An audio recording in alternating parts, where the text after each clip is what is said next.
A long time ago, in a galaxy far, far away. Makati Productions presents an original Star Wars story. Kyle Katarn, The Rise and Fall. Book 1, Rise of Hero. Written by Sean Greer. Chapter 1, A Reluctant Soldier. What is past is prologue to this tale. Many have heard of Kyle Katarn, ex-Imperial officer, former mercenary, and rebel sympathizer. Some speak his name with fondness and respect, regarding him as a hero. Others, however, say it with hatred and disgust. To them, Kyle Katarn represents a man that they would rather see dead. Once an up-and-coming student at the Imperial Academy, Katarn was focused less on becoming a loyal member of the Empire than getting an education. As time wore on, however, he found himself uncomfortable with life as an Imperial officer. True, the Empire had brought law and order to the galaxy. But Kyle had heard stories, rumors really, that told of unprovoked attacks by Imperial ships and mass executions of dissidents. There were even tales that the Emperor, whose hard work had made the crumbling Republic into the strong Empire, was not the moral and just leader Kyle had been taught he was, but instead a malevolent, deceitful, and some said evil despot. Despite the discomfort these stories brought to him, Kyle found he could give them no credence, having seen evidence of the many good works of the Empire. Indeed, the educational system put in place by Emperor Palpatine had allowed Outer Rim citizens like him to experience benefits that once only the people of the core worlds enjoyed. For a hard-working farmer's boy, attending the Imperial Academy was more of a dream than a reality. But the Imperial observer at Kyle's school had noticed the young man. Seeing his grades, hard work, and single-minded dedication to excellence, the man had selected Kyle as one of the recipients of an academic scholarship specially designed for Outer Rim citizens. The award guaranteed Kyle admission to the Imperial Academy on Karita and took care of all his expenses. Kyle remembered the day he had left Sulan. His father, Morgan Katarn, had hugged him tight. "Do well, son," he said. Kyle could only nod, unable to speak. Leaving home was scary, and he knew he would miss his father, but such feelings were overcome with thoughts of how his life was going to change, the newness of it all, and the possibilities that training at the academy represented for his future. Kyle was determined to make the most of the opportunity. He worked hard, becoming one of the academy's top students. He was determined to be a part of the Imperial Army and serve with honor and distinction. But what Kyle didn't know was that things were going to change, and change in a way that would shake the young man to his very foundations. About a month before he was to graduate, Kyle participated in his final test as both an academy student and as a potential stormtrooper. Along with a group of other students, Kyle, serving in the role of cadet leader, staged a raid on a suspected rebel base. Accompanying them was a veteran stormtrooper, Sergeant Major Hong. At first glance, the assignment seemed simple enough. Investigate low-band transmissions from an asteroid and determine who was broadcasting. If the presence of rebels was detected, then the team was authorized to take any and all necessary measures to disrupt the transmission and eliminate the rebels. The landing went off without a hitch, and having spied the transmission array, Kyle and his troops approached a nearby structure. Surprised at the lack of opposition so far, the cadets entered the structure only to be met with a barrage of laser fire. Despite their complete lack of battle experience, Kyle's leadership and the advice of Sergeant Major Hong enabled the cadets to mount an effective counterattack.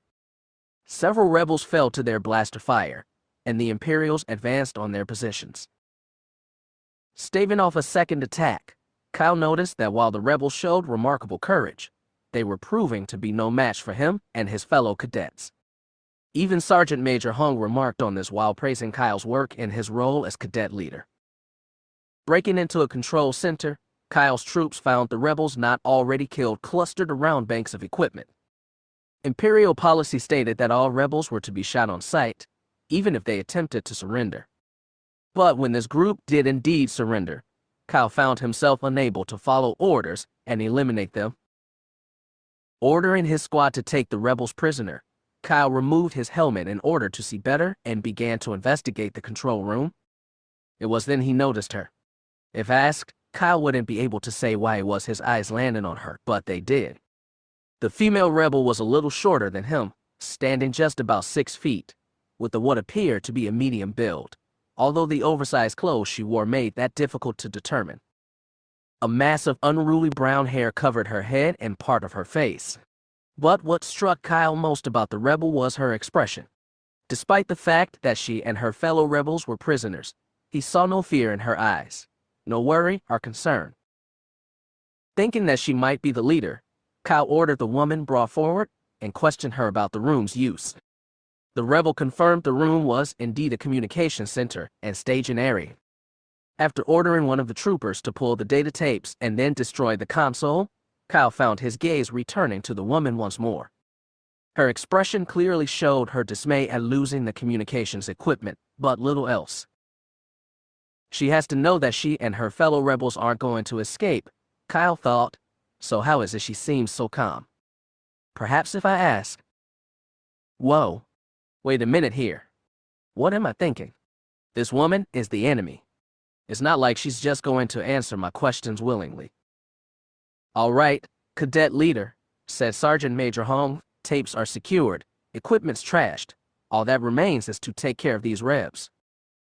Kyle looked at the older man who was clearly anticipating the order to fire. But he found himself hesitating. It was strange. In all his battle simulations, he hadn't hesitated to eliminate the rebels.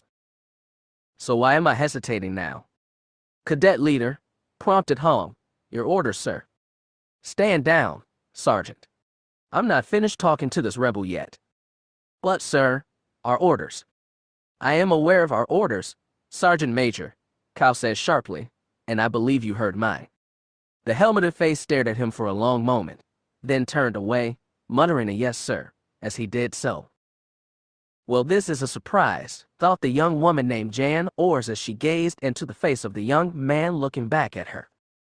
Clearly, he was unlike the average stormtrooper who followed orders without question. Rather than letting his blaster speak for him, this man was evaluating the situation before him, considering his actions and the possible responses. What do we have here? She asked, an Imperial soldier with a heart. The rough voice of another trooper told her to watch how she spoke to the young man, but Jan ignored it. He's staring at me, she thought, but why? It's almost like he wants to ask me something, but doesn't know how. Maybe I could. Whoa, Jan, back up a sec. However unusual the situation may be, that guy is still the enemy. Even so, Jan found herself returning his stare, allowing her eyes to take in his features. She noticed his brown eyes and dark hair, sweat-dampened and unruly from being inside the helmet. She opened her mouth to ask him a question when a fresh wave of blaster fire spattered against the wall. A chorus of shouts and cries began to fill the room. Turning to see what the commotion was, Kyle realized he had made a possibly fatal mistake. Rather than take care of the rebels as his orders had stated, Holt and his group had allowed another to circle behind his troops and launch a counterattack. Return fire, he cried. Kyle went to put his helmet back on when a blaster bolt struck him full in the chest. The concussion knocked the young man to the ground, unconscious. Despite the fierceness of the rebel second advance, Kyle's troops were able to hold their ground. However, in the confusion of battle, the prisoners he had captured were able to escape. Fortunately for the beleaguered troopers, Sergeant Major Hong was able to get a transmission out to the Imperial command ship, calling for reinforcements. A fresh detachment of stormtroopers soon poured into the rebel base, eliminating the few rebels that hadn't escaped. They came upon Kyle's group, and after the wounded were treated as best they could be, shuttled them back to the command ship.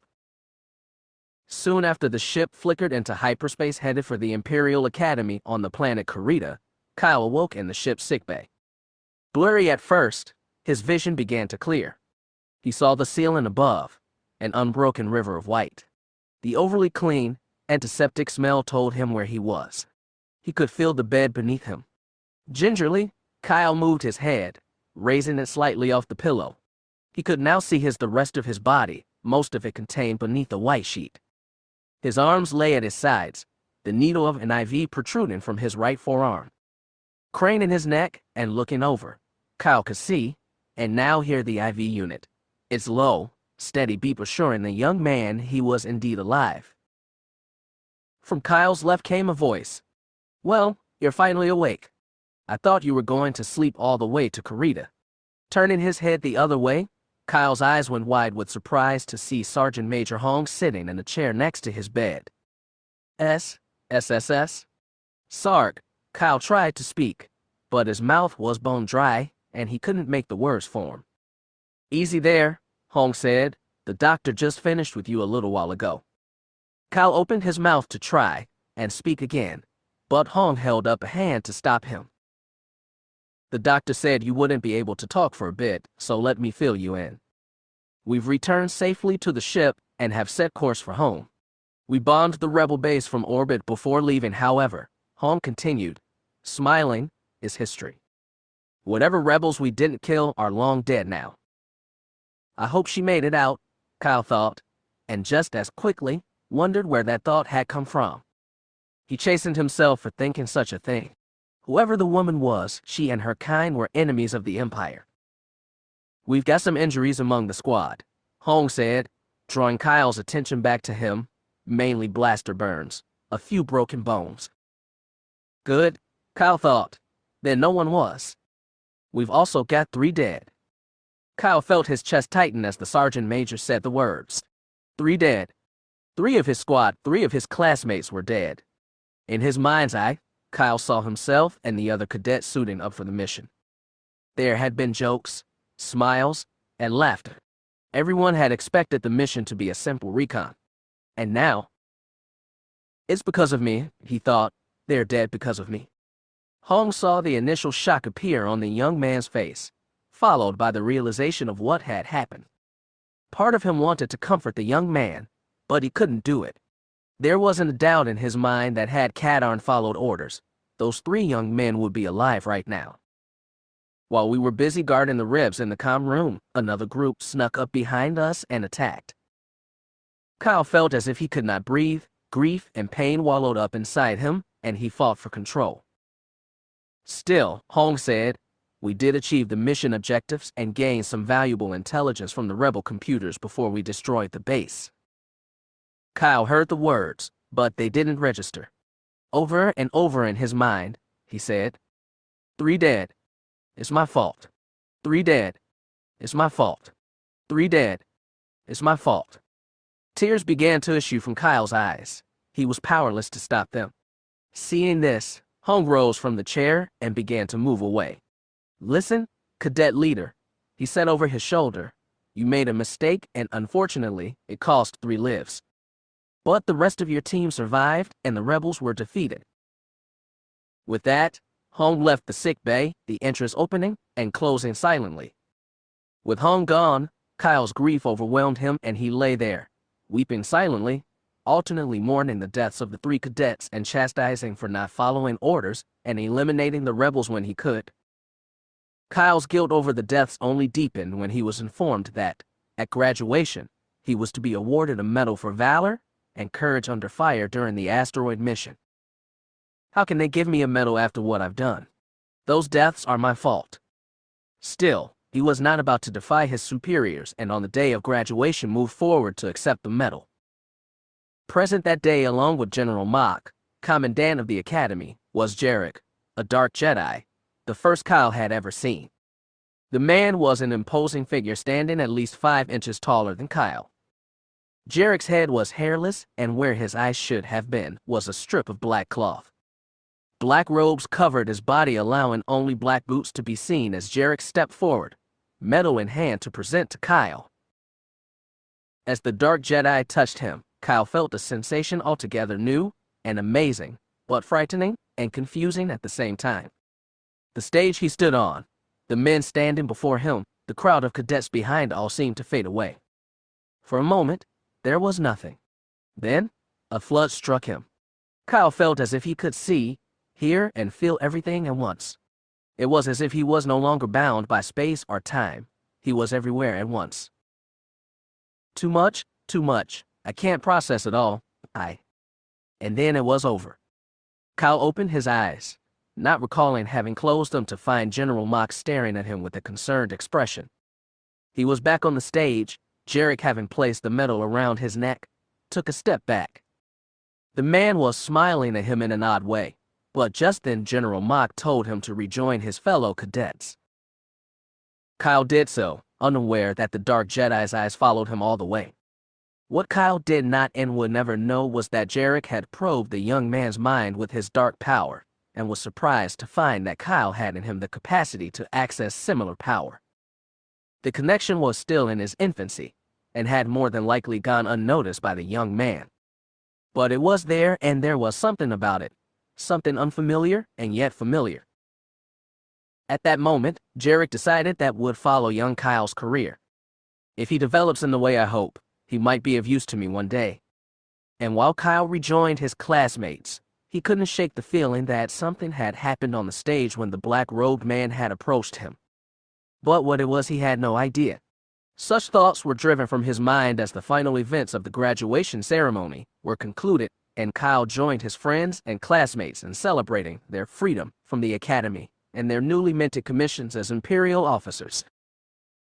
And while the celebration lasted well into the night, for Kyle, things took a much different turn when he received news of the worst kind. A message from General Mock told Kyle that rebels had staged a raid on Kyle's home planet of Sulan. During the raid, his father, Morgan Katarn, had been killed by the rebels. Grief, pain, and anger washed over the young man, coalescing into a rage.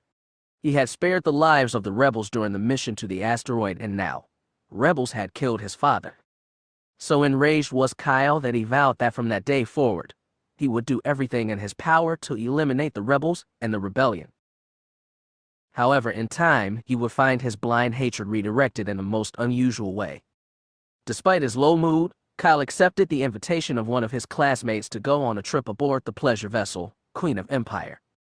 But rather than find solace, rest, or relaxation, the young Imperial officer instead found himself almost a pariah. Many of the ship's passengers gazed at him disdainfully or not at all. Others seemed to purposely bump into him. While Kyle found their behavior both odd and confusing, he tolerated it with good grace. What he didn't know was that the beings aboard the Queen who were treating him so rudely knew the Empire for what it truly was, a corrupt dictatorship where most of the rules were enforced at gunpoint. News of the rise of Emperor coupled with the demise or disappearance of most of the Republic Senate had brought opposition to the Empire, rather than the unity preached by the Emperor. So it was that Kyle found that an Imperial uniform got more dirty looks than smiles or salutes. But the most dramatic part of the journey came while Kyle was dining with family of his classmate, Nathan Donner. The Donners treated the young man well, toasting his exploits and praising his service to the Empire, including his Medal of Honor, which he wore. Slightly embarrassed at their effusiveness, Kyle was beginning to enjoy, and that was when he saw her. On the far side of the banquet room, he spied a woman, but not just any woman. Her face, when he caught a glimpse of it, was all too familiar. It was the same woman from the asteroid mission, the one he had allowed to live. Excusing himself, Kyle quickly left the table to follow the woman. At the very least, he hoped to capture her and any other rebel she was with. But unbeknownst to Kyle, the woman caught sight of him and led the young Imperial into a trap. Captured by two other rebels with the woman, Kyle faced what he thought would be his demise. Surely the rebels would not spare him, but to his surprise the woman asked him his name. For a moment, Kyle considered not telling her. But what did it matter? Upon hearing the name, the woman revealed herself to Kyle, identifying herself as Jan Ors. She next asked why he was following her. Almost spitting out the words in anger, Kyle told her of his father's death and his intent to take revenge.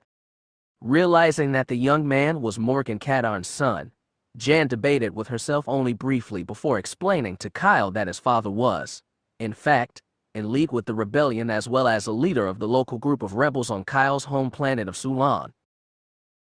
At first, Kyle rejected this. There was no way his father would have anything to do with the rebels. But he could deny the sincerity in Jan's words, the honesty of her expression. Could it be true? But if it was, it meant that he had been lied to, that the Empire had lied to him. Jan continued, explaining that it was the Empire, not the rebels, who attacked Sulin. But the most convincing part was a visual record of the battle she showed to him. As Kyle watched the video, he recognized that the supposed rebels were using standard Imperial attack procedures. Also, the equipment being used by the attackers appeared to be brand new. Kyle heard the whine of a blaster on the video and recognized it as an Imperial blaster rifle. The video continued and Jan warned Kyle to brace himself for what he would see next. The view shifted, then refocused on the spaceport, which Kyle recognized. As the camera drew closer, Kyle saw what appeared to be decorations on the wall near the entrance. The view tightened and Kyle's breath caught as he realized the decorations were really severed heads placed on posts. And one of the heads in the view was that of Kyle's father. No, this can't be true. But it is, and this means the Empire. Looking down at himself, Kyle saw not a splendid dress uniform and shiny metal, but instead a uniform tainted with blood. Reaching to his chest, he grasped the Medal of Honor and ripped it off his neck, casting it to the ground. Before the others in the room could stop him, he ran out, grief and shock nearly overwhelming him. The two other rebels were about to follow, but Jan ordered them not to. She wasn't sure why, but something had happened. She had seen the realization in Katarn's eyes, the dawning of the truth in his mind. Her instincts told her to trust him just enough to let him go. Besides, there was work of their own to be done, and since the young Imperial had found them, they would have to be extra careful. An hour passed as a nearly broken Kyle Katarn stalked the corridors of the Queen of Empire, fighting to put the pieces of his shattered world back together. His mind was a whirl with visions of what the rebel woman had shown him. Though it went against everything he knew of rebels and their outlaw alliance, he knew one thing for sure. The rebel Jan Ors had told him the truth. But to believe her could mean that everything he had learned and believed about the Empire into a lie. And if the Empire was wrong, did that make the rebellion right? No, Kyle decided it was much too soon to answer that question. Right and wrong seemed little more than concepts to him now, abstracts of truth. And for Kyle Katarn, there was one overriding truth he felt at this moment. He wanted revenge. I'll make them pay. I'll make them all pay for lying to me and for killing Father. The question was, how? Despite his training and ability, Kyle was only one man up against the vastness of the Empire. That was when he remembered the woman, Jan Ors. Perhaps through her and the rebellion, he might get his revenge. Still, Kyle felt unsure about her. She was an unknown to him, once an enemy, now an ally. No, he thought, shaking his head. Not an ally, but perhaps she can help me. And Kyle could not deny that Jan had spared him. She had also revealed the truth about his father's death. No, not death, his murder. The question was, could he trust her? He didn't know the answer to that question either, but he decided that for the moment he could try too. And with that decided, he knew what he had to do.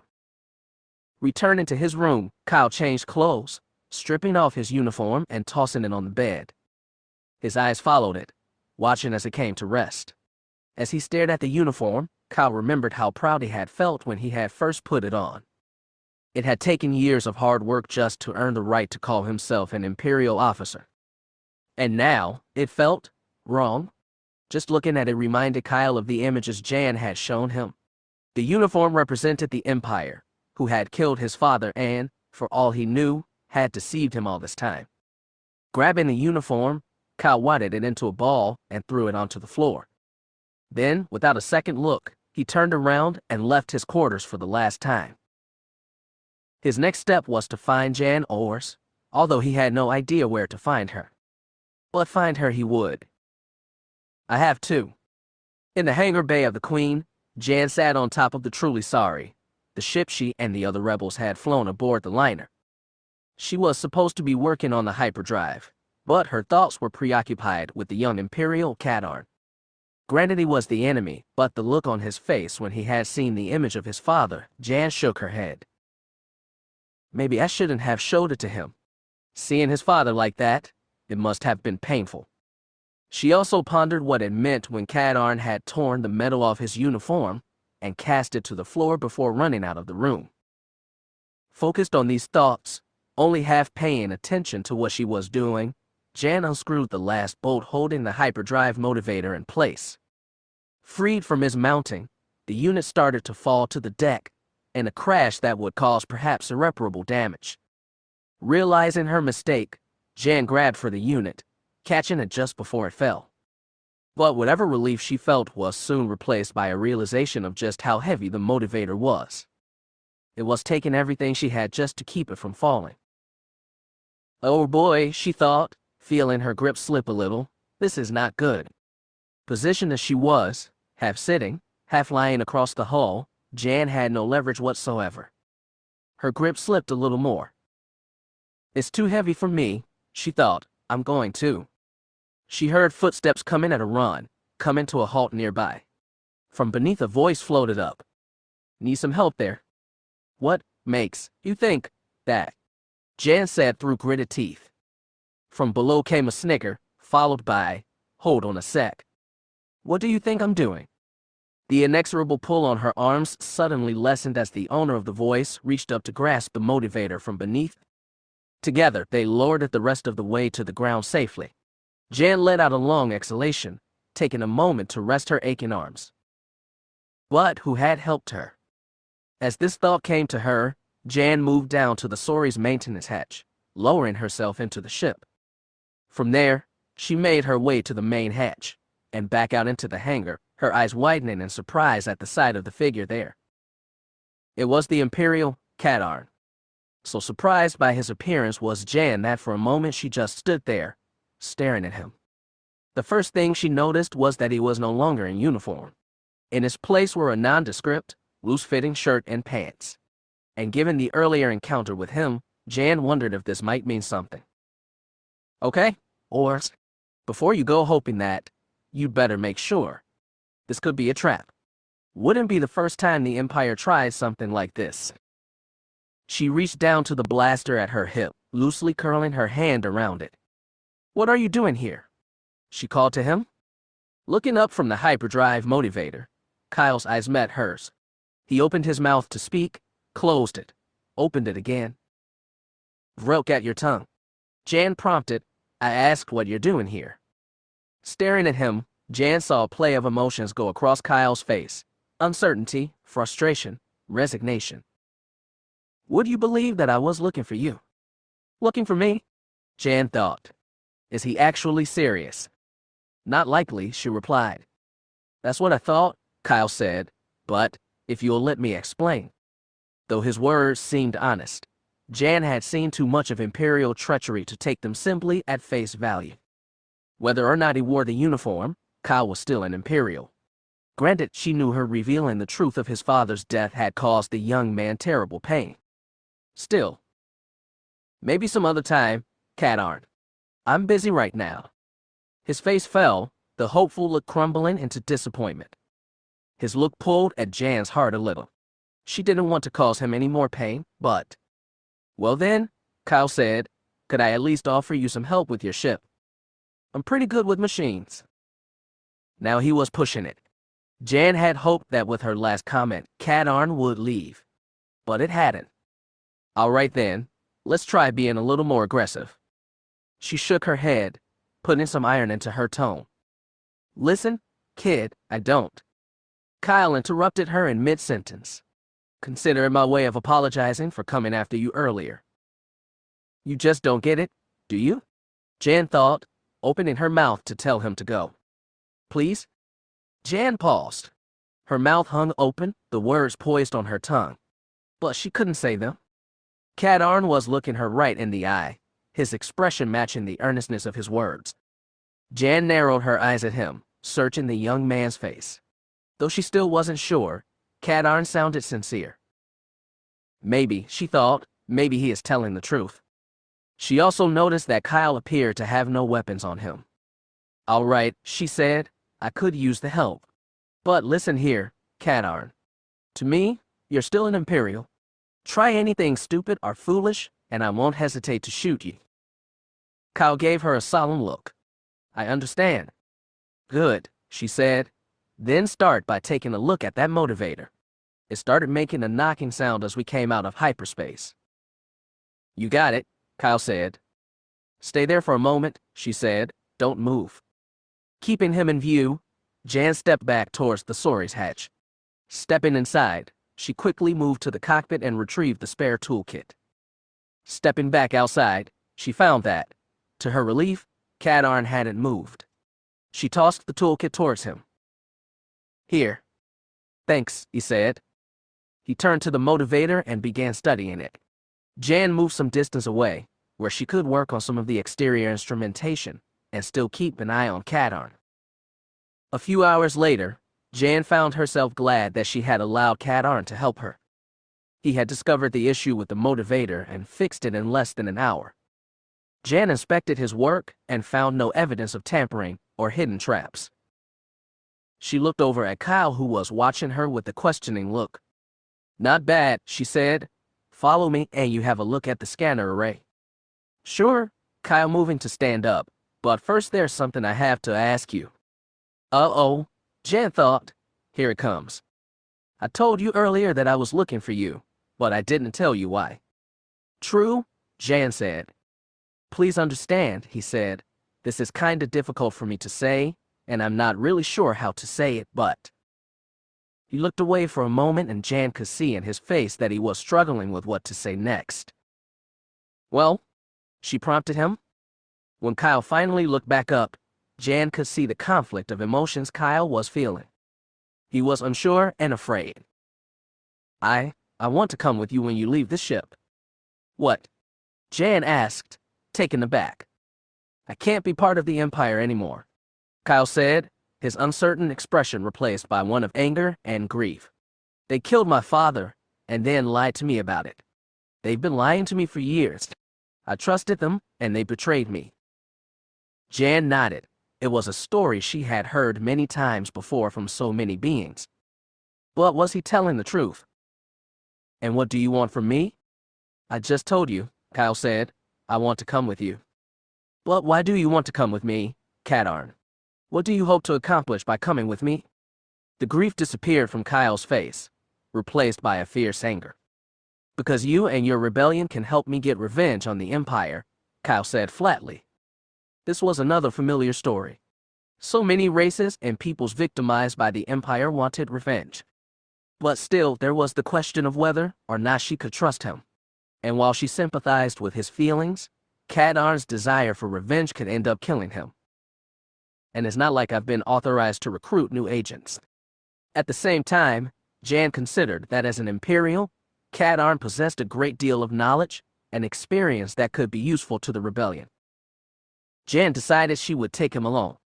Just then, the hangar bay entrance slid open, and Jan's two companions entered at a run. As they approached, she called, Roscoe, what's going on? The taller of the two men answered, Word is somebody tipped off Governor Donner about us. There's a squad of security guards headed this way. Great, Jan thought. So much for the mission. Okay, we need to get out of here fast. And we've got a passenger. Roscoe, get up to the cockpit and get the engines fired up. Waller, get to the gun turret and be ready for anything. When the men didn't move, Jan asked, What? You mentioned a passenger, said Roscoe. Yes, Jan said, pointing to where Kyle was. He's coming with us. I'll explain on board. Okay, Waller said, but where is he? What do you mean? Jan said. He's right. It was then Jan realized Kyle was missing. Suddenly, from behind her, the sound of the Sori's engines powering up filled the air. Blast! Jan yelled, yanking her weapon free of his holster. He's in the ship. Waller, get to the gun turret. Roscoe, come with me. The three ran up the Sori's boarding ramp, Waller heading aft to the turret as Jan and Roscoe approached the cockpit cautiously, blasters drawn. They caught sight of Kyle in one of the cockpit chairs, his hands flying over the cockpit controls. Okay, Katarn, Jan said loudly, put your hands up and turn around. Kyle threw them a look over his shoulder and kept working. I mean it, Jan said, drawing a bead on Kyle's head, hesitating only because she didn't want to damage the cockpit instruments. Don't make me shoot you. There's no time, Kyle exclaimed. Jan tightened her finger on the trigger. Last chance. Kyle spun the chair around to face them. Look, I heard what Roscoe said and figured you'd need some help getting this thing in the air. Reaching back, he pressed a final control. There. Hands up. Get away from the controls, Roscoe growled. Come on, said Kyle, said in an exasperated tone. Those guards will be here any moment. Check out what he did, Jan said to Roscoe. I've got him covered. Move away from the console, Katarn. The look on his face matching the frustration in his voice, Kyle nevertheless complied, stepping away as Roscoe came forward and examined the panel. Engines are powered up, he reported. Shields are on standby and the turret is armed. Roscoe turned to Jan with a look of surprise. We're ready to go. Jan opened her mouth to speak when the ship jolted, knocking them all to the floor. What the? We've got company, came Waller's voice from the comm panel, at least a dozen guards. The truly sorry jolted again as more blaster fire struck the hull, causing the trio to struggle to maintain their footing. Let's get out of here, Jan cried. Roscoe stabbed at the engine controls. A roar came from the back of the ship as the engines came on, spewing blue fire. Feeding power to the repulsors, Roscoe brought the ship off the deck and towards the bay doors. I've got us airborne, he said, but we need to get those doors open. Settling herself into the chair next to him, Jan turned so she operate the comm panel and keep an eye on Kyle. This is truly sorry to hangar control requesting emergency departure. The speaker crackled and the voice of the hangar control officer came through. Permission denied? Truly sorry. You are ordered to shut down your engines and land. By order of Governor Daldana, you are under arrest for suspicion of treason. Jan closed the channel. Well, so much for the easy way. What about ramming the doors? She asked Roscoe. Bad idea, said Kyle. They're double-thick durasteel. Even with shields, we'd lose better than half the ship. She turned to look at him. What about blasting them? Kyle gave her a look. Sure, as long you don't mind seeing what sudden vacuum exposure will do to us, not to mention the rest of the bay. Jan cast about in her mind. There had to be some way. Then, through the cockpit glass, she found her answer. Waller, she called into the comm, target one of the ships to our port side, and open fire. Waller complied, and a stream of red fire issued from the sorry asteroid. It lanced into a small shuttle parked nearby. The vehicle exploded, throwing debris in all directions. Switching channels, Jan called out. Hangar control, you have 30 seconds to get those doors open. Otherwise, we'll keep blasting ships until we hold this bay. Over the hangar speakers came the frantic voice of the hangar control officer. Attention. Attention. This bay is decompressing in 30 seconds. Repeat, decompression in 30 seconds. Clear the bay. With the decompression klaxons calling out their warning, the Queen's security guards retreated, leaving the truly sorry unmolested. 30 seconds later, the ship exploded from the hangar bay, angling away from the Queen. Roscoe fed as much power as he could to the engines without compromising weapons or shields. Status, Jan asked. We're 50,000 clicks away from the Queen and increasing, Roscoe said. Computer is calculating the hyperspace jump. How soon? Jan asked. 12 minutes. Waller, any pursuit? Negative, he started to say. Wait, cancel that. I'm detecting a transmission.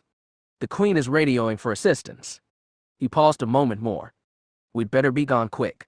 The Star Destroyer Vengeance has signaled back that it's on the way and expected to arrive in less than 5 minutes. How long till we can jump? Jan asked. Roscoe consulted the instruments, then turned back to Jan, frowning. 10 minutes. Jan cursed and struck the panel with her first. Can't we go any faster? Kyle asked. Not unless you want to get and push, boy, Roscoe snapped. Ignoring the comment, Kyle did some quick thinking.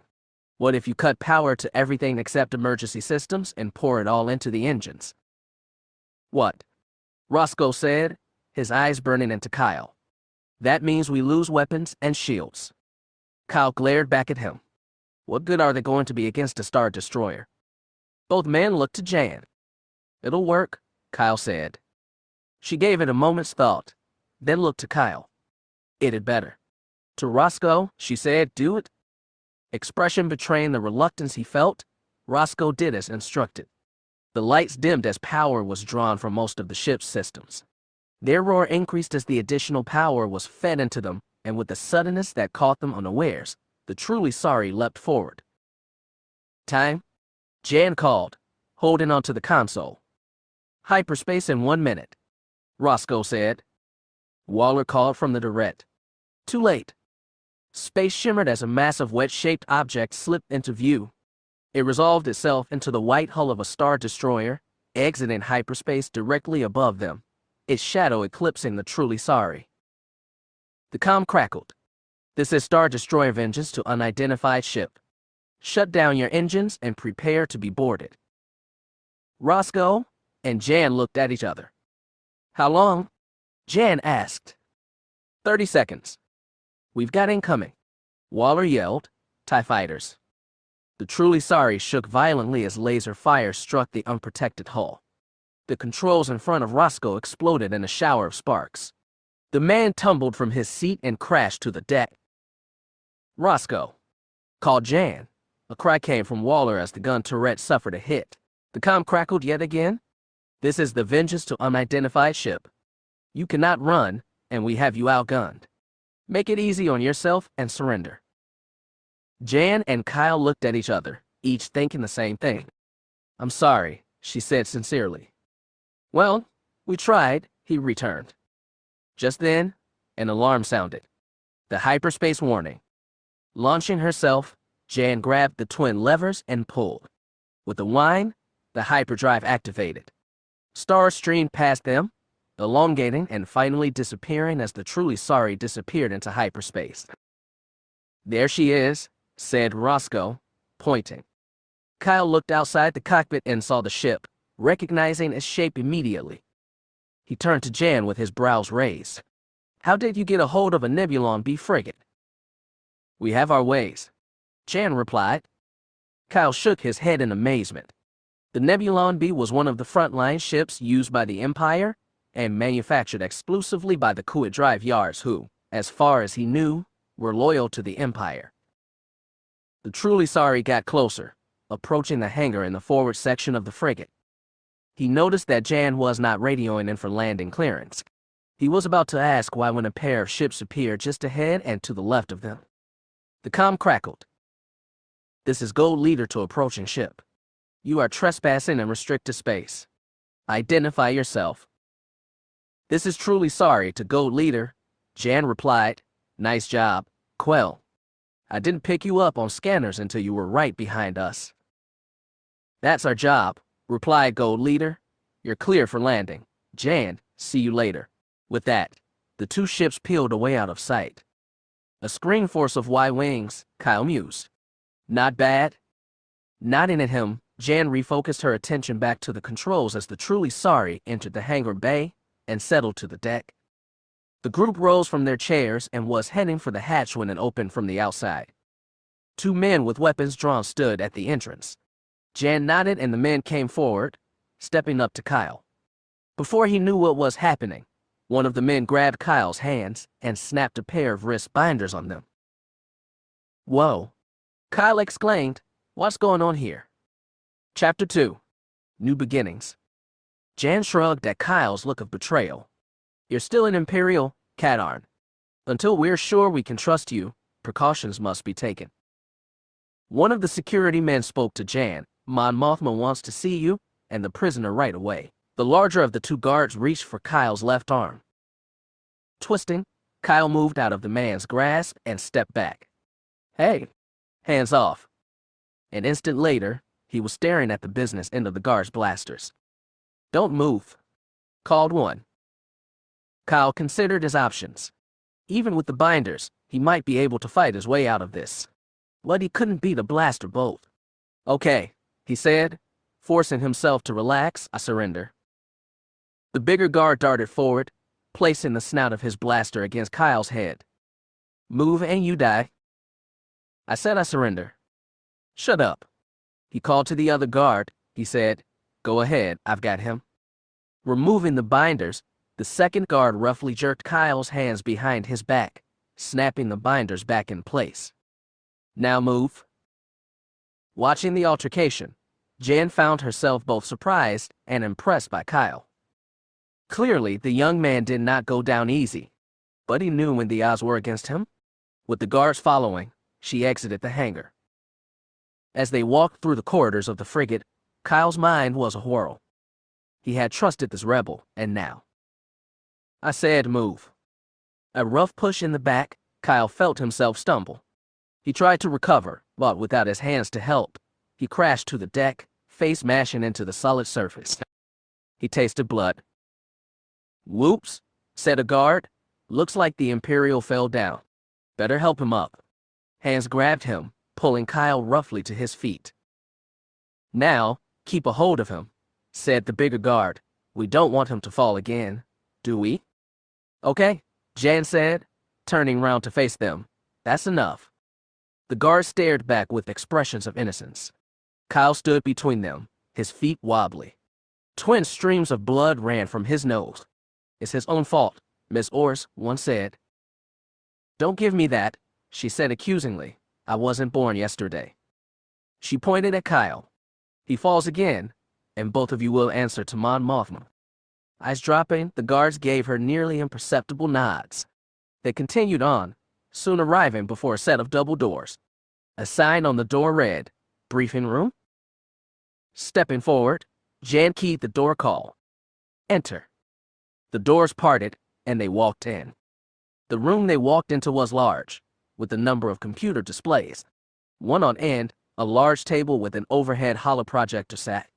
And standing at the table was Mon Mothma. As they approached, Kyle caught sight of her. She was not a tall woman, standing maybe 5'8" or so, but the flowing white robe she wore seemed to add to her height. She carried herself with a regal air, seeming to radiate a kind of energy.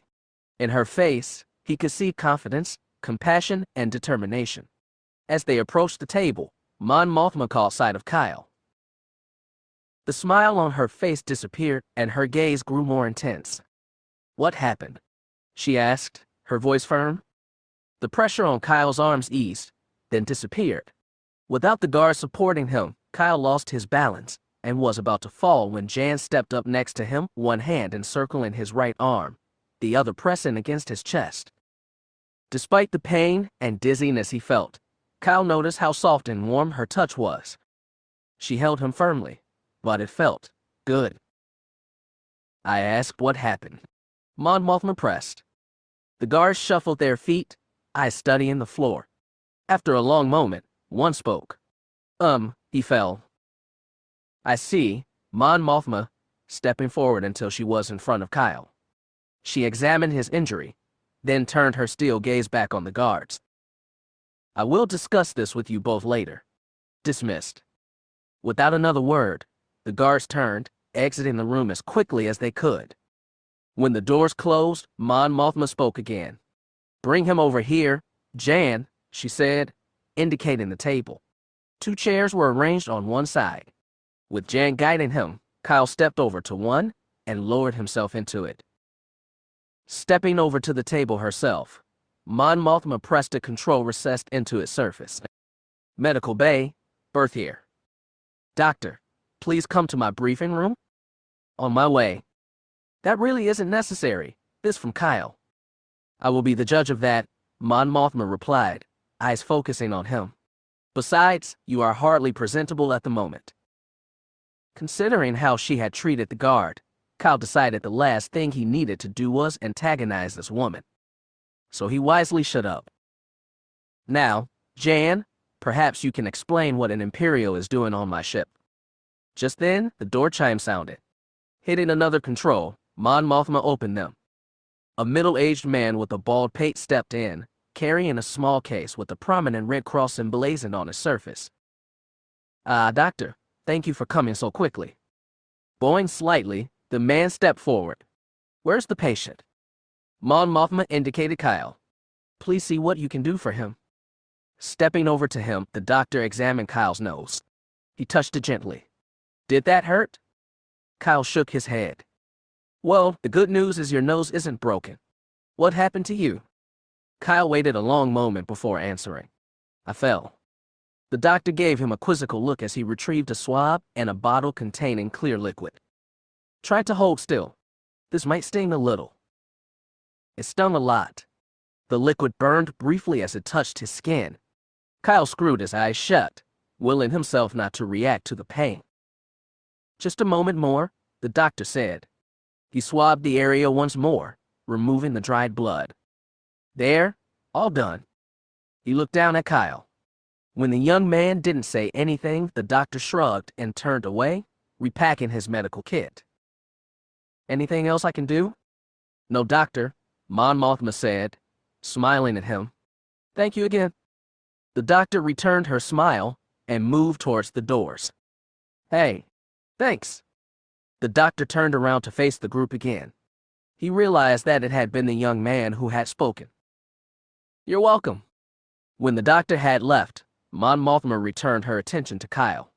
Now, that's taken care of, perhaps we should begin again. I am Mon Mothma, and you are. Responding almost automatically, Kyle pushed his chair back and stood, coming to attention. First Lieutenant Kyle Katarn, serial number 9812 Lima Epsilon Rho. Very well, Lieutenant, Mon Mothma said. You may sit down. Kyle complied. Why is he here, Jan? Taking a breath, Jan began with recounting her and Kyle's first meeting on the asteroid mission. She then went on to her encounter with Kyle on the Queen of Empire and his learning of the truth regarding the Imperial attack on Sulan and the death of his father. I see, Mon Mothma said. Finally, Jan concluded, Kyle has expressed an interest in joining the rebellion. Hearing that, Kyle looked up at Jan, frowning. Catching the look, Mon Mothma said, Oh, is what Jan says true, Lieutenant? Not exactly, Kyle responded. Now it was Jan's turn to look at Kyle. Then what exactly are your intentions, Lieutenant? Kyle was about to say revenge, but paused. He considered her question. What are my intentions? Well, Lieutenant, Mon Mothma prompted. I'm not exactly sure, Kyle stammered. Jan and Mon Mothma exchanged looks, the older woman seeing in the younger woman's face the same surprise at Kyle's response. Then, the rebel leader said, Perhaps you could explain exactly what it is that has brought you here. Kyle opened his mouth to speak again, closed it, then opened it again. That's not exactly easy to answer, he said. Sensing that there was more to the young Imperial than met the eye, the rebel leader decided to give him an opportunity. Then explain it to me, Lieutenant, Mon Mothma said. I have the time. Sensing that she genuinely wanted to hear his story, Kyle felt a bit of the tension and confusion in him leave. I guess the best place to start is the beginning, he said. And for the next 2 hours, he told Mon Mothma his story, from growing up on Sulan, being admitted to the Imperial Academy, the botched raid on the asteroid, and his encounter with Jan on the Queen of Empire. Mon Mothma listened intently, studying the young man's facial expressions as he talked. There was definitely something about him. He was unlike most Imperials she had encountered in her time. He seemed genuinely grieved over the deaths of both the rebels and his own troops on the asteroid mission. And when he spoke of his father, the mixture of love and anger in his voice told her that this Katarn could also be dangerous. Unchecked, his anger could strike out at both friend and foe. And while he had chosen the Imperial way, what he had learned of his father's death and the empire endured had thrown his entire world into chaos, leaving him searching for the truth. When Kyle finished speaking, Mon Mothma began to question him closely, seeking to see whether or not he could be trusted.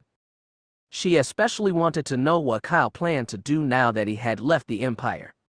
As Kyle responded, her worst fears were realized. He was being driven by blind anger and the need to get back at the Empire for killing his father. While she understood his reasoning and motivation, she feared what would come of it. Lieutenant, she began. Please, he said, interrupting softly. What is it?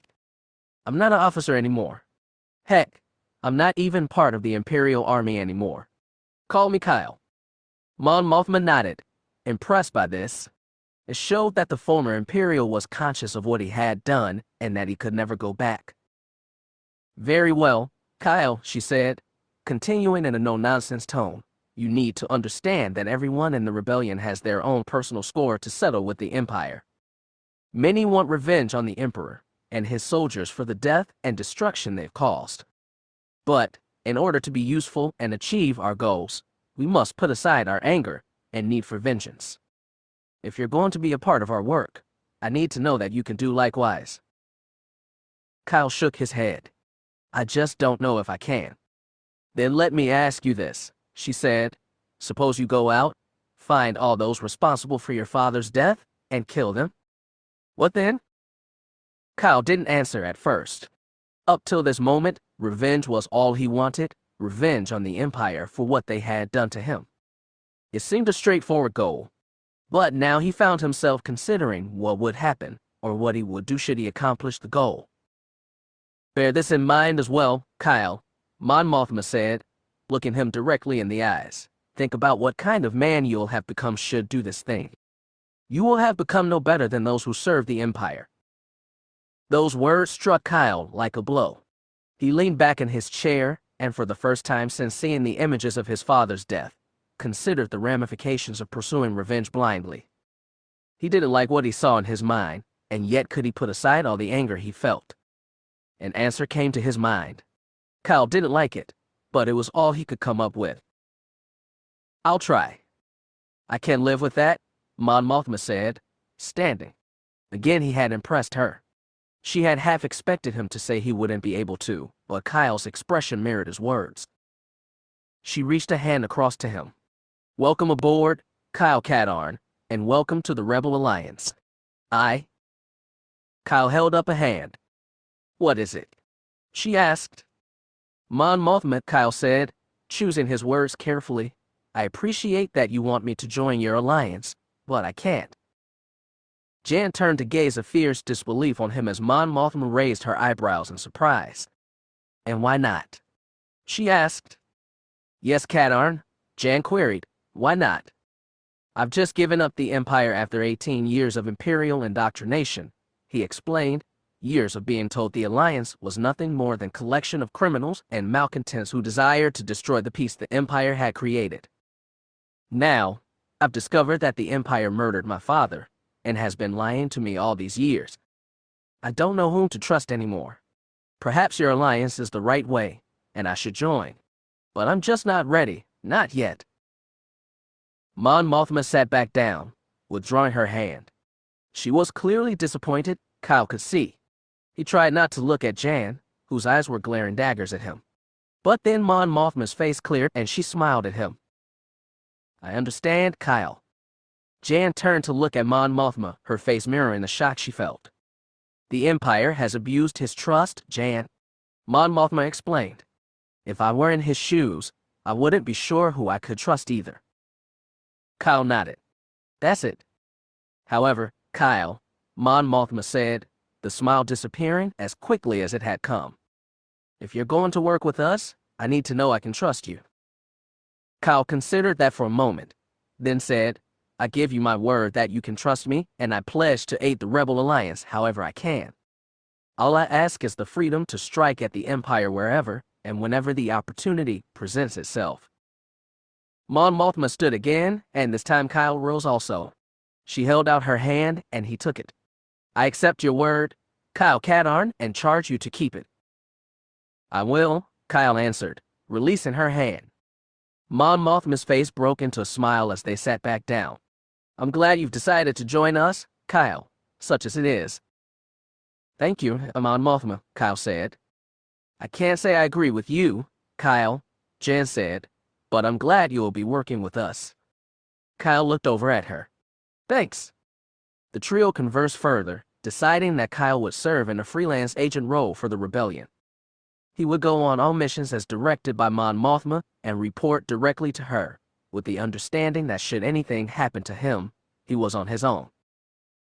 And, Mon Mothma, I would like you to keep thinking about whether or not to formally join the rebellion. I will think about it, he said. Mon Mothma opened her mouth to say more when a beep sounded in the room. Reaching to the table, Mon Mothma reached to an embedded panel and pressed a control. This is Mon Mothma. This is Norval on the bridge, Mon Mothma. The captain would like a word with you and Jan. Very well, Mon Mothma said, closing the channel. I'm sorry, Kyle. There is more for us to discuss, but duty calls.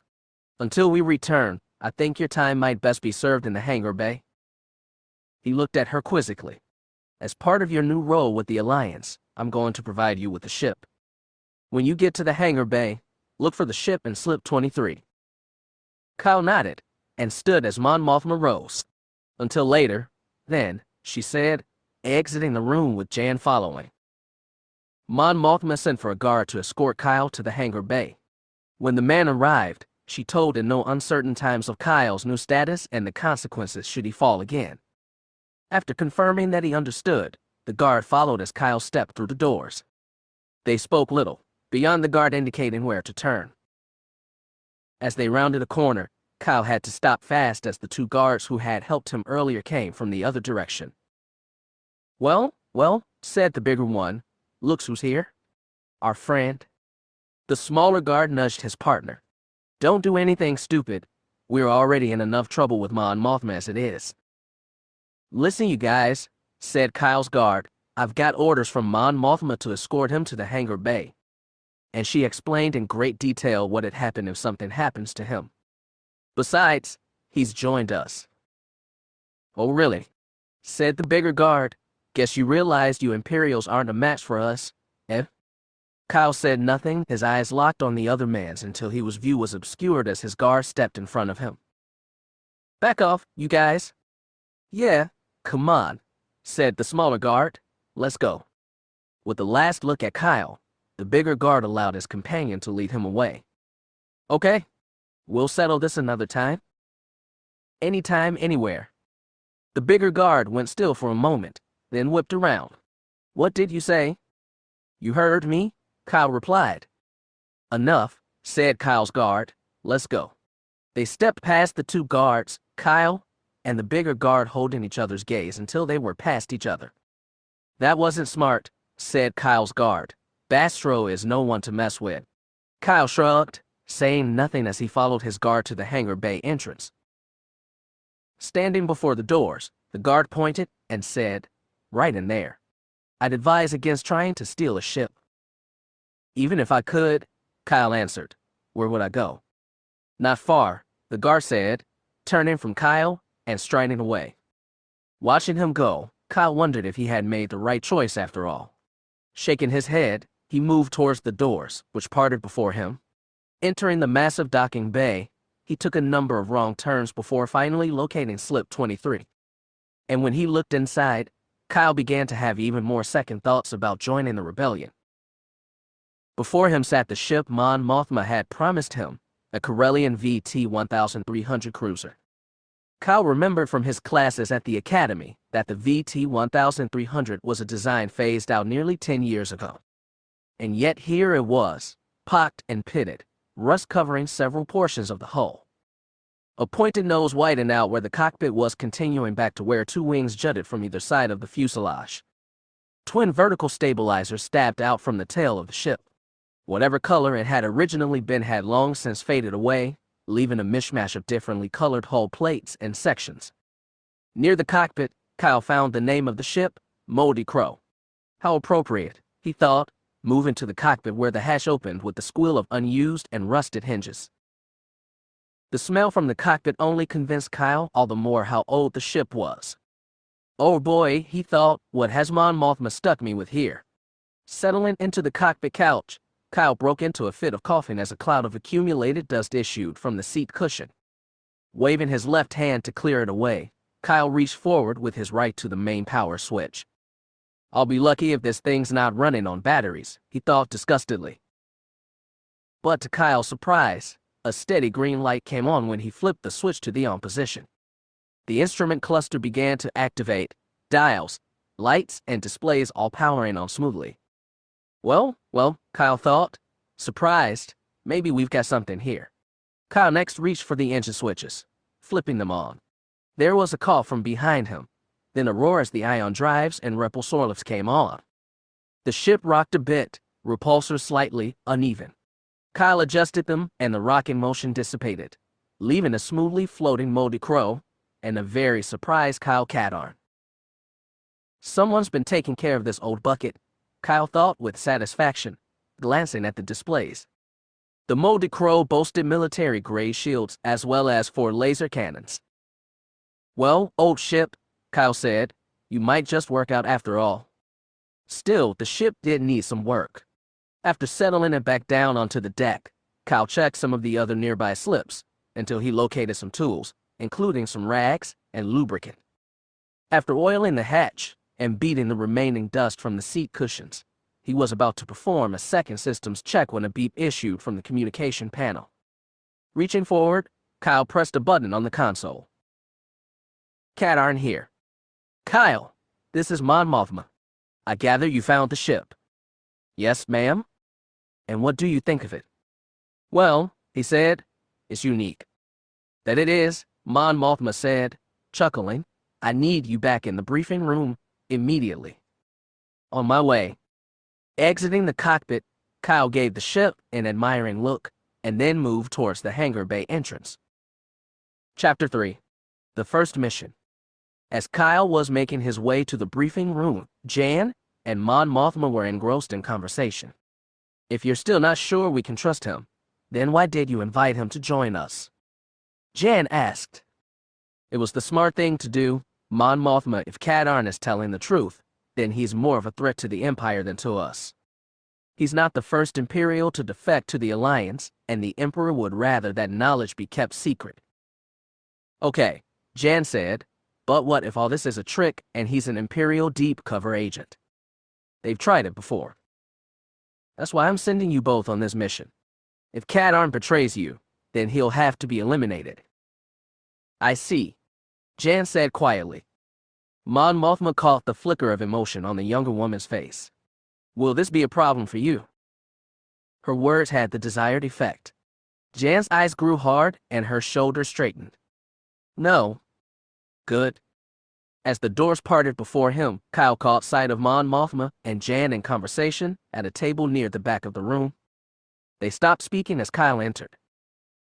Good. You're here, said Mon Mothma. She indicated Kyle should join them at the table. Taking a seat next to Jan, Kyle faced Mon Mothma as she pressed a button on the control panel. The holoprojector over the table came on and displayed what at first looked to be little more than a planet or a moon. But as he stared at the projection, Kyle realized the object was not a natural one. He opened his mouth to speak, but Mon Mothma beat him to it. The image before you is the latest construction project of the Imperials. Scans of the structure indicate it is the size of a Class 4 moon. Jan and Kyle exchanged looks of incredulity. Kyle recalled rumors he heard of a large-scale secret project while he was at the Academy. But this? Mon Mothma continued, we have only limited intelligence about it, including a code name, Death Star. Ion engines allow the battle station to move under its own power. Its firepower is reportedly greater than half of the Imperial Starfleet. Further, it boasts a super laser that our spies report is capable of destroying any object in its path, including a planet. It's not possible, Jan said. Mon Mothma shook her head. Unfortunately, Jan, the Death Star is all too real. Rebel spies at the construction site reported the results of a test of the super laser. While under construction, the Death Star orbited the planet Despair, a prison planet. When construction was complete, the super laser was fired at Despair. And the results? Kyle asked, trying to not let his voice shake with the fear and shock he felt. Mon Mothma pressed another button, and the image changed to that of an ugly brown planet. This was Despair approximately 12 hours ago. The view changed again, but this time the ugly planet was gone. In its place was a ring of rocks and debris. This shot is from 10 hours later. Despair was completely destroyed by the super laser. She deactivated the holoprojector and turned to Kyle and Jan, who were still too thunderstruck to speak. Our latest information is that the Death Star is completing final checkout and tests, Once the battle station is fully operational, it will represent a first strike capability that no force, rebel or otherwise, can defeat. Kyle was the first to find his voice. There has to be something we can do. Mon Mothma nodded. Indeed there is. We have learned that the construction plans and technical data for the Death Star are currently in storage, prior to being moved to more secure facilities. The construction plans are currently secured at an Imperial base on the planet Danuta. Other operators have managed to get a copy of the technical data for the Death Star, and will attempt to transmit that data to us. So where do we come in? Kyle asked. I am sending you both to Danuta. Your mission is to infiltrate the Imperial base and get us those plans. Jan stood up from her chair fast. Are you serious? How do you expect that we can get inside a guarded Imperial installation and get these plans? By asking. Mon Mothma raised a hand, silently asking Jan to calm down. We do have a plan, she said, looking to Kyle as Jan sat back down. As a former Imperial, we believe that Kyle can successfully infiltrate the base, locate the plans, and retrieve them. She went on to explain that while Kyle and Jan were going after the Death Star construction plans, another group would attempt to steal technical data on the battle station, specifically addressing its defensive and offensive capabilities. With luck, both teams would return safely with both sets of plans. I don't have to tell you the danger you're facing, Kyle, Mon Mothma said, looking at him directly, or the ramifications if you fail. It is vital that we retrieve the plans. No matter the cost, Kyle asked. Mon Mothma nodded. So, I'm expendable. It was a statement, not a question. Yes, Kyle, Mon Mothma answered, we all are. Just wanted to make sure where we stood, Kyle said sarcastically, smiling. Mon Mothma smiled wanly in response, but Jan glared at him fiercely. To help you prepare, Mon Mothma said, you'll need to select a mission officer. This person will handle your briefings, assist in gathering intelligence, and provide support. Before Kyle could say anything, Jan was back on her feet. You're looking at her. She said it with a determination that would brook no opposition. Mon Mothma looked at Kyle, lifting her brows in a silent question. In turn, he looked up at Jan. Her gaze was steely, meeting his directly. Well, given what I've seen of her already, I'm willing if she is.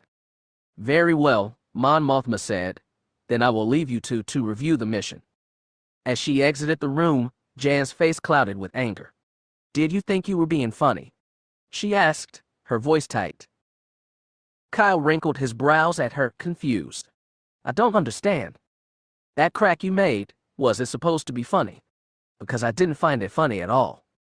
Wait a minute, Jan, Kyle began, but she cut him off. This is serious business, Katarn, Jan said. We could both die. And if that happens, any hope the rebellion has for freeing the galaxy from the tyranny of the Empire dies with it. Rising from his chair, hands bunched into fists, Kyle met Jan's angry gaze with one of his own. And you don't think I understand that? I've seen my father murdered by the Empire, turned traitor, thrown my career away, and you don't think I understand the danger we're facing. Some of the anger left Jan's face, but her eyes remained steely. This isn't helping, Kyle realized. He took a deep breath and let it out with a whoosh. Look, he said, his voice calmer now. I am sorry for upsetting you. I didn't mean it to be anything more than a simple joke. And it probably wasn't the best time for one. But, believe me, Jan, I know how important this mission is and what it could mean if we succeed or if we fail. And as far as dying. Kyle couldn't help himself, and with a smirk he added, I plan on living forever. You. This time Jan did laugh, the ice in her eyes melting. You're a smart ass, Katarn, she said, punching him in the shoulder. Kyle's smirk widened into a true smile. I know. This set Jan laughing again as she sat back down. They were soon engrossed in the mission specifics, reviewing all the available intelligence on Danuta and the plans. Some hours later, Jan pushed back from the table and stretched, trying to relieve the ache in her neck from the time spent reading and rereading. She looked over at Kyle, who was stretching also. "This isn't going to be easy, Katarn," she said seriously. Meeting her gaze, he answered, "No, it won't." 24 hours later, the Moldy Crow streaked from the New Hope-S docking bay, engines flaring brightly. In the cockpit, Jan was piloting. Kyle sat behind her in the co-pilot seat, giving his equipment yet another check. Everything seemed ready. He now wore black body armor beneath a brown jacket and matching pants. A mapper designed to help Kyle find his way around the Imperial base was strapped to his left leg. A holster on his left contained his only weapon, a Briar model laser pistol. He had decided against heavier armament as too bulky and having the potential to slow him down rather than assist him. Looking forward, he watched Jan move a lever forward, seeing the stars elongate and disappear as the Moldy Crow smoothly entered hyperspace. 3 hours until we enter the Theka system, Jan said. "Okay," replied Kyle. Both wanted to say more, but what was there to say? They had gone over the mission again and again until they could recall every detail from memory. Either they were going to succeed and maybe give the rebellion a chance, or they would fail, and the possibilities were more than either one wanted to consider. Stars became visible again as the Moldy Crow exited from hyperspace. The ship's nose angled slightly, Jan adjusting its course until the ship was pointed directly at the planet Danuta. "Okay, Jan," Kyle said from the rear cockpit, "just like we planned." She nodded and fed more power to the engines. The pair's plan was as simple as it was crazy. Knowing that sensors around the Imperial base would pick up the Moldy Crow as soon as it got within range, Jan would bring the ship in hot and fast, stopping over the base only long enough for Kyle to drop onto the roof. Entering the atmosphere, the Moldy Crow began to buffet and shake as the thickening air caused it to slow. Jan compensated by pulling power away from the engines and feeding it to the shields. Finally, their flight smoothed out and Jan firewheeled the engines, pushing her and Kyle back into their seats. "Wow," Kyle said through clenched teeth as G-forces built. "Imperial base in 10 seconds, said Jan, her voice strained. "Get ready." Before Kyle was ready, he was flung against the seat restraints as Jan killed all power to the engines and fired the braking thrusters hard. The Moldy Crow went from streaking across the sky to a stop in less than 2 seconds. Kyle stabbed at the release for his seat restraints, then at the canopy switch. With a whine, the canopy opened and Kyle flung himself out. He fell only a short distance when his feet hit the roof of the building beneath him. Rolling to reduce the shock of the impact, Kyle let the momentum of his fall carry him until he was back on his feet. A look skyward showed the Moldy Crow hovering above him, Jan's concerned face peering down at him. He waved her off. "Go." Jan hesitated for a moment, clearly not wanting to leave, but then her head disappeared. The cockpit closed and the Moldy Crow streaked away, engines howling and trailing blue fire as it climbed into the upper atmosphere. With any luck, Jan would be able to hide the ship in high orbit until Kyle signaled her for pickup. Turning his gaze to the roof, Kyle spotted what he was looking for, an air shaft that would give him access to the base. Stepping in, he slid feet first into the shaft. Moments later, the darkness of the shaft gave way to light as Kyle fell out of the shaft and onto the floor of the Imperial base. "I'm inside," he thought, smiling. "Now if I can just find the plans." "Hey, you there?" Kyle went cold as he caught sight of an Imperial officer making his way towards him. Stopping a few feet away, the Imperial studied Kyle. "Who are you?" the man asked. Kyle's mind was a complete blank, but he found himself saying, "Lieutenant Kyle Katarn." The Imperial's expression changed from one of surprised outrage to suspicion. "What are you doing here, Lieutenant?" the man asked. "This area is restricted to everyone without blue-level clearance." Again, Kyle found himself speaking, even though he could think of nothing to say. "My apologies, sir. I was doing maintenance on the air shaft when I fell in." Kyle pointed to indicate the broken grate he had come through. A smile came to the Imperial's face, all trace of suspicion gone. "Well, that's all right then. You need to be more careful, Lieutenant. You could have been seriously hurt. Now, I'll need to escort you from here immediately." The Imperial turned, indicating Kyle should follow. Before the young man knew what he was doing, the briar pistol was in his hand, and he fired. The shot caught the Imperial squarely in the back, burning through his uniform. He fell, already dead. Kyle stared in shock, trying to figure out what was happening. He didn't remember reaching for his gun, much less thinking to aim it. And yet, the Imperial was dead, and Kyle had shot him. But it was almost as if he hadn't done it, like something else had taken control of him. Whatever it was, it had given him words to speak to the Imperial officer, and then had taken Kyle's gun out and shot him. And despite his shock, part of Kyle felt a deep satisfaction at taking the man's life.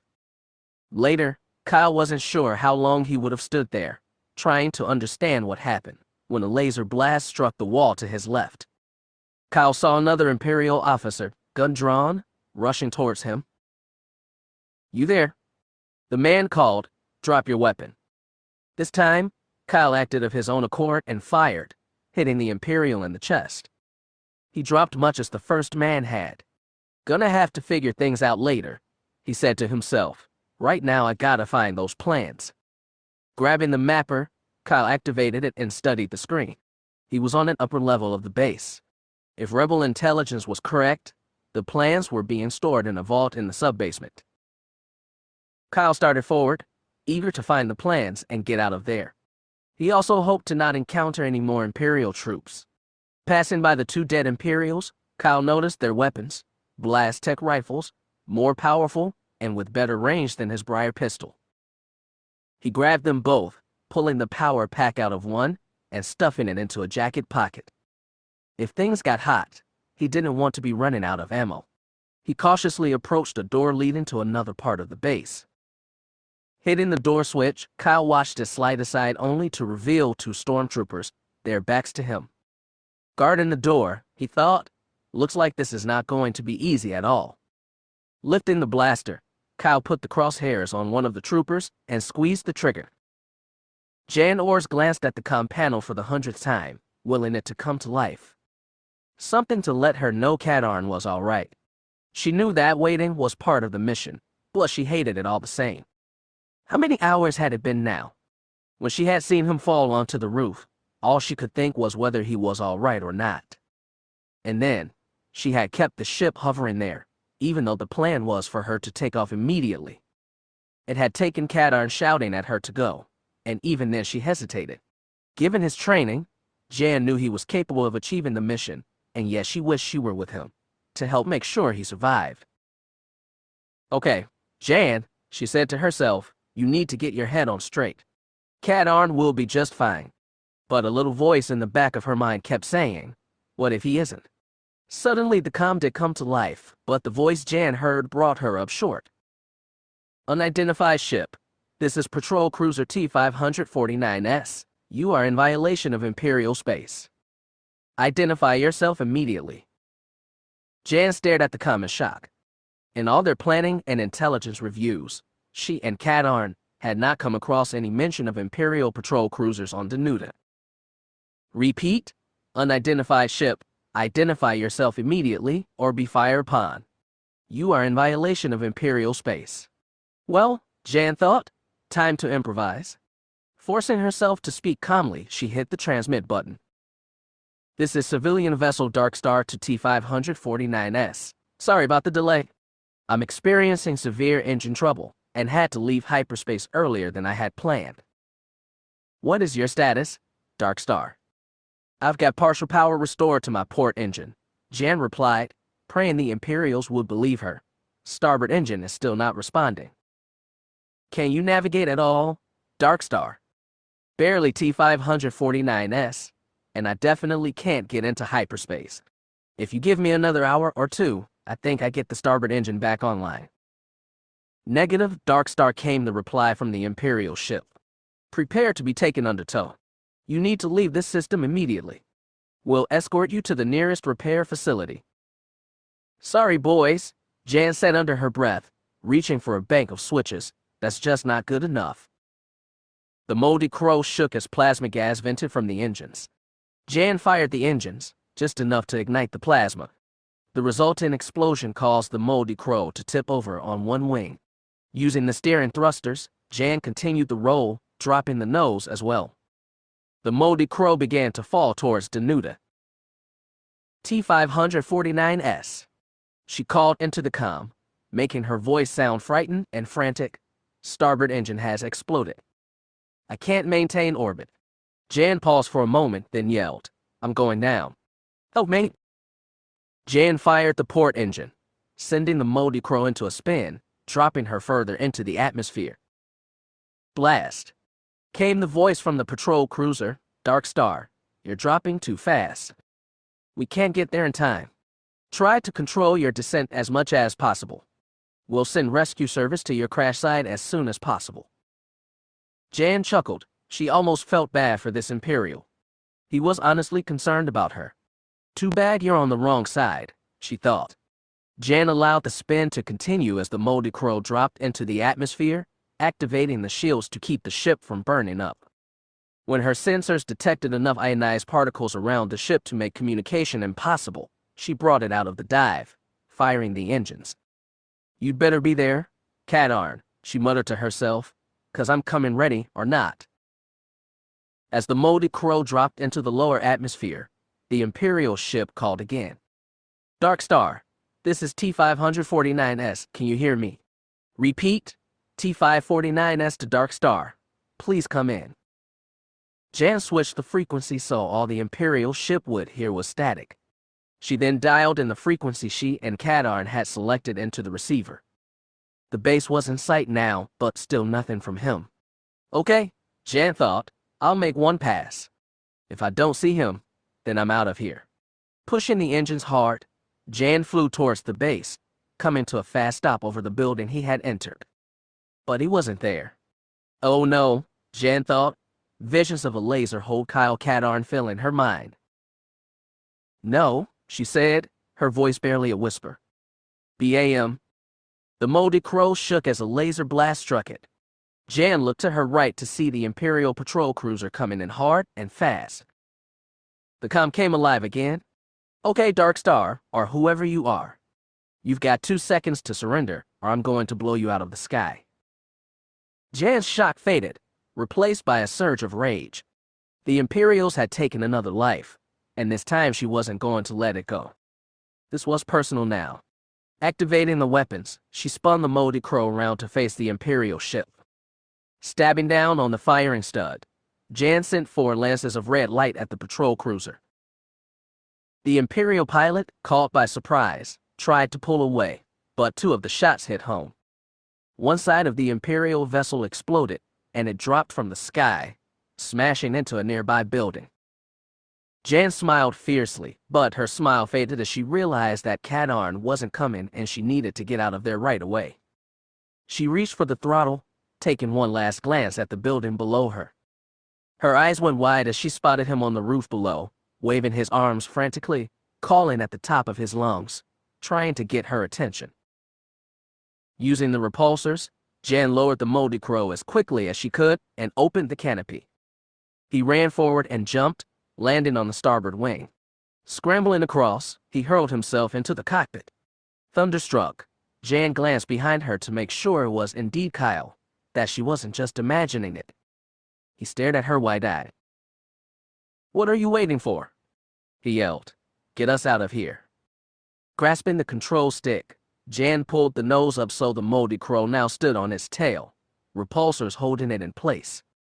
Jan shoved the throttle forward and the ship blasted upwards, a trail of blue fire left behind as it boosted for space, clearing the atmosphere of Danuta in seconds.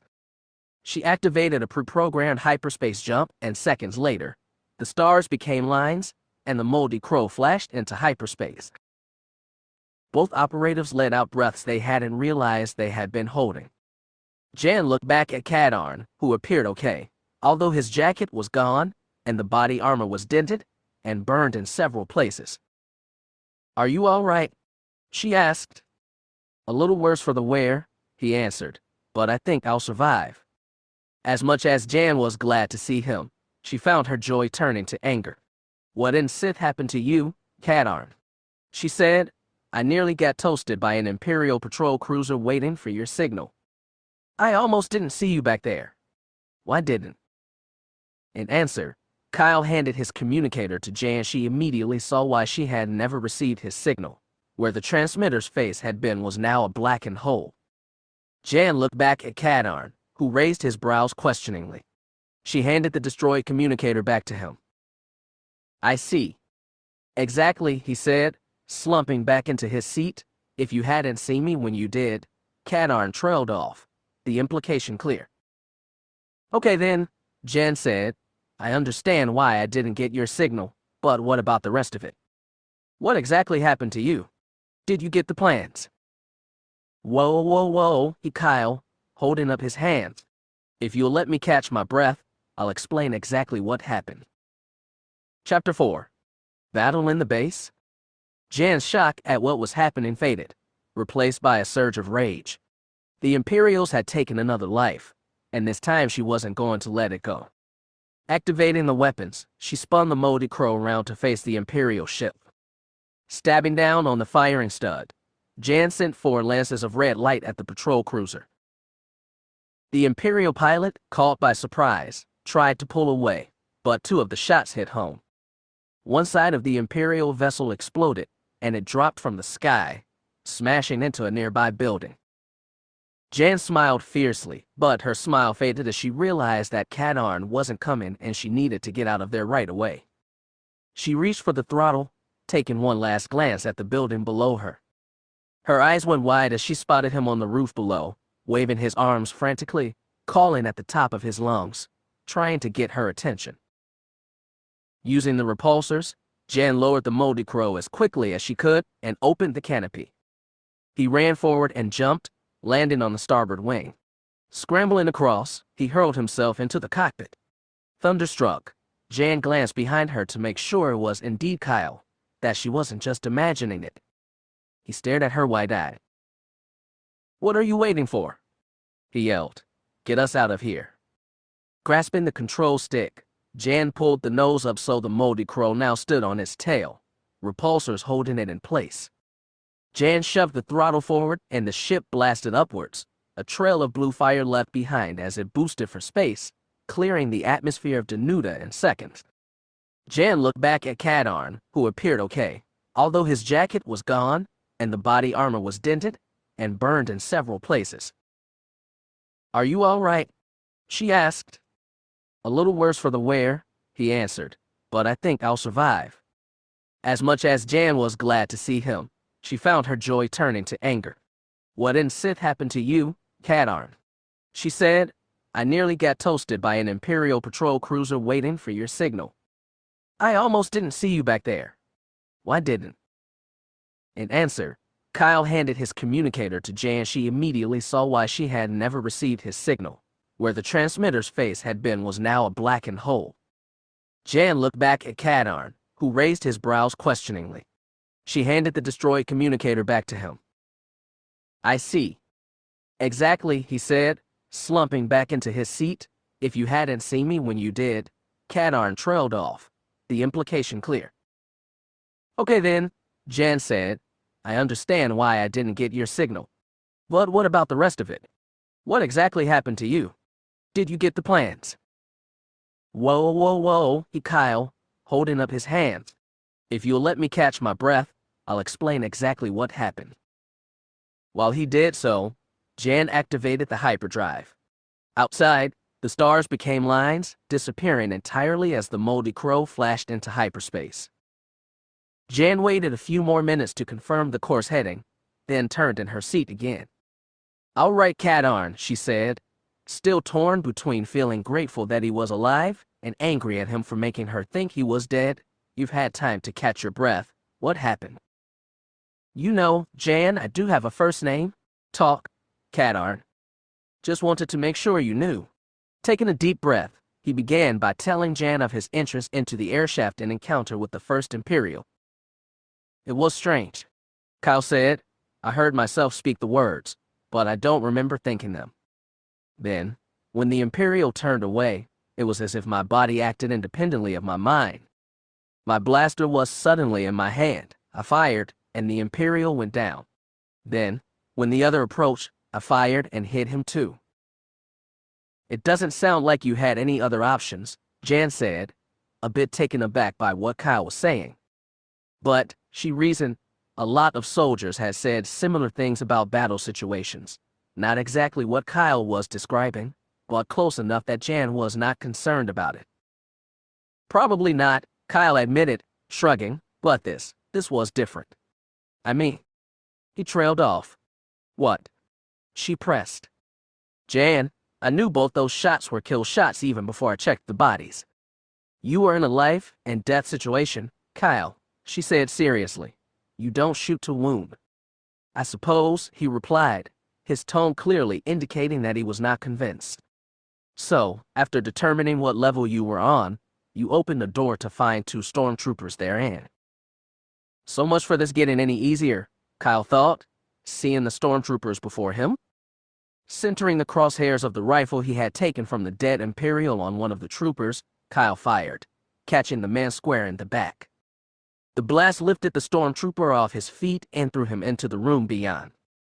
Kyle barely had time to register this as the second stormtrooper swung around, bringing his weapon to bear. Halt! He cried. Before he could fire, Kyle shot him in the chest, watching as the trooper fell, his armor smoking. Clutching the rifle, Kyle hurled himself into the next room, diving and rolling, bringing himself up to one knee with rifle held out, ready to fire. The sound of distant power generators created a low, steady hum. A whooshing sound brought Kyle around fast only to see the door he had come through slide closed. Glancing around, Kyle could see he was in some kind of large hallway, walls extending up at least 20 feet. Coming out of his crouch, Kyle began to move forward when he heard the metallic voice of another stormtrooper call out. Halt! Don't move. Kyle looked around him, but could see no one. Pain exploded in his back as a blaster bolt struck him. It penetrated through his jacket, hitting the armor beneath. He fought to concentrate despite the pain. Another blaster shot struck the ground near him. Drop your weapon, came the voice of the trooper again. Kyle swiveled his head, trying to locate the owner of the voice. Still nothing. Where is he? The memory of an old lesson from the academy filtered into his mind just then. Gentlemen, the instructor had said, in order to survive in battle, you must always be aware of the enemy's position. And remember, always think in 3 dimensions, not 2. It dawned on Kyle what he was overlooking.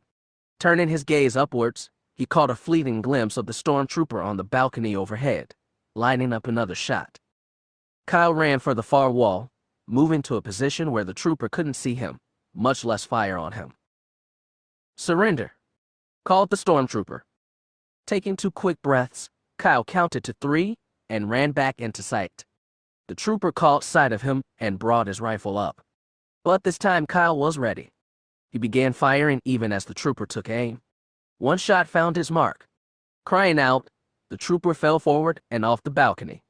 Kyle's eyes went wide as the man plummeted, striking the ground with a sickening thud. Though he knew the man had to be dead, Kyle felt like he had to check, to be sure. Moving towards the fallen trooper, Kyle didn't catch sight of another coming at a run, firing. The next thing Kyle knew, he was spun around as a blaster bolt caught him in the left shoulder. As the impact of the shot brought him around, another struck him high in the chest, knocking him to the ground. Gritting his teeth, Kyle fought to bring his other arm around as the stormtrooper slowed his approach, blaster trained on him. Kyle let him get closer, keeping his eyes closed. The trooper stepped up to the prone form. Kyle fought not to react as the trooper prodded him with his boot. Apparently satisfied that the quarry was neutralized, the trooper turned away and activated his helmet comlink. Unit SC-486 to control.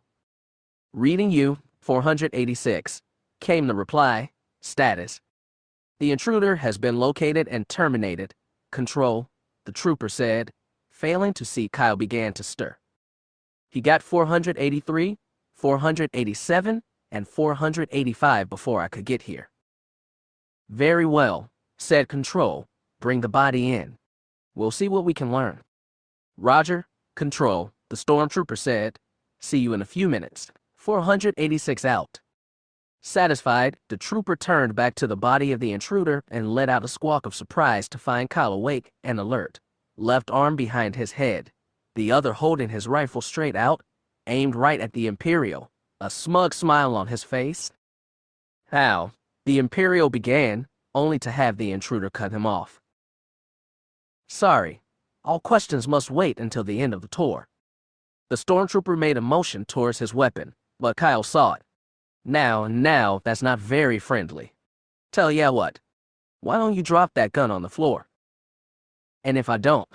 the Imperial asked. Kyle shrugged, then nodded at his gun, still trained on the trooper. He's wounded, the trooper thought, seeing the hits on the intruder's armor. And he hasn't gotten up. He must be bluffing, the trooper concluded, reaching for his gun. Kyle pulled the trigger on his rifle and nothing happened. Kyle's smile disappeared, replaced by a look of shock as he turned his gaze to the rifle. The display showed that the rifle's power cell was completely drained. Above him, the trooper gave a snort of satisfaction.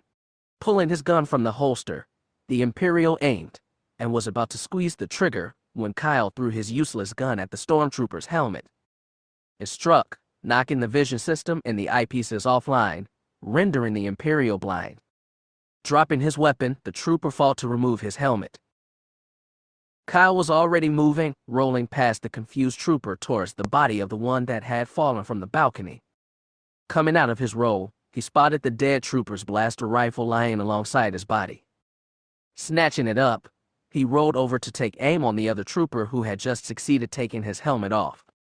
Having no time to aim, he pointed the weapon in the general direction of the trooper and squeezed the trigger. The rifle bucked in his hand as it discharged shot after shot. One of the blasts hit the trooper in the chest, and he fell. Scrambling to his feet, Kyle started to move away, but then returned to body of the stormtrooper. Looking down, he spotted a cluster of power packs for the rifle on the trooper's belt. Pulling them free, he stuffed as many as he could into the pockets of his jacket. It was then he caught sight of the stormtrooper's face. A new wave of shock and surprise enveloped Kyle as he realized the stormtrooper was Teef Kellen, one of his classmates from the academy. They had trained together as potential stormtroopers, where Teef had shown an aptitude far above what the instructors expected.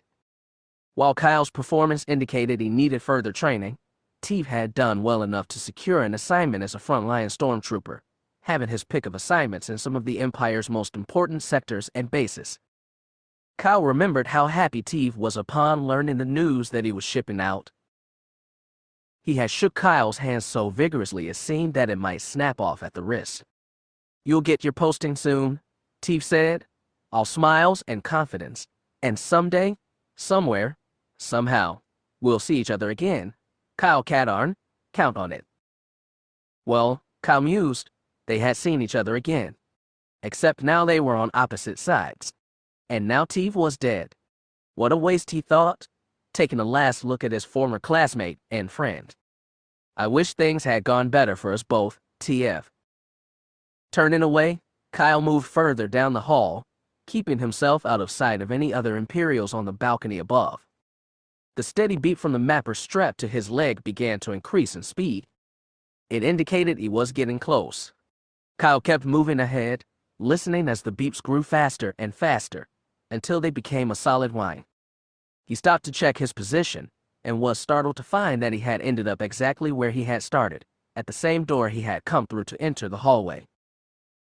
This hallway must be circular, Kyle thought.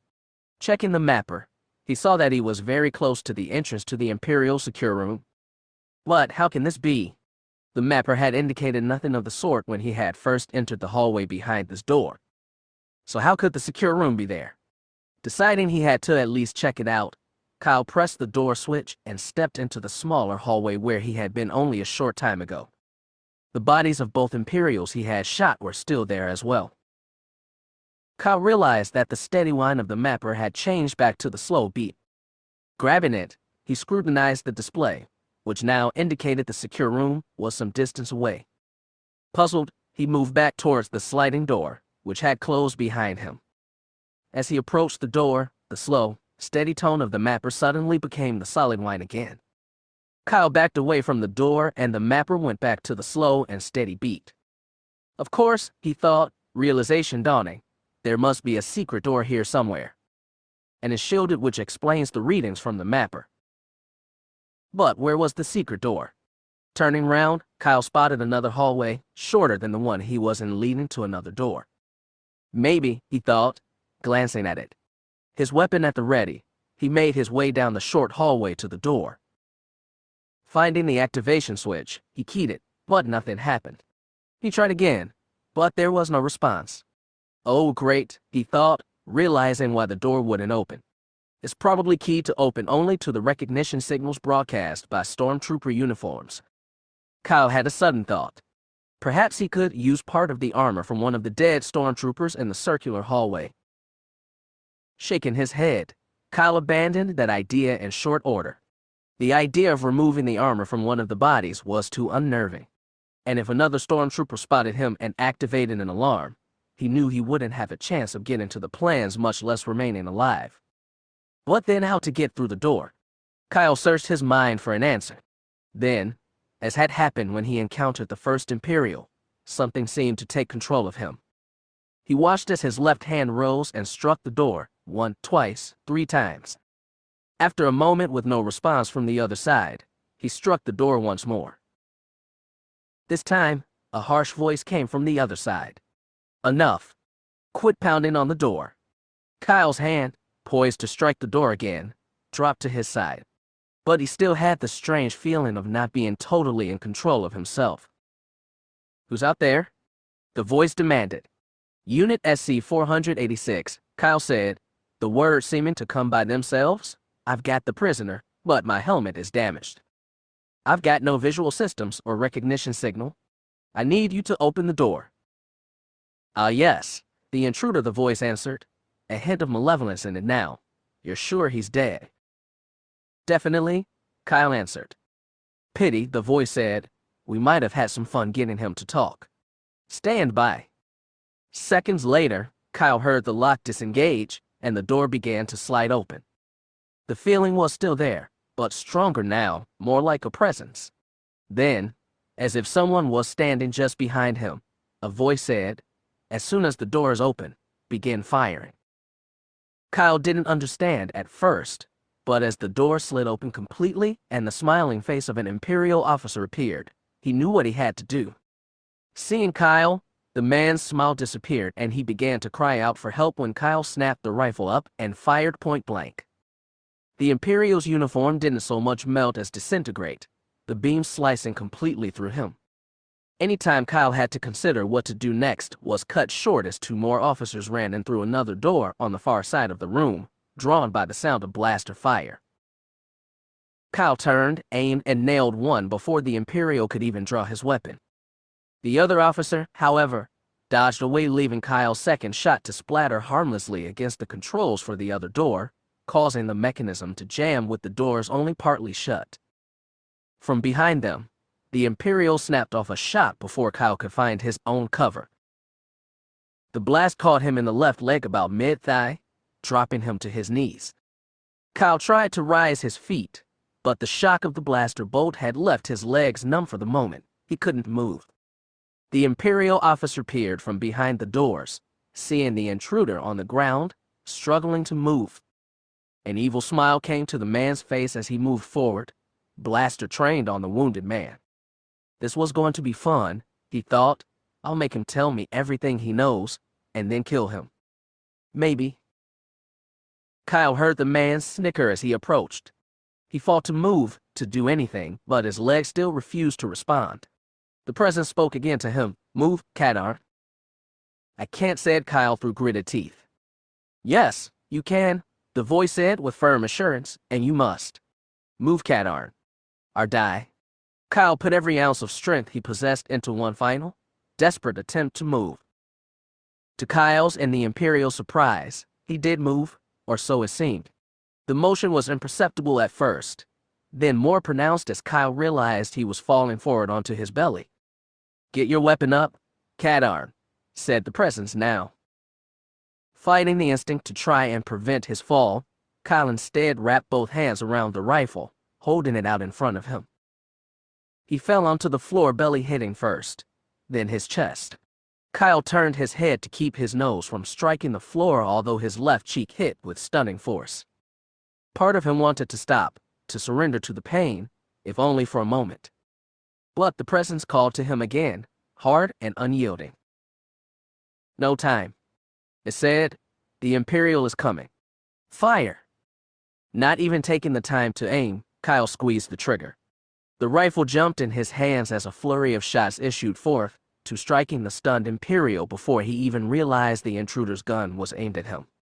Kyle heard the sound of something slumping to the ground. Raising his head from the floor, his eyes widened in surprise as he saw the Imperial before him, dead, 2 smoking holes in his chest.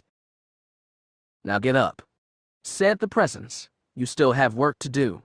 And as suddenly as it had come, the presence was gone, along with the feeling of being controlled. No, Kyle realized later, not controlled, directed. Setting his gun aside for a moment, Kyle pushed himself off the floor, moving to a sitting position. Every part of his body seemed to hurt, from his scraped cheek to the blaster strike to his leg. He wanted to rest. His body was asking for it. But he shook his head, dismissing the idea. There would be plenty of time to rest, if and when he completed his mission. Retrieving the rifle, Kyle rose painfully to his feet and made a check of his equipment.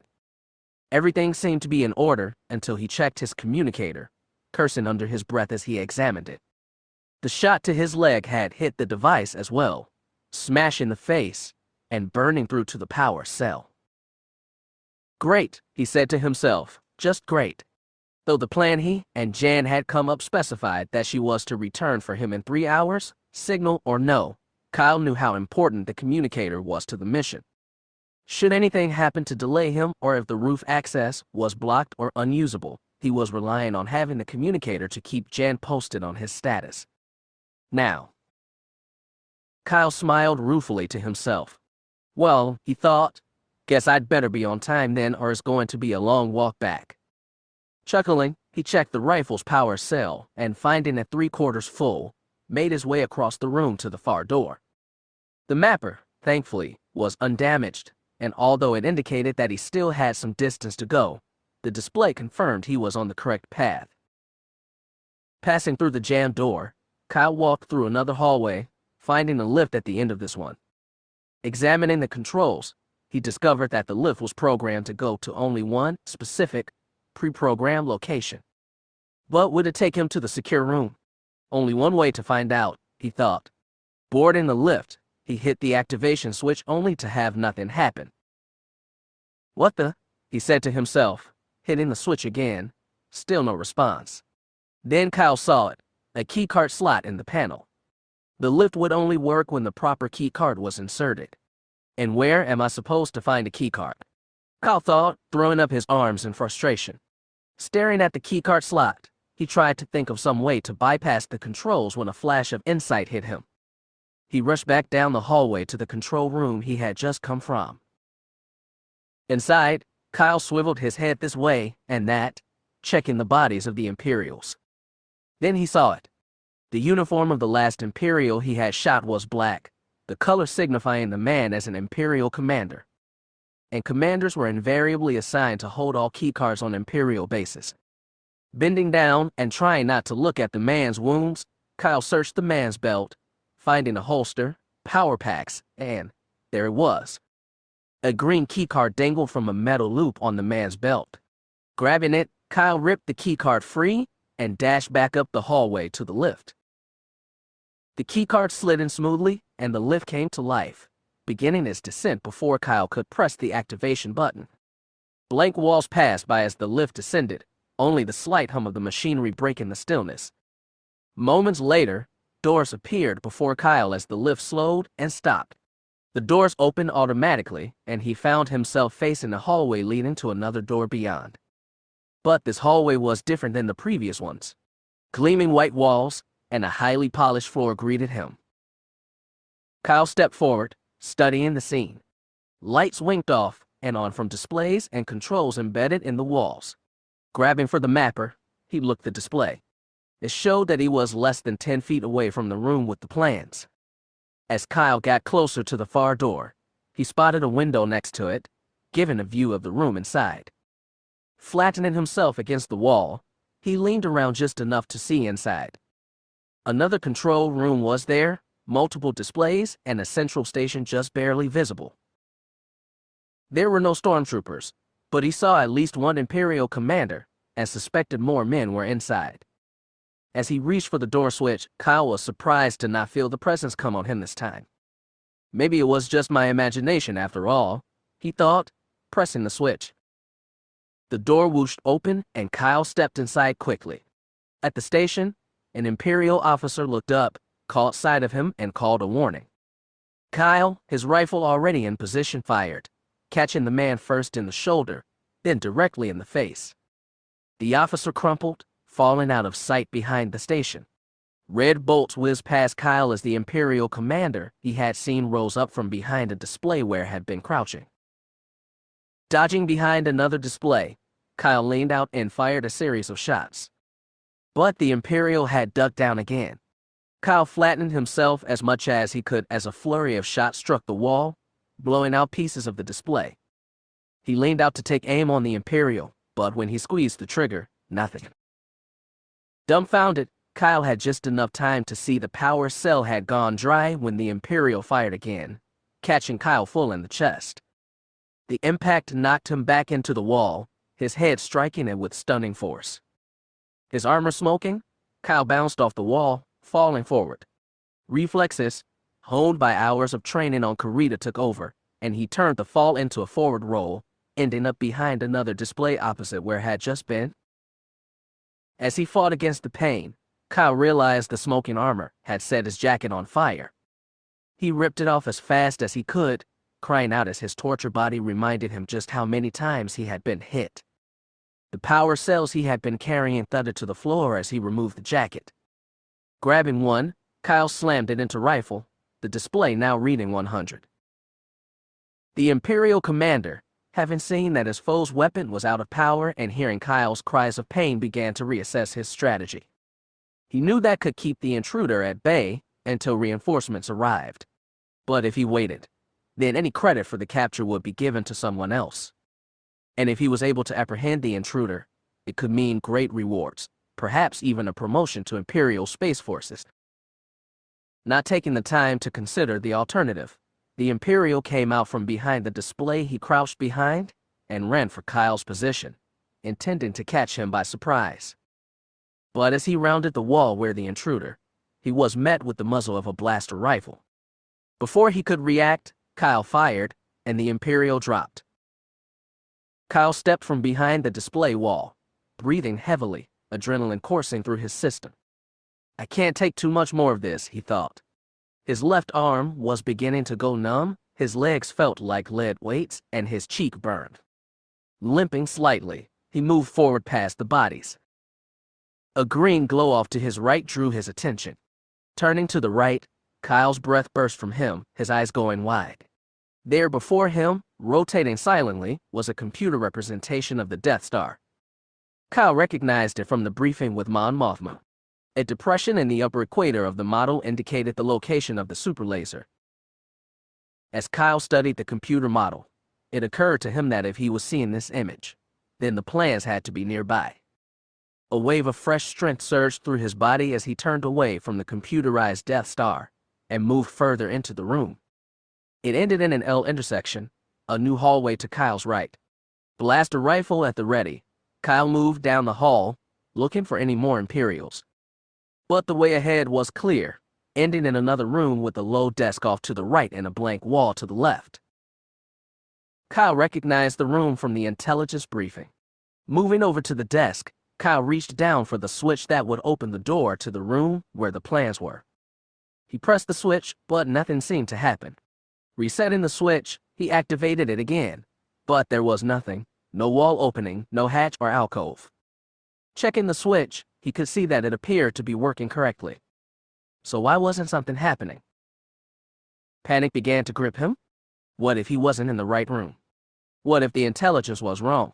What if the plans had already been moved? Okay, Katarn, he said to himself, come down. It's the right room and you know it. Now, try it again.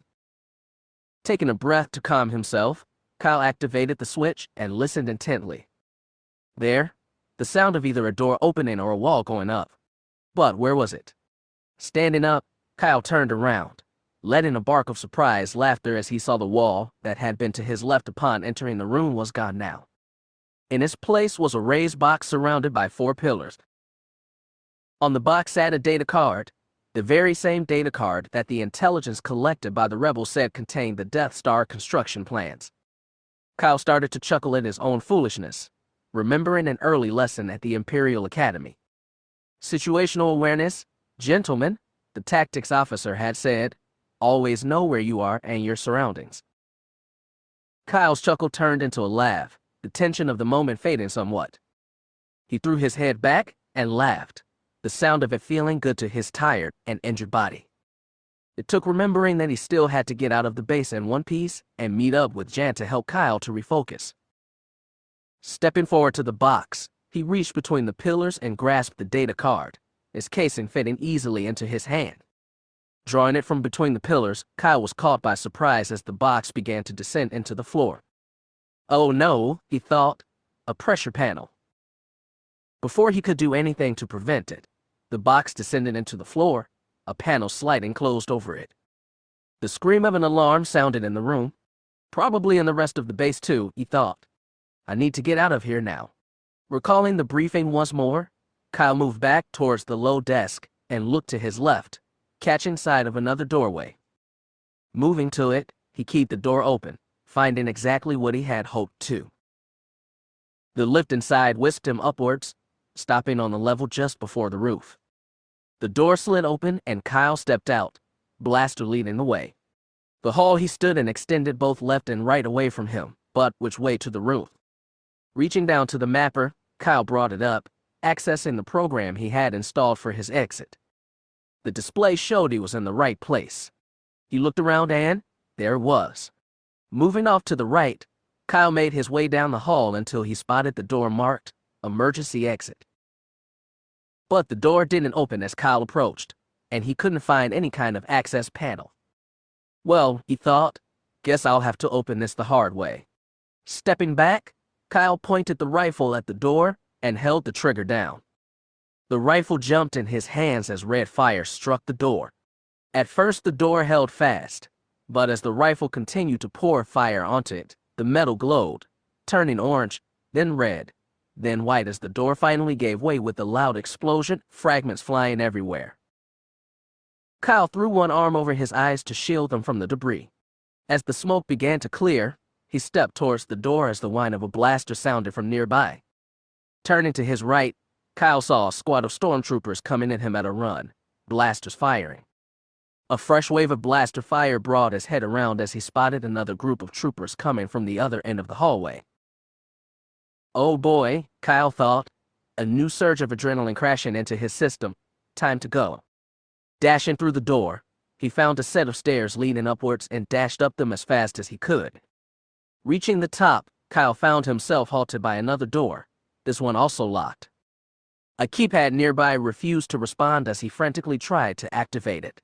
Leveling his rifle, he aimed it at the keypad and fired. In the resulting explosion, the door slid open and Kyle went through it. He was on the roof now, the sky of Danuta above him. Using the keypad on the other side of the door, Kyle was able to get it to close. He blasted this keypad too, effectively keeping the door from opening until the pursuing stormtroopers were able to blow it clear. With the door secured for the moment, he scanned the sky for the moldy crow, but it was nowhere to be seen. Kyle automatically reached for his communicator, then remembered it had been destroyed. He scanned the sky once again, but still nothing. Where was Jan? Kyle thought. She should be here, but images of the moldy crow on fire and smashed into the ground flooded his mind. No, he thought, Jan's okay. She's coming. But as Kyle kept scanning the sky and seeing nothing, his hope began to fade. The sound of a blaster shot from behind brought him around fast. The door behind him was still closed, but the sound of blaster fire began to echo from behind it. The door began to glow, a ruddy orange at first, beginning to brighten. Suddenly, the light wind moving across the roof seemed to gather itself, and blasted across the roof with incredible force. Kyle dropped to one knee as the wind struck, threatening to blow him right off the roof. Grit and sand flew everywhere, striking the exposed parts of his hands and face. As quickly as the wind had come up, it started to slacken, enough that Kyle was able to stand up again and look around. The combined roar of ion engines and repulsor lifts drew his gaze upwards, and there above him, seeming to have appeared from nowhere, was the Moldy Crow. No ship had ever looked so beautiful. But, instead of descending to where he was, the ship hung there, held in place by its repulsor lifts. Jan doesn't see me, Kyle realized. He began to wave his arms above his head frantically and call at the top of his lungs. Jan! He called as loudly as he could. Jan, I'm down here. Right here. Come on, Jan. You've got to see me. But still the ship didn't move. Suddenly, Kyle heard the roar of another ship. Looking to the far horizon, his eyes went wide with fear as he caught sight of an Imperial patrol ship heading towards the Moldy Crow. Jan! He called, still waving. Jan, look out. Jan! You've got a patrol ship coming right at you. But his warning was too late as the vessel opened fire, the blast striking the right side of the Moldy Crow, knocking the ship sideways. Jan, get the shields up. Get them up now. But instead of hearing the hum of shield activation, Kyle watched as the Moldy Crow turned to face the Imperial patrol vessel, which was coming on hard and fast. Kyle threw his hands over his head and ducked down as the laser cannons of the Moldy Crow opened up, sending lances of red fire at the Imperial patrol ship. The sound of an explosion brought Kyle's head up. The patrol ship was on fire, falling out of the sky. It disappeared from sight, hitting against a nearby building and exploding. The roof shook and Kyle fell onto his side. When the shock of the explosion dissipated, he scrambled back to his feet, looking up to see the Moldy Crow still hovering above him. He began to wave and call again. Jan!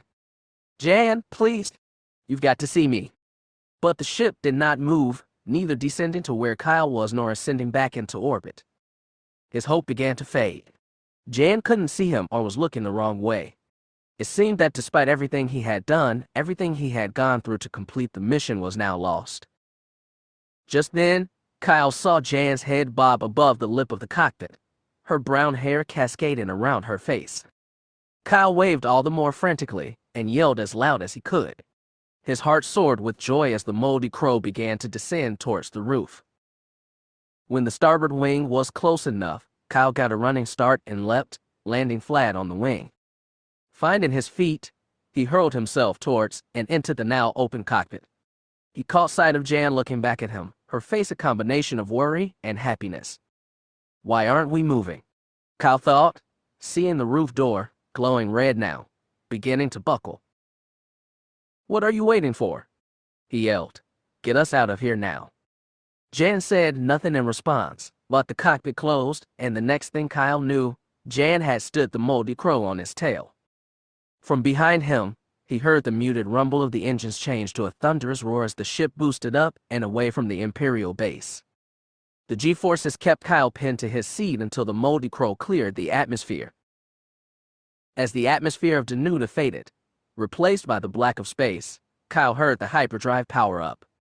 The stars before him turned into lines, then disappeared as the Moldy Crow leapt into hyperspace. That's everything, Jan, Kyle said, taking another deep breath, sinking further into the seat, exhaustion beginning to overcome him. In the forward cockpit, Jan turned to stare out at the whirling color of hyperspace, her mind a whirl, taking in everything Kyle had told her. She had known while planning the mission that it wouldn't be easy to accomplish, but what had happened to him was almost beyond belief. How he hadn't been seriously wounded or killed was a miracle in itself. Regret filled as Jan considered how she and Mon Mothma had selected this mission in part as a test of Kyle's loyalty. She turned to look at him again. He was moving around in the seat, trying to find a comfortable position. But each movement caused him pain. She could see it in his face. Are you all right? She asked, instantly regretting the question. Kyle turned his gaze on her, his eyes going cold and hard. What do you think? He said angrily. Jan fought not to react, a retort coming to her lips. For a moment, the two just stared at each other. She took a deep breath, allowing some of the softness she felt come into her expression. "Listen, Kyle," she said, her voice still a bit clipped. "I know you're hurt. And right now, we're both upset." Jan searched her mind for the right words. "Let's concentrate on getting safely back to the New Hope and getting you some help, okay?"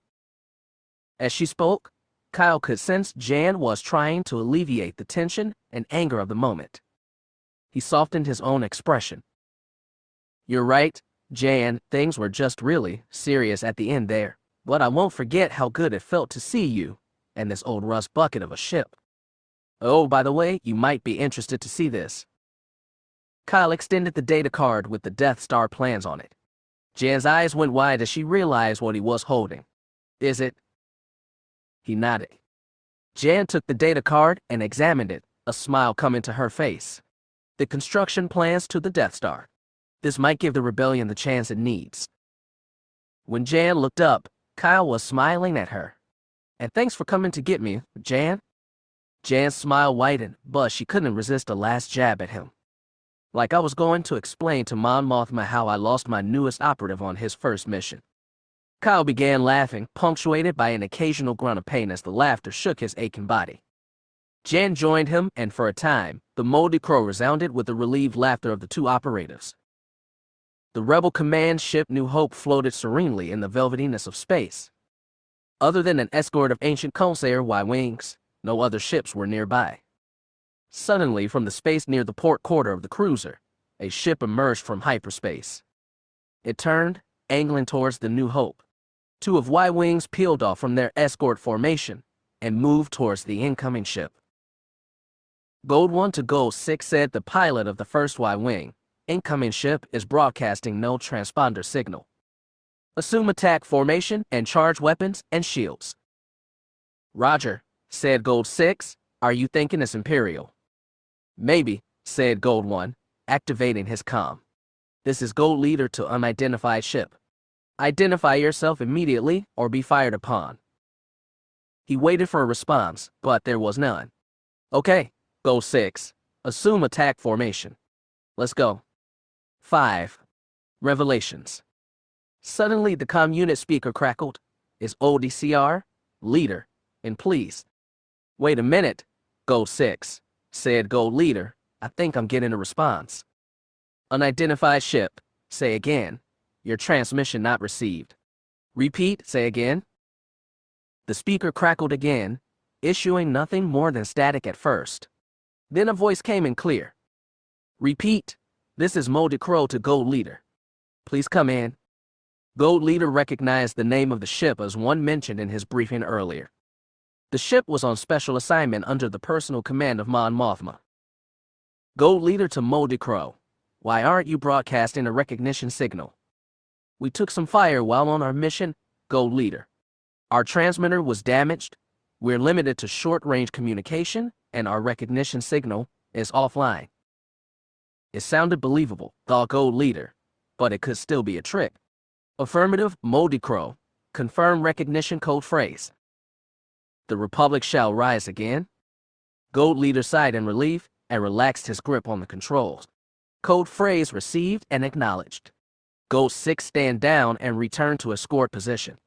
"Moldy Crow, you're clear to dock with New Hope." "Thanks, Gold Leader," said Jan. Clear skies. She watched as the two Y-wings peeled away and moved back towards the cruiser. "How are you doing back there, Kyle?" Jan called. "I'll make it," Kyle said, his voice betraying the pain he was feeling. "Hang on," she replied.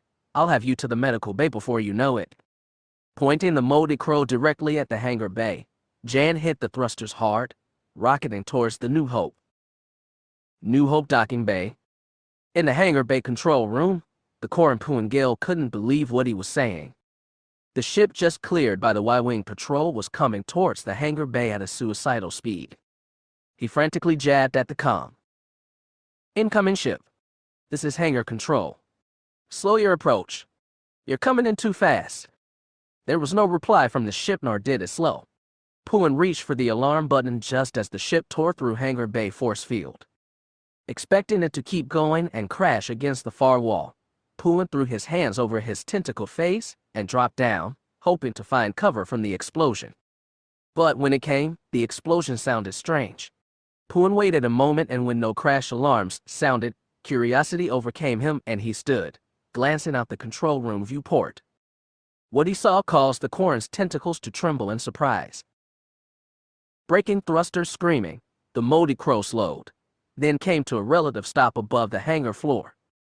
The roar of the thrusters died away as the repulsors came on, and the ship descended carefully to a landing spot. Pooin left the control room at a run. He was going to tell this pilot off. How dare he endanger the safety of the New Hope and his crew? Reaching the ship, Pooin drew in a breath to speak when the cockpit opened and a lithe figure vaulted out, landing on the ground in front of him. Pooin recognized the figure as a human female. She wore a tan pilot suit, the belt of which was clustered with various devices. On her head sat a pair of goggles, framing brown hair, which cascaded down, stopping just above her shoulders. "Listen," Pooin began, "you can't just," but the female cut him off. "No time," she said, waving an arm to indicate the ship behind her, voice as firm as it was frantic. "My partner is injured. I need to get him to the medical bay right now." Pooin's anger turned to confusion. "But," he began. With a sigh of disgust, the female pushed past him and ran for the control room.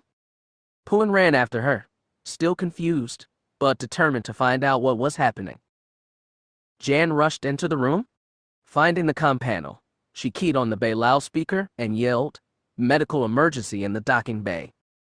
"Repeat, medical emergency in the docking bay."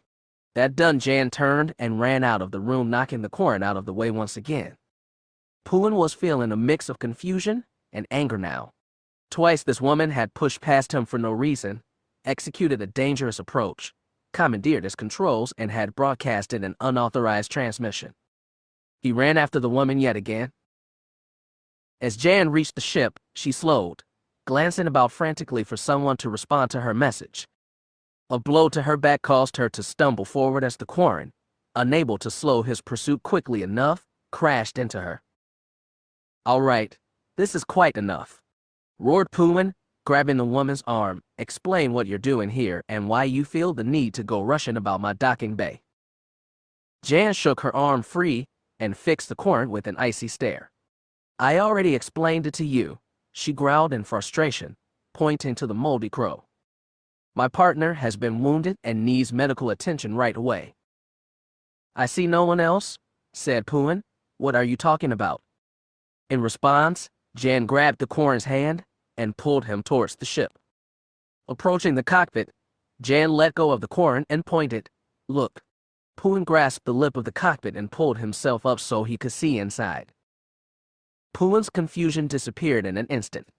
There in the rear cockpit sat another human, this one a male.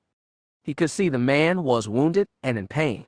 Pooin turned to meet Jan's fierce gaze, then turned and ran for the control room. Reaching the room, he switched the comm to internal frequencies and called both security and the medical bay. He emerged from the room only long enough to shout to Jan, "Help is on the way." Seconds later, a medical team followed by 2 security officers came into the docking bay at a run. Jan directed them to the ship. As the security officers approached, Jan recognized them as the ones who had escorted Kyle to Mon Mothma. The bigger of the 2 recognized the figure in the rear cockpit. "What happened to him?" the man said sarcastically. "He slip and fall again." Jan turned a look of pure anger on him. "Listen, you piece of slime. That's my partner lying wounded in there. You will get him out of that cockpit and make sure he gets to the med bay right now, or I will personally rip your head off and hand it you. You got me?" Although the man was several inches taller and many pounds heavier than Jan, he backed off. "Yes, ma'am," he said, "right away." With the help of the security men, the med techs carefully extracted Kyle from the cockpit and placed him on a hovering stretcher. They dashed from the docking bay. Jan was about to follow when she noticed the Katarn standing outside the control room, observing the scene. Dashing over, Jan grabbed one of his flippered hands in both of hers. Thank you, she said, smiling at Puin. The Katarn shook his head. No thanks are needed. I should have reasoned what was happening sooner. Go, and make sure your partner is okay. I'll take care of your ship. Jan smiled at Puin in genuine gratitude, then ran out of the bay. Mon Mothma's briefing room aboard the New Hope. The door whooshed open, and Jan, leading a limping Kyle Katarn, stepped in. Her right arm was looped through the crook of Kyle's left elbow, supporting him as the pair made their way to the table and took seats. How are you feeling, Kyle? Asked Mon Mothma, giving him a concerned look. Much better, he said, the leg still a bit numb, indicating Jan with a nod of his head. That's why the escort. Mon Mothma smiled, but Jan looked at him with a very serious expression. Dr. Berth said you're still healing. There's only so much Bacta can do. And since you wouldn't take the cane. She indicated the silvery object she held. Jan, please, Kyle said. I'm not some crippled old man. Just the same, she began, but Mon Mothma cut her off. May I make a suggestion? They looked at her. Surrender gracefully, Kyle, she said. There's no way you're going to win. Kyle stared at both women for a moment, then blew out a breath of resignation. Okay. This set both women to laughing. When they had finished, Mon Mothma cleared her throat. Now to business. I've read the mission report and want to congratulate you both. You faced unexpected challenges, but overcame the obstacles and returned safely. And because of your efforts, we now have the construction plans to the Death Star. Jan and Kyle looked at each other, each sporting smiles of victory. Mon Mothma continued, Kyle, you performed beyond my expectations, especially for a first-time field operative. I can see now that I made the right decision in having you join us. His smile faded. What do you mean you can see it now? Mon Mothma, Jan started to say. The older woman held up a hand. He deserves to know. Know what? Kyle said, anger creeping into his voice. His eyes rested on Jan briefly. But when she dropped her gaze, he focused on Mon Mothma. What exactly is going on here? There is no easy way to say this, Kyle. I had doubts about your defection to our side and needed to know if I could truly trust you. The anger on Kyle's face was replaced with shock and surprise. Then, all this, he said, sweeping his hands about the room, the Denuta mission. They were nothing more than a test of what? Loyalty. Not completely true, Mon Mothma replied. I did use the Denuta mission to test your loyalty. But the objective and goals were real. You have done a great service to the Alliance. Kyle rose to his feet, using the table to support himself. And that's supposed to make me feel better. His eyes were smoldering. Why should I even care about your alliance? You used me? Yes, I did, Mon Mothma said plainly. Kyle turned his eyes on Jan. Did you know about this too? She nodded, but wouldn't meet his gaze. Great, he said, just great. I don't know what I was thinking when I asked to come with you, Jan. You're no better than she is, he indicated Mon Mothma.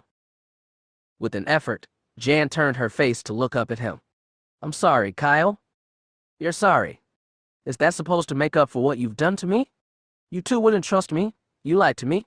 And if that wasn't enough, you sent me on a mission when I nearly got killed. How am I supposed to believe anything either of you has to say? It was necessary, Kyle. Mon Mothma said. Oh, really? And what if I had died on Denuta? Neither woman answered him. I see, he said coldly. You know, I was wrong about you. You're no better than the Empire. In fact, you're worse. Kyle, Jan said, reaching a hand out to him. Grabbing the cane, Kyle lurched back from the table, standing up. Don't touch me. Don't you even dare. You pretended to be my friend. You pretended to care. And all this time it was a lie. And that tape. Let me ask you this, Jan, is my father really dead? Jan's look of shocked horror instantly told Kyle he had gone too far. But, at the moment, he didn't care. I've got to get out of here, he thought. Grunting with the effort of putting weight on his still numb leg, Kyle made his way towards the briefing room door. Kyle, Mon Mothma called. He halted, squared his shoulders, and turned to face her. His face was a mask of anger. If you believe nothing else I ever say, then believe this. What I did was for the good of the Alliance. It was not personal. Face conveying the disbelief he felt, Kyle turned back around and made his way through the doors. No sooner had the doors closed than Jan smashed a fist into the table. I know, Mon Mothma said, but it had to be done. Where will he go? Jan said, her face a mixture of anger and pain. What we will do. He can't leave the ship in his condition, and I don't want to send security after him. I'm afraid we'll just have to wait and see. Kyle stalked the corridors of the New Hope, turning at random, not seeing where he was going. His mind was in chaos, pain and anger warring in his mind for control. I can't believe they did this. I could have been killed on Danuta, and for what? Just to pass some ridiculous test of loyalty. How am I supposed to ever trust Mon Mothma again? And Jan, she was part of it. Is everything she said to me a lie? What am I going to do? I can't go back to the Empire, but I'm wondering if the rebellion is any better. Coming around another corner, Kyle had to stop short, nearly colliding with a person coming the other way. He was about to excuse himself when he caught sight of the other person. It was that same guard who had helped him to his first briefing with Mon Mothma. Well, the guard said, a savage smile coming to his face. Look who I found wandering the halls.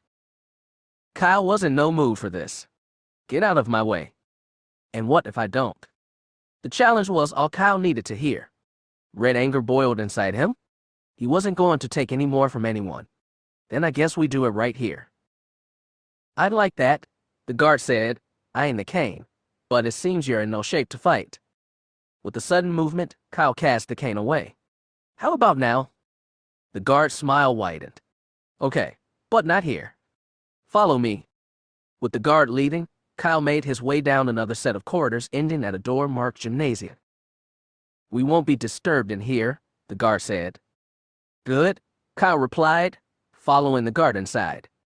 The gym turned out to be quite impressive. The ceiling here was at least 15 feet high, and was nearly as long as it was tall. Looks like it must take up on whole side of the ship, Kyle thought. The room's width allowed for several pieces of exercise equipment, a track as well as a number of exercise mats. He followed the guard over to one. Stepping away from Kyle, the guard went to the far side of the mat. Unbuckling his weapons belt, he placed it on the floor. Next came his shirt. Kyle swallowed as he viewed the man's physique. There didn't seem to be an ounce of fat on him. Muscles flexed and bunched as the guard finished removing his shoes, turning back to face Kyle. You gonna stand there? Or are we gonna do this? Removing his own shirt and belt, Kyle sat down on the mat to remove his shoes. As he rose to his feet, he felt a twinge from his left leg. Gonna have to be careful with it, he thought. He faced the guard. Let's go. The men began to circle each other, hands held out, waiting for other to make the first move. The guard moved first, coming at Kyle with hands outstretched. He ducked the man's charge and dashed forward to get some distance between them again. They circled again. The guard charged again.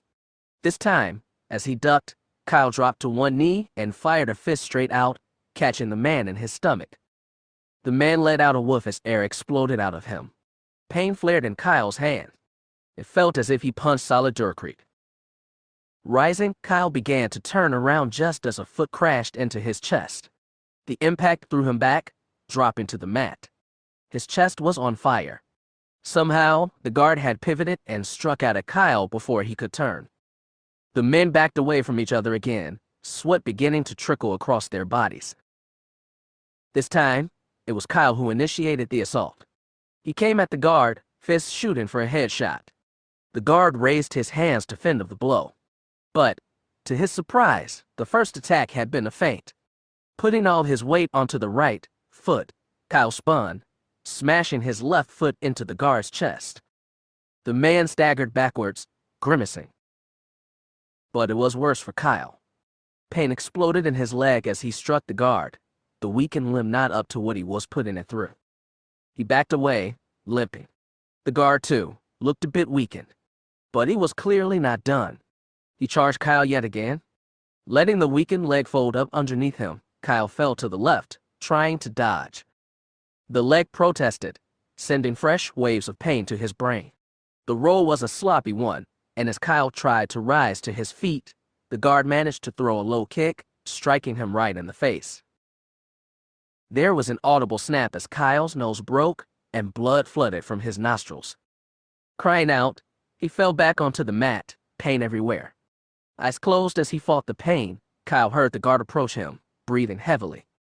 Part of him feared what was coming next. He was the man's mercy, so it surprised him all the more when the guard spoke. Not bad, Imperial, not bad at all. You can fight?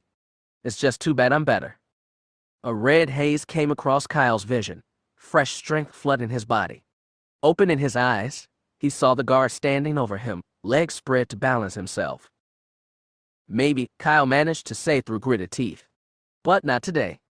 With every last bit of his reserves, Kyle fired his right leg upwards, directly into the man's scrotum. The guard let out a cry, reaching down to the wounded spot even as his knees buckled and he crashed to the mat. A smile came to Kyle's face even as the pain racked his body. Nearby, the guard held himself as he rocked from side to side. He tried to speak, but could only manage a sound not unlike a squeak. They lay there for some time, unable to move. In time, Kyle's pain subsided enough that he was able to roll onto his side and sit up. The guard still lay on the mat, eyes open. Studying the ceiling, Kyle guessed. Catching sight of Kyle, the guard's eyes met his. Geez, that hurt. Where'd you learn to fight like that? The Imperial Academy, Kyle replied, even as he wondered why he was doing so. He shrugged. After a fight, the least he could do was answer the man's questions.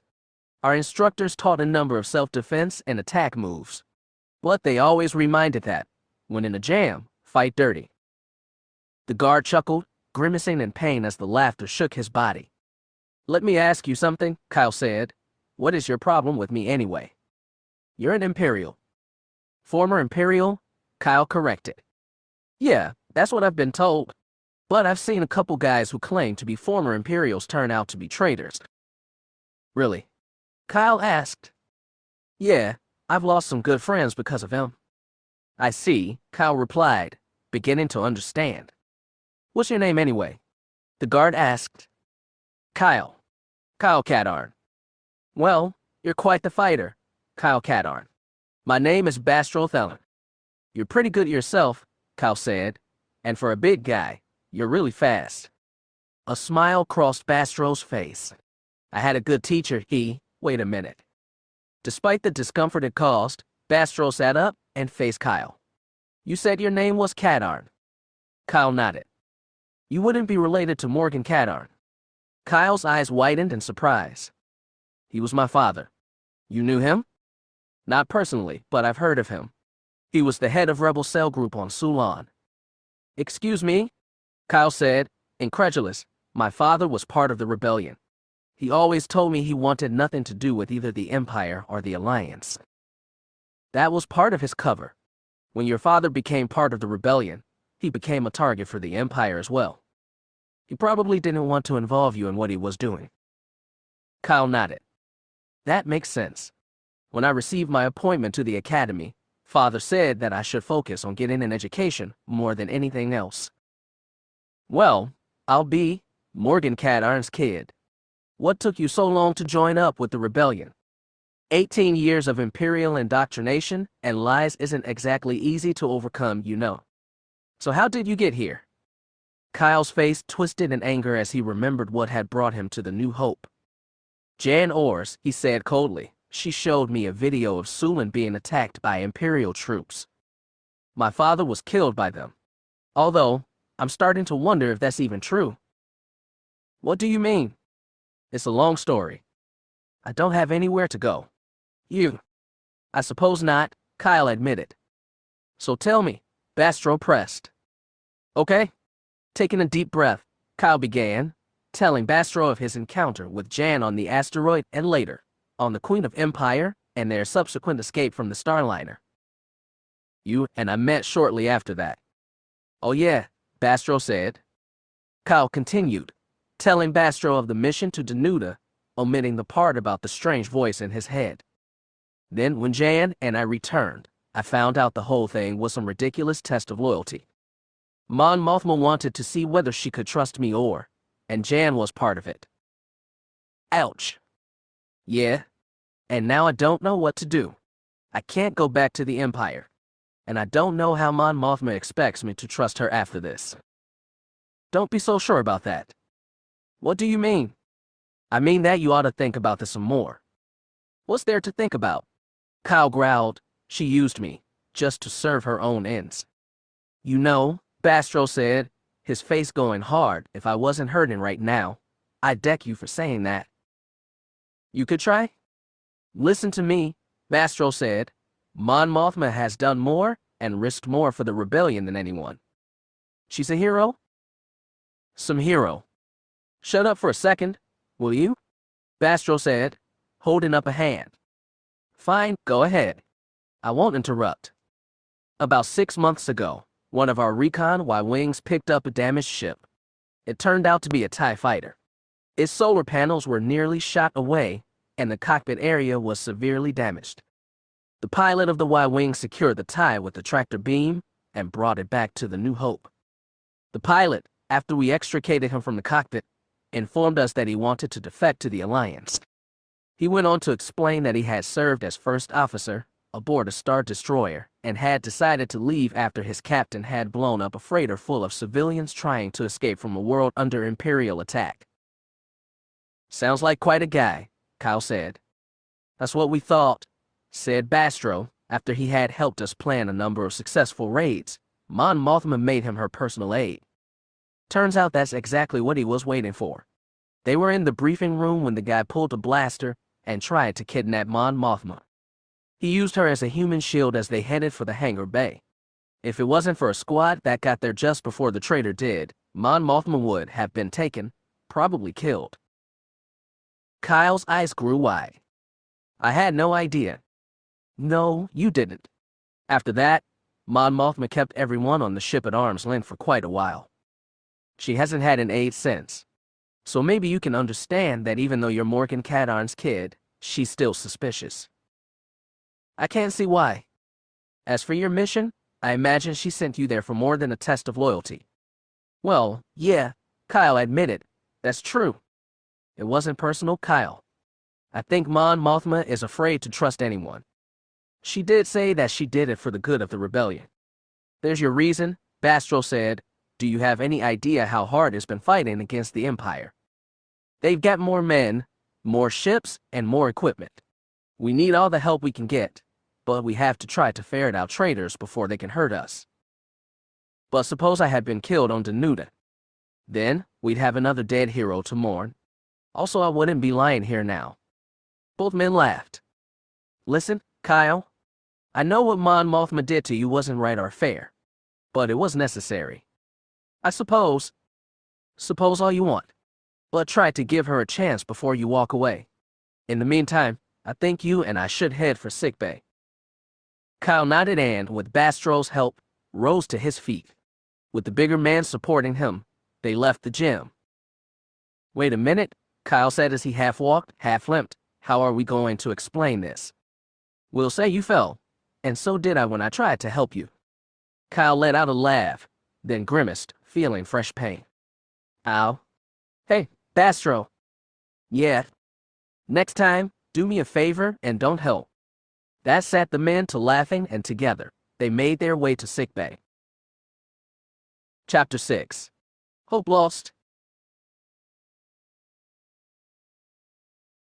As Kyle and Bastro explained their accident to Dr. Berth, Mon Mothma and Jan had their hands full. Shortly after his departure, a ding issued from the table's control panel. She pressed the receive button. This is Mon Mothma. Captain Detter here, Mon Mothma. We've received a transmission from our people on Tatooine. Patch it through, Captain. At once, he said. The comm clicked once as the communication signal was switched. This is Mon Mothma. Please go ahead. This is Jab Jelson on Tatooine, Mon Mothma. We've had a problem here. I'm not sure I understand, she said. forehead wrinkling in confusion. The princess was supposed to have rendezvoused with you 4 hours ago. Yes, she was, said Jab, but as of right now, the rendezvous has not taken place. Jan could see that Mon Mothma was getting frustrated. Her brow was furrowed and her lips compressed into a thin line. Mr. Jelson, she said in measured tones, her voice serious. Perhaps you should explain exactly what has happened. There was a pause from the other end. Then, reports are still sketchy. But it appears that the Empire learned of our plans. Mon Mothma's eyes went wide and she drew in a quick breath. Jan shared her expression. The Antv successfully intercepted a transmission from rebels onto Prague containing the Death Star plans. Jelson continued, however, an Imperial Star Destroyer was sighted as the ship broke orbit and went into hyperspace. Apparently, the Imperials knew where the Tantive was going because the Star Destroyer was waiting when our ship came out of hyperspace over Tatooine. They attempted to run, but the Star Destroyer locked a tractor beam onto the Tantive and captured it. Shock gripped Mon Mothma.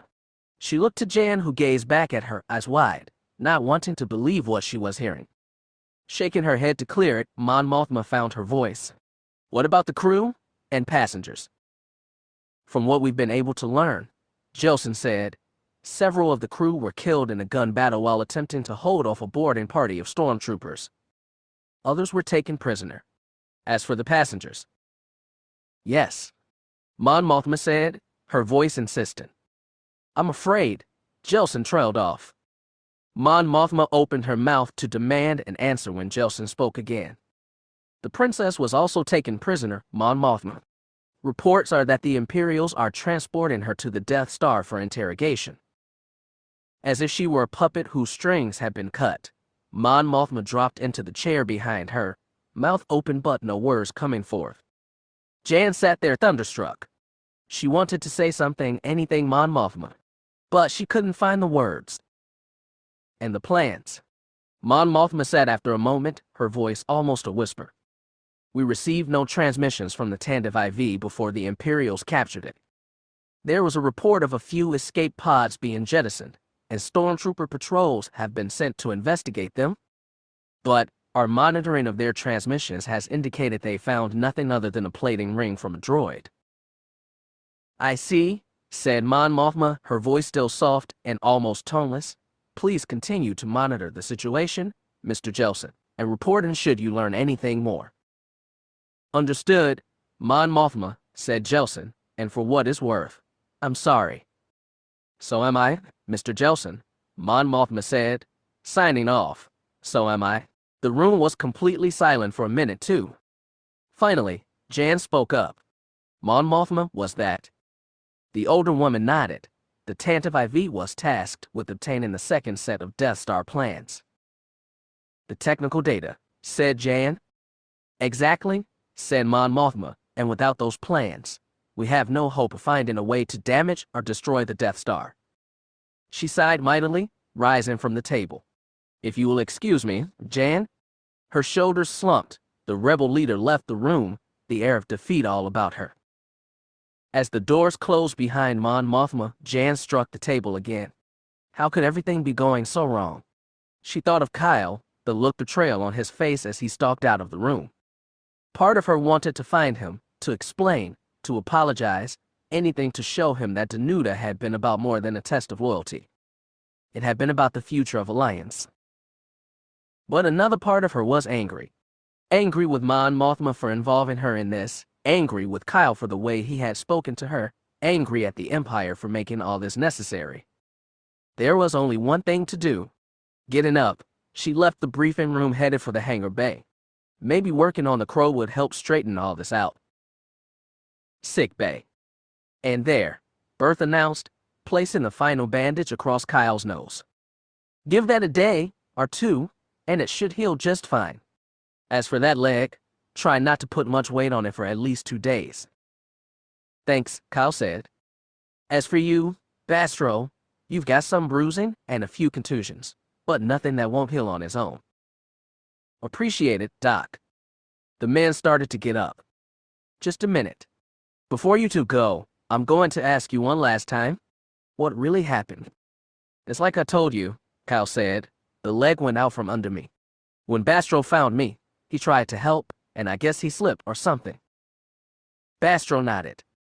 Very well, the doctor said, not convinced, but in the future, try to watch where you are going. You got it, Bastro said. When the doors to sickbay closed behind, both men burst out laughing. That was close, Kyle said, wiping tears from his eyes. You're telling me? Bastro replied, still chuckling. It's a good thing he let us go. I couldn't have kept my face straight much longer. Me too, Kyle echoed. So where are you heading? Bastro asked. To find Jan and Mon Mothma. I've got an apology to deliver. Good to hear you say that. As for me, I'm headed back to my quarters to rest. I'm still achy.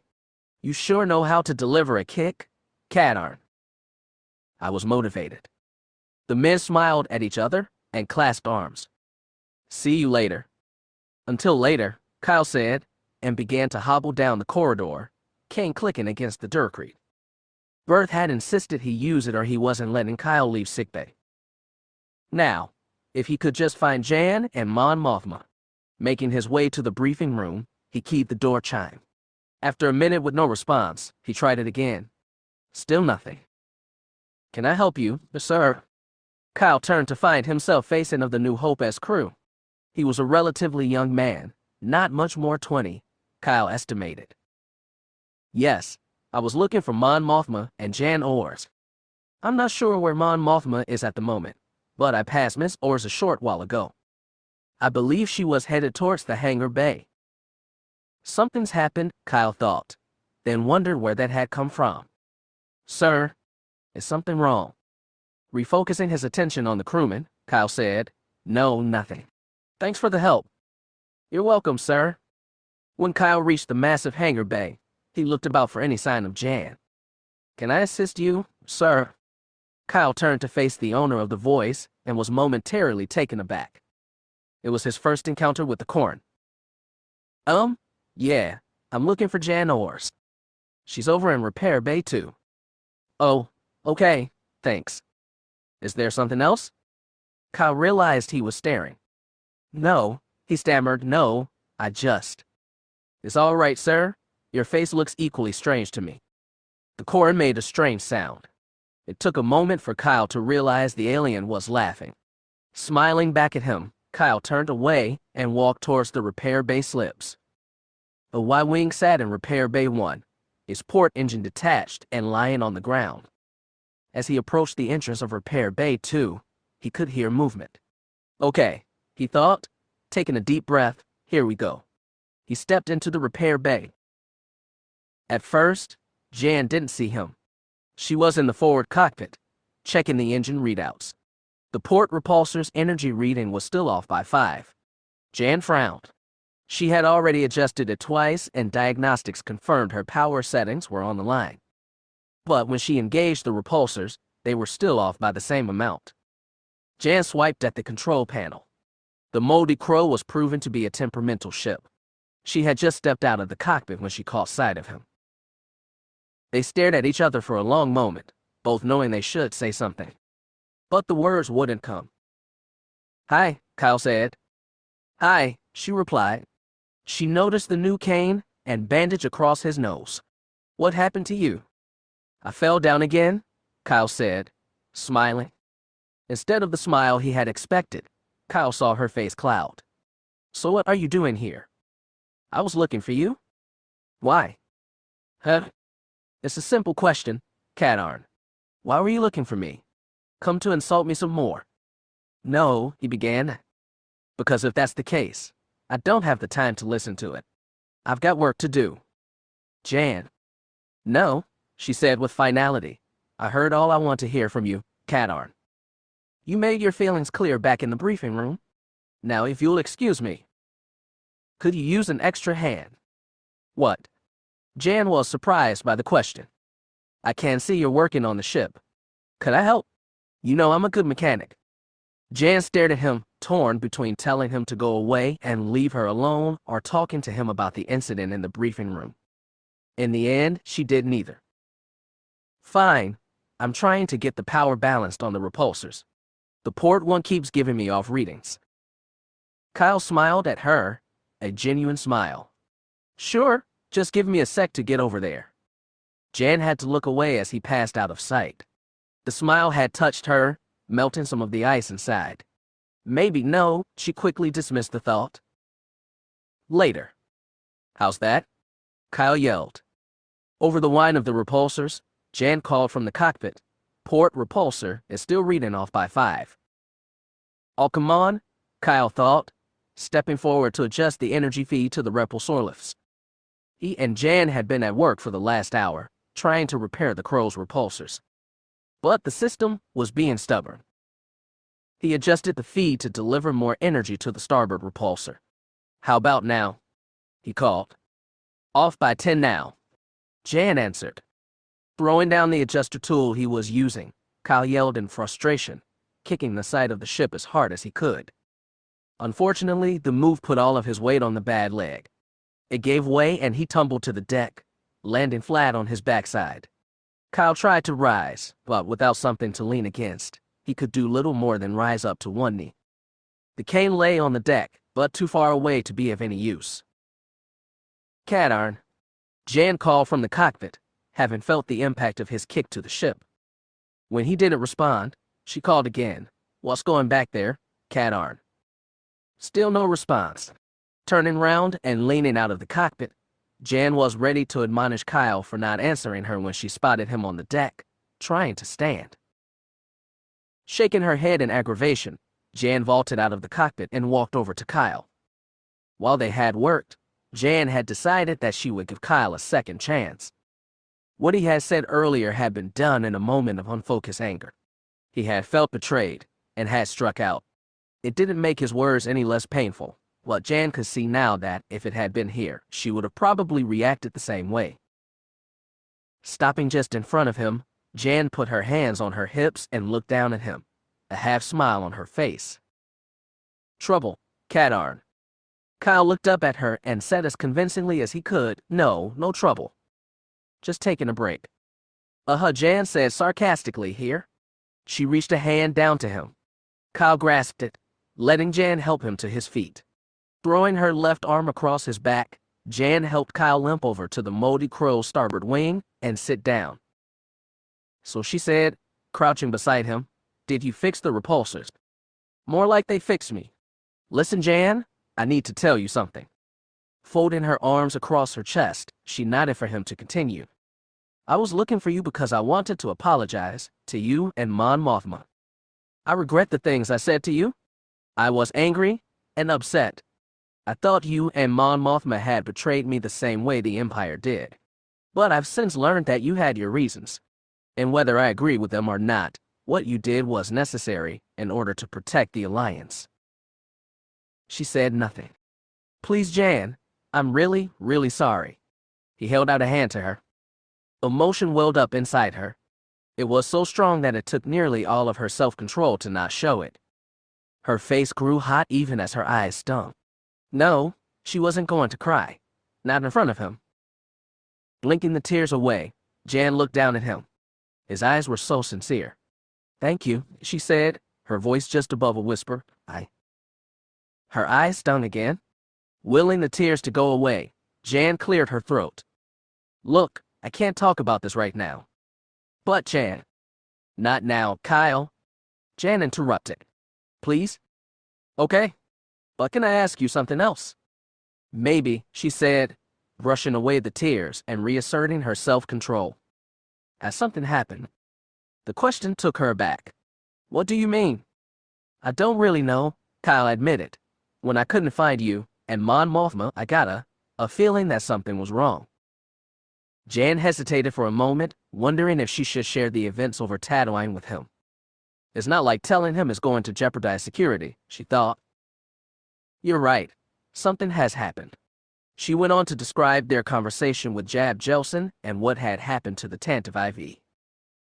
When she finished, Kyle's face was a mask of shock. Has there been any further communication from Jelson? Jan shook her head. What about the plans we retrieved from Danuta? They've got to be worth something.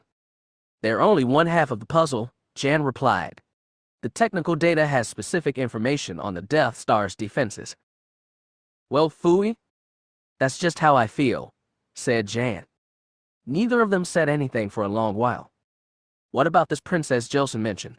Kyle asked, changing the subject. I've never met her, Jan said, but I have heard of her. Princess Leia Organa of the Royal House of Alderaan. Alderaan, Kyle said, surprised, but it's supposed to be a peaceful planet. We learned at the Academy that the people there hate war and value peace above all. That's true, Jan answered, and officially, Alderaan is a member of the Empire. But the princess, she's different. She is one of the few Imperial senators, other than Mon Mothma, that have spoken in opposition to many of the Emperor's policies and edicts. It's earned her a reputation as a maverick. Okay, Kyle said, but why is she helping the rebellion? The princess, Jan said, while not always agreeing with the Emperor's decisions, was committed to effecting change within the system. That is, until the Gorman massacre. I remember reading about that, said Kyle. The story was a group of insurgents overthrew the legitimate government on Gorman and was holding hostages. When the Empire tried to bring a peaceful solution to the situation, the insurgents killed themselves and the hostages. He looked over at Jan, who was shaking her head. What? He asked. That's the story the Empire put out over all the news nets, Kyle. But it isn't what really happened. The entire dispute was over increased taxation of the people of Gorman. The people protested against the increased taxes and staged a peaceful rally at the landing field where the ship containing the tax collectors was to land. The protesters positioned themselves so the ship couldn't land. But then, without any warning whatsoever, it landed anyway. Oh man, Kyle said. Jan nodded. Nearly 1,000 were crushed to death and many more injured by blasts from the ship's engines and repulsor lifts. Kyle ran a hand down his face, shocked at what he had just heard. But, at the same, he wondered if he should be. The Empire had already lied to him about so much. Why should it be so surprising that it would lie about the Gorman massacre as well? Wait a minute, he said. Wasn't the commanding officer charged with murder? There were cause for it, to be sure, Jan answered, but the Emperor ruled in an accident and refused to hold the commander responsible. It was shortly after that Princess Leia contacted Mon Mothma about providing support and aid to the rebellion. Just then, her communicator went off. Jan here. This is Mon Mothma. I need to meet me in tactical immediately. There have been some additional developments regarding the situation earlier. On my way, Jan said, I've got to go. Will you be okay if I leave here? No, he said, because I'm going with you. I don't think that's a good idea, Kyle. Probably not. But I owe her an apology, and now's a good time as any. After what you said, you'll be lucky if she doesn't throw you in the brig. Maybe, Kyle said, but I have to try. Can you even walk? She asked. I think so, Kyle answered. Pushing off the wing, he took a step forward and nearly pitched himself to the ground. Grabbing for him, Jan helped Kyle back to standing position. Guess I might need some help after all, he admitted sheepishly. Smirking, Jan shook her head at Kyle. Looping her arm through his, the two of them made their way out of the docking bay and through the New Hope-esque corridors until they reached tactical. The doors before them parted and the two operatives made their way into a small room dominated by a large circular table to one side, banks of equipment covering the walls. 3 technicians were at work as Jan and Kyle entered, their voices low and indistinct. At the table, Mon Mothma stood by herself, hands on the railing. She spotted the pair and gestured for them to come over to where she was. With Jan's help, Kyle moved to a position opposite Mon Mothma and grabbed the railing to help support himself. Jan let go of his arm and took up a position next to him. She gave them both a disapproving look. I called for you, Jan. Please, Mon Mothma, Jan said, looking directly at her. Kyle has something to say to you. I have heard what he had to say earlier, and I do not wish to continue that conversation. Yes, but I have work to do, Jan, and while I need your assistance, Kyle is not involved. Please escort him out. Mon Mothma, Kyle began. She cut him off. I will call security if I have to. He was on thin ice here. Mon Mothma was apparently unwilling to listen to him, and given what he had said, who could blame her? He turned to go. Forgive me for interrupting. I'll leave now. Mon Mothma watched him go until the door slid shut behind him. Now Jan. Mon Mothma, Jan, I will only say it once more. There is important work to be done here. If you are incapable of performing your duty, I will get someone else. Realizing this might be her last chance, Jan tried once more. He came to apologize. Aside from the background hum of the computers and the muted voices of the technicians, silence reigned in the room for a solid minute. Wait here, Mon Mothma said, moving past Jan to the door. Outside, she caught sight of him moving down the corridor. Kyle. He stopped, turned around. Come over here for a moment. She waited as he made his way back to her. Jan said you have something to say to me. Kyle smiled. She was giving him a chance. Kyle smiled. She was giving him a chance. I came to apologize to you, Mon Mothma. When you told me the truth about the mission to Danuta, all I could think was that you had betrayed me just like the Empire had. And in that moment, I reacted out of blind anger. I know I can't take back any of the things I said, but I deeply regret them. While I didn't appreciate being used, I can see now why you did it. Do you, Kyle? Mon Mothma asked, hope beginning to gather inside her. Do you really? Yes, I do, he said with sincerity. The security of the rebellion is vital. And in preserving that security, you did what you did out of necessity. You needed to know whether you could trust me or not. And I? Kyle didn't respond, only looked at her intently. She smiled at him. Thank you, Kyle. I'm glad to hear you say this. Understand that there was no joy for me in what I did. And if you had been killed on Danuta, I would have regretted it all the more. He smiled back at her. I appreciate that. It's good to know someone cares. She held out a hand to him. Welcome to the Rebel Alliance, Kyle. He shook her hand. Thank you, Mon Mothma. Now, Jan told me what happened. What can I do to help? The rebel leader gave him a look of surprise, then smiled again. I suppose you would have found out sooner or later. Come. She preceded Kyle back inside, indicated he should join at the table. Jan smiled at them both. At least one crisis was solved. All right then, Mon Mothma said. We've been receiving a number of transmissions over the last few hours since the initial report from Tatooine. What kind of transmissions? Jan asked. Initially, a broadcast sent over all the news nets that the Antv had encountered some unknown problems and sent out a distress signal. Jan and Kyle traded disbelieving glances, knowing the report to be false. Mon Mothma continued. Another transmission was sent to the Imperial Senate informing them that, despite the best efforts of a Star Destroyer sent to assist, all aboard the Antv had been killed and the ship destroyed. But that would contradict Jelsin's report that Princess Leia had been captured and taken prisoner, said Jan. Exactly, Mon Mothma replied, which means the Empire does not want the Senate nor anyone else to know about the captured Antv. But why? Kyle asked. The Imperial Senate is not completely supportive of the Empire. If they learned the truth of this, it could generate sympathy for the rebellion and create an uproar in the Senate. Kyle understood where Mon Mothma was going with this. And you plan to have Jelsin's report leaked to the news services. Exactly. If we can get the Senate to examine this situation, it could result in. From behind Kyle and Jan came a voice. Mon Mothma, we're receiving another transmission over the news nets. Play it, she said. A speaker over the table came to life and the voice of a newsman came through. Repeating our breaking story.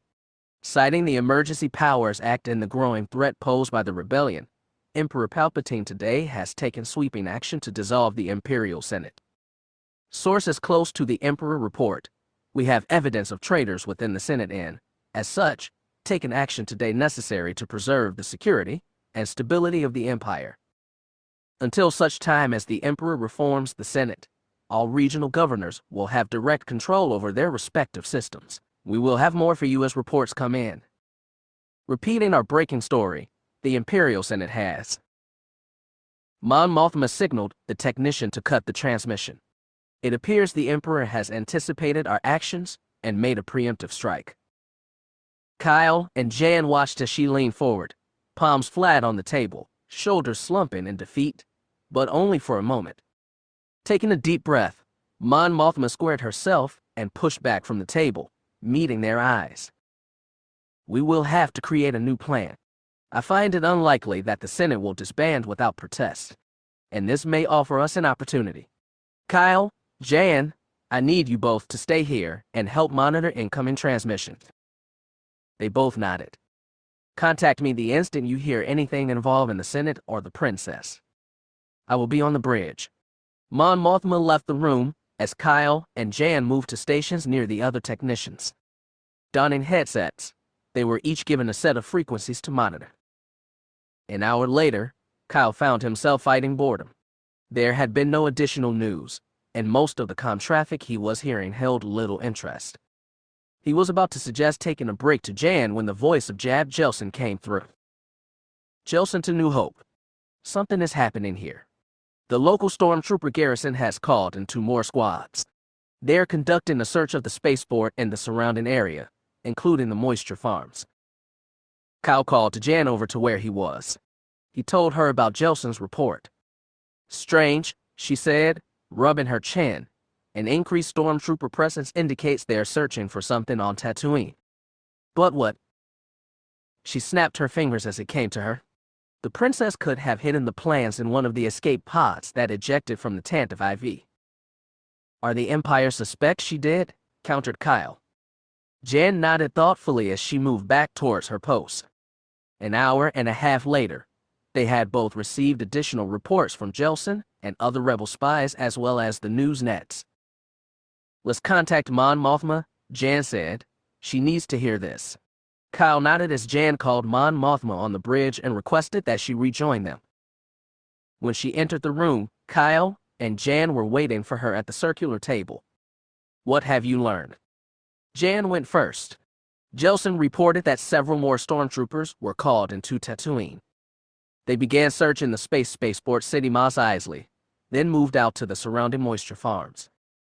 Half an hour later, a trooper unit radioed in that they were hot on the trail of suspected rebel spies. They attempted to capture 1 or more persons, and a gun battle ensued in one of the spaceport docking bays. A freighter called the Millennium Falcon took off without departure clearance and was presumed to be carrying the spies. It avoided a capture attempt by 2 Star Destroyers and escaped safely into hyperspace. Excuse me, Mon Mothma said, holding up a hand, but what does any of this have to do with our situation? Kyle spoke this time, because shortly after the Millennium Falcon escaped, every stormtrooper on Tatooine except the permanent garrison was called off planet. Jelson thinks that whoever is on the freighter either has the Death Star plans or knows where they are. We've also learned that the Death Star has left the Despair system, destination unknown. Mon Mothma nodded. If you're right, then the plans may still be safe. Is there any way to get in touch with this Millennium Falcon? Kyle looked to Jan, who shook her head. Communications has tried, but there's been no response. If they're still in hyperspace, then we'll have to wait till they come out. Mon Mothma nodded, a trace of a smile on her face. Continue sending. If we can intercept the freighter and determine where the plans are, we may still have a chance. Just then, one of the technicians walked over, his face ashen. Mon Mothma's smile disappeared as she caught sight of the man. What is it, Glef? What's wrong? The man didn't answer for a moment. Then taking a deep breath, he said, We just received a transmission from automated sensors in the Alderaan system. The Death Star arrived there 40 minutes ago. Jan gasped in surprise, and Kyle's furrowed brow matched Mon Mothma's. Well, now we know where it was heading, he said. Let me see the transmission. Mon Mothma said, fearing the worst. Glef nodded and returned to his station, manipulating controls. A holoprojector built into the circular table came on, the image showing space in the Alderaan system. Kyle watched as the view shifted, focusing in on a blue-green sphere. The view tightened, and he was able to distinguish individual continents surrounded by blue oceans, white clouds drifting across the sky.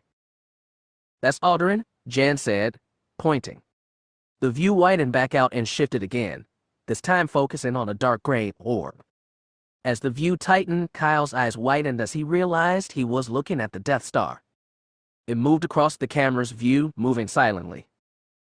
As he stared, Kyle realized that the massive orb was slowly rotating as it moved forward. As it did, he caught sight of a wide, circular depression on the surface of the battle station.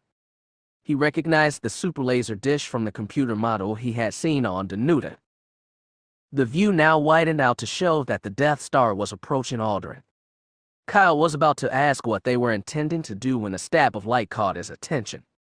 Around the perimeter of the circular depression, 6 lances of light stabbed forth, meeting at a point somewhat ahead of the battle station. And from where the laser beams crossed, a single beam of issued forth. The green lance of light shot away from the battle station and moved towards Alderaan. "Oh no," Kyle began, "they're not going to." The green light struck Alderaan, spreading out to cover the surface of the planet.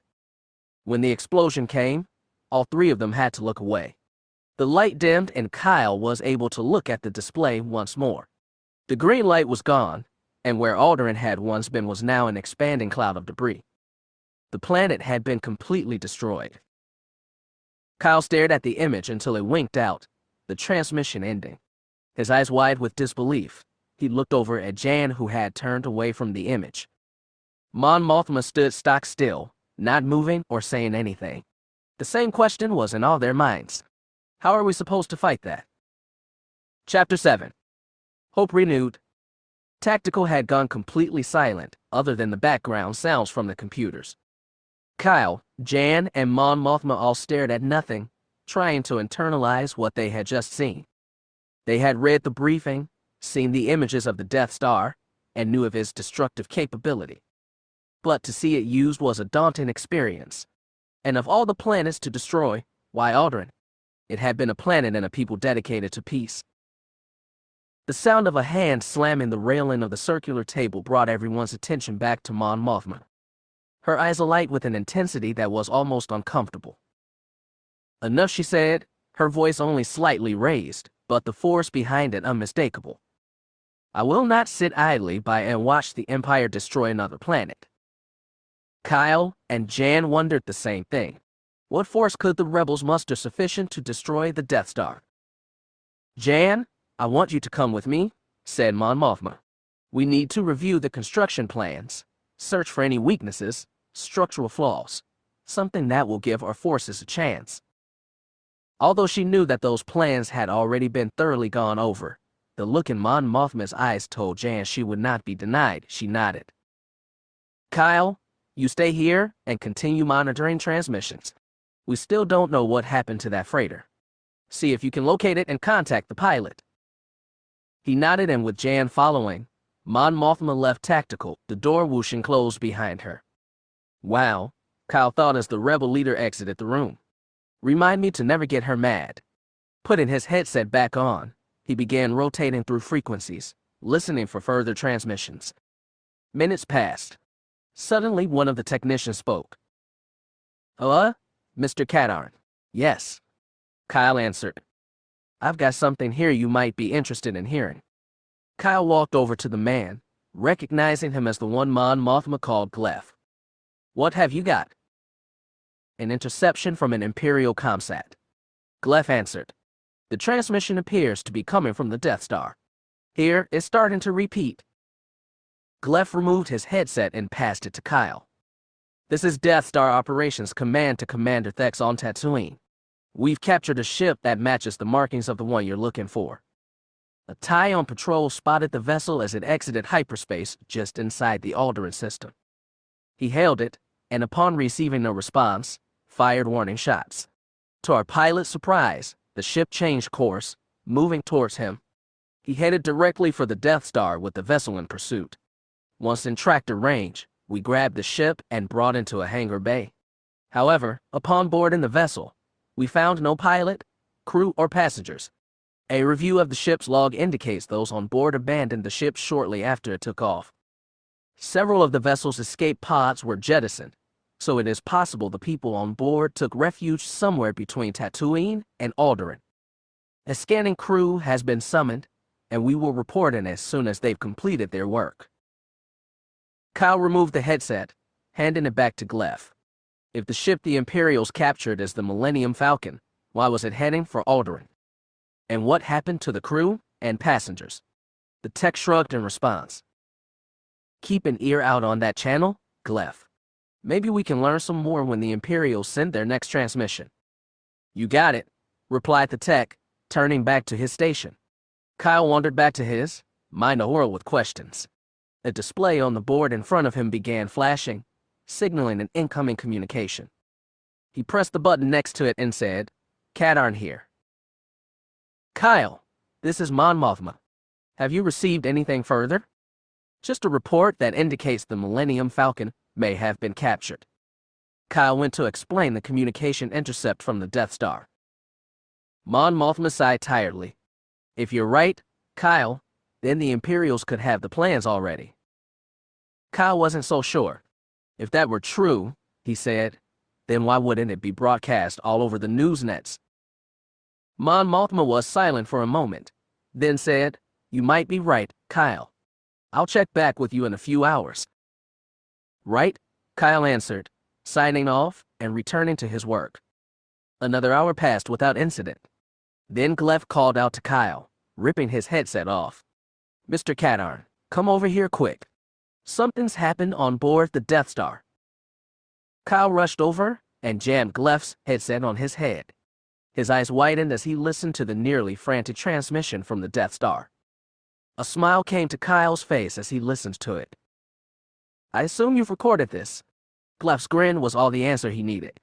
Call Mon Mothma. Barely 5 minutes had gone by when the door to Tactical whooshed open as the two women entered at a fast walk. Mon Mothma's eyes sought out Kyle, who was standing at the circular table, a grin plastered on his face. What is it? Mon Mothma demanded. Kyle said nothing, reaching down to a control and activating it. The speakers came on and the voice of a breathless Imperial came forth. Repeat, this is Death Star to all Imperial units receiving this transmission. We have been infiltrated by a group of rebels. They stowed away aboard a captured freighter and were able to penetrate our security. They freed Princess Leia and were able to get back to their ship and escape. Lord Darth Vader has personally ordered their capture at all costs. The transmission ended and Kyle looked to Mon Mothma, who stared at him in shock. Finding her voice, Mon Mothma asked, Is the report confirmed? Kyle nodded, his smile widening. The rebel base on Yavin 4 detected the approach of a ship 20 minutes ago. They confirmed that it is the Millennium Falcon and Princess Leia is aboard. Yavin base said they'd contact us as soon as the Falcon lands. The mood in the room up till now one of resignation and defeat turned to jubilation in an instant. Mon Mothma ordered the transmission broadcast to the rest of the ship immediately. In the midst of the cheering, Jan ran over and hugged Kyle. Surprised, Kyle wasn't sure what to do. Jan seemed to realize what she was doing and stepped back from Kyle. Sorry, she tried to say. Yeah, Kyle said, feeling embarrassed. Well, you. The two were rescued from further embarrassment as Gleph called out that he was receiving a transmission from Yavin base. Mon Mothma ordered it routed to the holoprojector. An image issued forth, fuzzy at first, then steadying. This is General Dodonna at Yavin base to New Hope. Are you receiving me? This is Mon Mothma, General. She's right here, Dodonna answered, moving to the side as Princess Leia stepped into the picture. Leia, Mon Mothma, emotion in her voice, I cannot tell you how good it is to see you. Thank you, Mon Mothma, Princess Leia said, smiling. It's good to see you too. Are you all right? Mon Mothma asked. I will be, said Princess Leia, but that's not important right now. I fear the Empire has tracked us here to Yavin 4. How? Mon Mothma began, but the princess was still talking. Only a single squad of TIE fighters engaged the ship as we escaped from the Death Star, far too few for a serious attack. I believe the Imperials let us go in order to follow us to the rebel base. Once they locate us, they will destroy Yavin 4 with the super laser. Mon Mothma stared at the image of Princess Leia in silence. What she had said made sense. But, Leia, what about the Death Star plans? They are safe, Princess Leia answered. When the Tantive IV was attacked, I stored the plans in an astromech droid, R2-D2. A team is currently downloading the plans from the droid's memory banks. What about the construction plans? Were you able to retrieve them? Yes, Mon Mothma, I'll have them transmitted to you immediately. Good, said the princess. Hopefully one or both sets of plans will reveal a weak spot in the Death Star. Otherwise, she trailed off, the implication clear. Do you want the New Hope to come to Yavin 4? Mon Mothma asked. No, answered Princess Leia. If our efforts here fail, then any hope for the rebellion will rest with you. Kyle could tell Mon Mothma wasn't pleased with the answer. Very well, Leia. We'll keep monitoring your situation. Thank you, Mon Mothma, the princess said, ending the transmission. Mon Mothma settled into a nearby chair, sighing heavily. Now what? Jan asked. Now we wait, Kyle said. 2 days later. As the moldy crow described a hard, arcing turn over the New Hope, Kyle Katarn exulted in the feel of the ship. She may not be the prettiest girl at the dance, he thought, but she can sure move. Ready, Jan? He called. In the rear cockpit, Jan Ors had control of the moldy crow's weaponry. Ready, she called. Okay, Kyle said, as he grasped the throttles. Here we go. Pushing them forward until they reached the stops, Kyle dove straight at the New Hope, blue fire trailing from the moldy crow's engines. Steady, said Kyle, estimating the distance remaining. Almost there, now. In the rear cockpit, Jan stabbed down hard on twin triggers. The crow's S4 cannon spoke, but instead of laser fire, 4 canisters flew from the gun ports. Kyle pulled up hard, exposing the canisters to a blast from the engines. They exploded and multicolored fireworks appeared, showering the New Hope in rings of color. Gold, red, green, and white sparks brightened the darkness of space. Boosting up and away, Kyle sent the moldy crow into a series of rolls. Fired the secondaries. More canisters magnetically sealed to the hull were released. Timers counted down, and upon reaching 0, more fireworks exploded into life. Kyle shouted in delight as he brought the ship around to face the spectacle. Killing power to the engines, he stopped some distance from and slightly above the New Hope.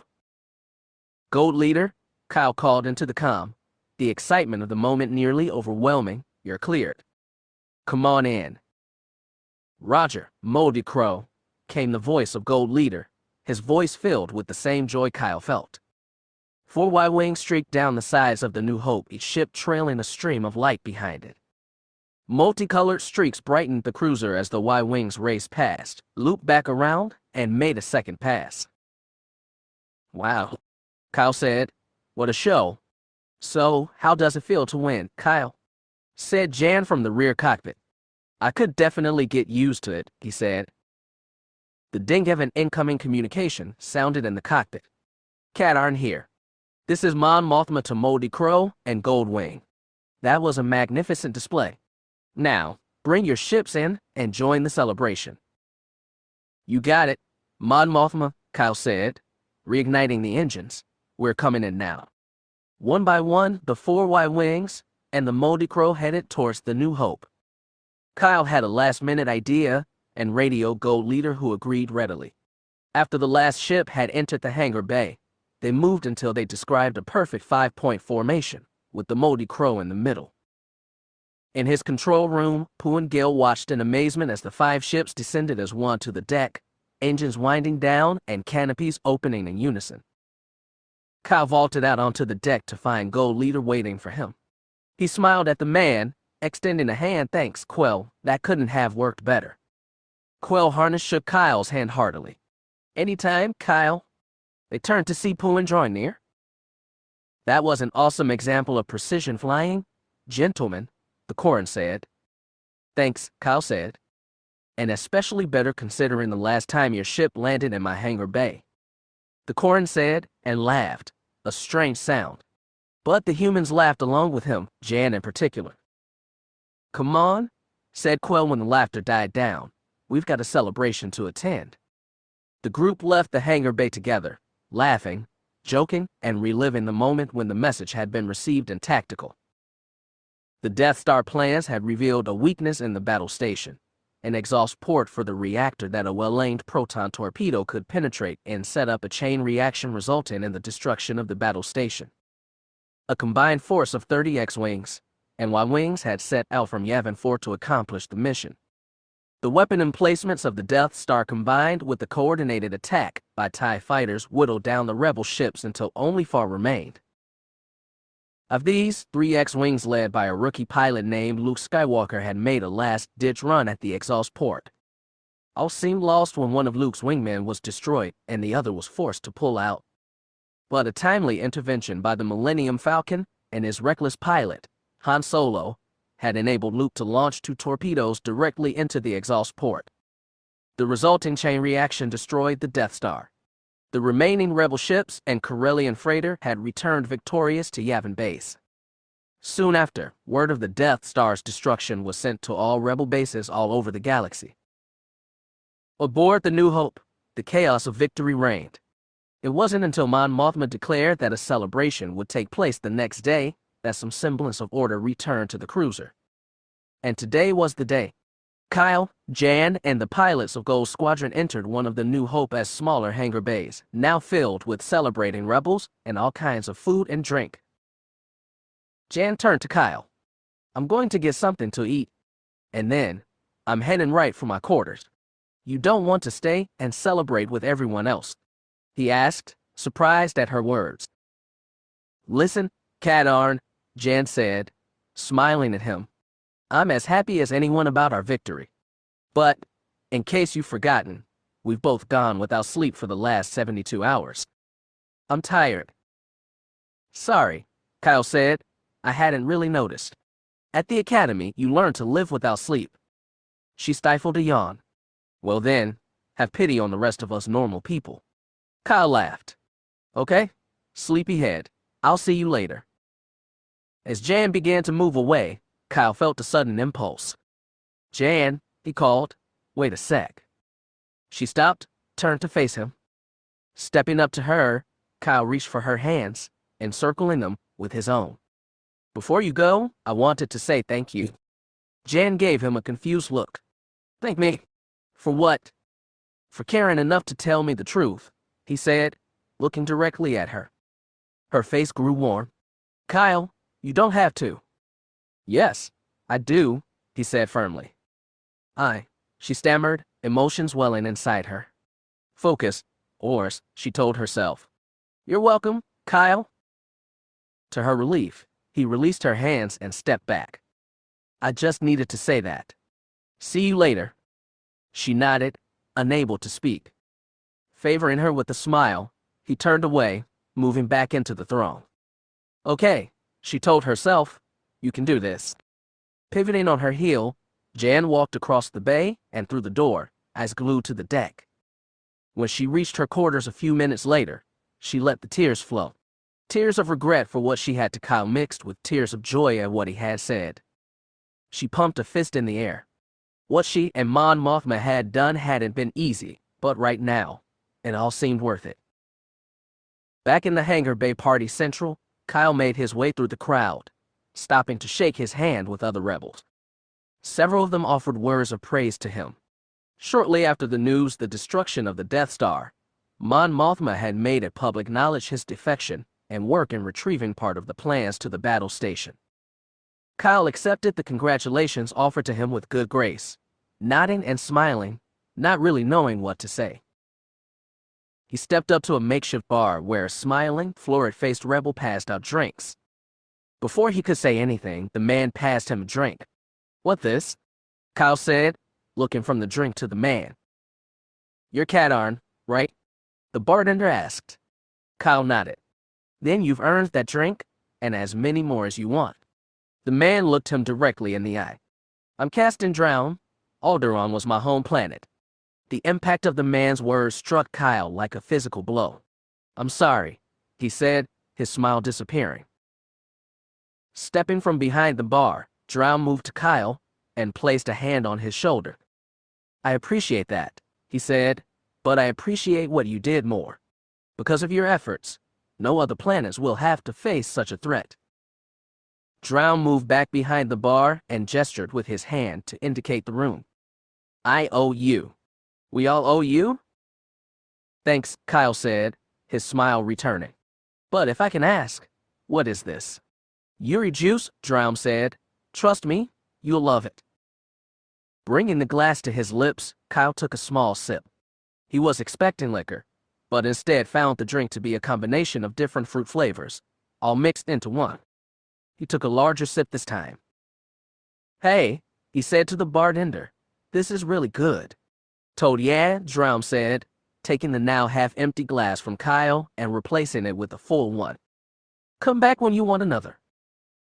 As Kyle walked about the hangar bay, trading more smiles, greeting and congratulations with the New Hope-esque crew, it suddenly occurred to him that his father would be very proud of him right now.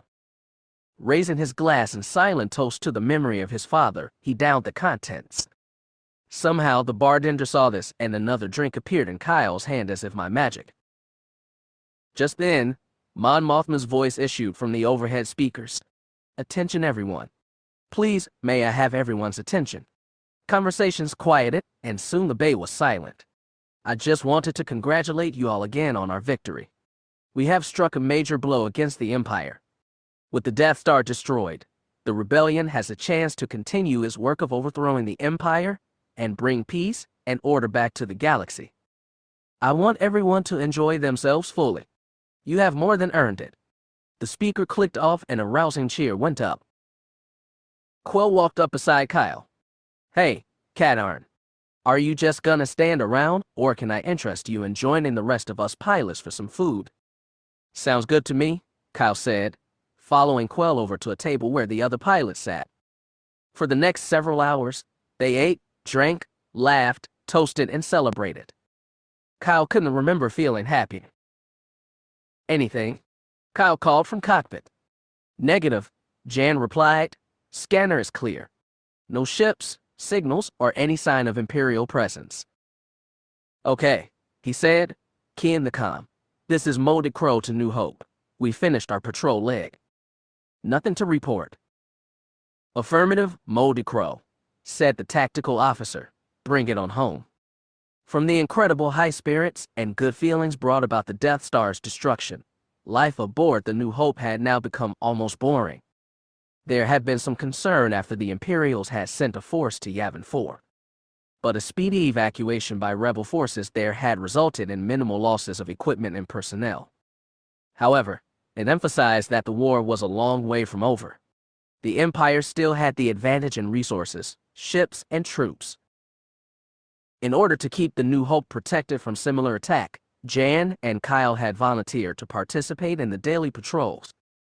It had given them a respite from the routine life aboard the rebel vessel, in addition to discovering and fixing various issues with the Moldy Crow. The time had also allowed the two of them a chance to get to know each other better. What had started out as a relationship of convenience was fast becoming a solid friendship. Some minutes later, as Kyle brought the Moldy Crow smoothly into the hangar bay, Puangil strode up to the ship. Kyle, his tentacled face earnest. I just received a message from Mon Mothma. She needs to see you and Jan in the briefing room right away. Jan and Kyle exchanged glances, each wondering what might be going on. Okay, Puan, Kyle said. Together, they headed for the briefing room. What do you suppose Mon Mothma wants? Kyle asked. Jan shook her head. No idea. Could be anything. The briefing door slid aside as they strode in. Mon Mothma gestured for them to join her at the table. Kyle, Jan, I'm afraid we have an emergency. We've received a transmission from TAC Base, a rebel outpost on the planet Talay. You both need to see that transmission, right now. They all watched as the holoprojector came on and displayed a jittery, static-filled picture. The base's Mon Calamari commander spoke. This is TAC Base to any rebel vessels in the area. We are under attack. Our scans have detected both air and ground-based forces. Our defenses are gone. The commander's voice took on a horrified tint. They've cut through our shields. They've cut through our... Static filled the screen, and the rest of the transmission was lost, but not before a sound was heard, like a ship passing close by. The briefing room fell silent as the transmission ended. Finally, Mon Mothma spoke up. TAC base was completely wiped out. We received another transmission from orbital sensors around Tulay just before the attack commenced. A new image came onto the screen showing the space around Tulay. As the view moved, two huge ships hove into view. The first was oddly shaped, a long nose that got thicker and wider as it approached the center of the structure. The center section was all rectangles and straight lines until it neared the bottom, where a number of cylindrical objects showed the ship's repulsor lift systems and reactor exhaust. The nose section move continued out the back of the center section until it terminated in a set of 6 drive engines arranged in a square. The second vessel was all too familiar. A huge wedge shape, save for a section near the rear showing a cluster of box-like structures housing the bridge and other stations. The Executor, said Jan, Darth Vader's ship. Indeed, said Mon Mothma, our spies have identified the other ship as the Arc Hammer, commanded by General Mach. Kyle stiffened at the sound of the name. Mach had once been head of the Imperial Academy. Kyle remembered him as a hard man who demanded the best out of every cadet. But what was he doing in command of a starship? Do we have any idea what they're up to? He asked. Mon Mothma shook her head. No, however, it is clear that he has created some kind of new weapon. And this new weapon, whatever it may be, is devastating. 8 separate launches were detected from the Arc Hammer. No other ships or orbital weapons were employed. So, let me guess, Kyle said. You want us to go to Tulay, investigate the situation, and determine what kind of weapon was used. Exactly, Mon Mothma said. In addition, our spies have detected the presence of a stormtrooper garrison on Tulay. You will most likely come under attack. Well, Kyle said, dropping his gaze to the table as he considered the situation, that complicates things somewhat. Indeed, said Mon Mothma. His eyes rose back to hers. So, when do we leave? The moldy crow burst from hyperspace above Tulay. Any ships in orbit? Kyle asked. He was in the rear cockpit, prepping his gear. He now wore a fresh set of body armor, a new jacket, and carried the Imperial blaster pistol he had gotten on Danuta. None, Jan said. I'm heading in. The moldy crow descended through the reddish-brown air. As they neared the rebel outpost, a trail of smoke became visible, ascending from the base.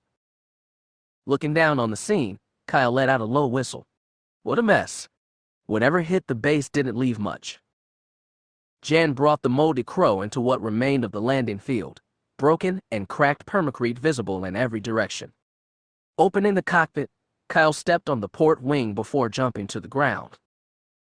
He turned in a circle, blaster at the ready. Doesn't look like anyone's around, he said. Get going, Jan. I'll check in as soon as I have something. All right, she said, but be careful. I don't want a repeat of what happened on Danuta. Kyle smiled up at her, then started into the base. Closing the cockpit, Jan guided the moldy crow up and away. Barely had Kyle entered the base when he found the first body. The skin had been burned away, leaving only bones and a few rags of clothing. Looking ahead, he saw another body a short distance away, in similar fashion. What kind of weapon does this? Kyle wondered. Grabbing his communicator, he radioed the moldy crow. Jan, this is Kyle. Can you read me?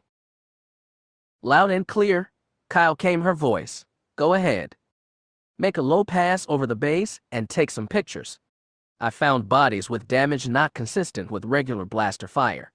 Some other kind of weapon or projectile was employed here. On my way, Jan replied. He continued into the base, feeling both stunned and awed by the devastation around him. Whatever kind of weapon General Mach had come up with, it was clear that the rebel defenses were no match for it. A wall next to him had been blasted, leaving a small hill of debris. Might be able to climb that, he thought, moving forward. As he stepped onto the pile of permacrete, Kyle heard footsteps from above. Checking his blaster again, he moved up the hill slowly, edging his head over the lip. A second level of the base was visible, more buildings broken and shattered.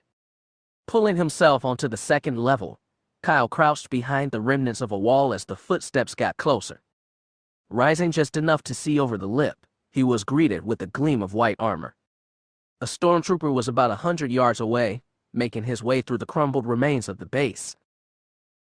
Dropping back down, he considered what to do next. No telling if he's alone. The footsteps got closer, then stopped. Kyle gripped his blaster tight, ready to jump up and open fire at a moment's notice. To his relief, the footsteps turned and began to move away. Peering over the lip, Kyle could see that the stormtrooper was moving away from him. Letting out a breath of relief, he waited until the trooper was out of sight, then moved in the opposite direction. A small bridge led Kyle to a balcony overlooking a plaza on the lower level of the base. From there, a larger bridge crossed a river that ran through the base. On the other side, he could see only more devastation. The attackers had done a thorough job. As Kyle neared the balcony, he could see 4 stormtroopers on the level below, talking amongst themselves. Keeping low, he moved to the other side of the balcony and through another corridor, but found it led to where he had just come from. Great, he thought. Well, my luck couldn't hold out forever. Returning to the balcony, he leaned over it. The troopers were still there. Placing his rifle on the lip, Kyle aimed for the nearest trooper and fired. The man fell, a smoking hole in his back. The other 3 troopers, watching their comrade fall, caught sight of Kyle. He dived back down just as they fired on him. "We see you," called one trooper. "Surrender or die." Kyle considered what he should do. That first shot had been a lucky one. He wouldn't get that chance again. So, let's do the unexpected, he thought. Placing a hand on the balcony, Kyle leapt over it. It worked. The stormtroopers watched him fall, dumbfounded. As his feet hit the ground, Kyle rolled to dissipate the shock to his body. He came up on knee, opening fire. Another trooper dropped. Kyle charged the remaining 2, firing. They attempted to fire back, but the shots were poorly aimed. Within a minute, both troopers were down, armor smoking. Still unscathed, his heart beating fast, Kyle grabbed the troopers' power packs, then headed for the bridge. Crossing it, he found the main exit locked. An attempt to force the door open failed. It was then a nearby display caught Kyle's attention. It flickered, dimmed several times. But Kyle was able to read enough of it to discover that the base's main generator was offline. He recalled from the briefing that TAC base had a hydropowered generator, the force of the river providing all the power the base needed. And if I were General Mock, he thought, I'd have the generator shut down rather than destroyed. Which means I can reactivate it. And I'll bet seeing the lights come on will be quite a distraction for the stormtroopers. Kyle consulted his mapper, his display showing TAC base, and his position. Less than 100 yards away was a building that gave access to the bridge leading to the power generator. Fortunately, he found a spot in the wall where the attackers had blasted clean through the dirt. Kyle stepped through, spotting the building he was looking for. As he approached it, Kyle noticed that the interior of the building was completely dark. The mapper showed there was an exit door in the back corner of the building. Fortunately, Jan had added another piece of equipment to Kyle's arsenal, a pair of infrared goggles. Stepping into the room, he put them on. The darkness, in an instant, turned into greenish light, allowing him to see the room clearly. There, the door he was looking for. As he stepped towards it, there was a sudden flash of light from somewhere nearby. Even as Brain realized what it was, the blaster bolt struck Kyle in the side.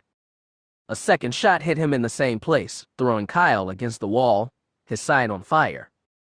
His head struck the wall, and he heard a crunch as the goggle shattered, plunging the room back into utter darkness. Shutting his eyes to keep glass from getting in them, Kyle put his hands out and felt the wall next to him. Pushing himself up, Kyle reached for his blaster. The darkness was briefly lit as another flurry of shots struck the wall around him, 2 hitting Kyle in his right leg. He fell again, dropping his blaster and falling forward onto his stomach and chest. Struggling to rise, Kyle heard footsteps close by. Blast. he thought, realizing his mistake. Stormtroopers' helmet eyepieces come equipped with an infrared setting. All they had to do was wait there in the darkness and blast him as soon as he was in the room. Now what do I do? He grasped about blindly, searching for his weapon, but his fingers found only pieces of shattered glass from the goggles and permacrete floor. Chapter 8. A Long Walk. Katarn, came a voice. What do you want? Kyle responded, recognizing it as the same voice he had heard on Danuta. Your weapon, you need to get it. No kidding, Kyle retorted, his voice tight with frustration, but I can't find it. You don't need to find it, said the voice, call the weapon to you. What in the black holes of Karita are you talking about? Kyle said, getting angrier. I can't bring the weapon to me until I find it. Yes, you can, the voice said, its tone confident, unaffected by Kyle's anger. This struck Kyle as so absurd he laughed out loud. Call it, he said. Listen to me, the voice, its tone now serious and uncompromising. You already see the weapon in your mind. Call it to you? Another laser blast struck the ground right in front of Kyle, showering him with bits of permacrete. This is your last chance, Katarn, said the voice. Call the weapon to you now or die. With that, the voice went silent. All right, you, came another voice from above Kyle. Hold it right there. Kyle looked up to find the snouted blaster aimed directly at him. And holding the blaster was a stormtrooper. Who are? The trooper began until he caught sight of Kyle's face. Helden Thex could hardly believe his luck. Bored out of his mind, he had made the mistake of telling the commander so, and now had been assigned to this mind-numbing guard duty. This building was one of the few on this wreck of a rebel base still standing. But with all the rebels destroyed, what was the purpose of guarding the place? 3 hours into his shift, Helden was wondering if he could take a nap without anyone noticing when he heard footsteps outside. Expecting one of his squad to appear, Helden was stunned to see a man enter the building. He carried a blaster similar to Helden's own and wore infrared goggles. As the man moved to the room's exit, Helden came out of his surprise long enough to fire 2 shots, catching the intruder in the side. To his delight, the man was hurled into the wall. Helden saw him grabbing for his weapon and fired again, hitting the intruder's leg. The man fell, his goggles shattering and weapon sliding well out of reach. Helden stepped closer, wrinkling his brow in confusion as he heard the man talking, seemingly to someone else. When the man laughed, Helden felt an edge of nervousness creep into him and scanned the room for another person. But he could see no one except the intruder. Deciding it was safe to approach, Helden stepped closer until he could see the intruder clearly. As the man looked up at him, Helden gasped in surprise. The figure on the ground before him was Kyle Katarn. Helden had seen the image in his daily briefing. All stormtrooper units were to be on the lookout for Katarn on charges of desertion, murder of Governor Donner, and attacking the Imperial base on Danuta. The bounty was 50,000 credits alive, 30,000 dead. Either way, Helden thought, I'll be a rich man. Okay, Katarn, he said, smiling evilly beneath his helmet, on your feet. Kyle stared up in surprise hearing the trooper address him by name. Helden caught the glance and laughed. Don't be so surprised. I've heard of you and what you did. And now, I'll get to see you pay the price. Kyle realized what the man was saying. Captured by the Empire, who knew what he would reveal under interrogation or torture. The Empire had ways of breaking a man, and Kyle wasn't anxious to try any of them. Sorry, but I really don't feel like cooperating right now. The stormtrooper backed off a step, aiming for Kyle's head. Doesn't really matter to me whether I bring you in alive or dead. Then I guess you'd better shoot. As the trooper tightened his finger on the trigger, Kyle thought for a minute about his choice. He didn't want to die, but if survival meant betraying the rebellion, there was no other choice for him. If only I had my gun, he thought, seeing himself holding the weapon in his mind. The sound of metal scraping on the ground caused both men to turn their heads and look. They both stared in shock at the sight of Kyle's blaster rifle sliding across the ground by itself. Helden looked around, trying to see who or what was doing it, but he saw nothing. Kyle could only stare in mute surprise as the weapon moved closer, seeming to speed up as it neared Kyle. Yes, he thought, that's it, just a little closer. As if the rifle had heard him, it leapt into air and flew across the remaining distance. Kyle felt the solid slap of the grip as the gun flew into his hand. Now, Katarn, the voice yelled. Kyle pointed the weapon up and fired. The last thing Helden Thex saw was the gun leaping into Katarn's hand and the glow of red from his muzzle. As the stormtrooper fell, armor smoking, Kyle lay in stunned silence, trying to understand what had happened. Somehow, he thought, when I pictured the gun in my hand, there is no time for this now. The voice shouted at him, more stormtroopers are coming. Move, Katarn. Kyle hoisted himself up, taking stock of his injuries. The armor had protected him well, but his side felt like he had been kicked by a bantha. Blackness still surrounded him, but just ahead of him, and off to the left, he could see a shaft of light. Feeling his wall along the wall, Kyle moved across the room.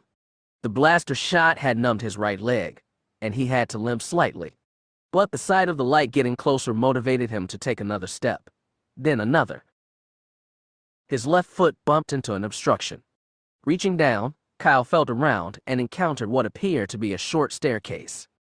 He carefully went up the stairs, then was stopped cold as he walked into a wall. Reaching out, Kyle found walls to his left and right. So if they're there, he thought, reaching forward, then this wall must be. Kyle pushed and the door opened, letting light from the delayed sun spill into the room. Kyle shaded his eyes against the sudden flood of light, but welcomed its sting just the same. After being in the dark room, unable to see, the light felt good, amazingly good. When his eyes adjusted enough that he could see, Kyle stepped through the door, finding himself on a short passageway leading to another bridge in the distance. Placing a fresh power pack into his blaster, he walked forward, scanning for more troopers.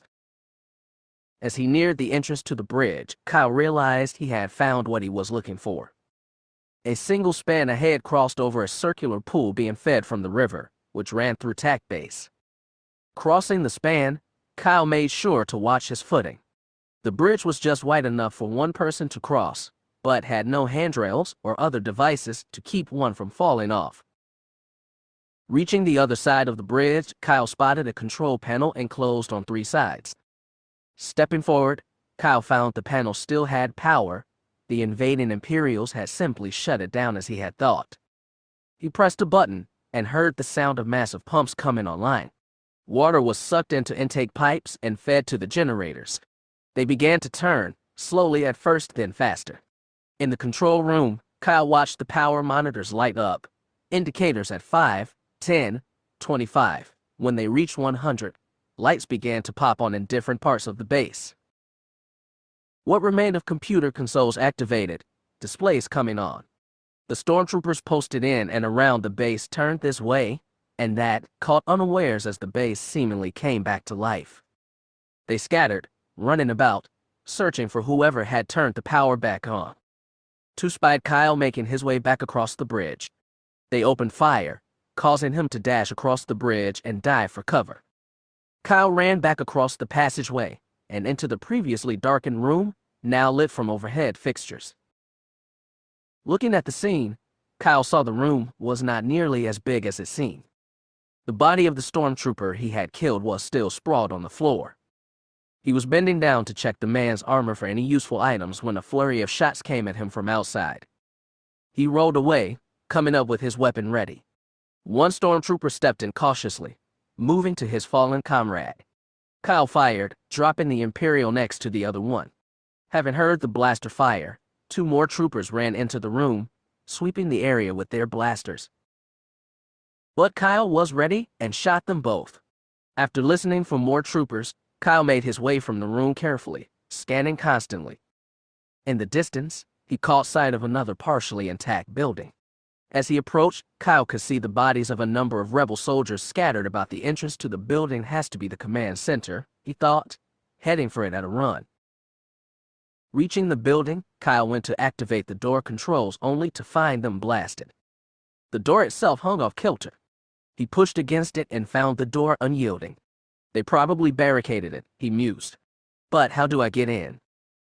Kyle looked about him for anything he could use to pry at the door. It was then he noticed a collection of small silvery objects on the ground. He picked up one of them and smiled as he recognized it. He had found a set of thermal detonators, a small but very powerful explosive used by Imperial forces. Let's see if this thing is as powerful as I remember, Kyle thought.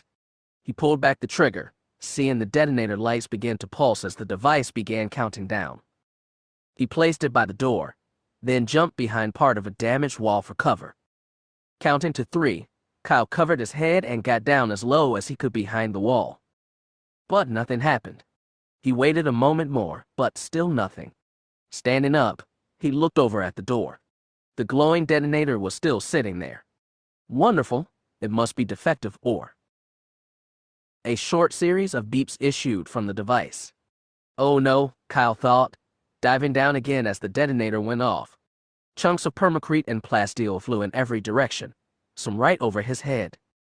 He counted out 10 more seconds, then peered over the lip of the wall. The door was gone, completely vaporized, leaving the entrance wide open now. Smiling nervously, Kyle stood and walked inside. A short walk brought him into the TAC base command center, his windows allowing a 360-degree view of the base. All the glass had all been blown out and most of the computer consoles were little more than chunks of metal and slag. Kyle tried a few of the less damaged systems, but even with the power on, he got no response. The rebels probably wiped the computers during the attack, he thought, turning away. In one corner of the room lay another body. It took Kyle a moment to recognize it as the Mon Calamari commander of TAC base. He was in the same shape as most of his men, body nearly vaporized, pieces of clothing, and bones all that was left. But next to him was something unusual. Kyle stepped closer. Grasped in the remains of the Mon Calamari's flippered hands was the snout of what looked like a gun, but not one Kyle had ever seen before. Gleaming black metal with a half-meter-long barrel led to a roughly triangular body, thickening as it neared the back half of the device. A second muzzle sat below the first, but its purpose was unclear. Reaching down, Kyle hefted the device, finding it moderately heavy. Definitely not something the average stormtrooper would use, he thought. It's too bulky and heavy. Kyle noticed that the object, whatever it was, appeared to be damaged. A hole in the back half of the device exposed its guts, a maze of circuits and other parts that were completely foreign to him. He considered calling the Moldy Crow to let Jan know of his discovery, but realized a transmission from here could easily be detected by the Imperials. There's not much more I can do here, he thought, glancing around at the devastation. Further exploration of the base would almost surely mean more encounters with stormtroopers, and he was already hurt. His best bet now was to take the device he had found, make his way back to the landing area, and get off to Lay as fast as the Moldy Crow could carry him. Exiting the control room, Kyle made his way into the plaza separating the command area from the rest of the base. He was midway across when a blaster shot caught him in the left side. He went down, rolling with the impact of the shot.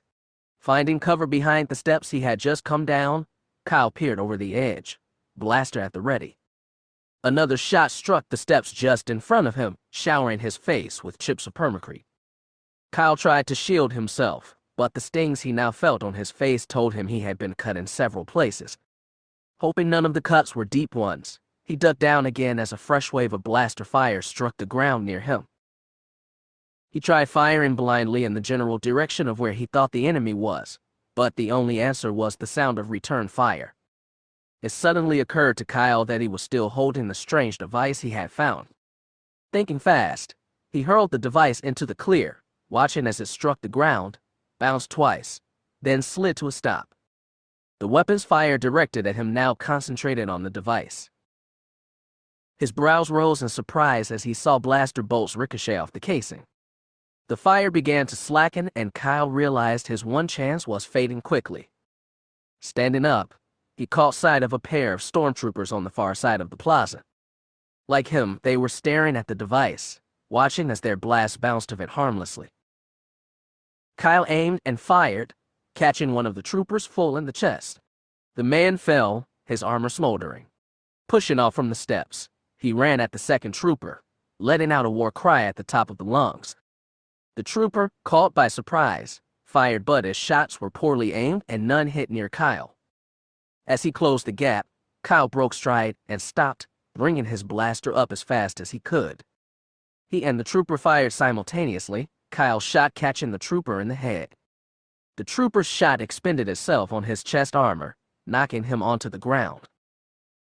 Pain, his ever-present companion, racked his body. His breath came in short gasps. Slowly, painfully, Kyle rose to his feet, seeing the bodies of the two troopers, smoke rising from their armor. Time to get out of here, he thought, stopping only long enough to pick up the strange device. To Kyle's surprise, the weapon appeared to have sustained no further damage, the casing showing no effect of the blast bolts that had struck it, only a few scuff marks from its impact with the ground. Stranger and stranger, thought Kyle. With the device at his side, he carefully picked his way back through the base, heading for the landing area. Fortunately, he encountered no more stormtroopers, but he remained on guard just the same. He had had enough surprises for one day. Approaching the last bridge over the river, Kyle spotted the plaza where he had leapt over the wall to surprise a group of stormtroopers. It occurred to him just then that he had no way back to the landing area. The wall he had leapt over was over 6 meters high, too far to jump. He considered using the river, but abandoned the idea quickly. The current was far too swift for him to safely negotiate in his present state. And besides, he wasn't sure it would get him back to the landing area. It was then he saw what he hadn't noticed before. On the wall, about halfway down his length, were 2 doors. Let's hope one of them gets me back to the landing pad, he thought.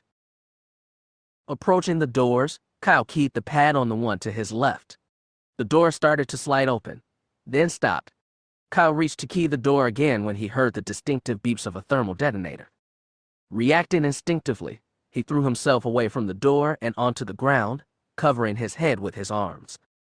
The explosion lifted the door completely out of his frame, sending a shooting over his head with only inches to spare. Lighter debris fell around him as smoke poured forth from the room. When it seemed safe, Kyle got up and turned around. Where the door had been was now a smoking black hole. Peering inside, he could see the room inside was impassable. Chunks of permacrete and debris had effectively blocked any passage beyond the door. Kyle turned to the second door, which had also been blown off by the concussion of the explosion. But this door had merely fallen out of his frame and lay on the ground nearby. Peering inside, Kyle could see little. The explosion had evidently knocked out the power to this area. Kyle started to put on his infrared goggles, then let out a frustrated exhalation as he remembered they had been destroyed. Not much choice, he thought. But before proceeding, he fired a number of shots into the room. The flashes of light enabled him to see a doorway on the far side of the room, and that the way was virtually unblocked. Blaster at the ready, and one hand held out to help him feel his way through, Kyle stepped into the room. The room was pitch black, just like the other one where he had encountered the stormtrooper earlier. Kyle brought his free hand up and closer until he could feel his own breath. His hand, however, was not visible at all. Concentrating on crossing the room safely, he put his hand out until it came into contact with what he hoped was the doorway. Switching the blaster to his left hand, Kyle felt with his right hand, encountering only air. He stepped back and fired a shot into the open space. The flash of light illuminated a hallway that described a curve to the right at the end. Switching the blaster back to his right hand, he walked down the hall slowly, firing occasional shots to make sure he was heading the right way. As the hall began to curve, Kyle pressed his hand flat against the wall, using its surface to guide his steps. It was then he realized that, in addition to the curve in the hallway, it was going up as well. He continued to follow the curving hall, still unable to see. He was about ready to fire another shot to check his position. "Hold it right there."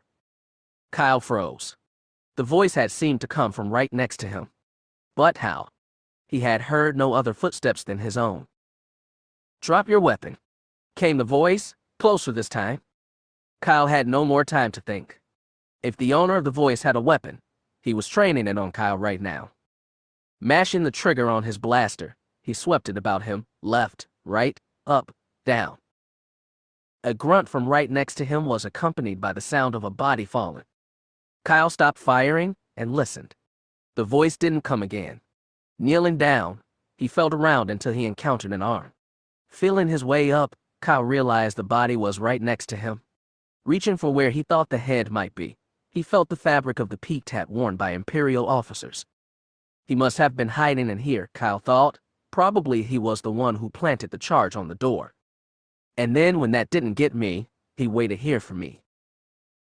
Kyle shivered involuntarily. The thought of being in total darkness with a dead body was very unnerving. Standing up quickly, he fired his weapon until he could see the way to go. Moving faster now, Kyle proceeded up the sloping hallway until he saw a glint of light. His pace quickened, a run now. The light got brighter and closer until Kyle realized he was approaching a closed door. He forced himself to stop, fight or flight instinct screaming at him to get out now. But to get out, he had to get the door open. It was then he remembered the thermal detonators he had found. Pulling one out of his pocket, Kyle armed and threw the detonator. It struck the surface of the door, setting off the detonator's proximity sensor. The blast wave knocked Kyle to the ground and vaporized the door. Sunlight flooded the darkened room, making his eyes wince as they adjusted. But as he rose, the feeling of sunlight, even alien sunlight, brought relief. Examining his surroundings, Kyle realized the door led out onto the short bridge he had crossed earlier. Beyond it was the pile of debris he had climbed. Taking a deep breath and letting it out, he smiled in relief as he made his way across the bridge and down the hill of debris. But the smile quickly faded as he caught sight of the bodies of the rebels once again. Turning his gaze from them, Kyle made his way out onto the landing field. Pulling his communicator out, he activated the locator signal. Moments later, the moldy crow flew in, low and fast. Jan brought the ship to a hover next to him as he clambered aboard. Barely had he gotten the cockpit closed when Jan sent the ship streaking back into the sky. As they cleared Talay's outer atmosphere, Jan turned round in her seat, her eyes widening in shock at his appearance. Blood oozed from several cuts on his face. His armor was scarred by blaster fire and dented in several places. "Are you all right?" she asked, her concern plain. Kyle gave her a smile of reassurance. "A bit banged up, but I'll be okay." Before he could say anything else, Jan handed a med pack back to him. Kyle opened it and began dressing his wounds. "What happened down there?" Jan demanded. "It's as bad as we feared, Jan," said Kyle. "The base is rubble for the most part. I was able to get the main generator back online, but most of the equipment is slag." "And the personnel?" Jan asked hopefully. "No survivors," Kyle replied with a shake of his head. "Whatever weapon the Imperials used, it was effective, very effective." Neither operative said anything for a long moment, letting the impact of Kyle's words wash over them. Jan turned round again to check on Kyle and noticed the strange object he was holding. "What's that?" "Something I found in the main control room," Kyle answered. "I think it's a weapon, but unlike any I've ever seen before." "I don't recognize it, Eat," Jan began to say, then trailed off. "What?" Kyle asked. "Pass that thing up here," Jan said. Hefting the device, Kyle carefully handed it to Jan. She took it, studying the back end of the device, then the barrel. "Aha!" she said triumphantly. "There it is." "What?" Kyle said, incredulous. "Right here," Jan said, indicating a mark on the barrel of the device. Kyle glanced at the mark, then shrugged. "It says MR." "So what?" "MR stands for Moth Rebus," Jan said. "And he is?" Kyle asked. Jan blew out a breath of frustration, then said, "Moth Rebus is one of the biggest manufacturers and dealers of illegal weaponry in the galaxy. The rebellion has had dealings with him before. He always marks his merchandise with his initials MR." "So whatever this thing is," Kyle said, "Moth Rebus is the one who built it and sold it to the Empire."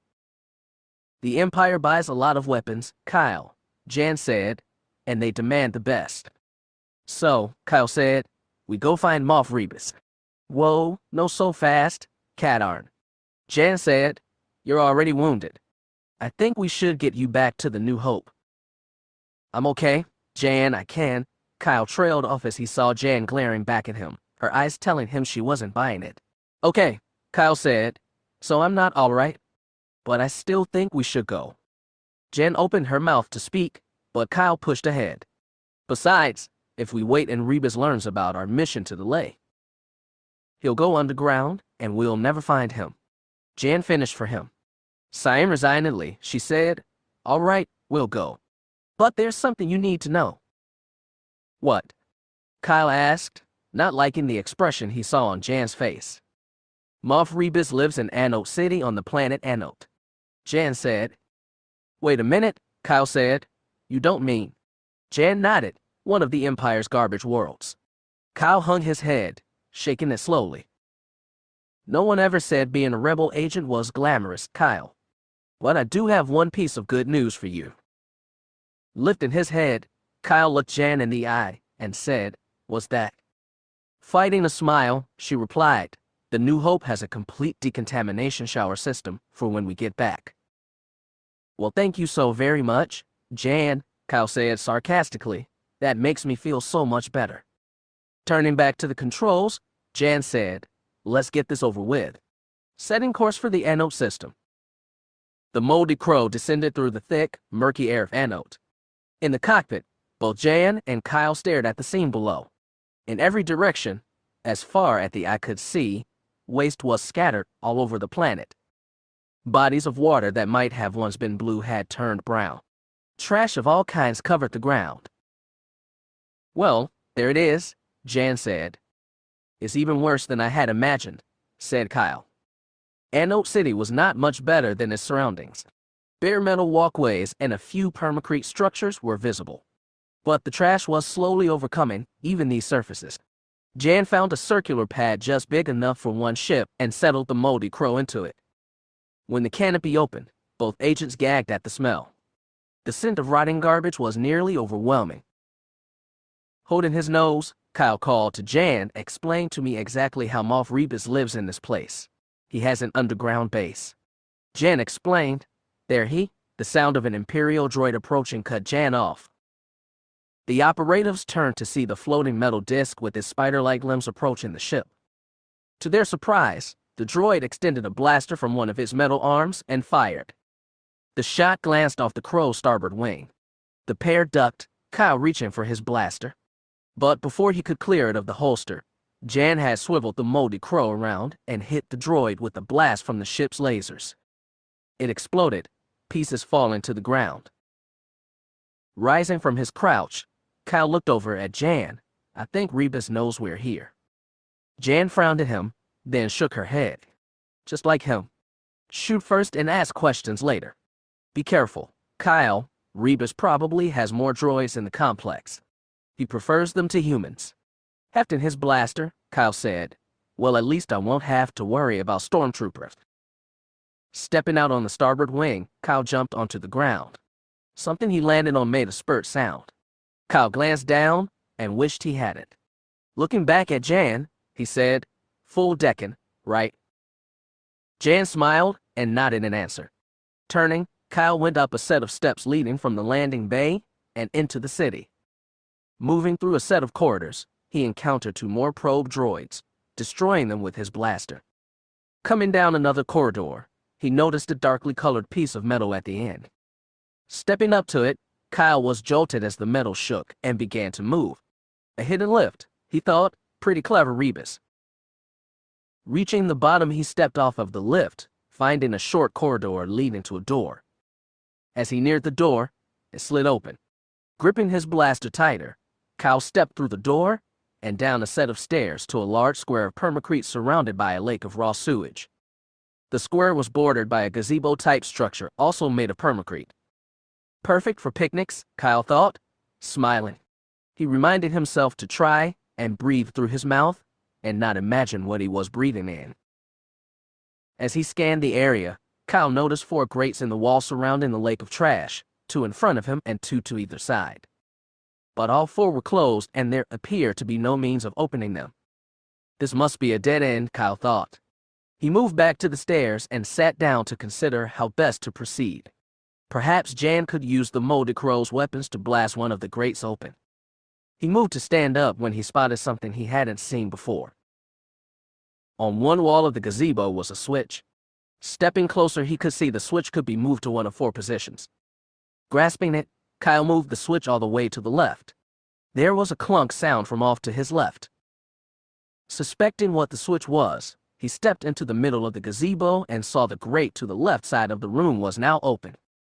Kyle nodded as he thought, that's it, the switch controls the grates.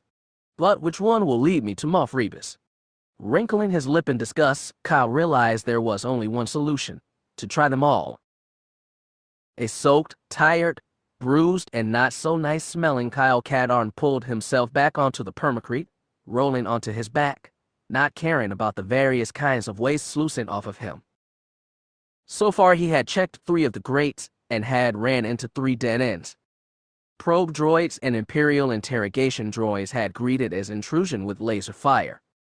And just when Kyle thought it couldn't get worse, he had fallen from a swiftly moving river of sludge over a waterfall into a large, dimly lit room brimming with sewage. As he fought to get his bearings, a low growling sound came from beneath the watery waste. Kyle looked around frantically for the source of the sound. Time to get out of here, he thought. But before he could make a move, a Dianoga appeared from underneath the sewage and attacked, its jaws closing on Kyle's left arm. Only the armor he wore saved his arm from being torn off completely. The Dianoga tried to bite Kyle through the armor, and he screamed in pain. Reaching down into the sewage, he found his gun strapped to his leg and drew it free. The weapon exploded out of the sewage as Kyle pulled it up, showering him with debris. Pointing the weapon at the Dianoga, he pulled the trigger and watched as bolt after bolt of red light lanced into the creature. With a scream, it let go, dead body floating to the surface of the sludge. That sight was enough for him. Pushing his way through the garbage, Kyle tried to swim as best he could. A door at the far side of the sludge pool caught his attention, and he swam towards it. The door opened as he approached, and Kyle entered only to be caught in a swiftly moving stream of garbage. The door shut, leaving the space completely dark. He tried to orient himself, but the current kept spinning him around, making it impossible to even determine his direction. When light appeared ahead, Kyle thought he might finally be safe until he fell over yet another waterfall back into the room where he had begun this odyssey. Nearly the same thing had happened on the 2 subsequent trips. As Kyle made himself sit up, looking at the last grate, he considered abandoning the whole thing. Wherever Rebus was, Kyle wasn't getting any closer to him, and he was tired of this place, the garbage, the sludge, and especially the smell. He pounded a fist onto the ground, which only served to shake loose more sewage from his clothes and deposit it on his face. Great, he thought, trying to wipe his face clean, just what I needed. Looking down at his belt, Kyle stared at his communicator, tempted to use it to call Jan and tell her to come and get him out of there right now. But if I do that, taking a couple of deep breaths, he tried to calm down. Need to focus on the mission, he thought. I'll try this one last grate, and if it leads nowhere, then I'll call Jan. That decided, Kyle stood up, went to the switch, and moved it to the 4th and final position. The last grate slid open, and he waded into the sewage towards it. Entering the passage, he encountered a current, but slower than the one he had just come out of. As he slid down the passage, Kyle spotted what looked like a room just ahead and to his right. Pushing through the current, he was able to move himself near to right side of the passage. As the room got closer, Kyle pushed his legs down, finding the bottom of the passage. He pushed off, trying to jump as best he could. Half leaping, half sloshing out of the sewage, he crashed onto the floor of the room. The impact drove the breath from his body, and he spent a few minutes lying there getting it back. When taking a breath didn't feel like fire tearing at his lungs, Kyle rose to his feet and surveyed the room. The floors and wall were bare metal, but there were no computers, displays, or any other indication of the room's purpose. It was then he spied a switch on one wall. He examined it, finding that the switch was a simple up and down affair. Grasping it, he pushed the switch to the down position. The sound of pumps starting and machinery activating brought his attention to a window next to the switch. Lights had come on and Kyle could see the large pool he had fallen into earlier. But now, the watery sludge was rising. Kyle stared in shocked surprise as the garbage rose, stopping at a point where the sludge was now only a few inches below him instead of the several feet it had been. But the machinery was still making sounds, and as he watched, a section of wall came down from the ceiling, cutting off nearly 3/4 of the sludge pool. As the wall locked into place, another section some distance ahead slid open. Well, I'll be, thought Kyle, smiling, a secret passage. Stepping out of the room, he found the garbage much easier to walk through now as the current had completely disappeared. Wading through the knee-deep sludge, Kyle made his way to the door at the far side. Crossing the threshold, he found himself on a short ledge. Around him were similar ledges, but there were gaps between them, some over 1 meter wide. The door slid shut behind him, cutting off any avenue of escape. Well, at least there's one good thing about this room, Kyle noticed immediately: no garbage. Indeed, the room was almost starkly clean, the metal ledges gleaming dully. Stepping to the edge of the ledge he was standing on, Kyle fired a shot into the gap below. He watched the bolt of red energy travel down and down, finally disappearing in the darkness.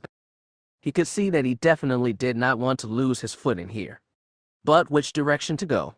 Aiming his gun again, Kyle fired several shots, some ahead, others to the side. The blast to the left and right struck metal, giving off a faint glow as the energy expended itself. But the bolts he fired ahead of him disappeared like the previous shot had. That's the way to go then, he thought.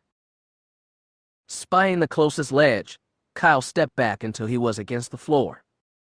Then, he took 2 quick steps and launched himself across the gap, hoping he would make it. Chapter 9. The Moth's Lair. Kyle sailed across the gap, trying not to look down.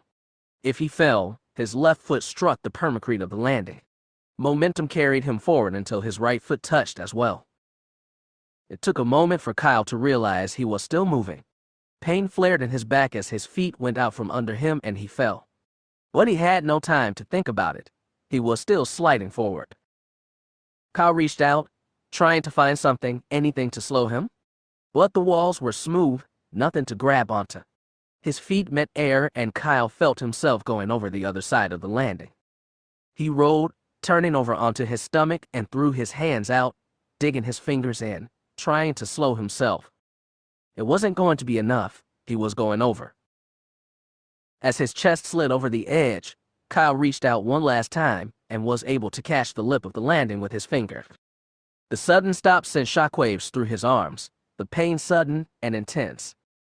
He fought against giving into it, knowing if he did what consequences were. Forcing his eyes open, Kyle looked around. His fingers were white with the strain he was putting on them. Looking up, he could see that the ledge he was holding onto turned, going off to his left. If I can just get up there, but how? The pain in his fingers was increasing and sooner or later, he was going to lose his grip. Pushing against the wall, with his feet yielding nothing, the smooth surface afforded no purchase. Letting his legs dangle, Kyle could feel a mild rocking sensation. An idea came to him. He began to swing his legs back and forth, in larger and larger arcs. The movement was straining his fingers even more, but if he was right. He gave a mighty swing and his legs came up, nearly touching the ledge. One more time, he thought, focusing all his energy into the swing. As he swung to the left again, Kyle used the momentum to push off from the wall and up at the same time. The force of the swing carried him over the lip and his left leg made contact with the ledge. Pushing with everything he had left, Kyle felt his chest came over the lip. He lay partly on the ledge now. One more swing brought his right leg up. Kyle lay there on the ledge, panting, the reality of what could have happened washing over him. What now he was safe, so to speak. When he felt ready to try and move, Kyle carefully sat up carefully, letting his legs dangle over the edge as he massaged his bruised fingers. He took several deep breaths, forcing his racing heart to slow. Part of him wanted nothing more to forget this crazy plan and get out of there right now. He considered it for a moment, but the idea of trying to explain himself to Jan was even more daunting. Kyle thought about her, the trust Jan had shown in him, her faith in him. And besides, he thought, chuckling, was she due to me? That thought was what Kyle needed. He started to rise, but then remembered what had led to this predicament. Reaching down, he slipped off the filth-encrusted boots and cleaned them as best he could, especially the soles. When they were as clean as they were going to get, he put the boots back on. Hopefully this will keep me from having any more accidents. He carefully rose to his feet and walked down the ledge, firing occasional shots to pierce the darkness. 2 more leaps that were less eventful brought him to yet another ledge. But the gap here was much wider than the others. Just ahead of him, Kyle could see a small depression in the wall, creating a small alcove. He stepped towards it, noticing a similar one in the wall on the other side. Stepping into the alcove, Kyle turned towards the other one just in time to see a probe droid fire at him. He ducked down and the bolt expended itself in the wall behind him. Drawing his own weapon fast, Kyle dodged another shot from the droid, sighted and fired. His shot hit the droid and it exploded. Well, he thought, guess I know where I need to go next. Bracing himself against the back wall of the alcove, Kyle took a running leap for the other side. As his feet touched the permacrete of the other ledge, Kyle was startled when the wall before him suddenly disappeared. The shock broke his concentration and he stumbled, beginning to fall forward. Instinctively, Kyle pulled his head to his chest and turned the fall into a roll, coming up to one knee, weapon ready. The room he found himself in was nearly featureless. Blank gray permacrete walls with no adornments at all greeted him. A sudden sound brought him around fast. With a hiss, the door that had opened for him shut itself. Blowing out a breath of mixed tension and relief, Kyle stood up and began to move towards another when it, like the first, slid upward by itself. Kyle braced himself for an attack, but none came. Ahead of him was a hallway leading to a short staircase. From there, the hallway turned left, out of sight. The walls here were exposed, bits of metal gleaming in the light. Wires of nearly every color ran through the walls, some paralleling his length, others moving up through the ceiling or floor. He could only guess at their purpose, but it suggested that he was getting close to Reba's lair. Walking down the hallway, Kyle stopped at the head of the short staircase and listened. In the distance, he could hear the thrum of machinery. He stepped up the stairs and moved to the corner of the turn in the hall. Peering around the edge, he spied another shorter hallway leading to an open room. Kyle could hear footsteps echoing down the hallway. Must be Rebus, he thought, coming around the corner and carefully making his way down the hall. As he neared the room, Kyle could hear a voice.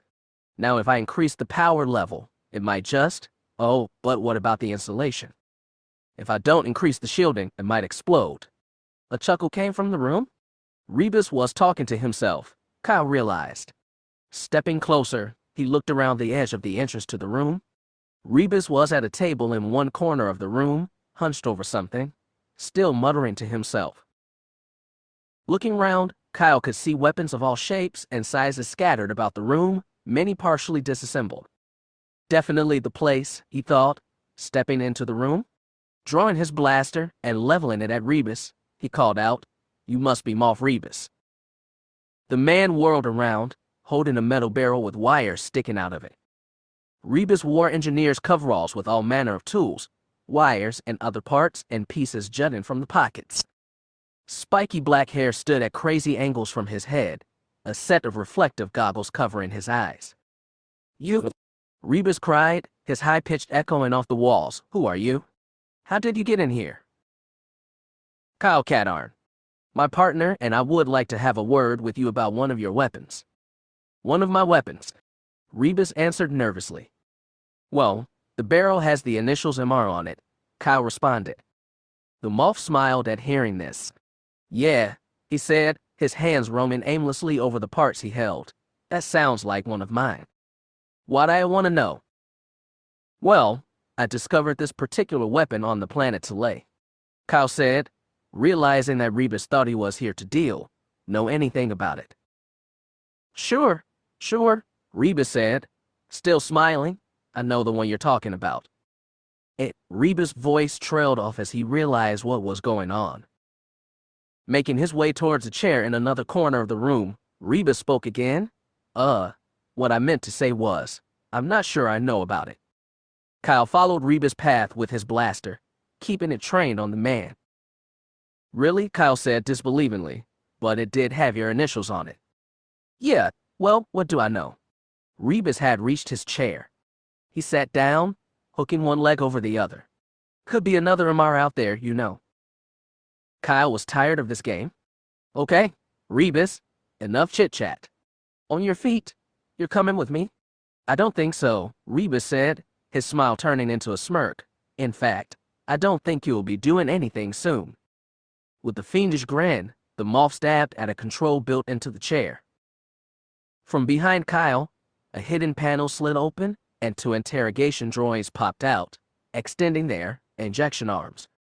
Kyle heard the droids and spun around as the first one accelerated towards him. He dodged, snapping off a shot as the droid passed him. The shot hit home, and the droid exploded. But the second droid was faster, and the next thing Kyle knew, the droid's injection device was firmly lodged in his left arm. In his chair, Moff Rebus sat back and laughed. The fool. He was so confident. But everyone should know that Moff Rebus was never caught without a trick up his sleeve. So, it was to Rebus' considerable surprise when Kyle's laughter joined his own. Rebus stopped laughing and stared at the rebel operative. Kyle's body was shaking with laughter.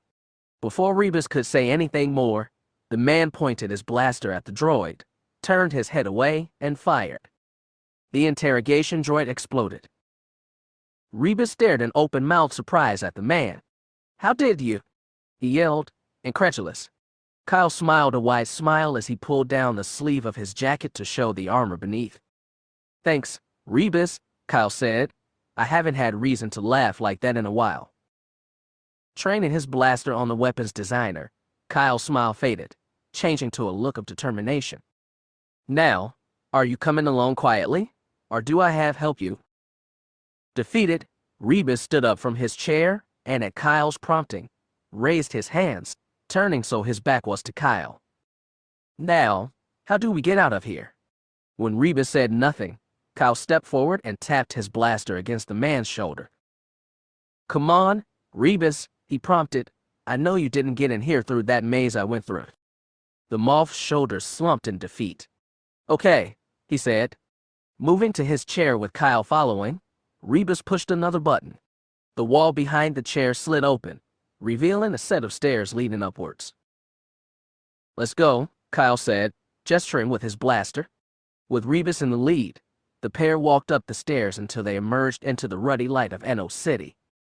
Kyle scanned their surroundings, not recognizing where they were. With his blaster aimed squarely at Rebus, Kyle reached for his communicator. Katarn to Moldy Crow.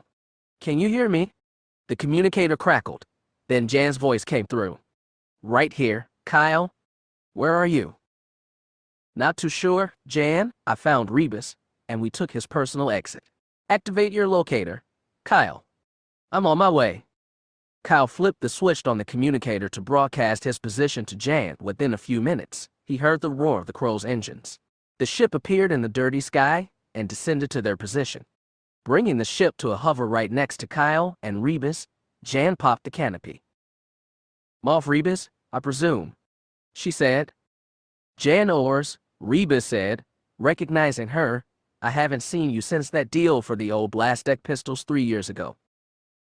Hasn't been long enough for me, Rebus. Jan said disgustedly, now shut up and get in here. With Kyle seated in the rear cockpit and Rebus wedged uncomfortably in front of him, Jan lifted the crow out of his hover and boosted out of the atmosphere. Who you? Jan said, wrinkling her nose as she programmed the hyperspace jump. What have you been swimming in, Kyle?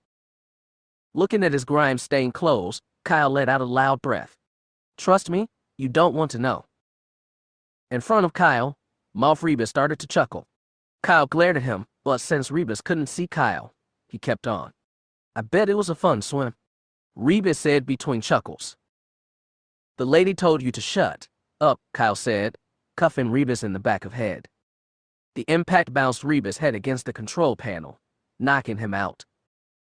The moth slumped forward, unconscious. Jan looked back at Kyle, who shrugged back at her. At least he'll be quiet now, he offered. Jan smiled and shook her head. You do have a way with people, Katarn. Jan stood in front of the one-way glass, watching the interrogator talk to Rebus. She and Kyle had safely returned to the New Hope 4 hours ago. The unconscious Rebus had revived shortly before they docked, and while he wouldn't say anything aloud, he muttered under his breath all the way to the interrogation room. Jan had high hopes that, removed from his hiding place, and with sufficient motivation, Rebus would talk. But so far he had said nothing other than to incessantly mutter to himself. The sound of a lock clicking was accompanied by the door to the interrogation room sliding open. Plaston Marat stepped into the corridor, rubbing at his eyes, then ran a hand through his short-cropped salt and pepper hair. His expression told it all, but Jan asked anyway. Any luck? Plaston shook his head. I tried everything I could think of. I tried to be his friend, then his enemy. I even tried threatening him. But nothing worked. What about Diaz or Baden? Jan asked, referring to the Mon Calamari and Corn interrogators who worked with Plaston. Nothing, he said, shaking his head again. Baden even tried shaking his tentacles in Rebus' face. He barely flinched. Jan let out a breath of frustration. So what do we do now? Plaston shrugged. Take a break and then go in there and try again. Thanks, Jan said, putting a hand on the man's arm. Don't mention it. Plaston returned. I just hope we can get Rebus to talk. Jan's brow furrowed, her own frustration evident. Suddenly her brows rose and her eyes went wide. I think I know a way we can make him talk, she said, beginning to smile. How? Plaston said, but Jan was already walking away. Sick bay. After spending 2 hours in the New Hope's decontamination shower, Kyle finally began to feel clean again. A med tech in sickbay had nearly killed over from the smell when he entered. Kyle had said nothing as he strolled from the hangar bay, only glared at anyone who looked at him, his eyes saying, "Don't ask." When asked what should be done with his clothes and the armor, he responded with, "Burn 'em." Turning off the shower, Kyle opened the door just enough to grab the towel hanging nearby. Wrapping it around his waist, he emerged, water still dripping from his damp hair. "How do you feel?" said a voice from the entrance. "Almost human again." "Thanks." Dr. Elias Berth nodded. "Well, step over here, and let's check you out." "Oh, come on, Doc. I told you I feel fine. And I remember what you looked like when you came in here," Berth said, "so up on the table now." Reluctantly, Kyle complied, moving to one of the diagnostic beds and lying upon it. Instantly, sensors activated, taking measurements and displaying the results on an overhead screen. Dr. Berth examined the readings, then said, "Well, you're in better shape than the last time you came in here." Kyle was about to say something when the entrance doors to sickbay parted, and Jan walked in. "Doctor, I need to." Jan fought not to laugh as she saw Kyle, clad only in a towel, throw himself off the bed and drop behind it. Jan stepped closer. "Kyle," she began, standing so that just his head was visible. He called, "Sithspit, Jan." "I'm not dressed." "Oh, please, Kyle," Jan said, rolling her eyes. "It's not like I've never seen men naked before." Dr. Berth lost what composure he had and began to laugh. "Doc," Kyle shouted, "you're not helping." Berth tried to respond, but laughed all the harder instead. Kyle glared at him, then turned back to Jan, the amused expression on her face only adding to his embarrassment. "Well, pardon me for being modest," he said, "but you was stepping outside while I find some clothes." Berth had finally gotten his laughing under control enough to speak. "I've got a set of clothes for you in my office. I'll go get them." Still giggling, he walked into his office, the door sliding shut behind him.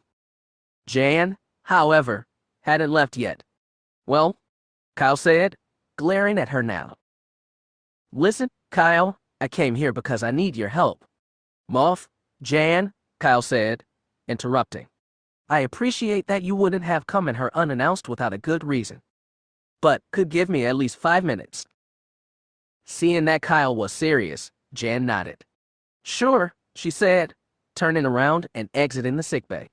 Rearranging the towel about him, Kyle rose from behind the bed and walked into Berth's office. A set of clothes was draped over a chair and Kyle grabbed them with his free hand. Berth was sitting at his desk, holding his stomach, still giggling. Thanks a lot, Doc, Kyle said, staring at him. Berth looked up at him, wiping tears from his eyes as he fought to stop giggling. I'm sorry, Kyle, he said. It was just that the whole scene was rather amusing. Kyle said. So can I get out of here or not? Berth nodded.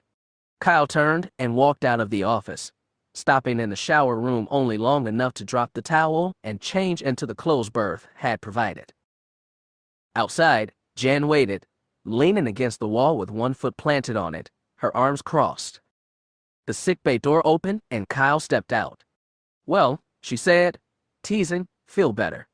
Kyle's response was to glare at her again. Okay, Jan said, holding her hands up in surrender, sorry.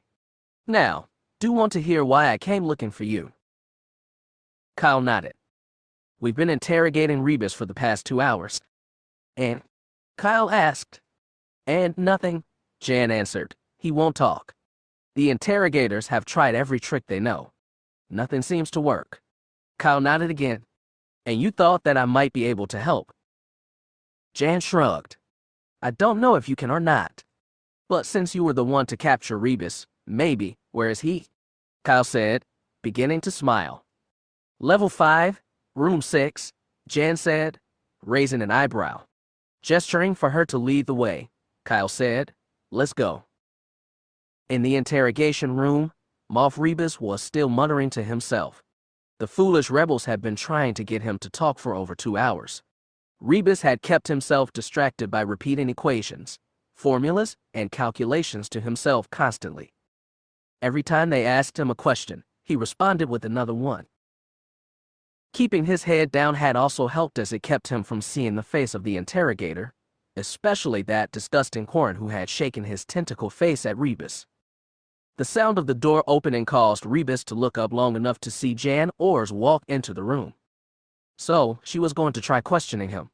Rebus smiled faintly as he imagined foiling her as he had the other 3 interrogators. Hello, Rebus, said a voice. The moth stopped muttering and snapped his head up, eyes widening as Kyle stepped into the room, moving nonchalantly to the chair opposite Rebus and sitting down. So, I hear you're not cooperating with these nice folks, Kyle said, smiling at the moth. What a shame. Rebus put his head back and started muttering his litany again. But he had barely gotten through the first equation when Kyle reached under the moth's chin and pushed his head up. Rebus tried not looking at the man, but Kyle held his head firmly, forcing the weapons dealer to look at him. Now, Kyle said casually, I know you're not meaning to be rude, but I really would appreciate if you would answer the questions I'm about to ask you. Okay. Rebus said nothing, staring mutely. Okay, Kyle answered for him. Now, what exactly is this new weapon you've designed for the Empire? Unable to move his head, Rebus looked down, anywhere to not see those piercing eyes, and began muttering again. Kyle waited for a moment, then said, I see. Rebus was surprised to feel the man let go of him and heard the sound of the chair scraping as the man stood up. Maybe, he thought, maybe I've tricked this one too. That thought disappeared a second later as Kyle grabbed one of Rebus' arms from behind, drawing it back and up until the moth cried out in pain. I see that being nice just doesn't work with you, Kyle said. So what say we go to a place more conducive to conversation?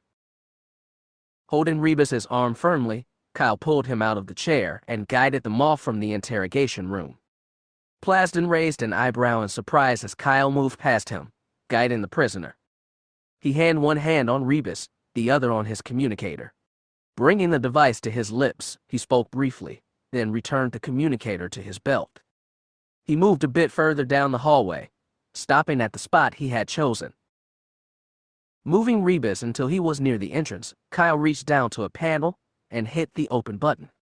The doors of the emergency airlock parted, and he thrust Rebus into the small space. The moth tumbled headlong onto the decking, fetching up against the doors on the other side. Reorienting himself, Rebus stood up, massaging his injured arm, a glare of pure hatred directed at Kyle. "Are you crazy? You could have broken my arm." Kyle said nothing, a look of disinterest on his face. The moth opened his mouth to speak again when Kyle pressed the close button and the airlock door slid shut. Looking around and realizing where he was, Rebus dashed forward to the doors and pounded on them with both fists. "Let me out of here," he yelled. Keying another switch, Kyle activated the internal comm system. "Now, Rebus," he said, "are you going to answer my questions, or do I need to let you take a walk outside to think about it?" Emotions played across the moth's face, anger then fear, and finally a smirk. "You won't do it," Rebus said, stepping back from the door and dropping his arms to his sides. "Really?" Kyle said, as he activated the decompression sequence. Red lights began to flash inside the airlock, and a computerized voice said, "Attention, please. Decompression sequence has begun. 30 seconds to space star release." Plasden walked up, eyes widening as he saw what was happening. He can't really intend to, but when he saw Kyle activated the decompression sequence, Plasden rushed forward and grabbed Kyle's arm. "What are you doing?" he demanded, looking at Kyle. "Getting him to talk," Kyle said. Inside the airlock, Rebus felt renewed fear. He knew the sequence couldn't be faked, but at the same time, he couldn't believe the rebels would let him die. He knew too much, and they knew he did. They wouldn't let him die. "Attention, lock is decompressing. 20 seconds to space star release." "Are you ready to answer my questions yet?" Kyle asked. Rebus glared at the man. He knew this was all a trick. No matter what, he wouldn't fall for it. Folding his arms across his chest, Rebus said nothing. "Okay, see ya." And with that, Kyle moved away from the window so Rebus was unable to see him anymore. Plasden looked from Kyle to the countdown timer and back. "You're going to cancel the sequence, right?" "If he agrees to talk," Kyle answered. The computerized voice spoke again. "Attention, 10 seconds to lock decompression. 9, 8, 7, 6. Realizing that Kyle was intending to through with it, Plasden reached for the panel. Kyle intercepted, grabbing the man's wrist. "I won't let you kill him," Plasden said, struggling. Kyle leaned into the older man, pushing him away. "Trust me," he said. Inside the airlock, Rebus' certainty this was all a trick began to ebb as the computer ticked off the seconds to space star release. 5, 4, 3, 2, 1. The voice fell silent and nothing happened. Rebus let out a breath. It had been a trick. He was right. Now. The sound of latches disengaging interrupted his thoughts as the space doors unlocked and began to part. Instantly, the air inside the airlock turned into a whirlwind as it began to evacuate itself into space. Rebus could feel himself being pulled outside and fought to grab onto something, anything, to keep himself inside. But try as he might, he began to slide backwards, the cold embrace of space reaching for him. 10. Intercessions. As his feet touched the metal of the doors, Rebus finally gave in. "All right," he screamed. "All right, I'll talk." The moth began to wonder what the vacuum of space would feel like. It was then he realized he could feel the doors sliding against his feet, but in the other direction. The space doors clanged shut, latches engaging. The computer began to feed fresh oxygen into the space, and Rebus took a grateful breath as the doors opposite him opened. A smiling Katarn looked in at him as well, another face Rebus recognized as one of the interrogators. "You're ready to talk?" Rebus nodded, exhausted and defeated. "Yes," he said softly. "Yes, I'll tell you anything you want to know." "Good," Kyle answered, turning to Plasden. "If you'll escort him back to the interrogation, I think you'll find him more cooperative than before." He started to turn away when Plasden grabbed him. "You were going to let him die?" Was I? Kyle asked, still smiling. Take a look outside. Plasden frowned at Kyle, then let him go and stepped into the airlock, moving to the space doors. Looking through the window there, Plasden's eyes went wide with surprise as he saw the moldy crow silently hovering only a few meters away. Exiting the airlock, Plasden stepped up to Kyle.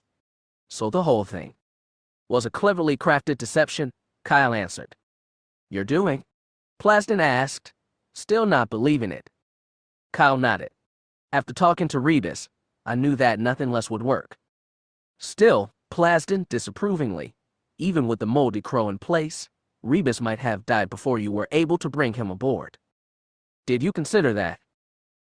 Kyle only looked at the man, his eyes giving all the answer Plasden needed. That's pretty cold-blooded, Katarn. It's standard procedure in the Empire, Kyle said, except for one part. And what's that? Plasden asked. Pointing at Rebus, Kyle said, your average Imperial wouldn't have let him live. With that, he turned and strode away, leaving Plasden to guide a very shaken moth Rebus back to the interrogation room. Kyle entered the hangar bay just as the moldy crow was settling to the deck. He waved to Jan, waiting as she exited the cockpit and walked up to him. Did it work? He nodded. Rebus should be singing like a bird by now. Good, she replied. Let's just hope we never have to do anything like this again. Kyle was surprised at her words. It worked, didn't it? Sure, Jan said, but the way we did it, she crossed her arms over each other as if she were cold. Look, Jan, Kyle said firmly, sometimes lethal force is required. She turned a look of stunned disbelief on him. What are you saying? That the ends justify the means. He shrugged, still confused at her reaction. Her eyes went icy, and she glared at him. No, she said in measured tones. No, Kyle, maybe in the Empire that works. But here in the Rebellion, we're supposed to be better than that. She was surprised when Kyle actually laughed at her. Let me get this straight, he said. You asked for my help, and I gave it. Now you're going to pull some kind of self-righteous act on me. No, Jan began. That's not what I mean. Then what, Jan? Rebus wasn't talking no matter what Plasden tried. You told me so yourself. What I did worked. And now you're going to criticize my methods. Before she could say anything else, Kyle jumped in with, besides, I let Rebus live, didn't I? Jan stared at him in open-mouthed shock, unable to reply. She could see in Kyle's eyes that he truly believed what he was saying. He really believes Rebus' life was worth so little, and so the means to make him talk didn't matter as long as they achieved the desired result. At that moment, Jan realized she was afraid of Kyle. Shaking her head, she stepped away from Kyle. I can't see why you did so well at the Imperial Academy. Without another word, she left the hangar. Kyle watched her go, part of him wanting to stop her, to talk and try to explain why he felt the way he did. Then again, why should I? It's not like I did anything wrong. After all, Rebus is still alive, and now the Rebellion will get the information. What does it matter that I almost killed him? He's an illegal weapons dealer, the worst kind of slime. And whatever he gets, deserves. Leaving the hangar bay, Kyle spent the next hour walking the corridors of the New Hope, going over things again and again in his mind and coming to the same conclusion every time. He just couldn't understand why Jan was acting this way, and maybe he never would. As he rounded a corner, Kyle nearly collided with another person coming the other way. Excuse him, he started to say until he caught sight of the other person. Bastro. Kyle. How's the leg? Much better, Kyle replied. You. Fine, Bastro replied. The men laughed. So how are things in security? About the same, Bastro said, but I'm glad I found you. Plasden just contacted me about a cell for Moth Rebus. Kyle couldn't help but smile, thinking of the moth rotting in a cell. Well, when I asked Plasden what level of security I should provide, he said that for right now, standard settings would fine. And when I asked why, he told me about what you did. Oh, did he? Bastro laughed, reaching out a hand to cuff Kyle on the shoulder. I can't believe what you did. His smile faded. And let me guess, I'm in trouble. In trouble, Bastro echoed, frowning at Kyle, not with me. I thought what you did was great. One of the other security officers said they nearly had to carry Rebus back to interrogation. Well, Kyle responded, I guess what I did worked. Did it ever? Bastro said. He paused for a moment, then said, his own voice hesitant, and Kyle, I heard about something else. And for what it's worth, welcome to the Alliance. The guard held out a hand. Surprised by the gesture, Kyle stared at it for a moment. Then, seeing the sincerity in the man's expression, Kyle extended his own, and they shook. Glad we're on the same side, Bastro. So how come you're wandering the halls? I thought you'd be celebrating after capturing Rebus and getting him to talk. You're right, Kyle said, shrugging, but it seems Plasden and Jan didn't approve of the method I used to make Rebus talk. Kinda dampened my mood. I wouldn't worry about it, Bastro replied. They're just not used to the way you do things, probably. Maybe, Kyle said, but you're right about one thing, Bastro. I'm gonna go celebrate. Want to come? Bastro's smile faded a bit. Afraid I'm still on duty, but... That's okay, Kyle said, turning away. Whoa, Bastro said. I was about to say that I get off duty in about an hour. How about you meet me in my quarters and we'll celebrate together? Sounds good to me, Kyle said, his face brightening. See you in an hour. I see, said Mon Mothma. Of everything Rebus had to tell us, he spoke about this new project most of all. Whatever the Empire is planning, they've looked to Rebus to help with this new element. But we still don't exactly what General Mock plans to do with any of it. Unfortunately, that's true, Plasden replied. Whatever this new element is, and why reason the Empire is interested in it, well, the only way to answer to said questions is to go to Fest and find out. Very well, she said. I will see about sending a team there. Is there anything else? He hesitated for a moment, not sure if he should say it or not. Plasden, is there something more? He decided. Yes, ma'am. I'm afraid there is. He went on to describe Kyle's actions. While her face didn't change expression, inwardly Mon Mothma was shocked. She knew that Kyle's Imperial training would be another obstacle she would have to deal with, sooner or later. But she had no idea he could be this cold-blooded. She was going to have to deal with this quickly and decisively. After an hour of trying to rest in her quarters, Jan, still fuming over Kyle, his actions and attitude, stormed back into the hangar bay. There was only one way to work this out of her system. Grabbing a handful of tools, she set to work on the Crow. As she worked, Jan talked aloud, giving voice to her thoughts. While she knew the ship couldn't answer her, it helped. Ends justify the means, she muttered as she replaced a section of wiring. I can't believe he can even think that way. Is life so worthless to him? Why should I care anyway? Alvanian snow leopards can't change their spots. Maybe Imperials can't change their thinking. But, no matter how hard she tried not to, Jan found she did care. She wanted to convince Kyle that he was wrong, make him see that his thought processes were off base, and he needed to change them. He says he wants to trust me. But how can I trust him if he acts like this? How do I know his behavior won't compromise a mission? Her communicator dinged for attention. Jan here. This is Mon Mothma. Please report to my briefing room. I have an assignment for you. I'll contact Kyle, Jan offered. No, Jan, you will not. Understandably confused, she stared at speaker for a moment. But I will explain everything once you arrive. Mon Mothma out. The communicator clicked off. What is going on around here? First Kyle goes nutso on me, now Mon Mothma's acting weird.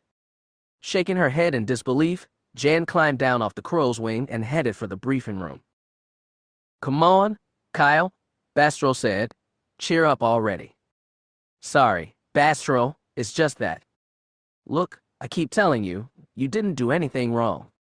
I dunno, Kyle replied, the more I think about it. Oh, come on. Here, have another drink. Kyle accepted the glass of Yuri juice from his friend. As it was his 10th glass, He was glad there wasn't any alcohol in it. If there was, he thought, I'd be in trouble right now. After meeting Bastro, the pair had gone off in search of food, drink, and amusement. After grabbing a quick bit to eat at the mess hall, they had headed, at Bastro's insistence, to the gym where they played a number of games of laser handball. Despite the fact that he was having a good time with his friend, Kyle kept going over the situation with Rebus and the subsequent confrontation with Jan, and the more he thought about, the more Jan's words made sense to him. It was true that an Imperial would have thought nothing of the tactics he had employed. But this was the rebellion. Maybe I was wrong, he thought. Now, after a quick stop by Caston Drown's room to get stocked with a supply of Yuri juice, the pair sat in Bastro's quarters. However, Kyle's mood had grown darker. Whether or not he agreed with Jan was one thing, but was this really worth risking their friendship? He genuinely liked her, and while he knew no relationship was without some conflict, he didn't like it when they fought. And this time was no exception. "Ya know something, Katarn?" "What?" "You're getting to be a real downer. How many times do I gotta tell you that there's nothing wrong with you with what you did? Besides, it's not like you were really gonna kill the guy." But was I? Plaston had a point. Rebus might not have survived long enough for the crow to pick him up. "Sorry, Bastro. Maybe this whole thing was a bad idea."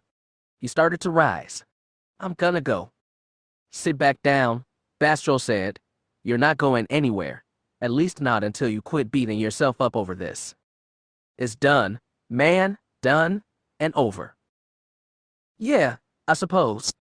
Listen, let's talk about something else. Tell me about your dad.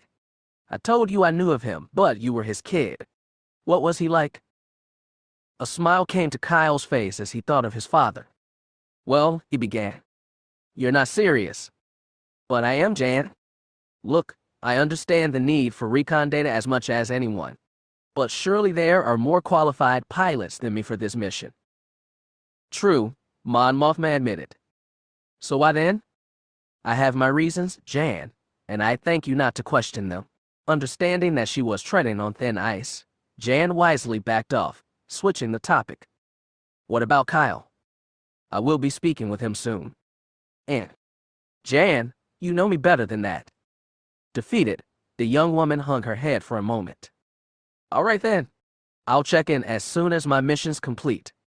"I'll await your signal," Mon Mothma replied. "Good luck, Jan. May the force be with you." Standing up, Jan exited the briefing room, heading back towards the hangar. She still thought this mission was a waste of her time, but orders were orders. She looked up to find herself in front of Kyle's quarters. "I shouldn't do this," she thought, "but I can at least tell him I'm leaving." She keyed the door call and waited. After a minute, she tried again. No response. She tried knocking on the door, but still he didn't answer. "Fine, Katarn," she said to the door, baring her teeth at it. "Have it your own way." Turning away, Jan headed towards the hangar bay. She still had to get the ship prepped, then report to Tactical to assemble the mission data. As Kyle fought his way through a fog to consciousness, he felt surprised. He had thought was aboard the New Hope, not planetside with the sun burning into his eyes. It was way too bright and he put arm across his eyes to shade them. He also felt pain in his back and head. What happened to me? Where am I? His eyes were blurry, refusing to focus. And when he tried to move, the pain increased. Feel like I just got back from a mission, Kyle mused. Using his right hand, he reached up to eyes and rubbed at them. The blurry vision persisted for a moment more, then began to clear. He could now see the intense light ahead of him was a ceiling lighting fixture. It was then he remembered that he was in Bastro's quarters. Flashes of memory of the hours before came to his mind. I must have fallen asleep. With his vision clear now, Kyle was able to tell that he was lying at an odd angle. Reaching with his hands, he began to feel around him. And that's when he realized that he had fallen asleep in one of the chairs in the room.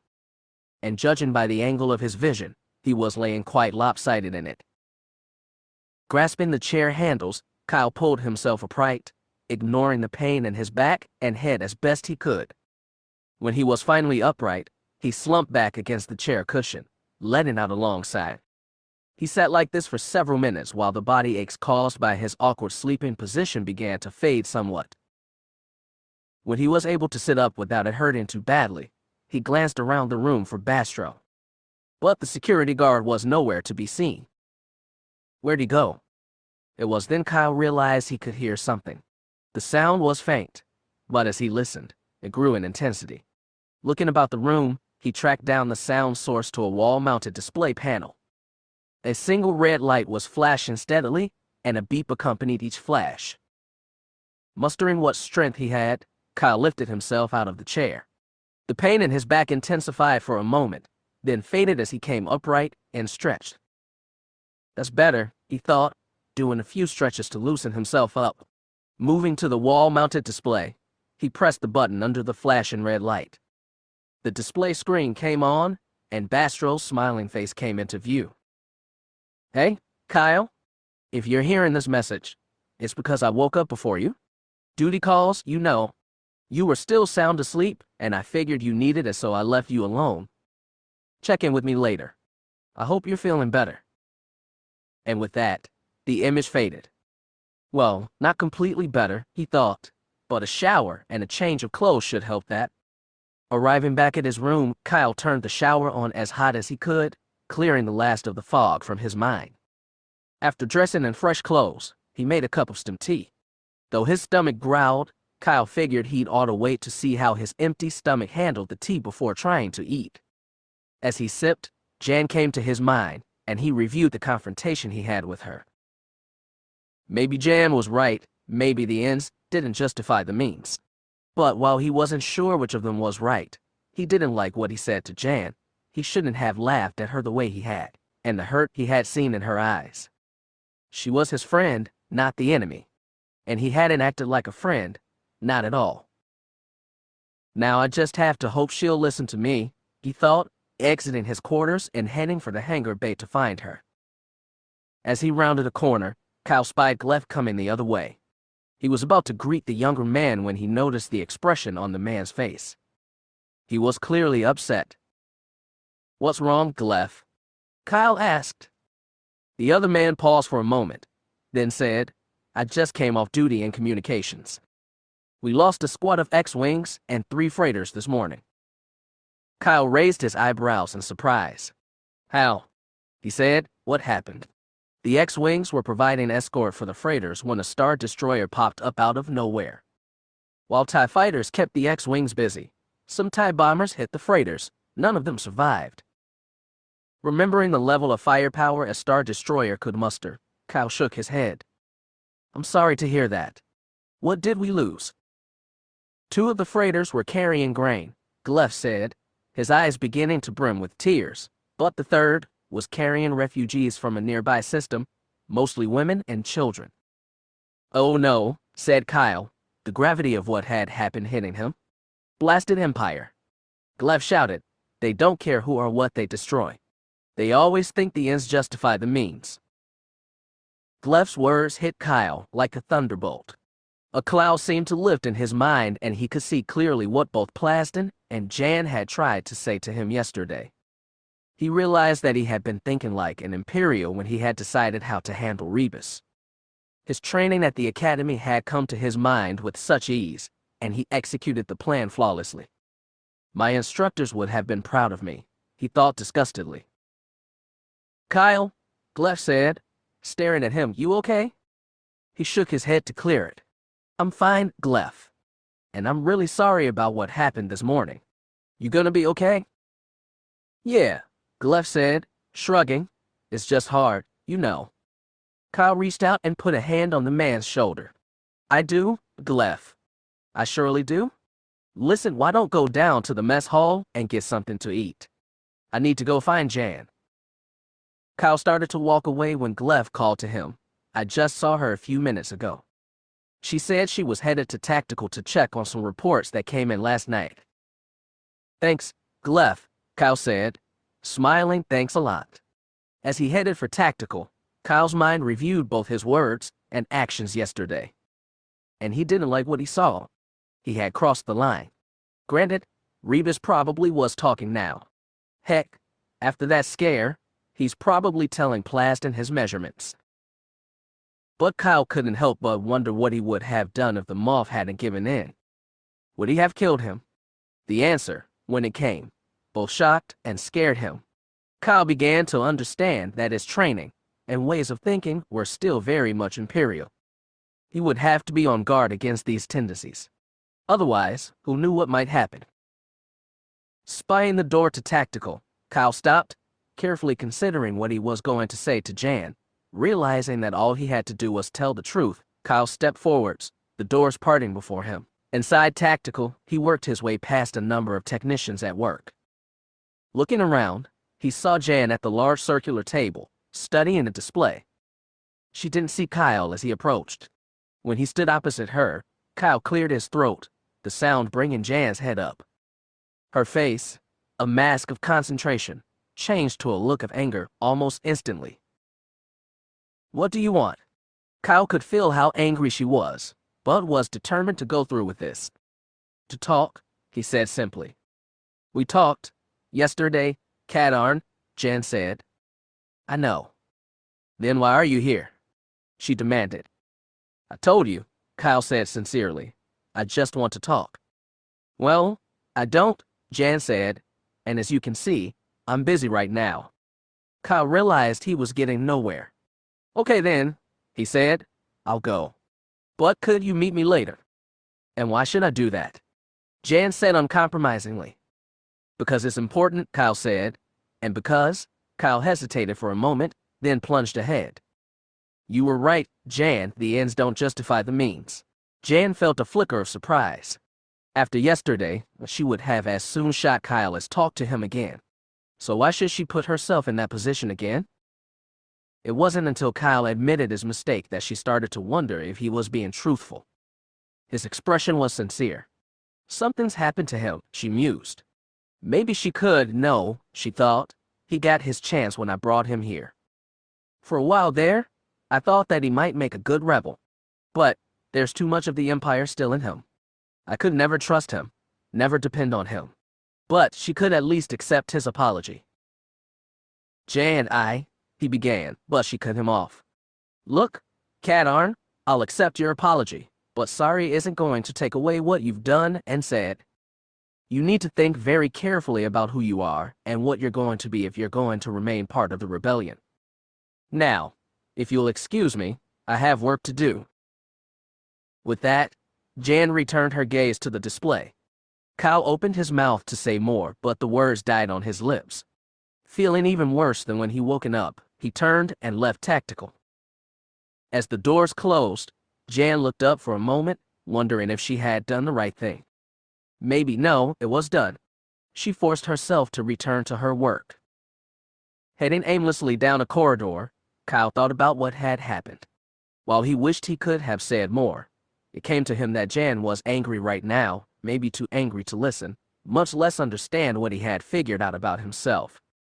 He considered forgetting the whole thing, but decided he couldn't. As an Imperial, Kyle had been taught never to surrender. Now, that training came into play. He determined that no matter what, however long it took, he would find a way to talk to Jan again. Just then, his communicator buzzed. He pulled it from his belt. "Katarn here. This is Mon Mothma. Please come to the briefing room. I need to speak with you." Oh boy, Kyle thought. I'm in trouble. "On my way," he said, and headed for the briefing room with the demeanor of a schoolboy ordered to come to the principal's office. Chapter 11. The morning after. When he arrived at the entrance to the briefing room, Kyle paused a moment before entering. What would Mon Mothma say? Would she have him arrested? He shook his head at that thought. If she was going to do that, he'd already be in the brig. Let's get this over with, he thought. Taking a deep breath, he touched the door chime. Enter. The doors parted and Kyle stepped inside. Mon Mothma gestured he should join her at the table, and he complied. But as he approached the table, Kyle did not sit down. Instead, he came to stiff attention, arms at his sides, trying to look anywhere but at Mon Mothma. "Kyle," she began, her tone confirming that he was indeed in trouble. I heard about your little stunt yesterday. And while I'm not ungrateful for the result, what you did was reckless and dangerous. She paused a moment to see if Kyle would respond. When he didn't, she continued. Consider yourself fortunate that Rebus survived without being hurt. If he had died, I'd have you up on charges of murder. Again, he said nothing. I wonder if I can trust you, Kyle? Your word doesn't seem to be worth much. He fought not to react. Her words hurt, but Kyle knew he deserved them. I should have you thrown in the brig, but I'm not going to. The surprise was so complete, Kyle couldn't help but let it show on his face. I know that your training as an Imperial is deeply ingrained, and that it is difficult to not make use of it when you feel the situation warrants it. He looked at Mon Mothma. In her eyes he could see she didn't understand. However, that does not excuse what you did. As I've said, you've damaged my trust in you. So, before we go any further, understand this. I'm giving you one more chance, but this is it. If something like this happens again, then may heaven help you, because I won't. Do we understand each other? Yes, ma'am, he said firmly. Good, answered Mon Mothma. Now, take a seat. We have things to discuss. You mean, he said, feeling unsure. You're still one of my operatives, aren't you? Mon Mothma asked. Yes, ma'am, he answered. Then, sit down, she said. Fighting a smile, Kyle sat down as Mon Mothma activated the holoprojector. The image it displayed was the interrogation room, showing Rebus talking. You should have seen the designs I had on Fest, the weapons dealer said, smiling. Some of the best stuff I've done. Would there still be anything there?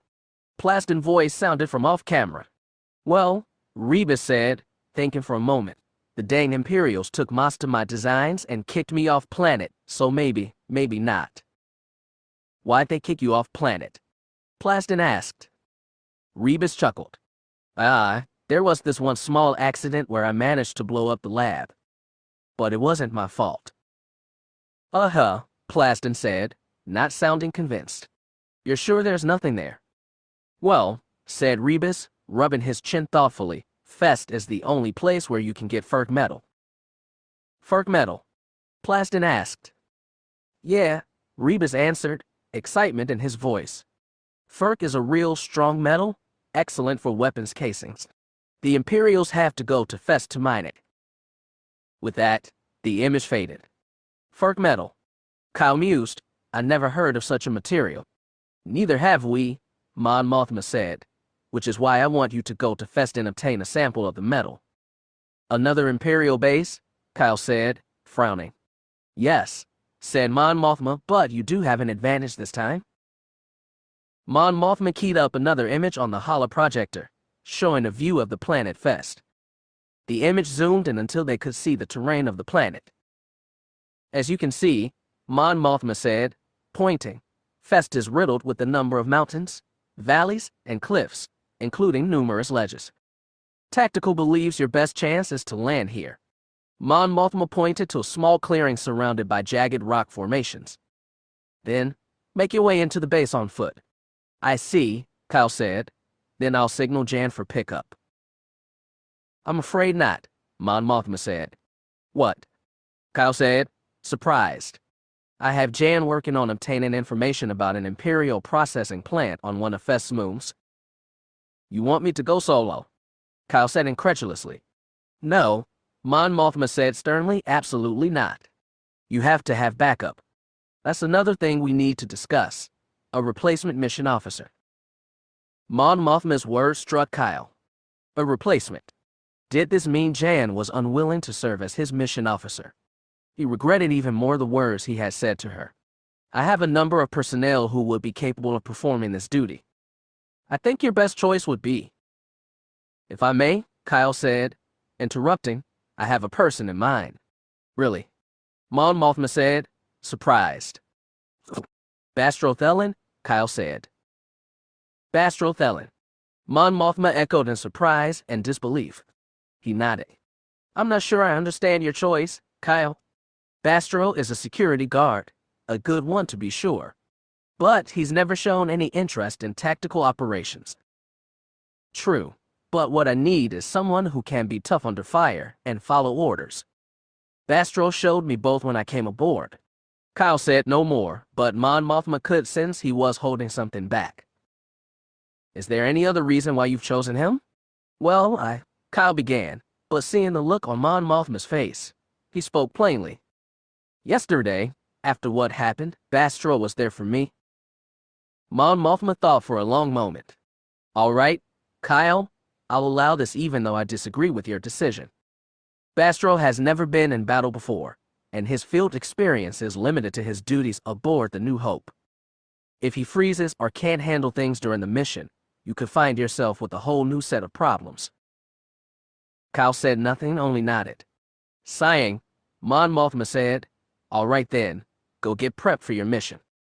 I'll have Bastro meet you in the hangar bay. Without another word, he turned and left the briefing room. When he arrived at the hangar, Kyle spied Bastro standing by the moldy crow. You sure got here fast, Kyle said, approaching the man. I made a beeline here as soon as I got the word. Bastro returned, his grin ear to ear. Kyle, how can I thank you for this? The security guard said, extending his hand. Kyle took it and said, You were there for me yesterday. I figured I owed you. Besides, I need some backup on this mission, and with my current mission officer unavailable, you're it. Come on, let's get aboard, and I'll brief you. With Kyle following, Bastro clambered aboard the moldy crow, taking a seat in the rear cockpit. You ever fly one of these before? Kyle asked. I've got over 1,000 hours of simulator time and a Corellian YT 1300, Bastro answered. Well, Kyle said, the crow is a lot different. She turns a lot sharper than the standard YT 1300 even though the top speed is slightly less. Also, her repulsors are kinda quirky, so make sure you watch the power balance. Got it, Bastro said. Okay, then, Kyle answered, hoping Bastro could handle the ship, then power up the engines and let's get going. Kyle made a last review of his equipment, keeping a watchful eye as Bastro activated the repulsors and engines. As they lifted off, the left wing dipped precipitously, the port repulsors losing power. Kyle was about to shout a warning when he heard the repulsors hum grow louder. The ship leveled out and Bastro scaled back the power to the port repulsors. Nice job, he called. Thanks, Bastro said. After radioing for and receiving departure clearance, Bastro fed power to the engines, guiding the crow forward, clearing the force field, and rocketing into space. Okay, Kyle said, set on course for the planet Fest. Bastro complied and fed the coordinates into the computer. Minutes later, calculations finished, the crow jumped into hyperspace. Kyle spent most of the journey going over the plan with Bastro, explaining where he wanted to land, and how the mission would proceed from there. Bastro nodded as Kyle told him that he had to remain with the ship until Kyle signaled him for pickup. And then, get yourself over to where I am fast. Right, Bastro answered. Kyle went over with him again until Bastro was able to repeat the plan back to him. Okay then, I guess we're ready. The moldy crow left hyperspace, and Bastro angled the ship towards the planet. As they penetrated the atmosphere, both men could see clearly that this was not going to be easy. Jagged rock peaks covered the planet as far as the eye could see. A mottled gray sky only added to the dismal colors of the terrain. A few plateaus and valleys were visible, but there was no sign of any vegetation or wildlife. Nice place, Bastro mused. Yeah, definitely looked better in the brochure, Kyle said, and then having spotted what he was looking for, pointing. There's the clearing. Take us in. Bastro brought the crow down through the clouds and between two crags, settling the ship to one side of the plateau. Kyle had the canopy open and had scrambled out in a few seconds. Looking up to Bastro, he said, Now remember, stay here until I signal you, then come as fast as you can. With a wave, Bastro said, I'll be there. The canopy closed, and with a last look at the ship, Kyle moved towards the edge of the plateau, looking for the path intelligence had said should lead him to the Imperial base. He found it, but saw immediately that he'd have to watch his footing. The path was narrow, and parts of it were completely open. If he fell, no, Kyle said to himself, don't think about that. If I worry about falling, then I will. Steeling himself, Kyle began to traverse the path carefully. Nearing the first area where there was no rock to hold onto, he concentrated on the center of the path. He began to step across, forcing himself to look down and ahead. He was nearly across to where a jagged formation would give a handhold when a blast of wind came through.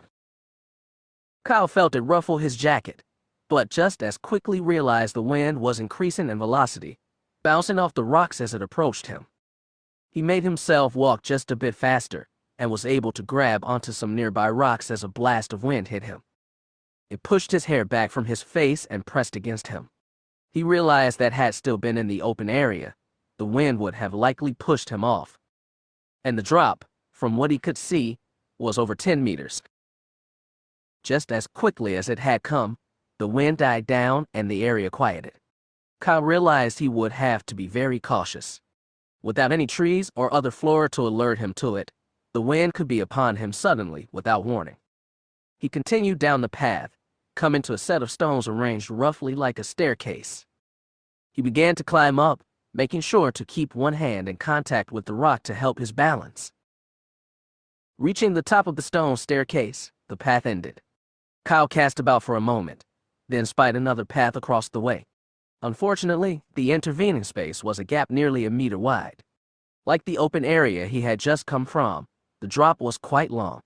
It's like Antv City all over again, he mused. But he had to continue. Stepping back to the last stone step, Kyle braced himself and ran for the gap, pushing off just as his feet touched the ledge. Kyle sailed across the gap, but unlike Antv City, his feet touched down on solid rock and he brought himself to a stop without slipping. The path went down another stone staircase, and he followed it, reaching a flat plane that narrowed to a point in another gap, this one a bit shorter than the last. Having more room to get started, Kyle jogged towards the gap, increasing his pace until he was running as he neared the point. Just as he vaulted into the air, the treacherous wind came up and blasted into him. He felt himself being pushed to the side, away from the safe landing on the other side and into the open space leading to a deep canyon. He tried to turn himself, to move back the other way, but the wind was too strong. Kyle watched his feet, until now directly over the rock of the other flat plane, go into the open space. Just then, the wind stopped blowing and he began to fall. Thinking fast, Kyle stretched himself out, hands thrust out, fingers extended, hoping to catch something, anything. The rock ledge came closer and closer as he plummeted towards it. Just when it seemed he might miss the ledge completely, Kyle's right hand struck the flat face of the rock. He instinctively dug in as the sudden stop in his fall slammed his body against the rock wall. The shock was incredible, driving his breath from his lungs. He focused his mind on one thing, holding onto the rock. But the surface he clung to was windswept and smooth from years of the abrasive wind, providing little to hold onto. Kyle felt his hand begin to slip. Concentrating, he put all his strength into one last attempt to hold on. But it wasn't enough. Kyle's hand slipped free, and he was falling again. His hope all but gone. A sudden realization came to Kyle. Before leaving the New Hope, Bastro had suggested adding one more tool to his arsenal, a grapnel. Reaching down to his belt, he pulled the device free. Holding it in both hands, Kyle aimed for the fast disappearing ledge and pulled the trigger. The grapnel bucked, the charge blasting the grappling hook free and sending it sailing upwards. Kyle watched it describe an arc and felt fresh hope as the hook disappeared from sight as it passed the ledge. Realizing what might be coming, he got a stronger grip on the grapnel, bracing himself. The hook arced over the ledge, its energy expended. It fell to the smooth rock, edge tines digging in and finding purchase. Below, Kyle screwed his eyes shut and cried out in pain as he jerked to a stop, telling himself to hold on to the grapnel no matter what. After what seemed like forever, the pain in his arms subsided enough that he was able to open his eyes and survey his situation. He still had a hold of the grapnel, fingers white with the strain he was putting on them.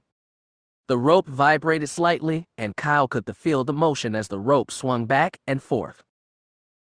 Trying to remember where the button was, he felt with one finger until he encountered it.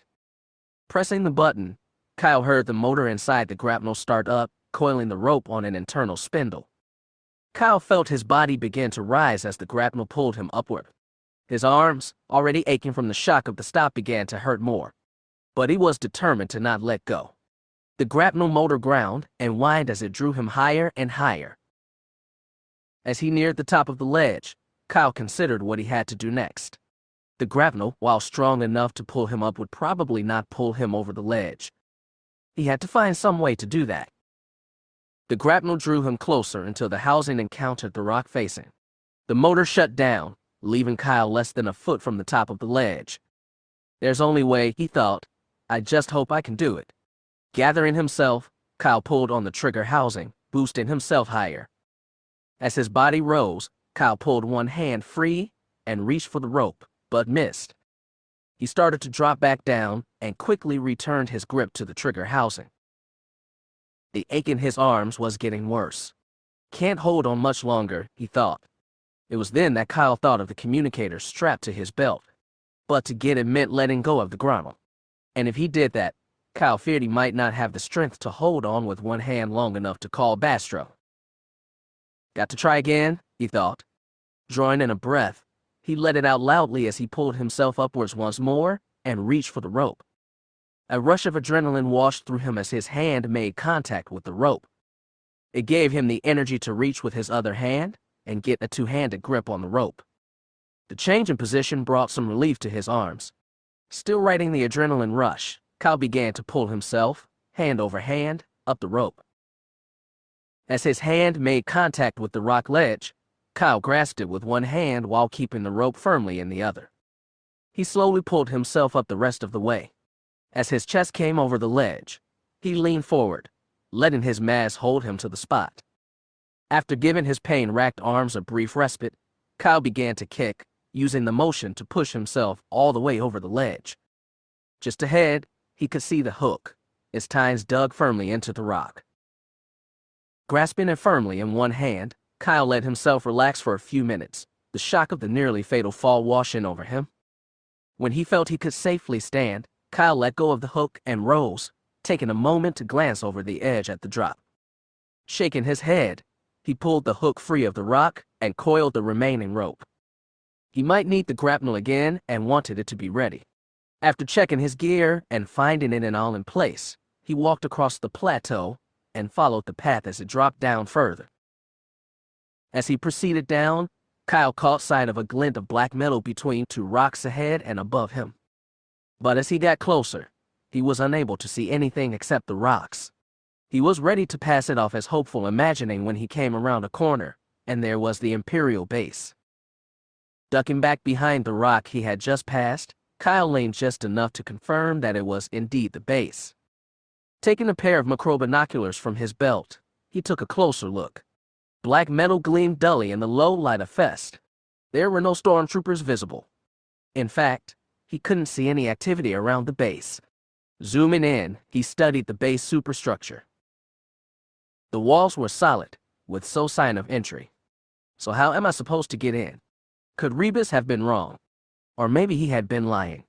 Turning the gaze of the macros upwards, Kyle followed the lines of black metal until he could see the top of the base. He swept right, then left, and that's when he spotted it. Near the very top of the base, a hatchway was visible, with a bridge that extended out onto a jutting piece of rock.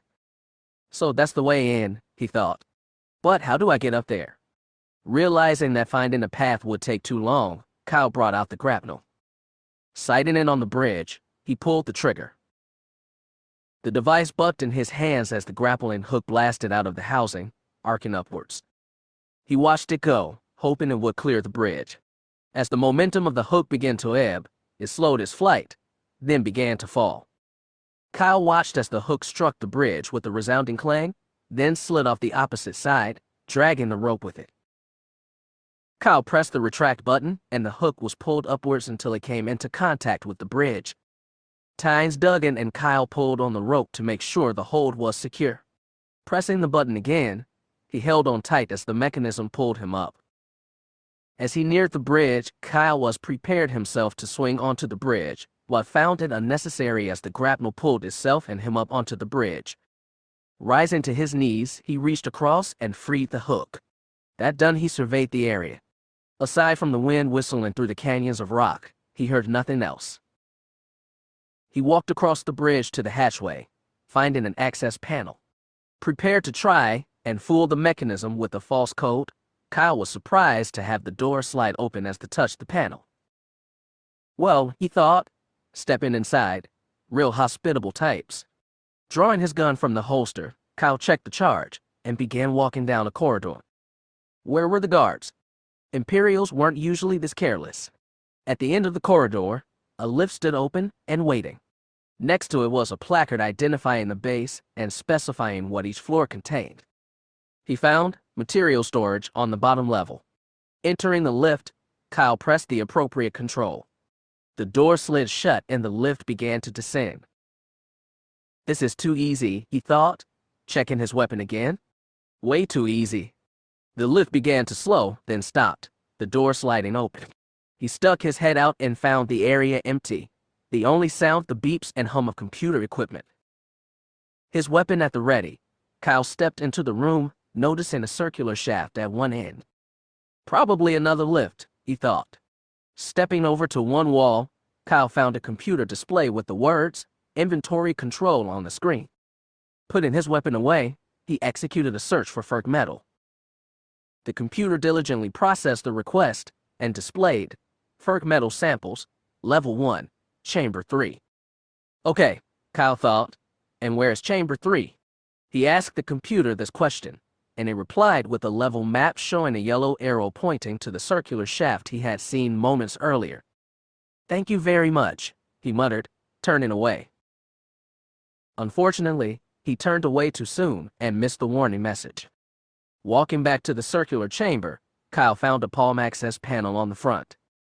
He pressed it and the wall slid aside to reveal a number of glass cases, each about a meter high. Inside was a piece of grayish metal. That must be it, he thought, reaching out and taking one. No sooner had he picked up the container than an alarm went off.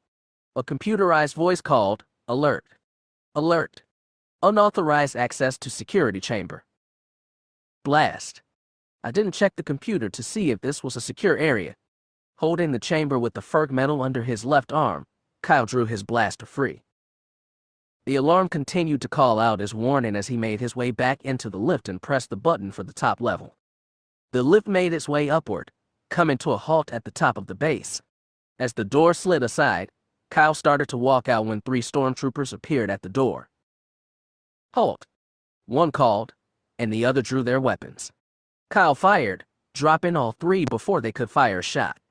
Sticking his head out of the lift, he saw no more, but reminded himself to be on guard anyways. He came out of the lift at a run, heading for the door he had come through. It slid aside and Kyle found himself smiling, only to have it fade away as a group of 6 stormtroopers opened fire on him from the far side of the bridge. Kyle threw himself back inside the door, firing a few wild shots as he did so. Metal exploded as the troopers' fire struck the doorway. Kyle shielded his face as chips of steel and permacrete flew past him. Leaning out, he fired a few more shots, then ducked back as return fire hit the ground just in front of him. "Surrender," called a trooper. "Come out now and we'll let you live." "Yeah, sure," thought Kyle. "And by the time they finish interrogating me, I wish they'd have shot me." He answered by leaning out and firing again.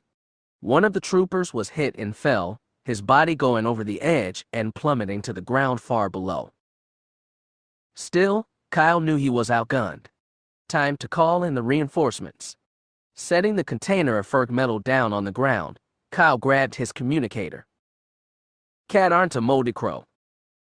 More laser fire from the stormtroopers struck nearby, a few shots scorching the wall opposite Kyle. He looked just long enough to see they were coming across the bridge. "Yep," I'm definitely in trouble." Mashing the transmit button, he called, "Repeat, this is Katarn to Moldy Crow." There was no response. Kyle leaned out to fire another series of shots just as the troopers opened fire. Twin blasts struck his arm, burning through the jacket and hitting the armor. The shock knocked the blaster out of his arm. He bent to retrieve it, but let it go as he saw the gun had been hit too. The barrel was laid open and the power pack destroyed. It would never work again. This is not good, Kyle thought. Just then, the communicator crackled and Bastro's voice came through. Moldy Crow to Katarn. This is Moldy Crow calling Katarn. Respond. Bastro. Kyle, are you all right? Well, considering I've got a squad of stormtroopers advancing on my position and my weapon's just been blasted, I'd say no. Activate your locator. I'm on my way. Kyle pressed the button on the communicator to activate the homing signal. Hopefully, Bastro would not be long in coming. More shots struck inside the hall. The troopers were getting closer. It was then Kyle remembered his briar pistol. He pulled it free and pointed the gun around the door, pressing the trigger. The gun jumped as it expended shot after shot. He heard a trooper cry out, then the sound of a body falling to the deck outside. Another cry of pain quickly disappeared as the owner of the voice fell over the bridge. But even as the two troopers dropped, laser blasts from the remaining troopers landed all around him. Debris was flying everywhere, making it difficult for him to breathe. A shot from one of the troopers hit him in the arm, and he pulled it back, grimacing in pain. Last chance, said a voice, surrender now or die. Kyle's answer was to switch the briar pistol to his left and step into open view. The troopers were caught by surprise and another fell as his shots hit home. But this time, their fire hit him in the chest and he fell to the deck, stunned. He was starting to think this might be it when he heard the roar of the crow's drives. The ship came into view, weapons firing. The remaining stormtroopers barely had time to register the new enemy before they were hit. Kyle heard an explosive roar from outside as he struggled to rise. When he had gained his feet, he stared in wide-eyed shock at the scene before him. Bastro had not only taken care of the stormtroopers, but his blast had destroyed the bridge as well. Now, the Moldy Crow hovered by the near end of the former bridge. The cockpit opened, and Bastro waved to him. Stopping just long enough to grab the Ferg metal container, Kyle jogged towards the ship, stepping aboard and settling into the forward cockpit. Go, he shouted. Bastro complied, sending the Moldy Crow up and away from the base. As they headed into the low clouds, he asked, "What happened?" "I found the metal," Kyle said, displaying the container, but managed to set off an alarm. Although I wasn't too surprised it happened. Stormtroopers and I have a way of finding each other. "So, now what?" Bastro asked. "We contact Mon Mothma." Kyle activated the crow's communicator and signaled the New Hope. After verifying he was who he said he was, Mon Mothma came on the line. "Kyle, what is your status?" "I've got the sample of metal," he answered. "Excellent," she said. "Did you encounter much resistance?" "Not until an alarm went off alerting the stormtroopers to my presence." "Are the two of you all right?" Mon Mothma said, concern evident in her voice. "I took a few hits," Kyle said. "Nothing serious. Bastro's fine. In fact, he took out the stormtroopers attacking me." "Very good," she replied. "Well done, Bastro." "Thank you, Mon Mothma," Bastro said, smiling at the praise. "Do you want us to head back?" Kyle asked. "Not just yet," she answered. "We've gotten further information from Rebus about a weapons manufacturing plant on one of Fest's moons." "Not the Blood Moon?" Kyle asked. "Yes," Mon Mothma said, surprised. "How did you know?" "I used to hear stories about it at the Academy. Some thought the Empire had a secret project going on there. Others said it was one of the manufacturing worlds used in the Clone Wars. I always figured it was a myth." "I see," Mon Mothma said. "Well, I assure the moon is no myth. I want you and Bastro to go investigate and determine exactly what is there." "And if it is a weapons plant?" Kyle asked. "Then I want you to destroy it," Mon Mothma said. "Oh, okay," he said, unsure, "and how exactly am I supposed to do that?" "We equipped your ship with sequencer charges," Mon Mothma answered. "You can place them on the base's power generators." The resulting blast should level the base completely. How much time will I have after setting the charges? Kyle said. 5 minutes, Mon Mothma replied. Kyle's eyes widened in surprise. 5 minutes. He turned round to see Bastro looking at him with a similar expression.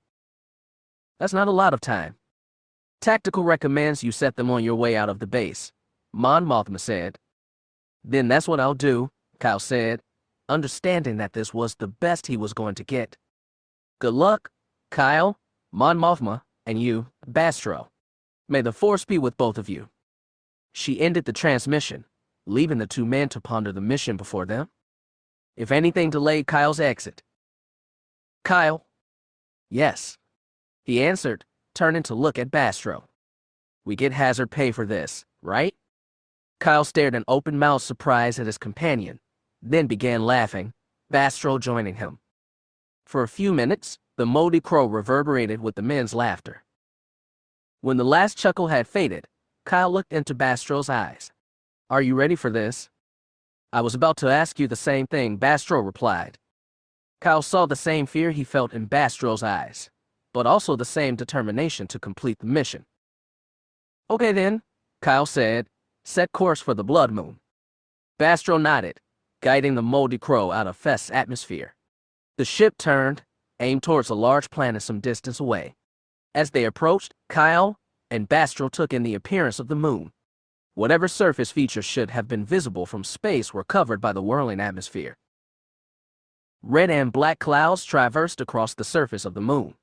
When it had first been discovered, the pilot had said the moon looked like a bloody wound, which had led to it being named the Blood Moon. The moldy crow got closer, Bastro guiding down towards the moon. Here we go.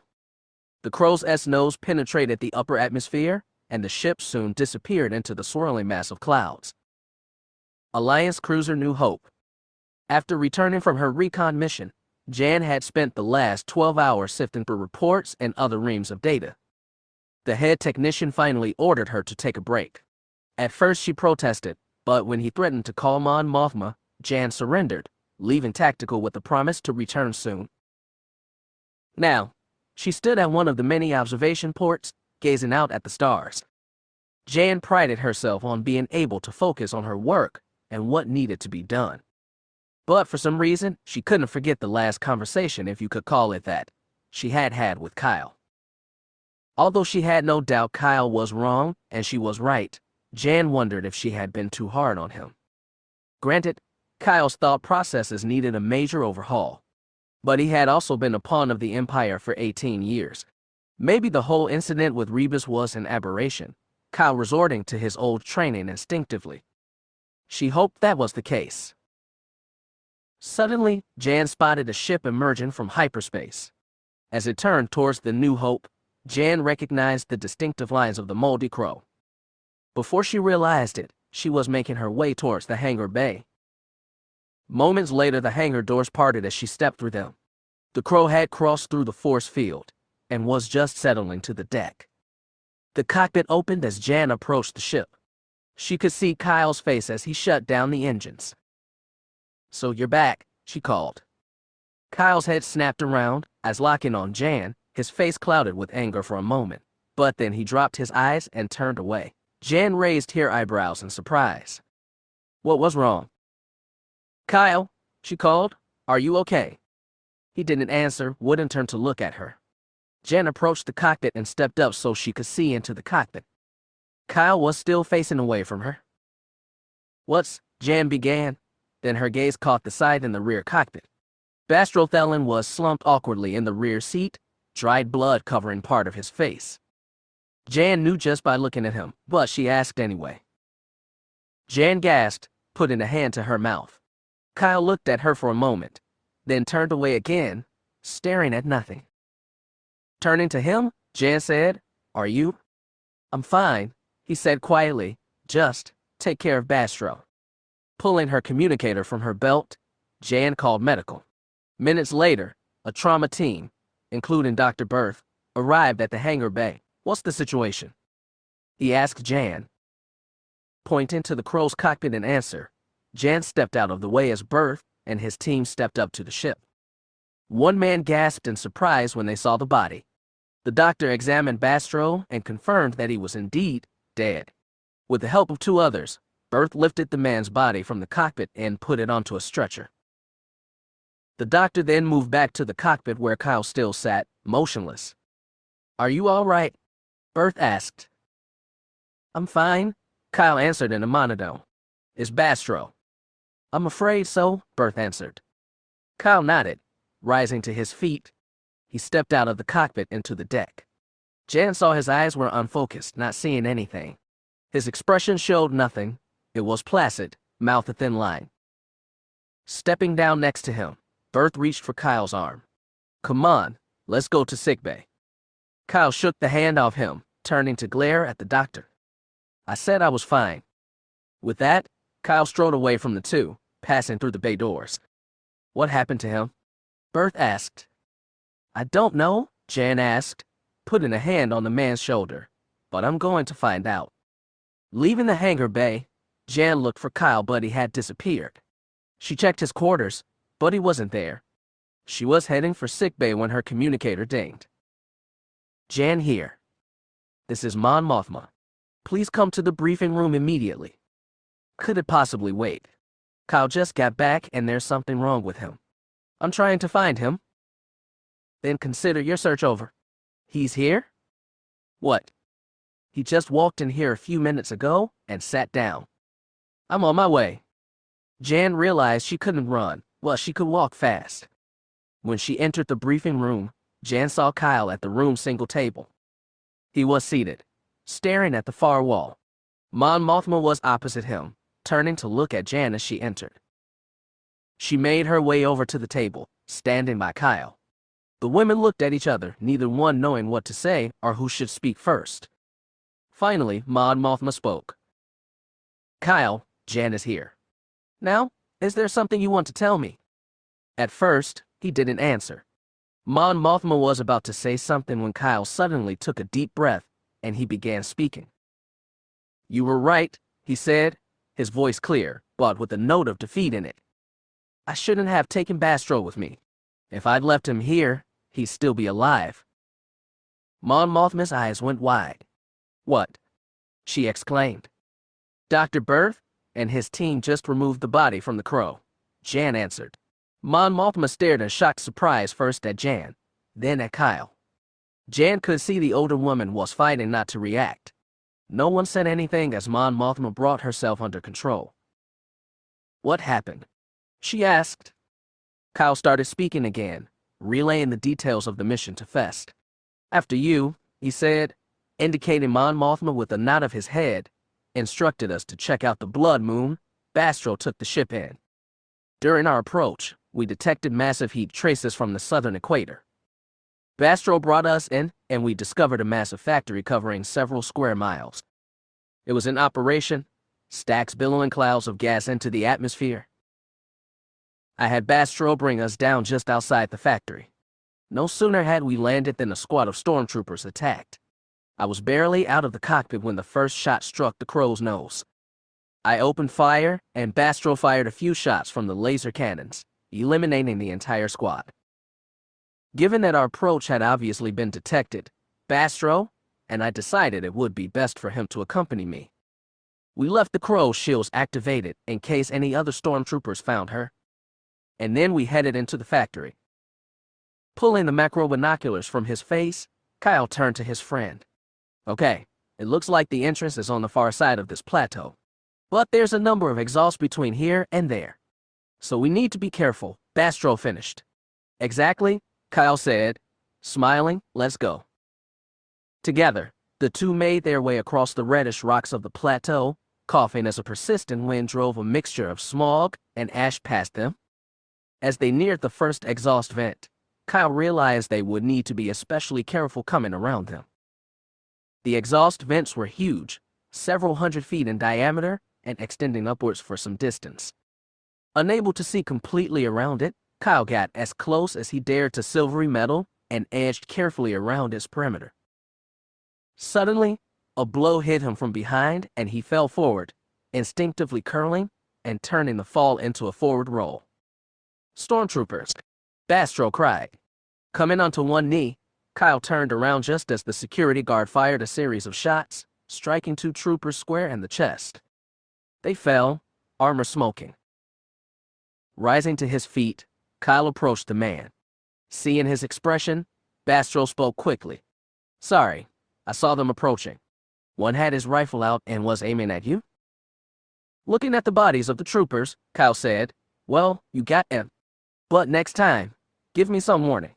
Bastro nodded, looking a bit sheepish. They continued past the first exhaust vent and around the second without further incident. Wow, it's hot here, Bastro said, wiping at the collected sweat on his face. You could have stayed at the ship, Kyle said.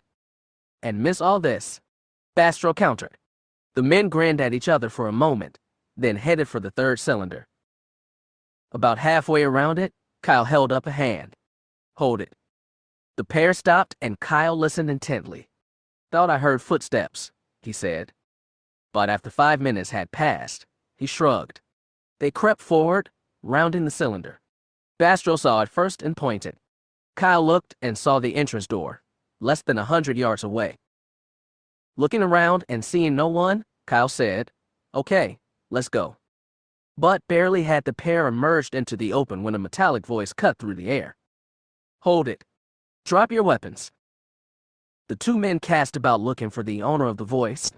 There, said Bastro, pointing. On the ridge overlooking the plateau, a group of stormtroopers had their guns trained on them. Run for it, Kyle yelled. With that, he dashed for the door, firing up at troopers.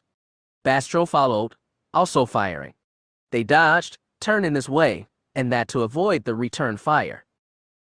Kyle was almost to the door and started to smile when it slid open, and 3 more stormtroopers stepped out. Bastro, he called, look out. Kyle tried to aim his weapon, but the troopers fired first, 3 shots catching him in the chest. He was knocked backwards, crashing to the ground, his blaster flying away. Clutching his chest in pain, Kyle tried to reach for his briar pistol, but another shot struck the ground near his hand, showering him with rock. Not again, he thought. But, before the troopers could finish the job, Bastro ran forward, his blaster spitting red death. The troopers were caught by surprise. One by one, they dropped. With blasts from the group on the ridge landing all around them, Bastro grabbed Kyle, throwing the smaller man across his shoulder and running for the entrance. He made it inside as a series of shots struck the doorway. Bastro turned and stabbed at the door controls, closing and locking it. Then, carefully, he set Kyle down. Are you okay? Grimacing in pain, Kyle sat up. Well, I feel like a rancor just did a tap dance on my chest, but I'll live. Bastro helped him rise to his feet. Thanks, Kyle said. Don't mention it, Bastro replied. Now where do we go? Consulting his mapper, Kyle located their destination. The generator room is 2 levels below us. We need to see if we can lift or access tunnel. The room they were in was a rough square with a single door on the opposite wall. Going through it, Kyle and Bastro found themselves among a group of large turbines, powering who knew what.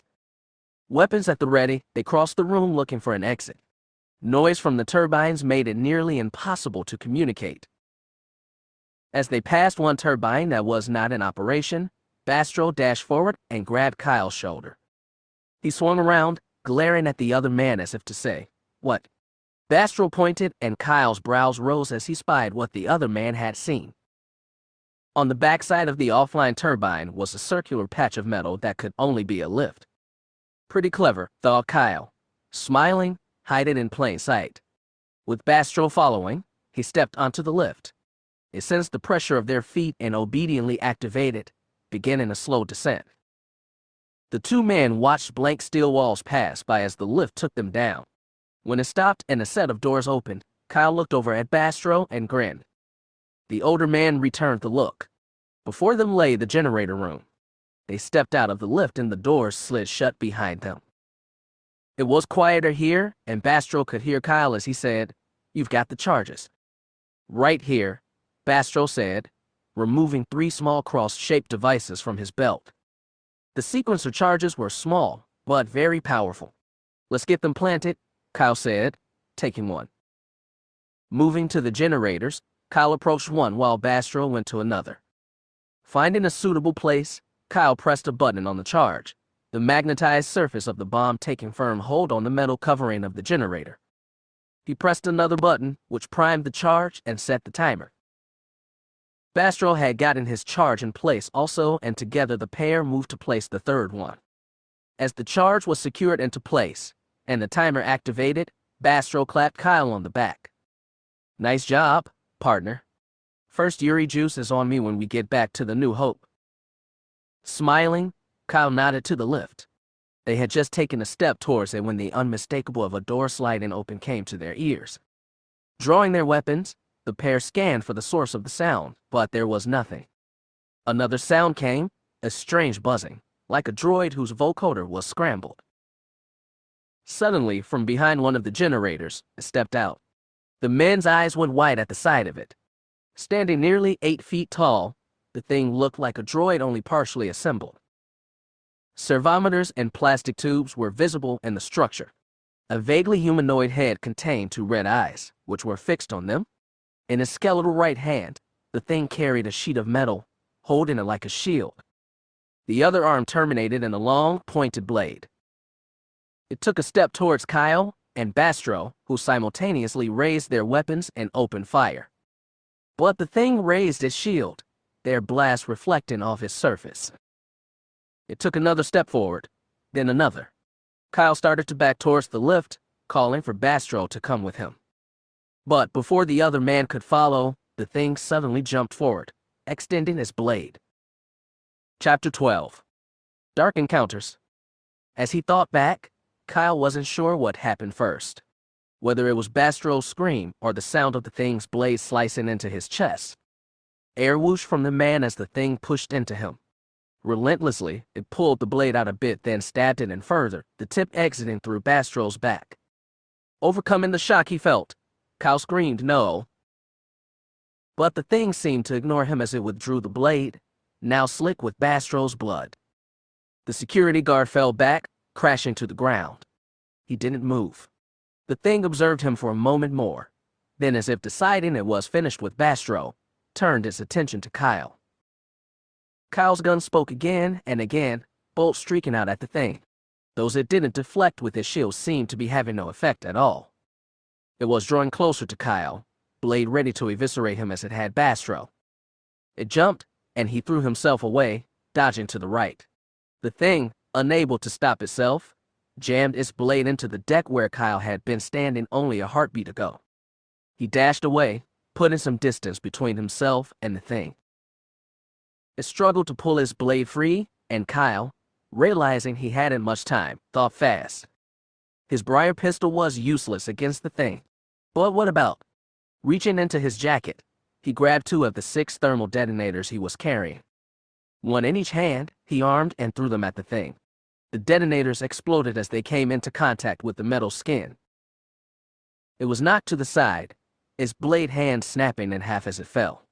He smiled fiercely at it. "Didn't like that, did you?" As if it had hurt him, the thing rose to his feet, seeming to growl somehow. It studied his broken blade arm, then stepped towards Kyle, extending the arm as if intent on using the broken blade anyway. He armed 2 more detonators and let them fly, aiming lower this time. The thing tried to swat them away, but missed. They exploded, smashing one of the thing's legs. It toppled to the ground, metal grinding as it struck the deck plates. Whatever elation Kyle felt evaporated as he saw the thing trying to rise despite its shattered leg. As if realizing it couldn't walk, the thing jabbed its blade into the deck, pulling itself forward. "You just don't know when to quit," he said, pulling out the remaining detonators. These he armed, then rolled them towards the thing. The first touched its head and exploded. When the blast cleared, he could see the thing's head had been nearly vaporized, its droid brain shattered. He smiled fiercely at the wreckage, the thrill of victory surging through him. But then he remembered Bastro. Running over, Kyle knelt by him. Bastro was lying on his side, his back to Kyle. Rolling him onto his back, Kyle gasped at the huge, jagged hole in Bastro's chest. Blood was everywhere, soaking the deck beneath him. Bastro, Kyle said. Bastro, can you hear me? There was no response.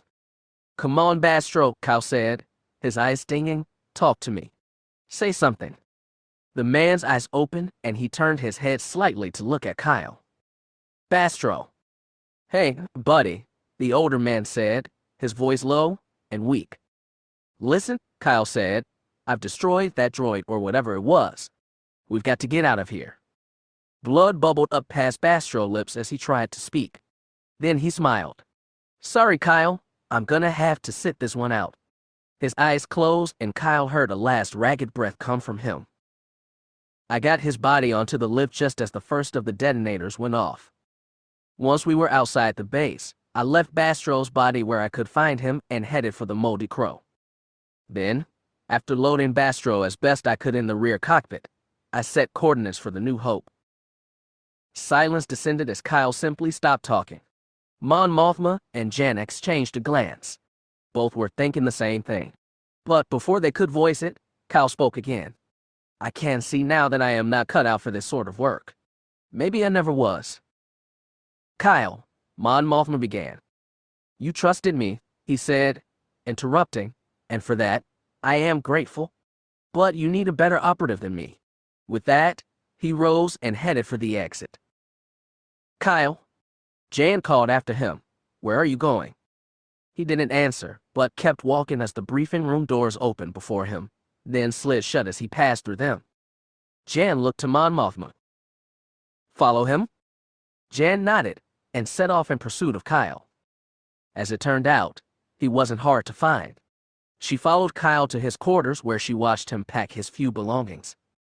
Jan tried to draw him into conversation, but Kyle seemed not to hear her.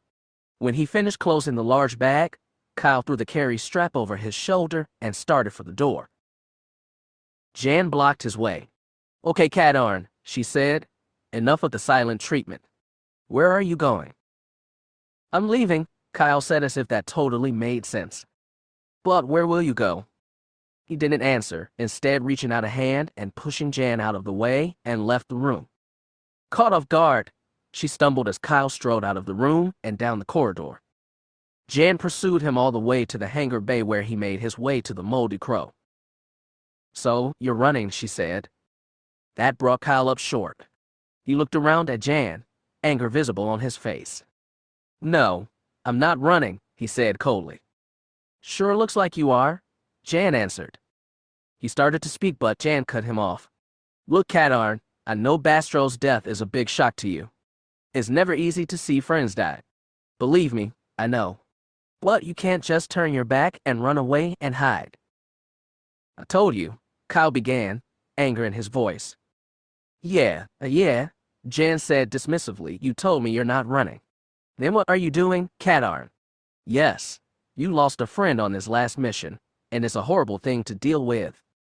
But what you're doing isn't going to help.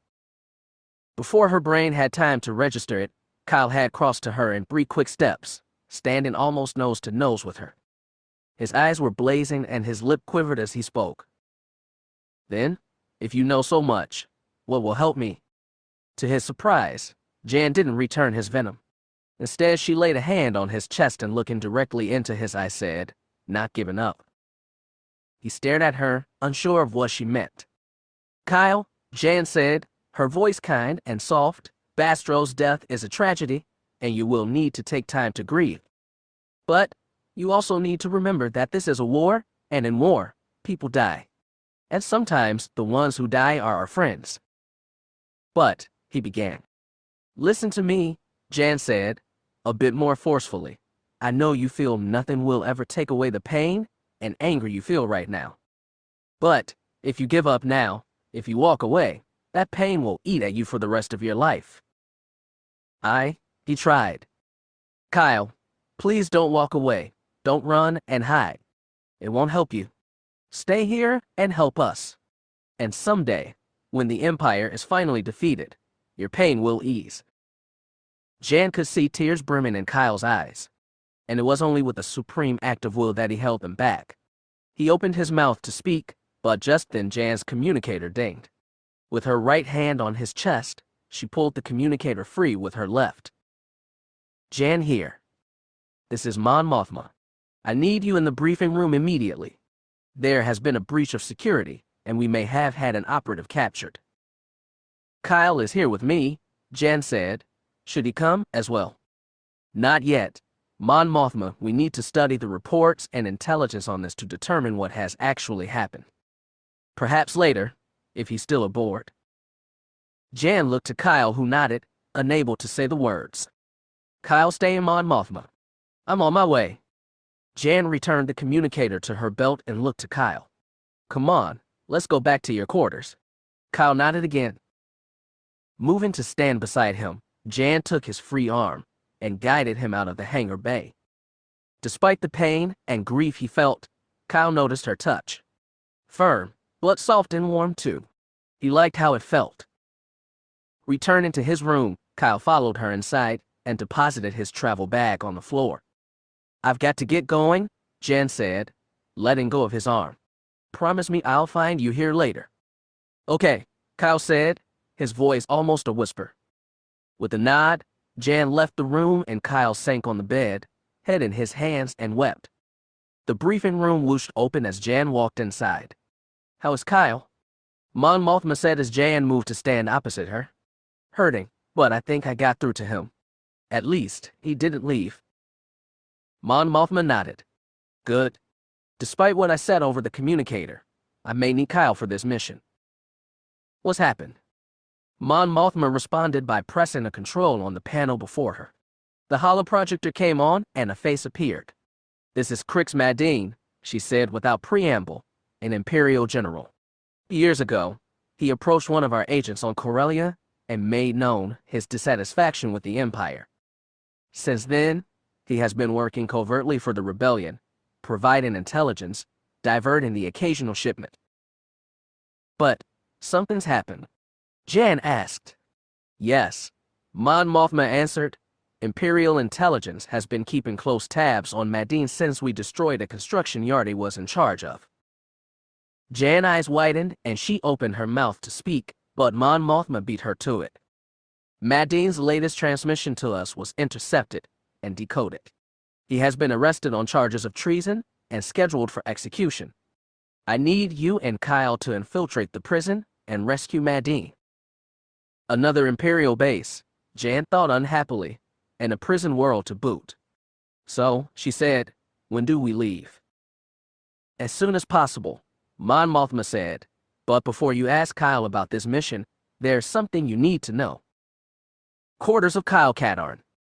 He still sat on the bed, hands resting limply on his thighs, head bowed. He had cried for a while until no more tears would come. As his breathing returned to normal, Kyle realized he had cried for more than just Bastro's death. All the emotions he had felt since that mission on the asteroid had welled up and come forth. Now he felt washed out, completely drained, unable to move. He knew he should get up, do something. But what was there to do? Where did he have to go? His actions alone would mean the moldy crow was off limits, and he had no desire to challenge security right now. The door chime sounded. Kyle didn't answer, wishing whoever it was would go away. He didn't want to see anyone, much less talk. The chime sounded again. Go away, Kyle thought, just go away. But when the door chime sounded a third time, he found enough strength to speak. Go away. Kyle. I said go away. Come on, Kyle, it's me. Kyle said nothing in response. He recognized the voice of Castron Drown immediately. The man had been kind, even generous to Kyle at the celebration of the destruction of the Death Star. What now? I know it's you, Caston. Go away. Look, Kyle, the man said, I heard about Bastro, and you really shouldn't be alone right now. I don't want to talk. So don't talk. Just let me in and you can listen. Rather than waste any more energy arguing, Kyle raised his head up until he could see the door. Then, moving slowly, he rose to his feet and stepped the door, unlocking it. It slid open and Caston stepped inside. Kyle glanced at him, then turned round and went back to the bed, sitting back down on it.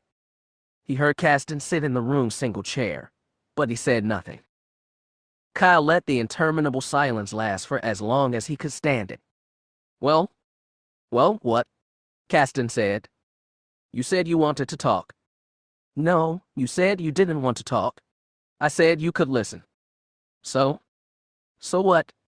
If I'm going to listen, then you're supposed to say something. I didn't say I was going to talk right away. Kyle couldn't stop it. The chuckle worked its way past his lips before he could stop it. The chair creaked and Kyle felt a glass being pressed into his hands. Going to get me drunk so I'll talk? Maybe, maybe not. You'll just have to find out. Kyle felt the curved shape in his hands, rolling it between his fingers. Then, bringing the glass to his lips, he downed the contents, waiting for the kick of whiskey. But what greeted his taste buds was the familiar, sweet flavor of Yuri juice. Nice choice, he said. I thought so, said Kasten now. Realizing the bridge that was being extended to him, Kyle took it. And that's what happened, Kyle said, downing his fifth glass of Yuri juice. While Kasten said, I just know if I can go on doing this. I'm not afraid to die myself, but if someone else dies because of me. Oh, come off it, Kasten said, his sympathy turning to anger. You act like you helped that thing kill Bastro. If I had ordered him to stay with the ship, then you'd be dead and likely Bastro too once the Imperials found the moldy crow. I just wish that it had been you instead of him, Kasten finished. Kyle turned to the man, a look of surprise on his face. Kasten nodded. I've been there, he said, lost a close friend on a ground mission some years ago. I said everything you're saying now, and probably what you're thinking too. What did you do? I decided that rather than mourn my friend's death for the rest of my life, I'd make his death mean something by defeating the Empire. Is that what I need to do? Kyle, Kasten began, but the door chime sounding cut him off. Kyle, Jan said from the other side. It's me. It's not locked, Kasten said. The door slid open, and Jan stepped inside. Kasten, she said, surprised. I didn't realize. That's all right, Traum said, standing up. I was just leaving. He put a hand out to Kyle. You ever need to talk again? Come find me. Kyle surprised himself by smiling as he took the man's hand. Make it mean something, Kasten said, letting go and exiting the room. Jan watched with a puzzled expression as the man exited the room, then turned her gaze on Kyle. What was that all about? Finding the answer I needed, Kyle answered. Jan stared at him, unsure of what he meant. Are you all right? No, he said grimly, but I'll manage. You're not making much sense, Katarn, but I guess it'll have to do. Now it was Kyle's turn to look confused. Mon Mothma has a mission for us, a very important one. How much do you know about the planet Arnakra? I think it's another of the Empire's prison worlds. I remember that it was famous for holding traitors to the Empire. Jan nodded. Our intelligence agrees with you. One of our operatives has been captured and taken to the prison there. Our job is to infiltrate the base and rescue him. Sounds like Danuta all over again, he said, considering the complexity of the mission. Who are we going after? Before I answer that, Jan said, you need to understand something. And that is, Kyle asked, confused. This operative has knowledge that, if extracted, could result in the destruction of the rebellion. Which is why we need to get him out, Kyle said, suspicion in his voice. Yes, Jan answered carefully, but if the rescue cannot be accomplished, our orders are to eliminate the prisoner. Kyle gasped in surprise, staring at Jan. She nodded. Kyle looked down at the deck for a moment. Whoever this guy was, he must have some pretty sensitive information. Rescue or death, not much of a choice. I can't say I like it, he said. Then you're probably going to like what I have to say next even less, Jan replied. The prisoner is General Crix Madine. Kyle's eyes went wide and his mouth dropped open. Crix Madine had been one of his teachers at the academy, specializing in small group tactics. Everything he knew about infiltration and small arms combat he had learned from Madine. But more so, Kyle considered the man a friend. One day, After a particularly difficult exam, Kyle had been the last to finish, his other classmates already dismissed and enjoying some free time between classes. But he had worked right up until 1 minute before the exam was scheduled to end. The young man nodded, head rising. He stretched, muscles and joints cracking from being in the same position for so long. When he yawned, mouth wide open, Madine, then a colonel, couldn't help but chuckle as he stood up from his desk. I was starting to wonder about you. Sir, you've been in the same position for over an hour. I was beginning to think you were asleep, or dead. Everyone else is already gone. Kyle looked about, noticing the empty classroom. He then looked at the time display on the wall. His eyes went wide for a moment then, face flushing red with embarrassment, grinned sheepishly. Sorry, sir. It's not a problem for me, said Madine, shrugging. I'm just wondering why it took you so long. Was the exam that hard? Well, Kyle said, it wasn't easy. I wanted to make sure I had used the right formula in question 4 since it affected the answers to questions 5 to 7. And the trick problem you gave us in question 10 almost threw me. Oh, Madine asked, looking as if he had no idea what the cadet was talking about, and what trick was that? Sir, Kyle said, as if the answer was obvious, everyone knows that the TIE Interceptor is too small to mount a hyperdrive unit. So, to take the time to calculate how long it would take an interceptor in hyperspace to get from Coruscant to Alderaan is a waste of time and energy. Madine said nothing for a moment. Kyle's confident smile started to fade, and he feared he had gotten the question wrong. But then the colonel laughed. Very good. Some of your classmates spent an inordinate amount of time on that question. Nice job, cadet. Thank you, sir. Well, cadet. Katarn, sir. Kyle Katarn. Very well, Cadet Katarn. If you'll hand me your test, I can grade it right now before you leave. Thank you, sir, Kyle said, the surprise on his face matching his voice. He stood up from his seat and approached Madine, handing the paper to him. He then returned to his chair as the colonel sat down on his desk and went over the exam. Kyle watched in nervous anticipation. A red pen was clasped in the teacher's right hand. Several times, he saw it descend towards the test as if to mark a wrong answer only to see the teacher retract it.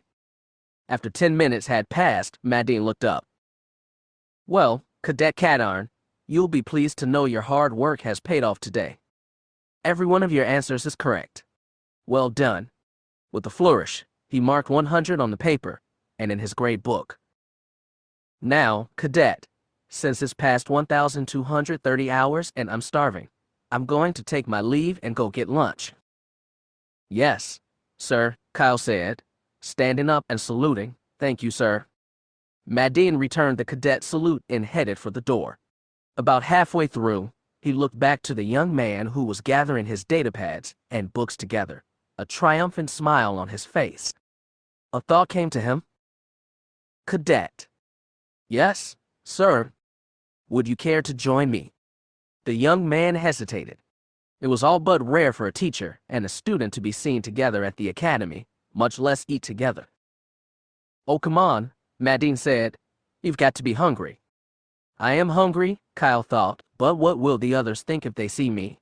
They'll probably call me a brown-noser, but a chance to talk with the colonel and have lunch too.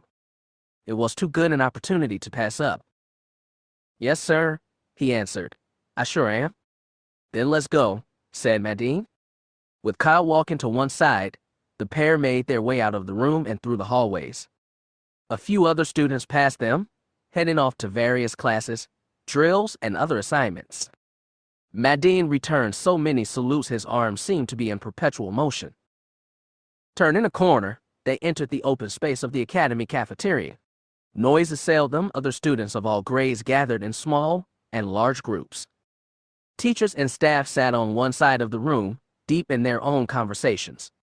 As the two neared the line of people carrying trays, the smell of cooking food wafted over them. The colonel inhaled deeply, then sighed. Smells like bantha steak. I haven't had that in a while. Kyle also smelled the delightful scent, but kept his silence.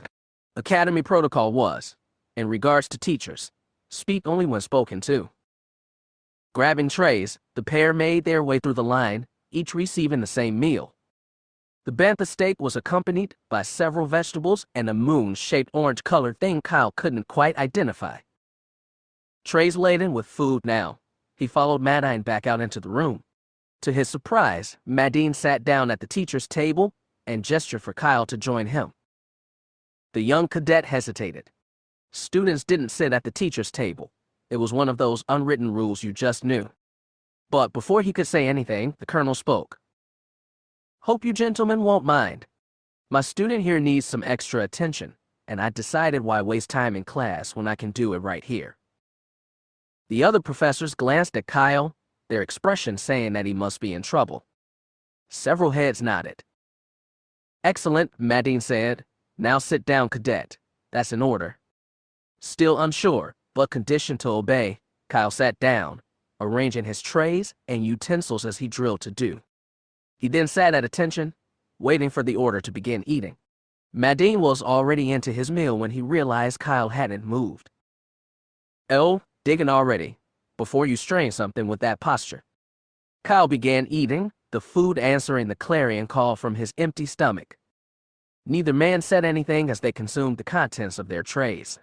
As time passed, several of the teachers sitting nearby finished their lunches and left, off to class or other endeavors. Kyle finished the last bite of his food, except for the moon-shaped thing. He wasn't sure what it was, or if it was even edible. Across from him, Madine pushed back from the table his own tray empty of food. He saw Kyle staring down at his tray with an expression that went from contemplative to disgusted. "Problem, cadet?" "No, sir," Kyle said immediately, then considering his response said, "Yes, sir." "What's wrong?" "This," he said, pointing, "thing, sir." Madine smiled. "Try it, cadet. You might like it." The cadet looked at the colonel with an expression saying he wasn't so sure. But the colonel had said to try it. Closing his eyes, Kyle picked up the orange thing between two fingers and dropped it into his mouth. As he began to chew, the cadet's eyes snapped open and a look of surprise came to his face. Madine couldn't help but smile. "Well, I'm not sure, sir," Kyle said. "It tasted strange. Slightly sweet." "What was it?" "I asked the cook the other day, and he called it a sweet potato." Kyle's brow wrinkled as he considered that. "Sweet potato," he said slowly. "That's what he called them." "Well, sir, I've had potatoes before, and well, I didn't think potatoes were supposed to crunch." Madine couldn't control his expression any longer. He began laughing. The cadet watched with a confused smile on his face. The colonel got himself under control and said, pointing, "I've learned not to be too surprised by anything that comes out of that kitchen." This set Kyle to laughing, and Madine joined him. Suddenly, the colonel's wrist chrono beeped.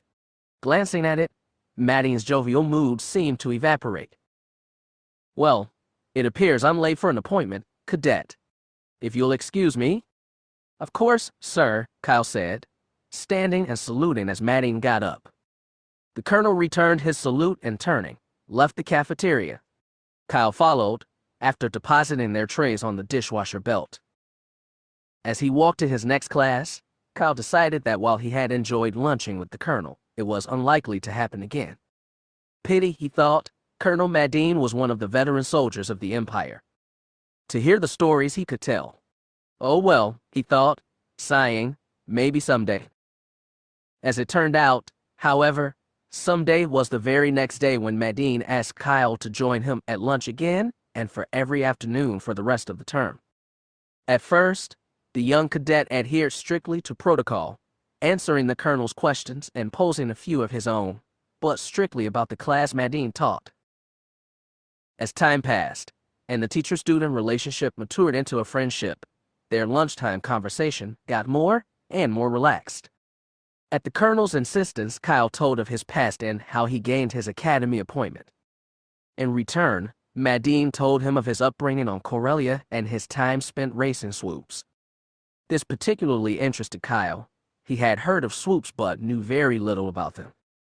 Mad-Eye's stories brought them to life, and Kyle hoped one day he might get to try one. Upon his graduation from the academy, Kyle learned that Mad-Eye had received a posting to Imperial Intelligence and was leaving the academy as well. His message to the colonel was returned with a personal visit. Mad-Eye shook his hand heartily and wished him luck, encouraging the young man. "Don't settle for being a stormtrooper. You're too smart for that." "Yes, sir, Bud." "No buts, Lieutenant," Mad-Eye interrupted, saying Kyle's rank with pride. "You are one of the best students I have ever had, and you can go far. But you have to want it." "I'll try, sir." "Good enough. Now, my shuttle departs in an hour, and you have a liner to meet. Farewell, Kyle. Take care of yourself." "Thank you, sir." With that, Mad-Eye turned and walked away. And now, his former teacher and mentor had defected to the rebellion, been found out, and was going to be executed. "Not if I can do something about it," Kyle thought with determination. Chapter 13. The Rescue.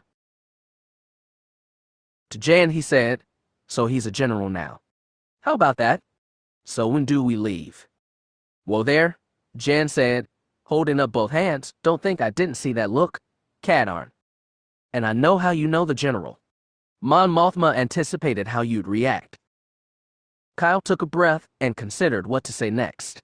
Jan knew enough that he couldn't bully his way through this. But maybe. And that is why she continued, "I will be in overall command of this mission. You will take your orders from me, and I expect them to be obeyed. Clear?" "Sure," Kyle said, not looking at her. Suddenly he felt his chin grip gently, but firmly. Jan raised his eyes to face hers. "I said, are we clear?" Her blue eyes were ice cold and bored into him. He knew he couldn't fool her, so he surrendered. "We're clear." Jan studied him for a moment more, then let go. Kyle rubbed his chin absently. "Then let's go. Your gear's still in the ship." The moldy crow exited from hyperspace above the planet Orinicra. It was a sandy-colored world made all but uninhabitable due to the constant dust storms all over the planet's surface. That the Empire had been able to build and sustain a base there was a testament to Imperial engineering. "I'm bringing us in below the equator," Jan said, seated in the forward cockpit. "We'll be coming in low and fast. The dust storms should screen us from their radar." "Okay," said Kyle, uncomfortable in the rear cockpit, unable to do little more than watch Jan pilot the ship. "Also," Jan said, "once we get to the base, you'll have about 2 minutes to get inside." 2 minutes, Kyle said, angry surprise in his voice. "That's not much time." Turning round in her seat, Jan glared at him. "If you check your instruments, Katarn, you'll see the wind speed down there is about 15 knots, with gusts over 50. You stay exposed in the open exposed for more than 2 minutes, you'll get your own guided tour of the atmosphere just before gravity reasserts itself." Kyle checked his panel and confirmed the readings. "Quite a vivid description," he said. "I thought so," Jan said, but there was no humor in her voice. She pushed the nose over and the moldy crow dove for the surface. As they penetrated the atmosphere, Jan felt the ship begin to buffet. The hull began to pop and squeak as the wind-driven sand blasted into it. Jan glanced at the shield display. Without them, the sand would penetrate the hull in minutes, pounding the moldy crow into oblivion. Fortunately, as Jan saw, the shields were holding fine. Just then, the ship rocked violently to one side as a patch of sand hit it. The shield indicator blinked, power indicator dipping to 98. "Not good," Jan thought. "I'll have to keep on them. They go below 50. We'll have to abort." As the moldy crow dropped lower, she considered whether to tell Kyle. No, she decided. He's got enough to think about. The display showed the surface approaching, and Jan leveled off. She considered adding power to the engines, but hesitated for fear of the increased speed straining the shield even more. Just then, the indicator dipped again to 94. Checking the tactical display, Jan could just see the base. They were less than a minute out and closing fast. "You ready back there?" "Yes," came an emotionless reply. Jan again considered whether it was wise to have brought Kyle on this mission. But she realized that he would have come either with her or on his own. Now Jan could see the base through the cockpit windows. 10 seconds, she said.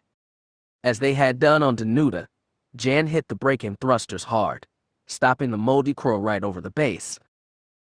Activating the repulsors, she lowered the ship until it was less than 10 feet above the base. Get ready, Kyle. I'm about to initiate the maneuver. I'm ready. Hauling the control stick hard over, Jan rotated the ship until the crow was upside down, cockpit facing the base. Kyle hit the cockpit switch and his canopy opened. Undoing his restraints, he half fell, half tumbled out of the cockpit. No sooner had he done so than Jan closed the cockpit to keep the sand from penetrating into the ship. She saw Kyle strike the permacrete surface of the base's roof. An entryway was less than 100 feet away, but he wasn't moving towards it. Come on, Katarn, get moving. She checked the display. He had less than a minute before an approaching gust would strike the base and carry him off. Get up, Kyle, she shouted. Get inside, now.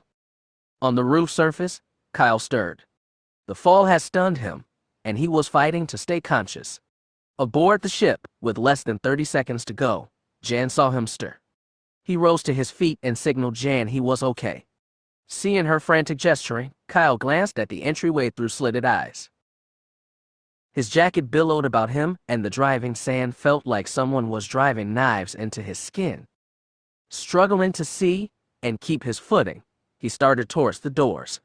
He was halfway there when the wind began to pick up. Realizing that a gust was approaching, Kyle lunged ahead, reaching for the doors, but he was too far away. Suddenly, a swirl of wind struck him. He tried to drop down, make himself prone, but it was too late. With a whipping sound, the wind picked him up and pulled him up and off the roof. In the crow, Jan saw the wind grab Kyle. No! She screamed no. Jan pounded the console in helpless fury as she saw Kyle being carried away. She had warned him, told him the winds were dangerous. But it had done no good, and now he was gone. But even as she thought it, Jan saw Kyle's right arm shoot out. His flight away from the Imperial base was suddenly halted as he snapped to a stop in midair. How did he? Jan started to think. Then a smile of hope came to her face. The grapnel. She had forgotten about it. Fortunately, Kyle had not, and as she looked, Jan could see the triple tines firmly embedded in the permacrete of the roof. But could Kyle hold on? She could see he was struggling. There's got to be something I can do, she thought. Hanging in midair, Kyle gritted his teeth and put every ounce of energy into holding onto the grapnel. His arms screamed with pain at the sudden stop he had put them through, and no holding on was agony. But he couldn't let go, he wouldn't. Try as he might, however, he was unable to reach the retract button on the grapnel. The wind jerked at him from a new direction, and Kyle felt his grip start to slip. It was only a matter of minutes, his mind said. But his heart and iron will refuse to admit that. Suddenly the roar of the wind was replaced with a new one, a familiar one. Squinting, he could just make out the shape of the moldy crow moving towards him through the haze of sand. What was Jan doing? The ship drew closer, beginning to turn. It was then Kyle realized the pull of the wind was slackening, just a bit. The crow got closer, then rotated as Jan used the entire width of the ship to act as a windbreak. It worked, and Kyle felt the wind slacken even more. With a cry of desperation, he pulled himself forward and mashed his right hand down on the retract button. The machinery obediently began to wind the cable onto his reel, pulling him back towards the roof. Jan followed his descent, moving the ship to keep it between him and the wind until his feet touched the roof once again. Before releasing the grapnel, Kyle moved to the entryway doors and opened them. Then, with a look of sincere gratitude up at Jan, he entered the base, retracting the grapnel the rest of the way and reattaching it to his belt. Likewise, Jan smiled triumphantly as she saw Kyle enter the base safely. It had been close, too close. Now, she had to find it close to hide the crow until Kyle signaled her. A beep from the console brought her attention to the shield display. Her eyes widened as she saw it. Using the ship as a windbreak had drained the shield further, down to 79. Jan realized her earlier plan to fly the Crow into high orbit and wait there would have to change. A high-speed ascent followed by a descent to retrieve Kyle would surely drain the shields even further. No, she couldn't risk it. She had to protect shield power as long as possible. Pulling away from the base, Jan studied it. It was a 3-story affair arranged in a rough hexagon and sitting on several pillars driven into the sand. A thought came to her and she brought the ship lower and closer to the base. Suddenly, she saw it, a space between 3 pillars that formed a protected alcove under the base. Carefully, using the repulsors with a minimum of thrusters, she guided the Crow into the space and touched down, the landing skid sinking slightly into the sandy surface. All around her the sand blew, driven by the wild wind. But here, only an occasional gust would strike the ship, rocking it slightly. It was the perfect hiding place, she thought, right in plain sight. Still nothing. Jan sat in the cockpit of the moldy Crow, anxiously awaiting a signal, a word from Kyle as to the progress of the mission. It was unlike him to be out of touch this long. Perhaps the base had shielding blocking all but official transmissions. Maybe Kyle's communicator had been damaged or destroyed again. Or maybe. No, Jan said to herself, I won't think that. But she couldn't help but consider it. She checked the time display. Their plan had been that unless Kyle signaled within 3 hours of entering the base, Jan should consider him either captured or killed and abort the mission. With only an hour left, she couldn't help but worry. What if he had rushed headlong into a squad of stormtroopers? He wouldn't have much of a chance. Okay, Ors, she thought, enough. You're wasting energy? Just then, the comm speaker crackled. Jan started to mash the transmit button, but stopped herself. If Kyle was captured or killed, the Imperials could be listening in. No, she had to wait. There was another crackle, a sprinkle of static, then a voice. Jan. Jan's heart leapt with renewed hope, and she started to answer, but stopped herself again. The voice sounded like Kyle, but low, almost too low to hear. She had to be sure. Katarn to Moldy Crow, please come in. There was only one way to be sure. Pressing the transmit button, she said a single word. Authenticate. There was no response at first, but then, through more static came the reply. Hope never dies. Kyle. Jan called into the mic, her heart soaring all over again. Kyle, this is Jan, do you hear me? Yes, I do, he said, his voice still low. Are you all right? As a matter of fact, no. It was then Jan realized why Kyle's voice was so low. He was in pain, she could hear it now. What happened? Squad of troopers ambushed me as I came out of a lift on one of the prison levels. How bad? Well, I've lost feeling in my right leg completely, and I think a couple ribs are broken. I'm also having trouble seeing out of my left eye. Jan gasped as Kyle enumerated his injuries. He was in no shape to continue the mission. Kyle, you've got to abort the mission. And leave here without Madine. He said, not on your life. The sympathetic pain Jan felt evaporated like a cloud. She feared this would happen. Now you listen, Katarn, she said, her voice iron. I am in command of this mission. And I am ordering you to abort. I'm not leaving, he said, voice calm but with the same icy demeanor as her own. You will, Jan said, or I will come in and get you. Not if you can't find me. What? Talk to you later, Jan. Lying on the hallway just outside the lift he had exited a short time ago, Kyle deactivated his locator signal. There was no way for Jan to track him now. Kyle. Her voice came through the communicator speaker, full of anger. Kyle, you come in right now. Sorry, Jan, he said quietly, switching the communicator off, but I have to do this. In the Moldy Crow, Jan called uselessly into the mic, trying to get him back. But his communicator was off. There was no way to reach him now. She hit the control panel with a fist. This is stupid. He's in no shape to continue. I should go in and get him. But without the locator signal, she could spend hours searching the base. And if she was caught? Be careful, Kyle, she said quietly, and come back. Inside the base, Kyle carefully rose to his feet, using the blaster rifle to support him. Every part of his body hurt, and the temptation to sit back down and rest was overwhelming. But thinking of General Madine, about to be executed, brought fresh determination to rescue him. Slowly, dragging his numbed leg behind him, Kyle began to limp down the hallway. His explorations had revealed the base had 2 sets of elevators, and only one went to level 6, where the most dangerous prisoners were kept. Before being attacked, he had reasoned that the 2 lifts shared a common floor. It was as he got off on that floor that the troopers had spotted him and attacked. Now, with his wounded body fighting him, he limped across the hall to the far side where another lift door awaited him. Spotting the control panel, Kyle reached for it. His left eye was filling with blood and made it hard to determine distance. After missing the panel twice, he touched it and the door to the lift slid aside. Stepping inside, Kyle checked his blaster and finding the power gauge at 75, hefted it as he pressed the button for level 6. The door slid shut and the lift moved swiftly and soundlessly upwards. I hope this works, he thought. Jan had a point. He was hurt badly.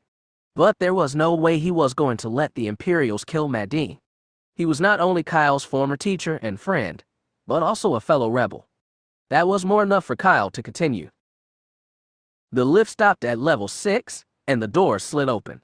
He edged forward, blaster leading the way.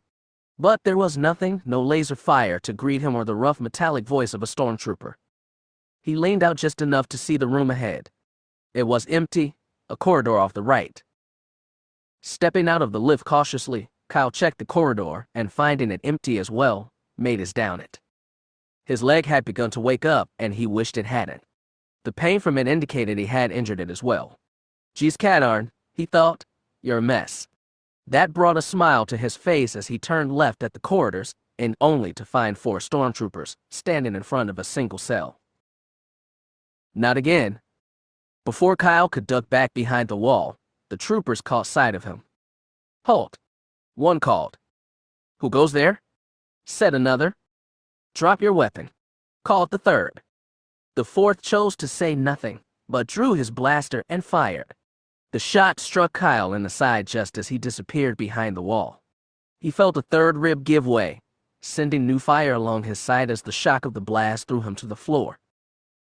Realizing the stormtroopers would be coming soon, Kyle forced himself to roll onto his back and slide around so he could aim his blaster around the corner. Each movement brought new pain, nearly overwhelming him. It was only the strength of his will and commitment to rescuing Madine that allowed him to continue. Sliding forward a bit more, Kyle pointed his blaster around the corner and fired a series of shots. But they were poorly aimed and missed. Another blast from the trooper struck the deck near him. The concussion from the blast knocked the gun from his hands and threw him back into the wall. This time, the pain was too much. Kyle realized he wasn't going to win this one. He had tried, but it just wasn't enough. I'm sorry, General, he thought, I failed you. Blackness began to creep in at the edges of his vision, and this time, he didn't fight it. As he slumped against the wall, Kyle reflected that while he didn't want to give up, it did feel good to rest his tortured body. His eyes, only half open, closed the rest of the way. He could hear the clatter of the stormtroopers' boots as they approached his position. A part of his mind said he had to do something, but his body refused to act. Kyle. He could hear a voice, low and distant. Kyle. He stirred slightly. The voice seemed to be growing louder. Kyle. Yes, it was getting closer. Kyle. The loud shout brought him to a semi-wakeful state, his good eye opening just enough to see the troopers coming closer. What of the owner of the voice? There was no sign. Oh, great, he thought. Is back again? Kyle, is that again, lower this time? What do you want? He said, speaking aloud. To help? Kyle scoffed at the answer. You're too late. No, the voice said gently, I can help you, if you will let me. What? You're not going to take control of my body like before. No, I won't force you. It was upon hearing this that Kyle realized this voice was not like the one he had before. Its tone was kind and gentle. "Will you let me help?" The tone had changed slightly, almost pleading now. Kyle still wasn't sure what to think, but he had to give an answer. Yes. Instantly, he felt a surge of energy enter into him.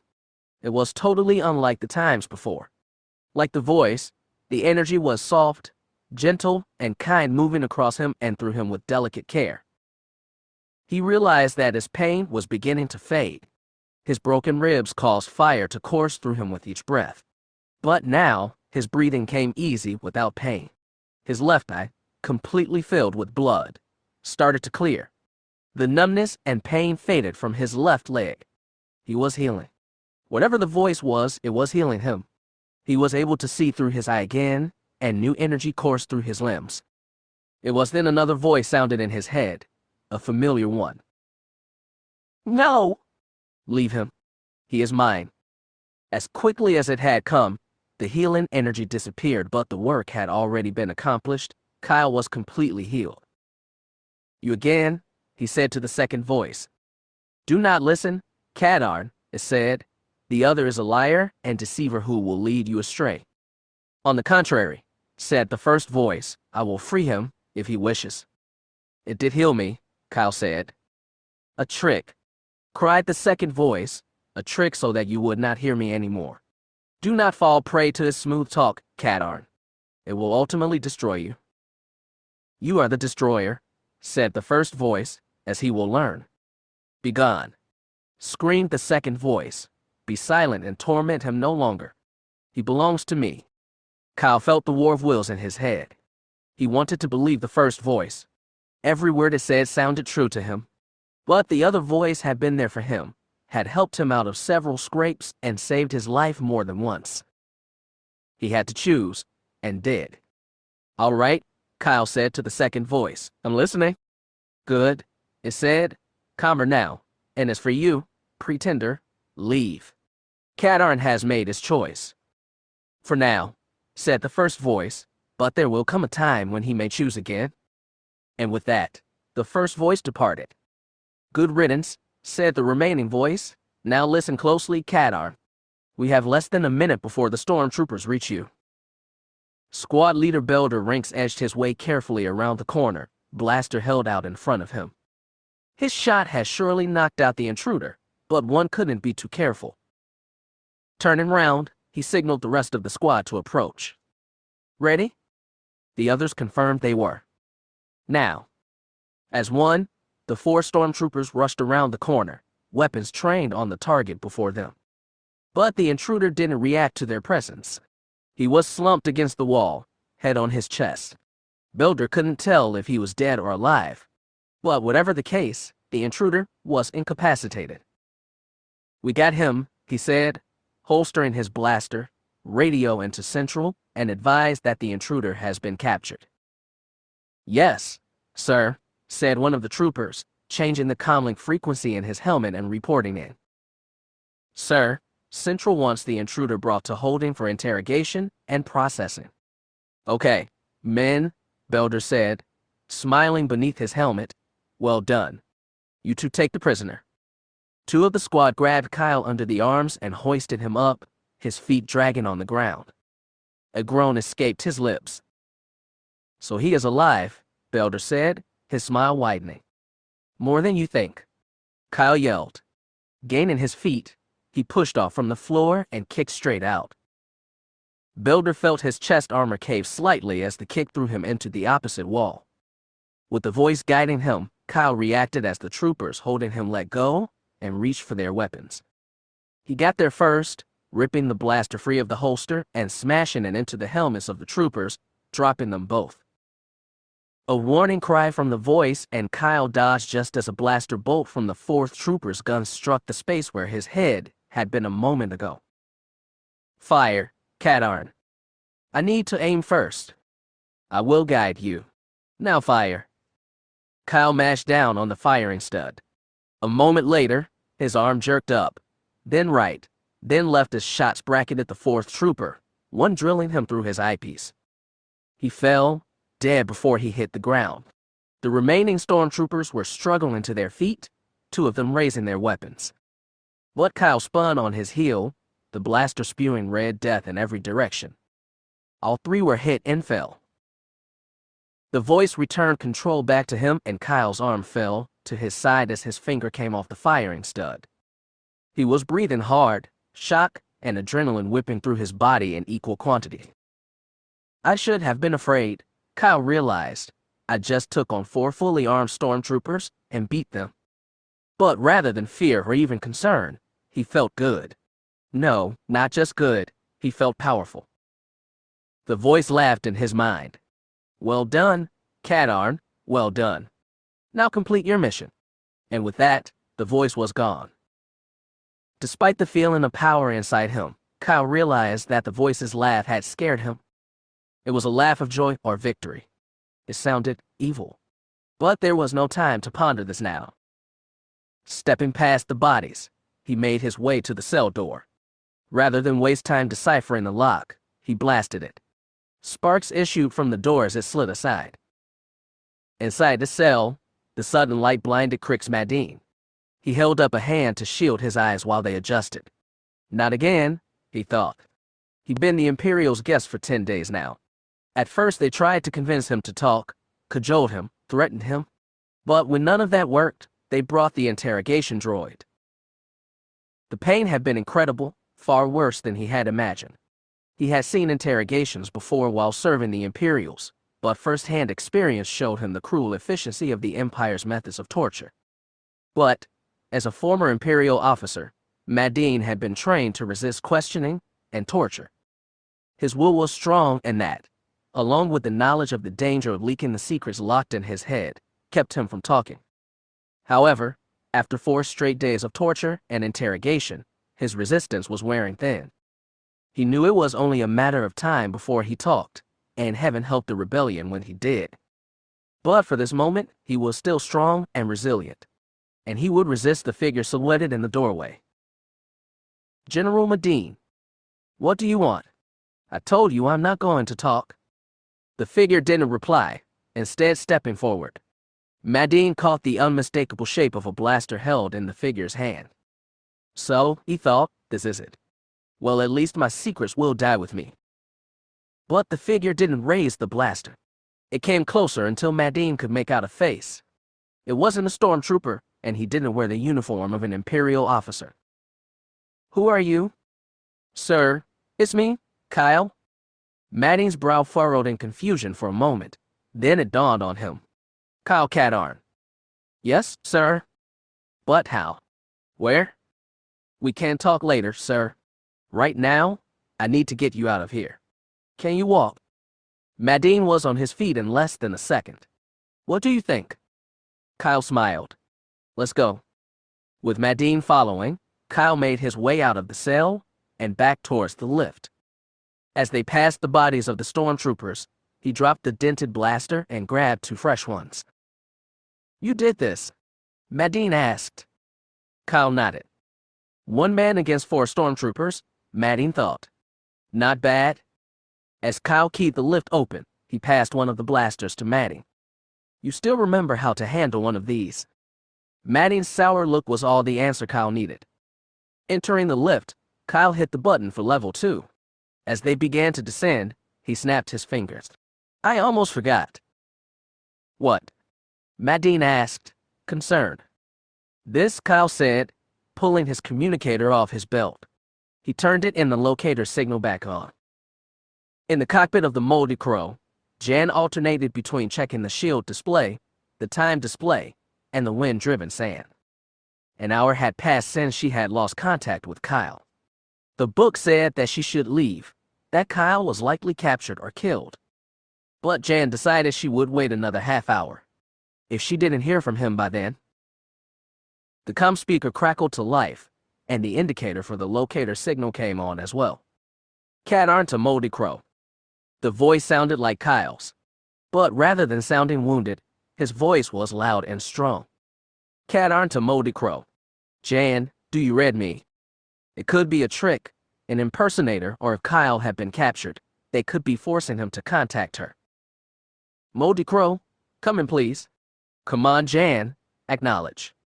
I don't understand why she isn't answering, Kyle said. The plan was for Jan to take the ship into high orbit and wait for my signal.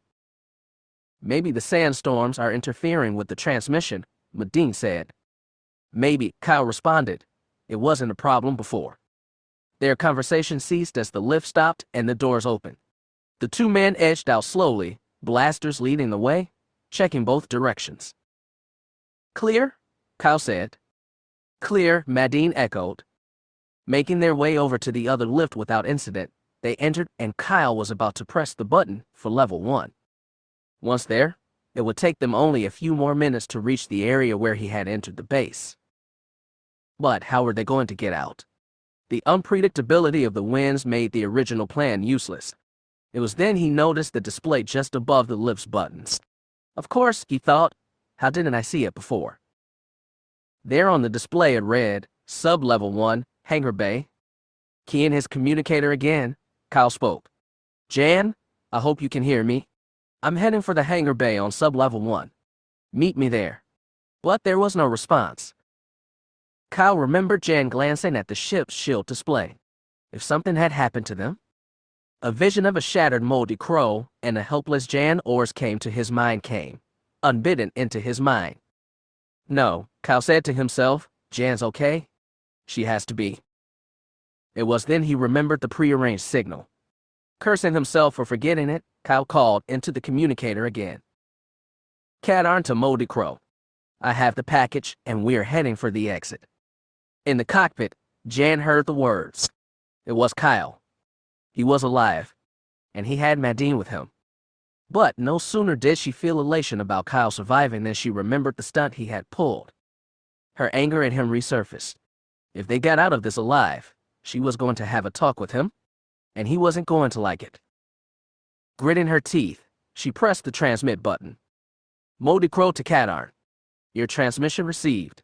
Be advised that our schematics do not show the location of the hangar bay. Kyle heard the ice in her voice and instantly knew he was in trouble. Madine saw the look on his face. What's wrong? I'm in trouble. What do you mean? Madine asked. It'd take too long to explain, sir. But trust me, I'm in trouble. We need to get out of here. Kyle pressed the button for Sub-Level 1 and called into the communicator. Affirmative, Jan, good to hear your voice. We're on our way to the hangar bay, and we'll signal you from there. You'd better, Jan said, Moldy Crow out. You know, Kyle, if she's as mad as she sounds, it's not too late to go back to my cell. No good, sir. She tracked us down and ripped the door off with her bare hands. Ah, I see. The lift came to a halt and the two men exited slowly, sweeping the area with their blasters. Finding nothing, they headed down a corridor. It dead-ended into a left-hand turn. Kyle signaled for Madine to wait and peered around the corner. I can't see the entrance to the hangar, but there's 2 stormtroopers guarding it. Well, said Madine, what's your plan? Plan? Kyle said incredulously, what plan? I'm making this up as I go. Then, permit me, Madine said, hefting his blaster. Right behind you, sir. Together, the pair raced around the corner, howling at the top of their lungs. The stormtroopers both jumped at the sound and grabbed for their weapons. But even as they did, Madine and Kyle opened fire. The troopers dropped, their armor smoking. Unfortunately, as one of them fell, he hit the alarm switch. Red lights began to flash in the corridor, and an alert siren began to sound.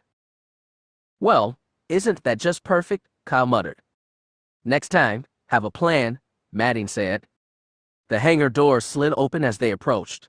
Once they were inside, and the doors closed, Kyle blasted the controls, jamming them. Turning away from the doors, he examined the hangar. It was a large circular affair.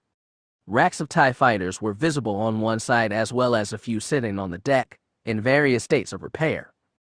2 Lambda-class shuttles were also visible. Despite this grouping of ships, there was a lot of open space in the hangar. This gave Kyle an idea. Sir, he said to Madine, if we can get the space doors open, Jan can probably fly the ship in here to get us. Good idea, said Madine, The question is, where are the controls for the space doors? Kyle blew out a breath. I was wondering the same thing. Suddenly from behind them came a banging sound, someone pounding on the entrance door. From behind it came a voice. Open this door immediately. The pounding resumed. The two men looked at each other. Well, said Madine, at least they trying to be polite about it. Maybe we should open the doors, mused Kyle. Together, they said, nah. And with that, they separated and began searching the hangar for the space door controls. The pounding at the entrance door ceased, and now they could hear the sound of laser fire being directed against it. It won't take them long to burn through, thought Kyle as he searched the area around the TIE fighter. Over by the shuttles, Madine's voice called out, Kyle, over here. Following the voice, Kyle made his way over and spotted the general at a small control panel sitting between the two shuttles. Drawing closer, Kyle smiled as he read the words, Space Door Access Panel. Madine looked at him, and Kyle nodded. The older man pressed a single button on the panel, and instantly a computerized voice said, Attention, Space Door release has been initiated. Space doors will open in 30 seconds. The sound of laser fire from the other side of the hangar grew more intense. The two men noticed the metal beginning to glow red. Kyle grabbed his communicator and called into it. Katarn to Moldy Crow. We're inside the hangar bay and have activated the space doors. They'll be open in less than 30 seconds. How's that for a signal? It'll do, came the cold reply. I'm on my way. Kyle. Yes, sir. You're right. You are in trouble. In the crow's cockpit, Jan powered up the engines and repulsor lifts. As they came on and the crow rose into the air, the sand swirling under the ship was blasted away. She held the ship in place just off the ground waiting for the signal. She had expected to see a light come on or maybe a radio signal, but she was not prepared for the massive clamshell doors of the hangar opening directly over her head. Gasping in surprise, she watched as the massive doors descended and locked into place. Well, Kyle was right. It is quite a signal. Feeding more power to the repulsors, she started to rise towards the opening. Oh, said Madine. What? Kyle asked. I just realized this panel opens the space doors, but it doesn't engage the force field surrounding the door. But that means the hangar doors locked into their open position, and instantly, wind and sand blasted into the chamber, swirling about.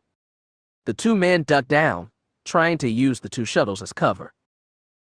This is not good, Kyle yelled above the scream of the wind. And it's about to get worse, Madine said. Look. Kyle followed his pointing finger to one of the parked TIE fighters. The wind had grabbed it and was now tossing it about like a toy. The wind shifted, dropping the fighter. It struck the deck, its ion engine exploding from the impact. Shrapnel was added to sand and wind and soon the walls, and the remaining spacecraft resembled oversized pincushions. Another explosion brought their attention to the entrance door.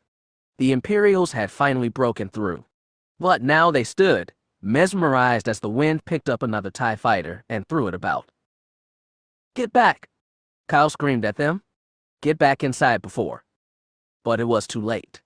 With a cry, one of the stormtroopers was lifted into the air and smashed against the far wall. He fell to the ground, unmoving. The remaining Imperials, their paralysis now broken, wisely retreated to the safety of the corridor. The men's attention was turned back to the space doors as they heard the roar of a ship approaching. The nose of the Moldy Crow was just visible as it ascended into the bay. Just then, the wind tossing the other TIE fighter about shifted. The small ship was now headed directly for the Crow. Kyle wanted to call out, to warn Jan, but before he could even reach for the communicator, it happened.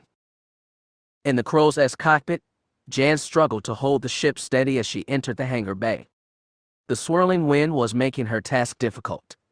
Suddenly, she saw a TIE fighter being thrown about by the wind heading directly for her. She knew there was no way she could back out of the hangar in time. This left only one option. The roar in the hangar intensified as Jan fired the Crow's engines. The ship leapt forward, barely missing the tumbling TIE, which struck one of the crow's horizontal stabilizers before plummeting out of the hangar and exploding as it struck the ground. Seeing Kyle and Madine crouched by a pair of shuttles, Jan guided the ship in close, waiting to open the canopy until the very last second. As it came open, she raised an arm and signaled for the men to come. They did, coming at a run. Reaching the ship, Kyle had Madine get in first and quickly followed him.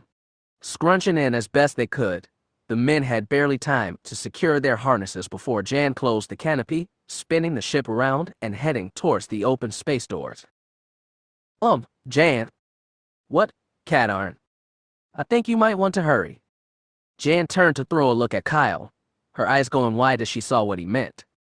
The wind had picked up the 2 Lambda-class shuttles, and they were hurtling towards the moldy crow. Hang on, Jan said, firing the engines again. They blasted ahead, shooting out of the hangar just as the 2 shuttles smashed into the opening. As they rocketed away from the Imperial base, the trio looked back, seeing flames shoot out of the hangar. They'd better the fire under control, said Madine, or the whole base will go up. That isn't our most immediate problem, Jan said. What's wrong? Kyle asked, leaning forward to peer into the forward cockpit. Jan gave them the news. Our shields took a beating back there. We're at 50. The display changed. Make that 48. Now 45. Now 39. Kyle understood. If the shields keep on dropping at rate, we won't be able to make orbit before they fail. And if the shields fail, Jan said, trailing off. They both knew the consequences of losing the shields. Wait, Kyle exclaimed, what about transferring power from the weapons? Jan thought for a moment. It could work, but if the base radio for reinforcements, we could find ourselves facing a Star Destroyer with no means of defense. Jan, if we lose the shields now, we're just as dead. She realized he was right. Accessing the ship's power settings with a program borrowed from an Income engineer, Jan accessed the weapons and fed their power into the shields. She and Kyle watched the shield display intensely. At first, it didn't change. But then, the display went to 40, then 46, 52, and kept climbing, topping out at 90. Looks like that's as good as we're going to get, said Kyle. Then hang on back there, said Jan, resetting her grip on the controls, 'cause here we go. Jamming the throttles to the stops, she pointed the nose upwards. The crow responded, leaping into the sky trailing a column of blue fire. The sand and wind began to buffet the ship, shaking the cockpit. Jan maintained her death grip on the controls. One slip and, well, it was better not to think about that. They climbed higher. Another couple minutes, she estimated, and they'd be out of the atmosphere. The shield warning sounded. Jan glanced at the display. Shield strength had dropped to 88, then 84, again to 79. We're losing shield power, she cried. She heard no reply from Kyle or Madine, but it wouldn't have mattered if they had replied. There was no other choice but to keep going. The shaking and buffeting grew more intense. It's like this blasted planet doesn't want to let us go, she thought. The shields dipped again to 69. An idea flashed in Jan's mind. Taking one hand off the controls, she accessed the power transfer program again. This time, she redirected the weapon's energy away from the shields and into the engines. The crow's engines bellowed, their normal blue flame turning white. Engines creaked and groaned as the ship pushed itself faster and higher. Shields had fallen to 20, 15, 9. But with one final, jarring shake, the moldy crow rocketed out of the atmosphere of Orenicra and into space. We're clear, Jan said, pulling back on the throttle. The crow began to slow as Jan redirected the weapons to boost the shield back to a more comfortable level. From the back, she heard, You know, Kyle, I know we're close friends, but this is ridiculous. The laughter from the 2 men was infectious, and Jan soon joined in. Sometime later, when she was able to control herself enough, she set course for the New Hope, and the exhausted occupants of the Moldy Crow allowed themselves to relax as the ship accelerated into hyperspace. As the Moldy Crow cleared the security cordon and approached the New Hope's hangar bay, Jan sighed again. A short time after they had entered hyperspace, Madine and Kyle had begun talking, catching up on old times. That part Jan didn't mind, but the general proved to be a fount of bad jokes, really bad jokes. And yet, Kyle laughed uproariously at each one. Even now, she heard him crack up at Mad Eye's latest pun. For a moment, she considered if she could have just left them on Orinicra, but Mon Mothma wouldn't have appreciated it. The crow slid smoothly through the hangar bay and settled to the deck. Popping the canopy, Jan waited until Kyle and Madine had exited before stepping out and down to the deck. "Listen, Jan," Kyle began, stepping up to her. "I'm sorry about," but that was as far as he got as Jan's fist slammed into his cheek. He fell back, crashing to the deck. Without another word, Jan turned away and left the hangar bay. The two men stared after her until she passed through the hangar bay doors, a satisfied grin all but invisible on her face. "You all right?" Madine asked, reaching a hand down. "Yeah," Kyle said, grasping the proffered hand. He rubbed his cheek, which was turning a brilliant shade of red. "I just had no idea she could hit that hard." "You said you were in trouble." "True," Kyle said, managing a smile despite the pain. "Well, let's go. Mon Mothma will be waiting." Together, the two men passed through the bay doors and into the hallway beyond. Minutes later, the briefing room doors parted as they walked inside. Jan was already there. "General," Mon Mothma said warmly, stepping forward to greet Madine, "It's good to see you." "And you?" he replied. With a wave of her hand, she indicated for the two men to sit. As they did, Kyle saw Jan take a chair as far from him as possible. She's still mad, he realized. Mon Mothma opened the debriefing by asking for a mission account from Kyle and Jan. Each, in turn, told her what happened. Jan cut Kyle no slack at all, explaining in precise terms his cutting off communication with her. While the mission was a success, she said, concluding, Kyle disobeyed orders, endangered himself, and it cost him his life, and that of the generals. "I consider us very lucky to be alive right now. By all odds, we shouldn't be." "I see," Mon Mothma replied, surprised that Jan was so vehement. "Kyle, your report please." "Yes, ma'am," he said, and began with his infiltration of the base. "I misjudged the level of security and managed to get myself in pretty bad shape." But that's when it happened. "When what happened?" Mon Mothma said, intrigued. "It's hard to explain," said Kyle, and went on, with some difficulty, to describe the voices he heard in his head, how the one had healed him and the other had helped decimate the stormtroopers and rescue Madine. "I still don't know what those voices are, but the evidence of their existence is clear. And one other thing I've noticed about them is that they either cannot or will not force me to obey. I have to choose to listen and follow what each tells me." The one voice said, "No, I won't force you." As Kyle talked, Jan had been half listening but gave him her full attention when he began speaking of the voices. It had happened before, on the Danuta mission. And now, had he said the voice healed him, it explained his lack of wounds upon returning to the ship. But he still disobeyed orders, she reminded herself. And yet, she was forced to respond. Had it been someone she had cared for, would she have done any differently? When Kyle finished, everyone was staring at him. His report was, to say the least, fascinating. "Kyle," Mon Mothma said, "I can't pretend to understand what's going on in your head. But be watchful. The voices, while beneficent now, could change." He nodded. "And," she said, her voice firm now, "I am very disappointed in your choice to disobey orders.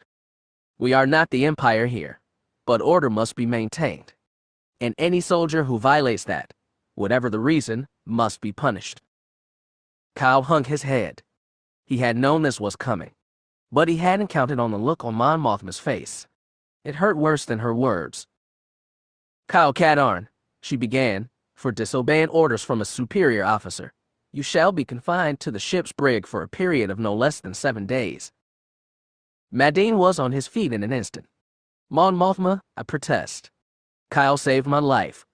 To punish him now is..." She held up a hand. "General," I understand your gratitude and loyalty to your former student, but I cannot ignore his actions, no matter the result. The ends do not justify the means. Kyle heard another voice speak, one he had not expected to. If I may, Jan said quietly. Mon Mothma looked over at her. She noticed a change in Jan's expression. Yes, Jan. Kyle did disobey my orders, she said matter-of-factly, but when I examined the situation, I cannot say with certainty that given the same circumstances, that I would not have done the same thing. Therefore, as his superior officer, I request leniency. Thunderstruck, Kyle turned his head to gaze at Jan, but her gaze was on Mon Mothma. A moment passed too. As if seeing something in Jan's eyes, Mon Mothma nodded, then turned to look at Kyle again. Very well then. Given the request and the extraordinary circumstances of the situation, I will reduce your sentence to 2 days. Thank you, Mon Mothma, said Madine, sitting down. Do you have anything to say? She said, gazing at Kyle. No.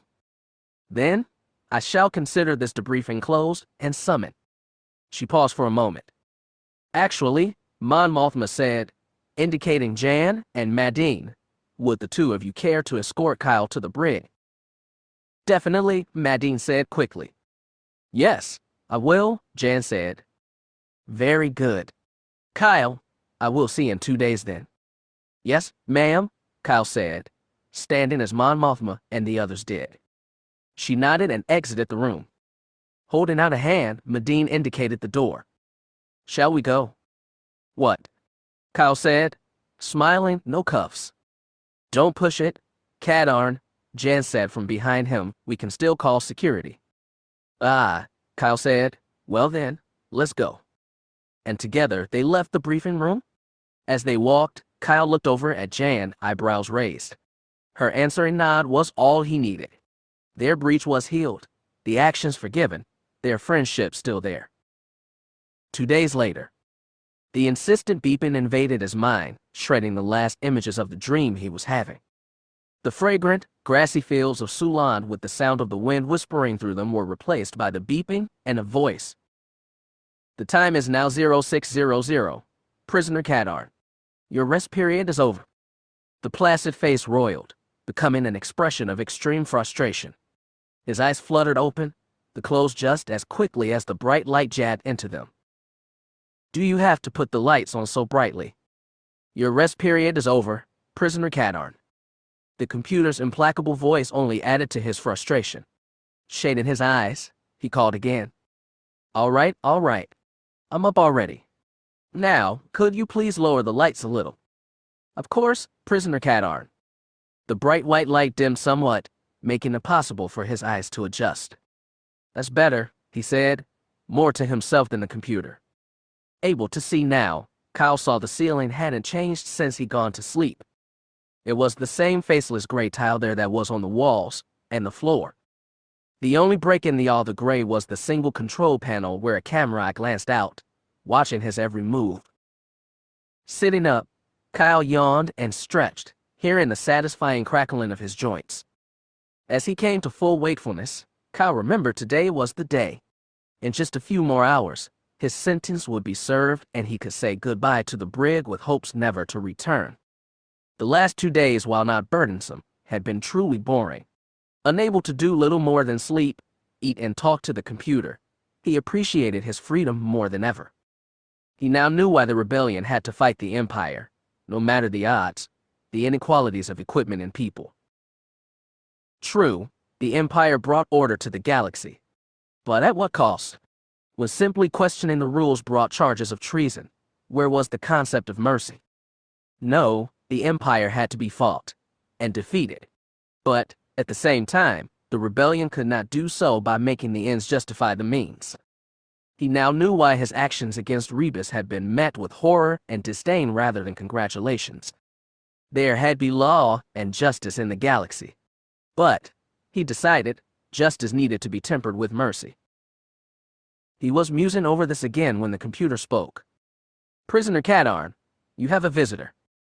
A visitor, he said, not sure he had heard the computer correctly. Yes, the computer answered, Jan Ors is requesting to see you. Kyle's eyes went wide with surprise. He assumed that he wouldn't see Jan until this afternoon when he would be released. Do you wish to see the visitor, prisoner Katarn? That brought Kyle out of his moment of shock. Yes. Please. A moment later, the room's single door slid open. Having not seen another living soul in the past 2 days, Kyle took a moment to look at her. Jan's outfit never seemed to vary much. She wore tight-fitting trousers, desert brown in color. At the waist, a number of gadgets hung, including her blaster pistol.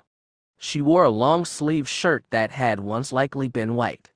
Her round face was smudged with dirt and soot, but it didn't hide those bright blue eyes. Her brown hair cascaded all about her head. The goggles she wore held some of it back, but not by much. But despite all that, she is kind of pretty, Kyle thought, wondering how he hadn't noticed before. Hi, Jan, he said, honestly glad to see her. Hi, she returned, placing her hands on the doorframe. I'd come in, but it looks like you're a bit cramped for space. Yeah, you could say that, he answered, looking around him. The brig, while nondescript in color, was interesting in that Kyle could touch 2 walls from the middle of the room. The bed dominated most of the space, leaving room for a small lavatory and a computer screen. From where he sat to Jan could be covered in 2 steps. Still, she said, if you don't mind. If I don't. It suddenly struck him. Oh, sure, have a seat. Kyle slid down to the head of the bed. Thanks, Jan said gratefully, stepping inside, and not so much sitting as plopping down on the bed. It was then that Kyle saw the dark circles under her eyes and the expression of tiredness on her face. You okay? Jan nodded. Just tired. Things have been busy. When aren't they? She smiled at that, despite her tiredness. Very true. But it was even more so yesterday. She looked over at him for a moment, as if considering whether or not to proceed. Deciding, she said, we've learned some more information about that thing that attacked you and Bastro on the Blood Moon. Oh yeah, Kyle said, intrigued now. He remembered the thing all too well. Yes, Jan replied. According to intelligence General Madine received before being arrested, what you encountered is the latest Imperial project, the Dark Trooper. He ran the name over and over again in his mind. Dark Trooper? It was a fitting name, he decided. So what is it? He asked. You may not believe it, she said. I'm still not sure I do. Do you know the name Ramok? Kyle's eyebrows shot up. General Mock? He asked. The same, Jan answered. I remember he was commandant of the Imperial Academy when I attended there. He presided over my graduation. Well, he's gone beyond that. Evidently, the Dark Trooper is his project. Kyle didn't know what to say. During his time at the Academy, he had grown to like and respect General Mock. The man was a no-nonsense soldier who didn't tolerate much. But for cadets who demonstrated excellence, respect, and above all else, loyalty, they found him approachable and even friendly. What now? So what is the Dark Trooper? He asked. It's, Jan blew out a breath. Listen, it's a long story, and it's been 12 hours since I've eaten and 18 hours since I last slept. And since there's no time to sleep, I've got to eat something. Come on. With that, she stood up and walked out the door. Kyle, however, remained where he was, gazing after her. Turning at the doorway, she stared at him. You coming? She asked sarcastically. Jan, he said, in case you don't remember, I don't get released till this afternoon. Oh, that, she said dismissively. I talked with Mon Mothma last night. She's agreed to release you early. Early, Kyle said, not believe what he was hearing. Yeah, early, Jan echoed, like about 5 minutes ago. So, as I said, you coming? Or would you rather stay here? Well, Kyle said, smiling at her now, I have gotten used to the place, but I suppose. Oh, shut up, and let's go. Katarn, Jan said, cutting him off. She stepped out of the brig and headed out into the corridor. Looking back only once, she saw a grateful Kyle Katarn keeping pace with her. She didn't smile back, however. The corridors of the New Hope seemed almost huge to him after being in the cell. I'll have to remember to thank Mon Mothma. Doors swished open as Jan entered the mess hall. A cacophony of noise washed over Kyle as he followed. Rebel soldiers, fighter pilots, and support staff sat at tables, engrossed in conversation. The smell of cooked food was heavenly, and he breathed it in deeply. Grabbing a tray, Kyle grabbed 2 or 3 of everything being offered. Hungry, one of the servers said jokingly. You have no idea, Kyle answered. He followed Jan to one of the unoccupied tables and sat opposite her. She dug in, and Kyle followed suit. Minutes passed as the two attacked the food before them. When their trays were nearly cleaned of the last morsel, Jan sat back and sighed contentedly. Me too, Kyle said, swallowing the remaining contents of his glass. What? Jan said with mock innocence, prison food didn't agree with you. Let's just say what it lacks in taste. It does even more so in appearance. Jan laughed at that. I see being in the brig hasn't changed you much, Katarn. Oh, I wouldn't say that, Kyle replied. It definitely gave me an appreciation for open spaces. Jan laughed harder. He realized he liked the sound of her laugh. And it gave me a lot of time to think, and to consider who and what I am. Her laughter cut off as if a switch had been flipped. Jan stared at him, her face serious. And what did you discover? Kyle lowered his head, unable to meet her eyes. That the ends don't always justify the means, he said quietly. Jan's eyes went wide and she smiled at him. It was the answer to more than one question. You were right about Rebus, Jan, Reaching across the table, Jan took his hand, cutting him off. It's done, Kyle. And while I didn't say this before, I can now. Had our roles been reversed, I can't say that I wouldn't have spaced the little creep myself. He looked up, a smile coming to his face. They looked into each other's eyes for a long moment. Kyle felt the touch of her skin on his. It was an oddly comfortable feeling. Suddenly, as if a spell had been broken, 2 operatives looked at each other with surprise as they realized they were holding hands. Jan yanked hers away just as Kyle pulled his back, both embarrassed, looking anywhere but at each other. So? Kyle said. Yeah, Jan replied. Anyway, he said, searching for a topic. You were going to tell me more about the Dark Trooper project. Right, Jan said. I almost forgot.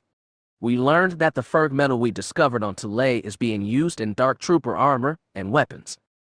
And while we destroyed one of the mines and processing plants, we found out there are others. How many? Kyle asked. We're not sure, Jan said, shrugging. Intelligence has been unable to any more information other than confirming the existence of at least one other Dark Trooper assembly plant. Where? Kyle inquired. A planet called Antv. Antv, Kyle said, rubbing his chin thoughtfully. I've never heard of such a planet. Neither had the rebellion, Jan admitted. This information is only a few days old. So how did you find out about the planet? Our spies learned of a possible smuggling operation at the Ramses Head docking facility on Calceti. We investigated and discovered that the Empire has employed a group of pirates to transport Ferg metal from there to Antv. Wait, Kyle said. Wait a minute. How did you discover the Empire was using smugglers, and how did you track them to Antv? Jan looked away for a moment, then said, well, with you on the inactive list, we were short of operatives. Then, our spies learned early yesterday a large cargo vessel was scheduled to depart from Ramses Head in a few hours. Because of the time constraint, Mon Mothma and I decided the only course of action was for me to go in alone. Kyle's eyes went wide as he heard this. He seemed to be seeing Jan with new eyes. She had flown the Crow, gone on the mission, and returned without any backup. He realized one of the dark circles under her eyes was actually a black eye. A bruise was just visible on one cheek, and her gloves likely covered other wounds. Are you all right? He asked forcefully. She nodded. Jan, he said, if I'd known. I know, she replied. That's why I asked Mon Mothma to let me be the one to tell you when I returned, or to tell you when you were released what happened. Kyle leaned back in his chair, taking all this in. Then, as the gravity of what she had done came to him, he found himself smiling at her. Well, if you can handle things so well by yourself, how about I wait in the ship next time? Jan laughed, throwing her head back. Kyle chuckled at his joke. Oh, she said, wiping away tears. I haven't laughed like that in a while. First one's free, Kyle said. Now tell me what happened. Jan laughed again, then getting herself under control began to speak. I was able to land right outside the Imperial on Calceti without being detected. But that didn't last long. Chapter 14. Jan's Mission. Jan Ors leaned carefully around the permacrete wall. She had landed safely just outside the Imperial base, and so far, had not been detected. But she was uncomfortable just the same. The base was too quiet. And she needed to be extra careful. With Kyle in the brig and the smuggler vessel due to leave that day, she had decided to undertake this mission alone. No backup. The record will show my opposition to this, Jan. Mon Mothma had said, I realize that our time is limited, but for you to go alone is a great risk. I understand, Mon Mothma, Jan replied, and if there were any other way, I'd be the first to agree with you. But there isn't, and we both know it. The rebel leader had stared at her for a very long time, then said, Go then, but be careful. I want you back, Jan, understand? I understand. And after pushing the Crow's hyperdrive to its limits, she had arrived over Calceti, with just over an hour till the departure of the smuggler vessel. Now, as she made her way around the pillar of permacrete, holding the stormtrooper rifle Kyle had left in the ship. It was ironic to be sure. Jan glanced about for an entrance. The base sat over 100 meters high in the middle of a concrete moat with no visible way in. The design of the structure showed square pillars set on edge with flat walls in between. She edged past the third in this set of pillars, wary but ready. Suddenly, from just ahead, there was a click and the sound of a door sliding open. Jan stopped, trying not to breathe, listening intently. Footsteps resounded against the permacrete ground, sharply distinct in the stillness. Unit 15 here. A voice called, I'm beginning my patrol. The footsteps continued. Jan listened for a long moment. They were going away from her. Breathing a sigh of relief, she came around the pillar, weapon ready. The stormtrooper was visible, and he was indeed heading away from her. Ahead of her sat a fourth pillar, but at its base, a panel had slid open, exposing a darkened interior. Stepping forward, Jan stuck her head into the space. The darkness was not absolute, and she could discern a large open area. Ahead and to the right, the path ended in a large section of floor. What made it stand out was the black metal, whereas the surrounding floor was gray. You there? Stop where you are. Oh, Sith spit, Jan said to herself, turning to see the stormtrooper coming back towards her at a run, his weapon drawn. She fired off 2 quick shots and ran into the darkened space, stopping just inside. The stormtrooper, having avoided her shots, came pounding around the corner seconds later. Jan had her blaster out and aimed this time. Drop the blaster, she said. Realizing he had walked into a trap, the trooper hesitated for a moment. Then, moving quickly, he rounded on her, blaster ready to fire. Rebel scum, you? But that was all he got out as Jan pulled the trigger once and the trooper fell. She stepped past the body into the darkened space. How did the Imperials get inside? Even here, she couldn't see any doors or access ways of any kind. As she approached the piece of black metal, Jan noticed 2 screens on either wall. Neither display showed anything, save a white arrow making a continuous circle inside the display. Jan stepped onto the black metal and immediately had to find her footing as the metal plate shuddered and, with the sound of machinery coming to life, lowered.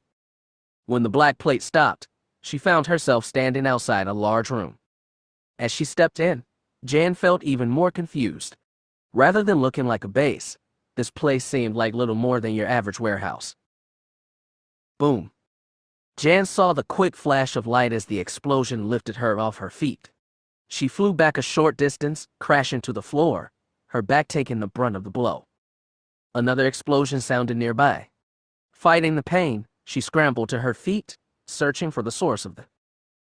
There, just above and to the left, she spotted a Gran, an alien from a race whose 3 eyes allowed for precise aiming. It threw another detonator, and Jan dived forward as the device struck the floor behind her and exploded. I've got to find some cover, she thought, glancing about wildly. Her ears caught the sound of a lift descending. Guessing as to where it was, Jan dashed across the warehouse floor. She heard the Gran call something in his own language, followed by the explosive force of 2 detonators pushing her forward, sending her sprawling to the deck again. That's it, she decided. Now I'm mad. Rolling onto her back, Jan pointed her blaster towards where the Gran was standing and fired. The alien, in the midst of readying another detonator to throw, never saw the shot coming. 2 blasts hit home, and the Gran cried out as it fell. Dazing to the right side of the enormous room, Jan spotted the lift. It was near the corner where she had just entered. As she ran towards it, however, another Gran appeared holding a detonator. As it sailed towards her, a thought came to her. Skidding to a stop, Jan waited as the detonator struck the ground, bounced once, then slid to a halt just in front of her. She grabbed it, drew her arm back, and threw the detonator back towards the Gran. The surprised alien watched dumbfounded as the detonator arced over and struck the deck right by the Gran's feet. The explosion threw it back against the wall and it fell to the floor of the lift. Grinning in surprised victory, Jan raced for the lift, getting on just as it began to rise. Her blaster was out and ready as the lift stopped at the upper level of the room. Stepping off, Jan looked around. She was about 10 meters off the floor, and before her were a set of pipes and ductwork forming a sort of path. A large crate sat in one corner of the upper room. Stepping towards the first section, Jan could just see the other side of the room when a Gran, who had been hiding behind the crate, snuck up behind her. She heard its approach just as the alien fired a fist at her. But instead of hitting her, it hit the blaster, knocking it free of Jan's grasp and sending it plummeting to the floor below. The Gran threw another punch before she could dodge, hitting her cheek with stunning force. Jan was knocked back onto the section of pipe, her face on fire, but managed to maintain her feet. The Gran hit her again, a gut shot that knocked the wind out of her. It followed up with another shot to her face, reddening the other cheek. Feeling woozy, Jan backpedaled, trying to keep her balance. A support strut for the pipe poked her in the back as she came up against up. The Gran advanced, fists raised. But it was the alien's turn to be surprised as Jan, bracing herself against the strut, fired a kick into the alien's midsection. The Gran grunted in pain, backing up a few steps. Taking advantage, Jan pushed off from the strut and sent a roundhouse kick crashing into the alien's head. The Gran grunted louder this time. She had definitely heard it. Jan was readying another kick when the Gran, now as woozy as she, overbalanced and fell off the strut. It screamed in its alien language until it hit the floor below with a sickening sound. Jan slumped back against the strut, catching her breath. Her face hurt terribly from the force. She wondered if her cheekbone was fractured. Got to keep going, she thought. She gave herself a minute too. Then, taking a deep breath, she pushed back onto her feet. Glancing to the other side of the room and seeing nothing, she began to carefully cross the pipe, using other struts to keep her balance. She was nearly 3/4 of the way across when she came upon the Gran she had shot. It laid half and half out of a space near one of the support struts. Perfect hiding place, she thought. At the alien's waist was a belt of thermal detonators. With her blaster gone, she needed a weapon, and these were as good as any. Reaching down, Jan grasped the belt in both hands and tore it free. She was about to keep going when she heard it. Slowly, so as not to be seen, Jan moved back behind the strut where she couldn't be seen. Forcing her breathing to slow, she listened intently. For a minute there was nothing. Jan began to suspect she was jumping at shadows when the sound came again. It was low, guttural, but definitely the sound of another Gran. As she listened, Jan heard the Gran say something else. This time, something replied. Another voice, different than the Gran. She couldn't identify it. Blast. Jan resisted the impulse to hit the strut. What do I do now? If only she still had her blaster without a weapon, those two could burn her down before she could make it the rest of the way. She could go back to the ship and get a fresh blaster, but that could expose her to who knew what. Wait a minute. Pulling one of the detonators off the belt, she examined it. Yes. Not only would the detonators explode on impact, but they could also be set for timed detonation. With one in hand, Jan stepped out from behind the strut as she adjusted the detonator. Suddenly, she heard a sound between a gurgle and the sound of a drain backing up. Just ahead of her and approaching was the Grand she heard. It also held a thermal detonator.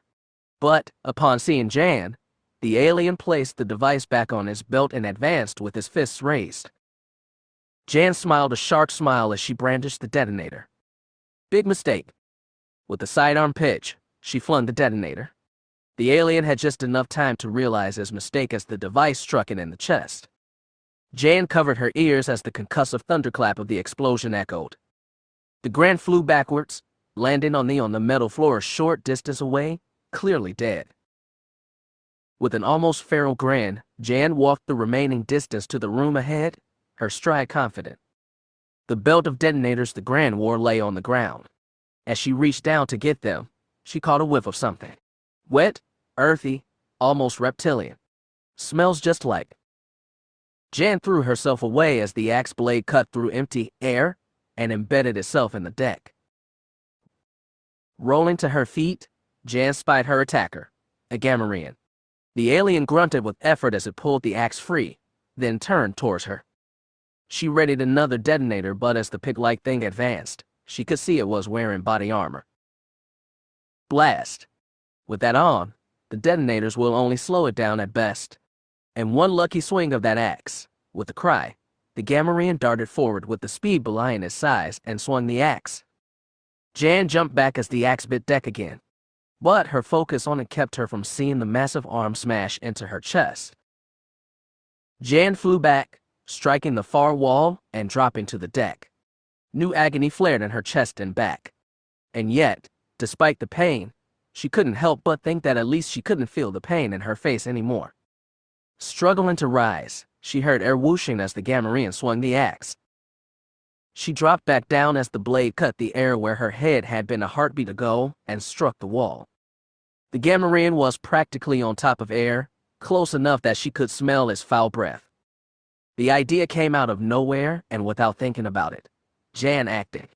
Grabbing a detonator from her belt, she armed the device and shoved it into the alien's mouth. The Gamorrean's throat moved reflexively, and Jan felt the detonator torn from her hand as the alien swallowed it. She pulled her hand back just as her attacker closed his mouth. Realizing what had happened, the Gamorrean dropped the axe and reached for his throat as if to grab the detonator somehow. Crying out with the effort, Jan rose to her feet. She had to get out of there now. When the detonator went off, the results were almost too disgusting to consider. She spotted an exit behind the alien, who was now grabbing at his stomach as if still trying to find the detonator. His eyes were huge and grunts of effort and fear came from it as Jan made herself move, managing a fast walk. She had just reached the doorway when the detonator's timer reached 0. There was a soft thump from the Gamorrean's stomach, and his skin seemed to swell. Fearing the worst, Jan dropped down, covering her head. But the alien did not explode. His skin bulged for a moment more, then seemed to settle back into place. Don't tell me those things can't stomach a thermal detonator, Jan thought. The Gamorrean turned towards her, took a step. Then, green blood flooded out his mouth and nostrils. Eyes losing focus, the alien toppled, crashing to the deck with a wet smacking sound. Grimacing at the carnage, Jan decided it was time to be elsewhere. Readying another detonator, she rose to her feet carefully and made her way through the doorway, stopping almost immediately. Instead of the walkway continuing, it ended abruptly in a sheer drop. Great. Now where do I go? Jan glanced about and spotted another walkway just below and to her right. Mentally gauging the distance, she decided it was worth. Grabbing the edges of the doorway with both hands, she pulled against it, swinging herself forward. She did this once, twice. On the third time, She pushed off and jumped into the open space. As her feet struck the walkway, Jan allowed the momentum to carry into a forward roll. It still hurt, but as she came to her feet, the shock she had expected was less. Unfortunately, this walkway leading into another room, this one completely dark. That definitely spells trap, Jan thought, casting about for another path. About 4 meters below her was another section of decking, but could she handle the drop?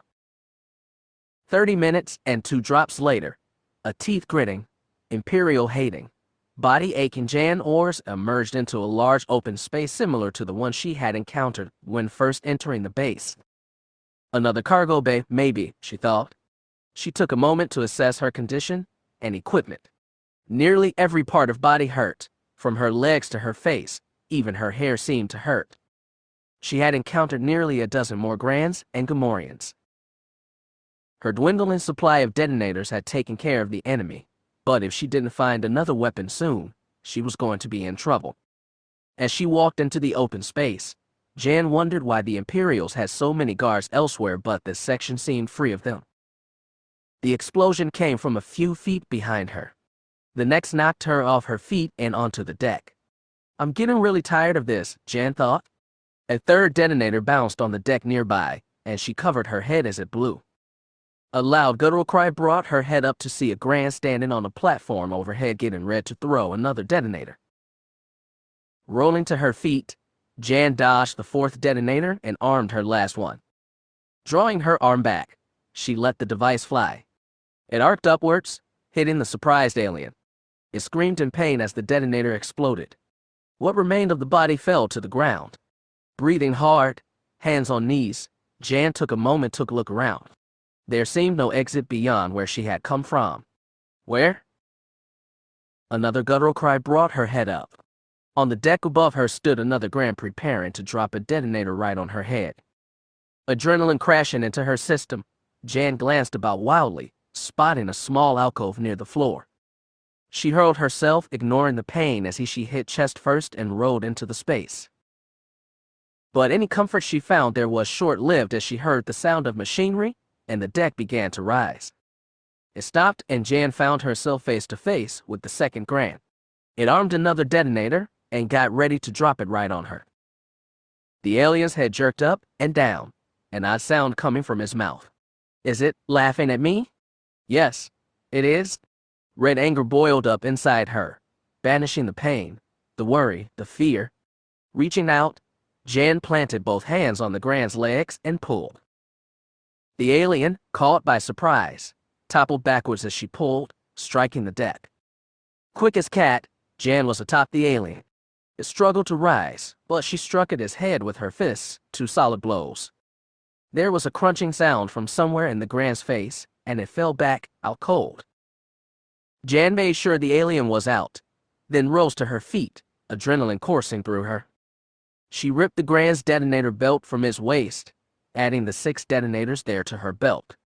With that done, she surveyed the room she was in. It was walled on 3 sides, but one side was open to the large room below, bordered by evenly spaced struts. There seemed no way out of it until Jan moved near the lip. To her right and a short distance away was another platform, bordered by a half-dozen struts. It seemed to be separate from the rest of the structure. Well, I'm not getting anywhere standing here, Jan thought. Taking a running leap, she sailed across the gap and landed feet first on the middle platform. No sooner had her feet touched the deck than the platform began to rise.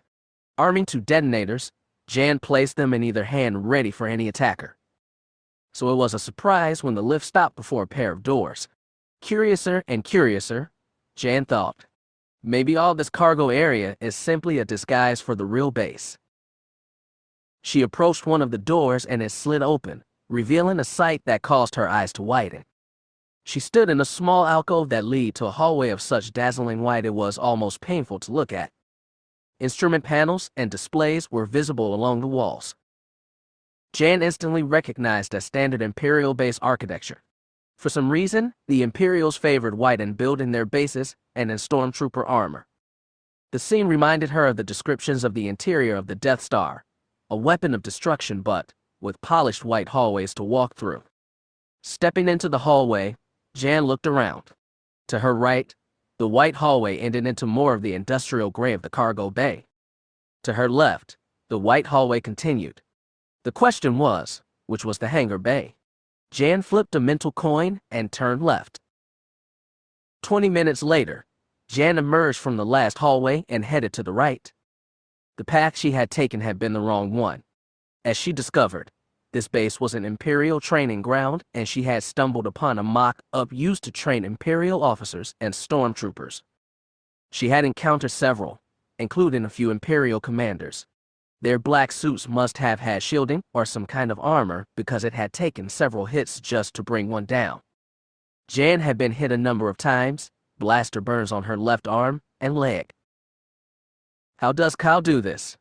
As she headed towards the right-hand exit, one last stormtrooper crept out from behind a doorframe and aimed his blaster at her. Halt, rebel. Drop your weapon and surrender. Jan was exhausted, all the pain having come back, and now with these new wounds, she just wanted to find the smuggler's ship, attach the tracking device, and get out of there. However, she did have one thing to her advantage. Encountering the stormtroopers had allowed her to acquire a new blaster, and now she brandished it and pressed the trigger, holding it down. The gun bucked in her hand, discharging shot after shot. The walls of the base, in addition to being polished white, were also highly reflective. Several ricochets hit the trooper dead on, and he fell, armor smoking in several places. She blew out a breath, shaking her head. These guys never know when to quit. Checking the blaster's charge and finding it better than 3/4 full, she went down the other section of hallway in what looked like another cargo bay. As Jan emerged into the space, boxes of all colors and sizes greeted. Most were piled in neat stacks, but others lay haphazardly on the deck, forming a path of sorts. Jan moved past a box so tall she couldn't see the top of it. Coming around the corner, she and the alien coming the other way stopped short, both surprised by the other. The Grand let out a strange noise as Jan yelped in surprise. The alien reached for a detonator on its belt, but she was ready for that. Leveling the blaster, Jan fired. The Grand was blasted back by the onslaught of blaster fire and crumpled to the deck. She sensed rather than heard the other one approaching from behind. It jumped back as she whirled around and blasted it too. Continuing deeper into the hangar bay, she followed the path, turning left, then right, then left again. As she passed a green box marked with the Imperial symbol, the room opened into a large open space. A few feet ahead, silvery gray metal formed a door leading, she supposed, to another section of the cargo bay? Maybe the hangar bay finally. Stepping up to the door, Jan spied a control set into the wall. She keyed and watched as the door parted in the middle, section disappearing into the floor and ceiling. However, the opening also revealed a squad of 4 stormtroopers. Spotting her, they aimed their blasters. Halt. Yeah, right, Jan thought, diving to the side as the first bolts of red death flew past.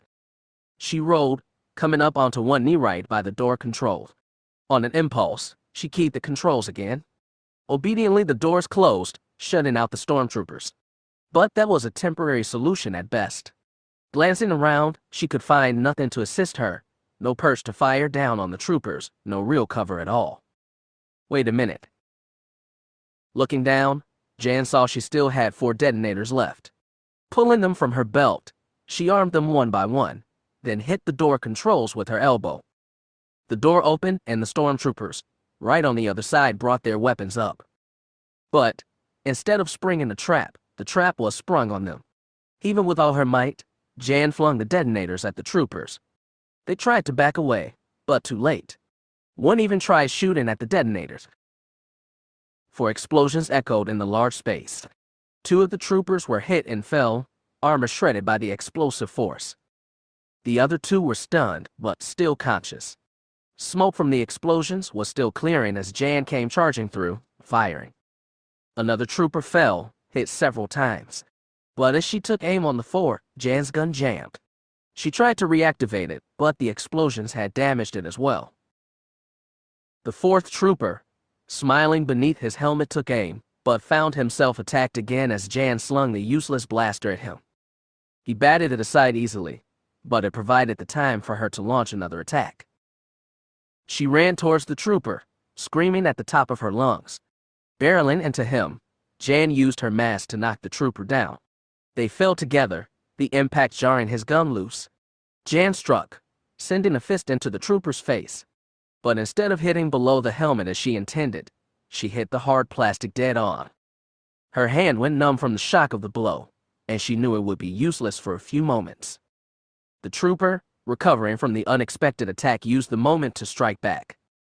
A fist hit Jan square in the mouth, the force of it knocking her off the trooper and onto the deck.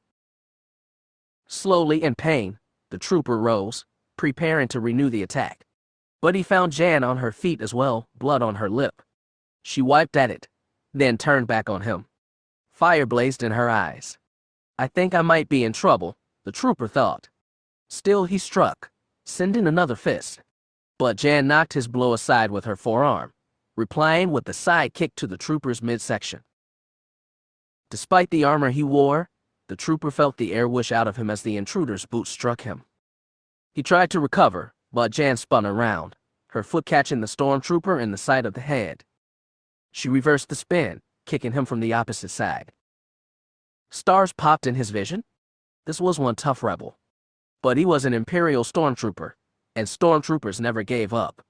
As yet a third kick headed towards him, the trooper reached out and caught Jan's leg. Her look told him he had surprised her. But that surprise lasted only a moment as she pushed off the deck with her other, rolling to bring it into contact with his head. Woman and stormtrooper fell to the deck, but Jan was on feet a second later, ready to renew the attack. However, the trooper wasn't moving. Approaching cautiously, she bent over and reached down. The helmet came off easily, and she could see the human face under the helmet. But she had no time to study the face as the Imperial's eyes snapped open, and he reached out to grab her. Jan responded by firing a punch directly into his face. This time, blood issued from his nostrils, and with a sigh, the man's head fell back. He was knocked out, this time for sure.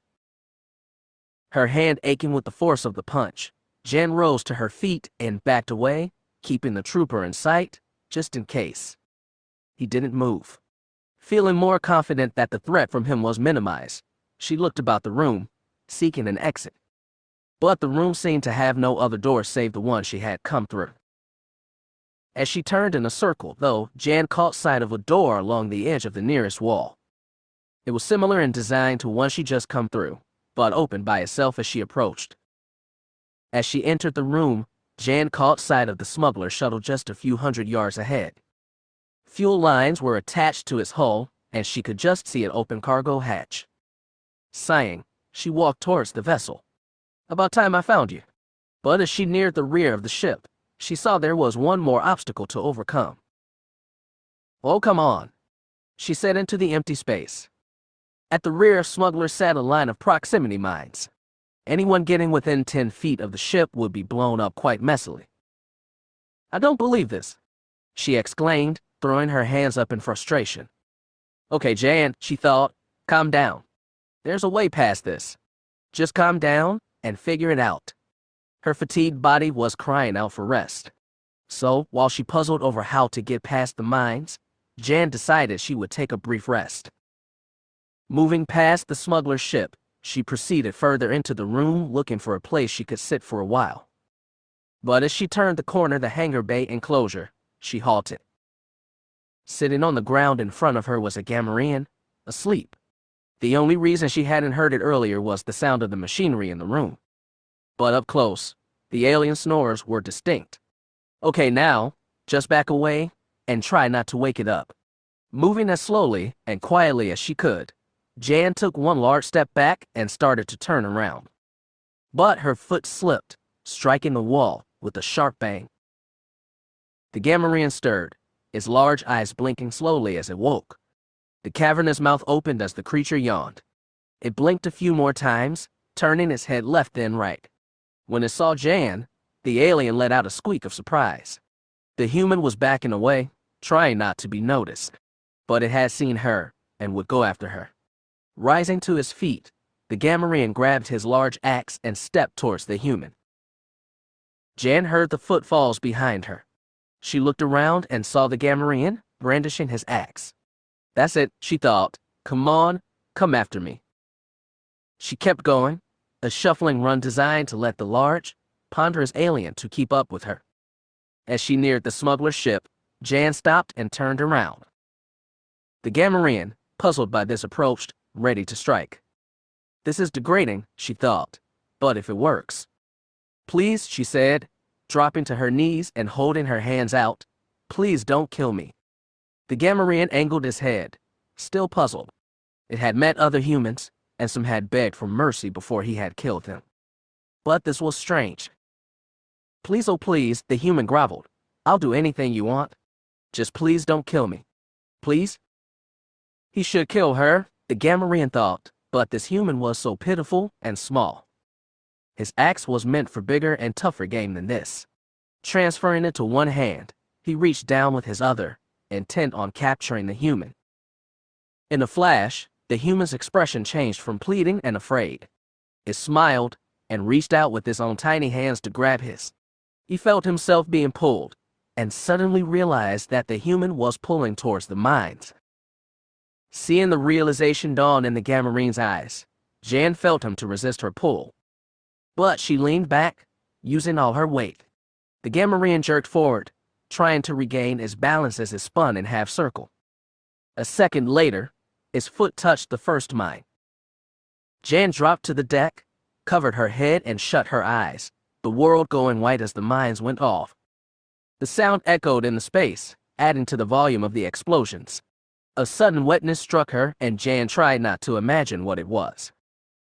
When the last echo began to fade, she opened her eyes and looked towards the smuggler's ship. The mines were gone, the deck blackened and scarred from the multiple blasts. The Gamorrean had been vaporized. With the way finally clear, Jan walked the short distance to the smuggler's ship. Finding a suitable spot, she pulled the tracking device from a pouch on her belt. Activating the unit, she placed it on the hull, the magnetized surface of the tracker latching onto the metal surface. She checked its status lights, and finding them both green, she turned and headed away from the smuggler's ship. Her mission was accomplished. Now all she had to do was get back to the Moldy Crow. The alien's sun felt good on her face as Jan stepped off the elevator.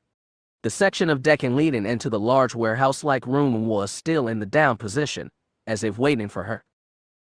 Now, as she strolled through the open plaza back towards the Crow, Jan found that despite all the pain she had suffered, all she had endured, she couldn't help but smile. The mission was accomplished, another blow against the Empire. We might just win this after all, she thought, turning the last corner. There sat the ship, as if welcoming her back. 10 minutes later, the Moldy Crow trailed blue fire as it accelerated away from the planet, disappearing moments later into hyperspace. Chapter 15. Ice and Fire. Katarn to Moldy Crow. In the forward cockpit, Jan reluctantly pulled one of her hands free of the coat. It was getting colder by the minute. She half expected to see icicles to start forming on the controls. White clouds formed in front of her with every breath. She flipped the comm switch to receive. Go ahead, Kyle. There was no response. Kyle, this is Jan, go ahead. Still no response. Kyle, unless you have something to say, The sound of grunting issued from the speaker. Then, sorry, Jan, had a bit of a problem for a moment. Are you all right? She asked. Funny you should ask that, Kyle replied. Despite the cold, Jan felt a stab of fear. This ice world they had landed on was Imperial controlled. Yes or no? Katarn, she said, trying to keep the concern out of her voice. Are you all right? Well, Kyle said, remember when I said I wouldn't need those ice cleats? Yes. Jan said, waiting for him to continue. It turns out I needed them. Jan rolled her eyes. She had nearly begged Kyle to take the cleats. They were lightweight and attached right to his boots. But, rather than just listen to her, Kyle expressed concern they would slow him down. Where are you? About 1 kilometer from the base, Kyle said, near a set of ice shelves. I'm on my way, Jan said with a touch of annoyance coming through. She shook her head while beginning the power-up sequence to bring the crow's engines online. One good thing about this, she reasoned, was that powering up meant she could activate the cabin heaters.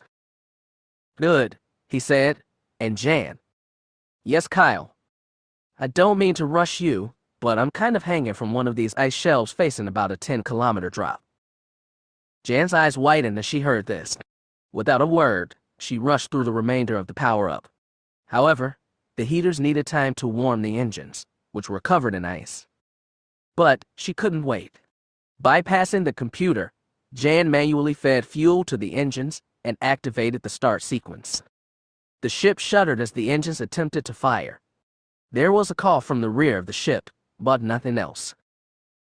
Fighting the desire to curse aloud, Jan hit the ignition switch again. This time, the cough was louder, but that was all. Panic began to grip her. If Kyle was in the shape she thought she was, she had to get the crow off the ground now. But pushing the engines this way could burn out the drive completely.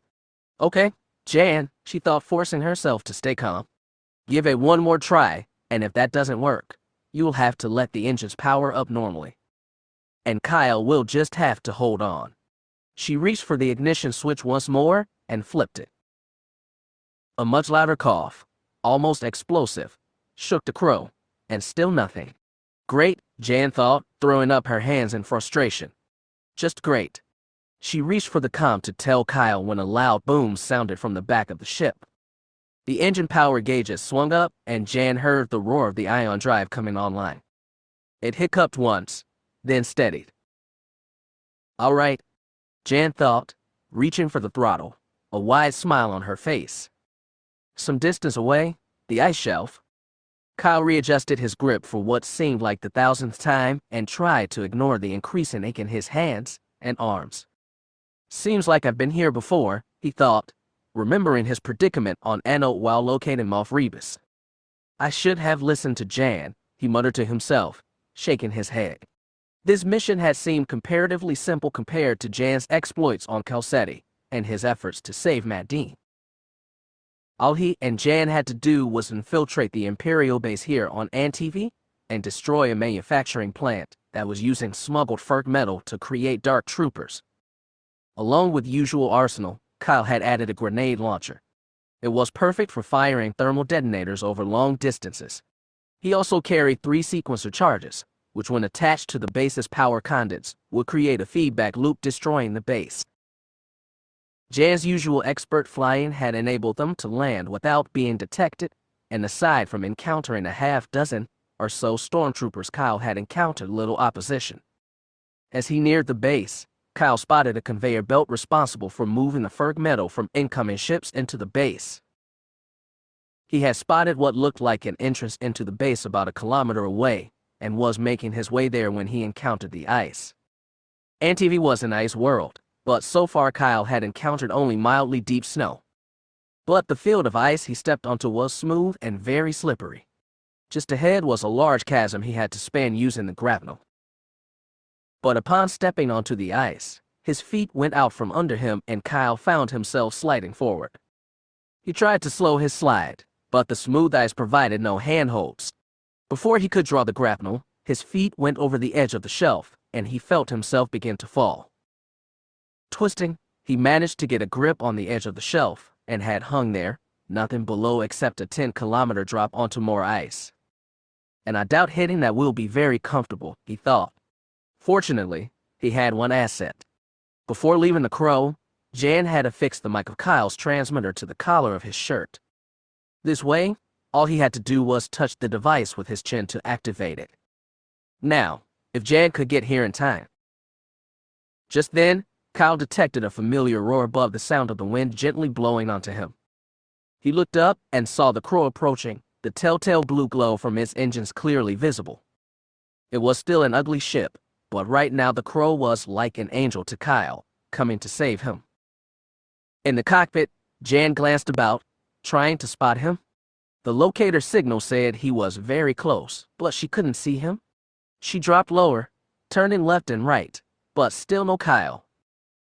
His smile began to fade as Kyle realized Jan couldn't see him. and clinging to the ice shelf. There was no way he could signal her. Silently, he pleaded. "Come on, Jan. I'm right here." "You've got to see me. I'm right here." In the cockpit, Jan heard something, a sound like someone calling her name. She checked the comm, but there was no new signal from Kyle. "I must be hearing things," she thought, trying to refocus on her search for Kyle. There it was again. Someone had definitely called her name. Maybe the comm readings were wrong. She keyed the transmit button. "Kyle, this is Jan. I'm nearby, but I can't see you." She waited a moment. "Kyle, I'm here. Can you hear me?" The speaker crackled. "Jan," said Kyle, his voice betraying the pain he was feeling. "Kyle, I hear you. Where are you? Check your starboard side. I can't see you." Jan looked out the right side of the Crow. She could see the ice shelf and where it dropped off, but there was no. Then, in the unbroken field of white and glittering ice, she saw it. A small black dot, just below her. Feeding power to the repulsors, Jan lowered the ship, watching as the dot got bigger, resolving into the form of Kyle Katarn. She couldn't help but smile as she realized it was him. But her smile quickly faded as she saw the danger he was in. She increased the descent rate. Kyle had begun to lose hope. Jan could hear him and he could see the ship, but she couldn't see him. Then, as fresh pain crashed into his senses, Kyle saw the Crow's nose angle down, and the ship moved towards him. He smiled faintly. Jan was coming. Drawing closer, her eyes widened in fear as saw Kyle clinging to the ice shelf. How he'd been able to hold on this long was a miracle in itself. But now, she had to approach him carefully. Coming from above, and the backwash from the repulsors could blow him right off the shelf. Instead, Jan dove down and under him. Kyle watched as the Crow accelerated, moving past him. Looking down, he could see the ship rising towards him, Jan's face a mask of concern. Just then, his grip gave out and he fell. Jan was bringing the Crow up towards him slowly when she saw him lose his grip. And from the angle, he was going to fall right past her. Thinking fast, Jan spun the ship around so the wings and tail surfaces appeared just as Kyle's body struck the hull. He hit about midway on the left wing. Working the controls, Jan dipped the right wing, raising the left. Kyle's body rolled, coming to rest against the rear hull. Holding the ship in that awkward position, Jan fed power to the repulsors, bringing the Crow clear of the ice shelf. Moving slowly, she flew the ship towards a flat snow-covered plain. Dropping down, Jan leveled the wings and touched down, the landing skid sinking a few inches into the soft snow. Before the cockpit was even fully open, Jan scrambled down and ran to the left wing. Kyle's prone form lay there, unmoving. Pulling herself onto the wing, Jan knelt beside him. His eyes were closed, his skin almost ashen. She couldn't tell if he was breathing or not. "He's going to freeze to death if I don't get him inside the ship," she thought. But how to do it? Jan was in good shape, but Kyle was at least 100 pounds heavier than she. The answer came as she surveyed the area around them. Moving to his feet, Jan gave Kyle's body a shove. The snow and ice encrusted on the wing acted like a natural slide, and he easily slipped off the wing, dropping onto the snow. The impact didn't help, Jan realized, but she was left with few other choices. With Kyle on the ground now, Jan grabbed his feet again, grunting with the effort as she dragged him towards the cockpit, leaning him up against it. But try as she might, she could find no way to lift him into the cockpit. The wind, until now, bringing a constant but gentle breeze, began to pick up. Jan glanced behind and saw the sky was beginning to darken. "Looks like a storm," she thought. Well, isn't that just perfect? She gazed at Kyle's unconscious form. Snow and ice was already beginning to collect on him. "We need shelter," Jan thought, "but I can't get him into the ship." It was then she remembered a report from one of the rebels' many scattered bases. This report has come from Hoth. Evidently, 2 rebels had gotten trapped outside the base during a snowstorm and were able to use one of the emergency shelters to survive the night until help could arrive. The Crow did have an emergency shelter in the equipment bay, but where best to set it up. Then, As she glanced at the ship, Jan smiled as the answer came to her. It took nearly an hour with the ever-increasing wind and blow creating numerous problems, but Jan finally finished. She gazed at her handiwork with a satisfied look. Directly under the main wing spar, Jan had put up the shelter, using an external power connection to get juice from the crow's reactor to power a number of small heaters. She then went to retrieve Kyle. The portable oxygen mask and breathing tank she had put on him were coated with ice, but still working. Lowering him onto the ground, she dragged him into the shelter, sealing the doors as soon as they were both safely inside. Moments later, the light from outside ceased as the snowstorm struck. Wind blasted against the shelter's walls, making it creak and groan. But positioned under the ship as they were, the snow and ice couldn't get in as easily. She turned her attention to Kyle, who was lying close nearby. Emergency shelters were models of efficiency, but not much on space. She leaned close, trying to tell if Kyle was breathing. His chest rose and fell as the oxygen mask pumped air into him. Jan had also given him a shot designed to stimulate his heart and lungs, but it couldn't breathe for him. Removing the oxygen mask, Jan leaned close. "Come on, Kyle. Breathe. Let me know you're still here." His skin was still ashen, no color in his face at all. She waited, but nothing. Putting the oxygen mask back on, Jan let it give Kyle a few more puffs of air, then pulled it off again. "Come on, Katarn. You're too tough to give up now. Breathe." There was a flicker of movement in her peripheral vision, as she seen his chest rise. "Breathe, Katarn," she said in a commanding tone. As if on cue, Jan saw Kyle's chest rise as he took in a breath. Not a large one, but there it was just the same. She smiled down at him. "Good, Kyle, good. Now give me another one." He exhaled, then with chest rising, took in another breath. His breathing was shallow, but he was doing it on his own. As Kyle took in a third breath, there was a sudden explosive coughing. His body jerked as his throat worked. Jan's smile disappeared, replaced by concern as he attempted to replace the oxygen mask. But Kyle coughed again, his body flailing so that he couldn't get it on. Jan feared the coughing would do damage to his insides. She had to get him calm. The medkit had a sedative in it, but was Kyle in the shape to take it? But, with one last series of hard coughs, Kyle inhaled deeply, then exhaled, his jerky movements subsiding. He lay back down, and Jan could see his chest rising and falling again. His breathing was still shallow, but more regular now. She checked his vitals, drawing some comfort from the readings. His heartbeat was slow, but the beats were regular and getting stronger. She decided against a second shot, then reached for the heater control. She increased the temperature in the shelter, hoping it would help. However, she had to be careful. Get the shelter too warm and it might melt the snow around them. Should that happen, the freezing water would soak the shelter and turn into ice. If that happened, the walls would crack like glass. She undid the buckles on the heavy coat Kyle wore, opening it to allow the heat to enter his body. She also removed his gloves and boots. All these items would create a barrier, preventing the heat from getting into him. With that done, Jan made a check of the supplies she had retrieved from the crow. The heaters were all up and running, and the crow's reactor had more than enough to keep them going for several days. The med kit and emergency rations, along with a pair of sleeping bags and heavy blankets, concluded her inventory. It seemed that she had everything they would need. Now, all she had to do was monitor Kyle's condition and hope the snowstorm ended soon.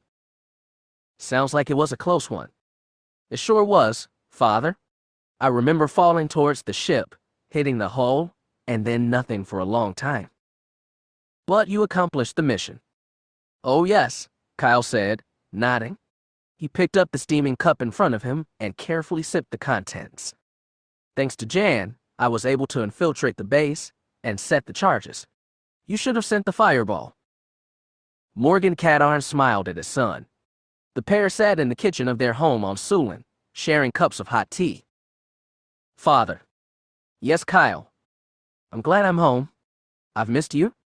Stepping over, Morgan squeezed his son's shoulder. And I've missed you too, Kyle. Father and son smiled at each other, their looks saying more than words ever could. Kyle started to speak again, then stopped as he noticed the air in front of him cloud slightly. He took in another breath and, as he exhaled, he could see his breath. He looked up at his father, who was still smiling down at him. Clouds formed in front of his mouth too. "Father, something's wrong." But Morgan Katarn didn't answer. Suddenly, the temperature seemed to drop and Kyle gave an involuntary shudder. This made no sense. Sulan was a planet of temperate climate. The first time Kyle had ever seen snow was in a school video talking about the planet's northern and southern poles. "Father." No response, only the steady smile from him. Kyle tried to move, but his legs and arms wouldn't respond. He noticed the colors around him beginning to fade, turning white, then gray, and fading to black. "Father." Kyle's eyes snapped open as he called out. His heart beat a trip hammer inside his chest, and for a moment, not knowing where he was, he almost panicked. No, he thought, I won't do this. I won't be afraid. Just gotta find a point of reference. He looked this way and that, letting the sights, sounds, and smells enter his perception. Of course, the ice shelf. He was falling towards the crow, and then everything had gone black.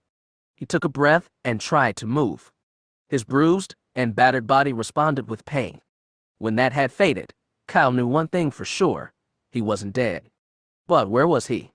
Jan must have rescued him, but where was she?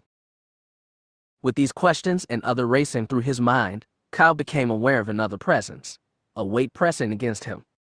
Turning his head, he fought down an exclamation of surprise.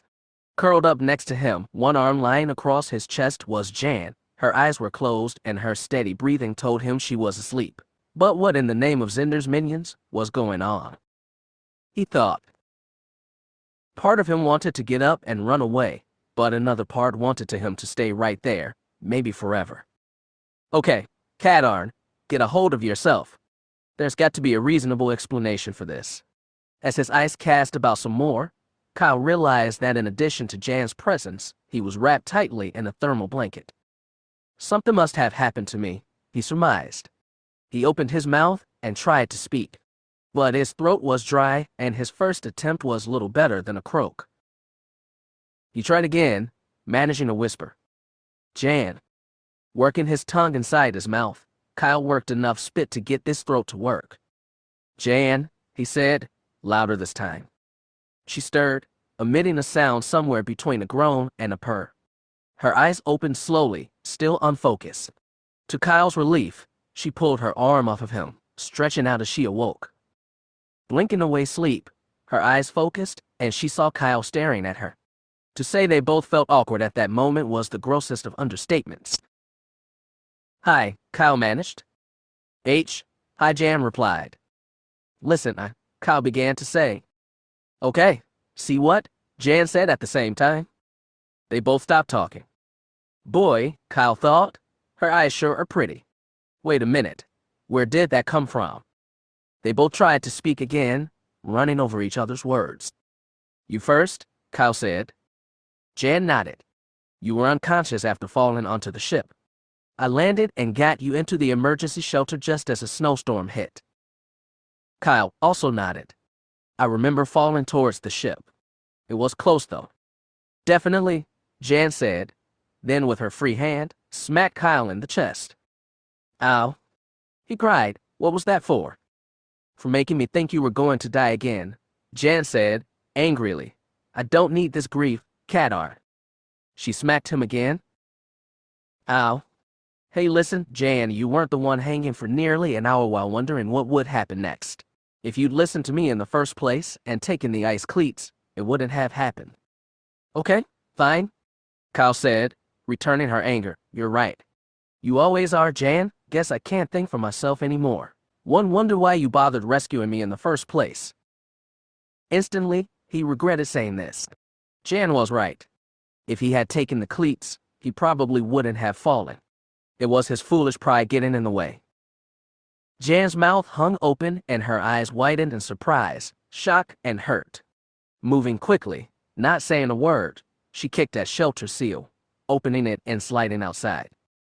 A breath of cold wind seeped inside, harsh white light reflecting off the snow and ice outside. Kyle turned his face to the ceiling of the shelter and threw an arm across his eyes. Stupid. Why did he say that thing to her? She sure didn't deserve it. A fresh wave of guilt hit Kyle as he realized why Jan had been lying so close to him. He had fallen several meters to the ship, having been exposed to the elements for nearly an hour, and then had fallen unconscious.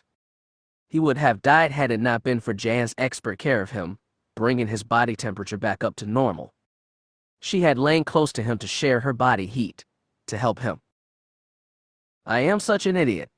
No wonder Jan was angry with me. She thought I might die. Who else but a friend or a partner would care so much? Okay, Katarn, time to own up and make this right. With Jan gone, he was able to move enough to throw the thermal blanket off of him. Beneath it, he wore only his pants. He was bare-chested, and his boots sat in one corner of the small space. Jan had done this, removed his clothes so the thermal blanket and her body heat could warm him directly. Each new realization brought a fresh stab of guilt. He owed her his life again. Grabbing his clothes, lying in a neat pile by one of the heaters, Kyle twisted this way, and that in the confined space, dressing. Last came the heavy parka and gloves. He gave himself a final check, then looked towards the shelter's opening. He couldn't delay any longer. Taking a deep breath, he slid outside and stood up. Bright sunshine stabbed into his eyes, and Kyle slid a pair of goggles into place. They would protect his eyes while allowing him to see normally. As he stood up, fresh pain came as the top of his head struck the underside of the moldy crow. Kyle shut his eyes against the pain, waiting for it to subside.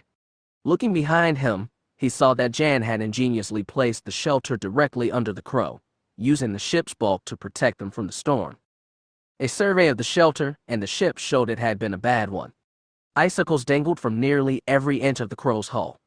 The landing skids were buried to almost half their length in snow, and the hull had assumed a nearly uniform white-gray color. Carefully, stepping out from under the ship, Kyle saw Jan a few yards ahead, leaning against the ship's nose, one arm against the hull. He started towards her. He had no idea what to say. Sorry didn't seem nearly enough. He was almost to the cockpit when Jan raised a fist and struck the hull, a hollow bong issuing from the metal. There was a mini avalanche as some of the encrusted snow fell off the hull. She turned round, head down, not facing him. We still have a mission to accomplish, she said flatly. Can you continue? It was a legitimate question, but part of him bristled just the same. No other knew better than she if he could finish the mission or not. But the last thing he needed to do now was saying something that would antagonize her further. I suppose so, he said. I need a yes or no, Katarn. Not a maybe? Don't say anything, he thought. Despite what had just happened, he owed her a straight answer. Yes, I can continue.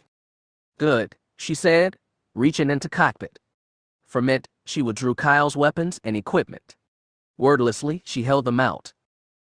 Stepping forward, Kyle accepted the devices, strapping the weapons belt to his waist and placing the grapnel, his locator device, and comlink in the pockets of the jacket. Jan, he began. She held up a hand to stop him. Take care of the mission first. When you come back, we'll talk. Kyle nodded, understanding what Jan had said. He turned round and jogged away from her. You'd better come back, Katarn, Jan said quietly as he moved away, a single tear sliding down her cheek.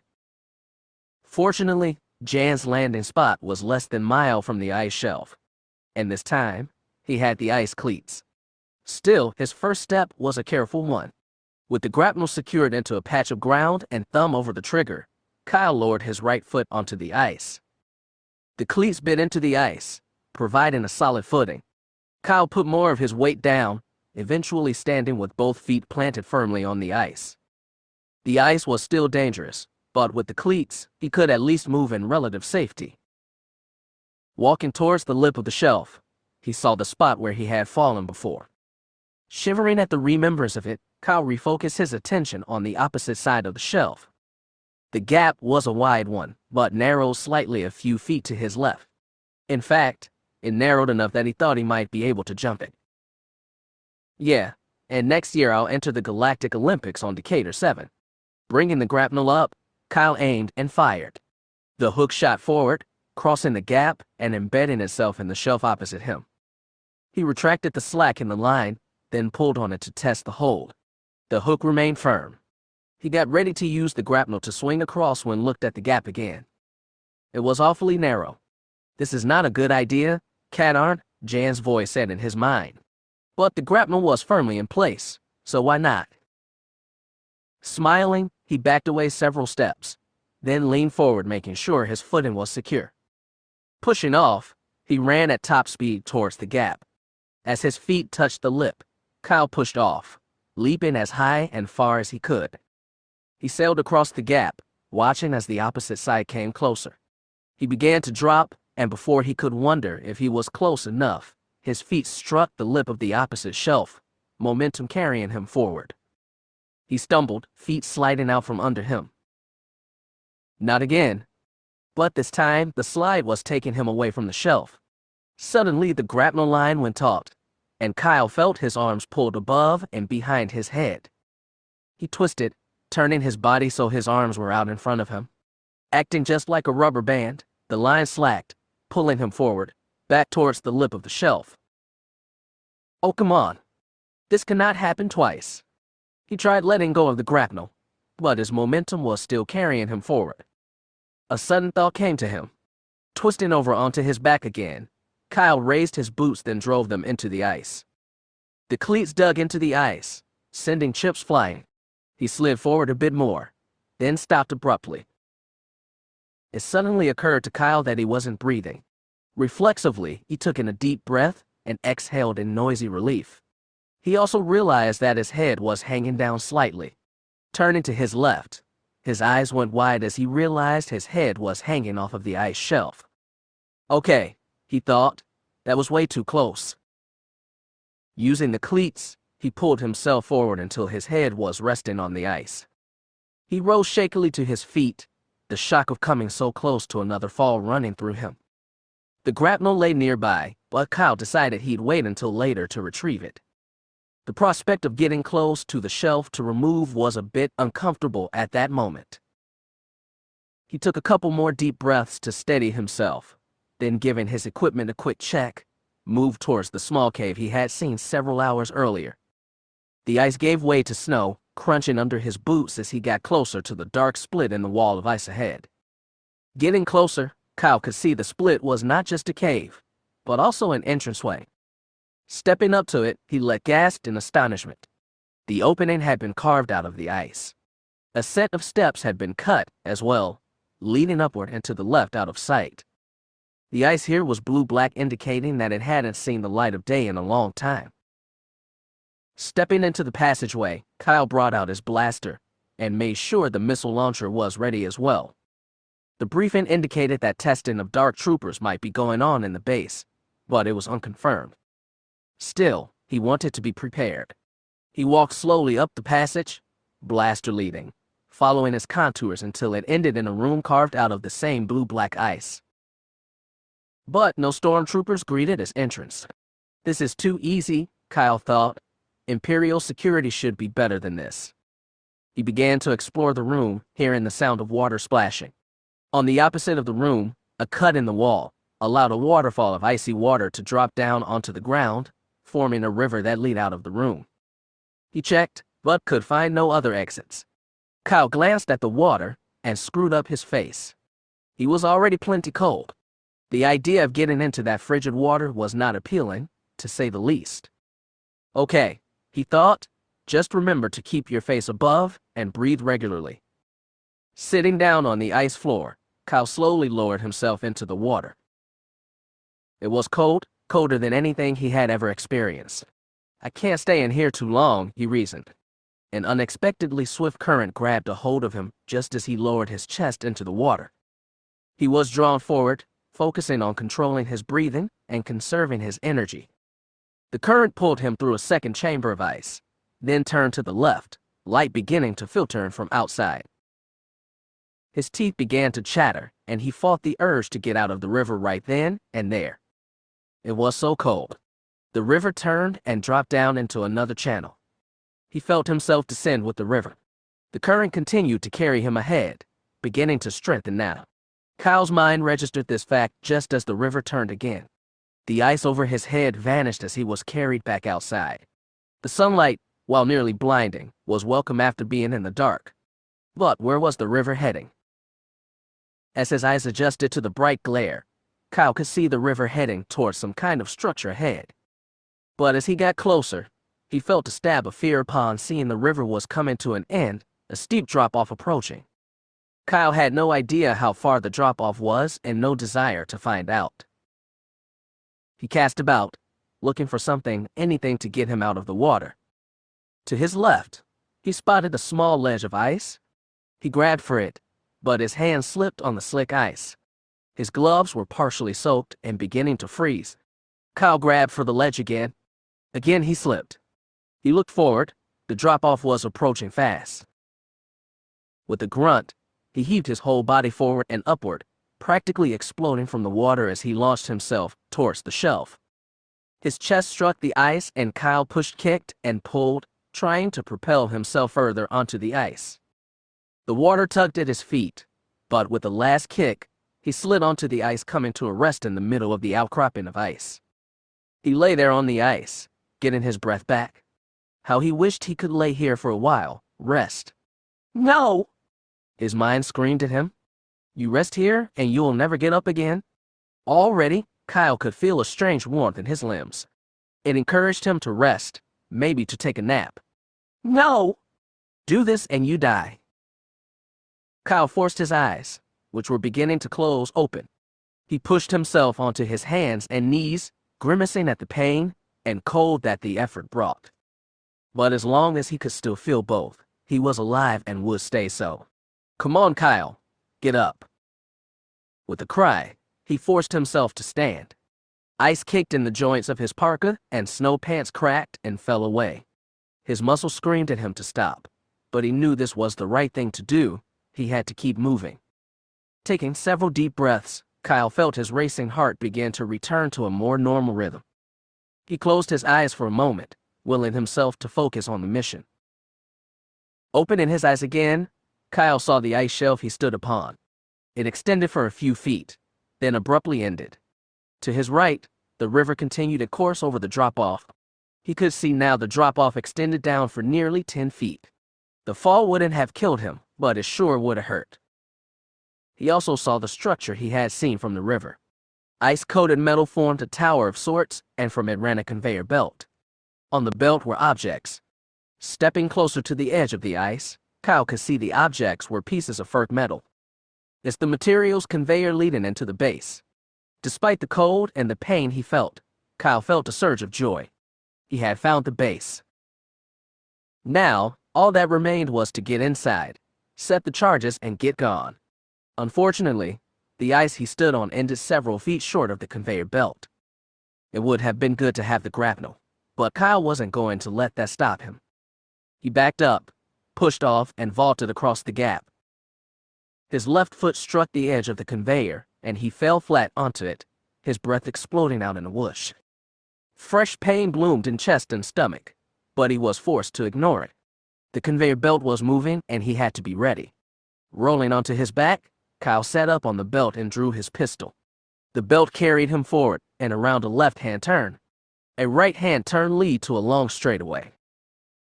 Well, he thought, this isn't so bad. He had begun to relax and lowered his weapon when the straightaway ended in another left turn.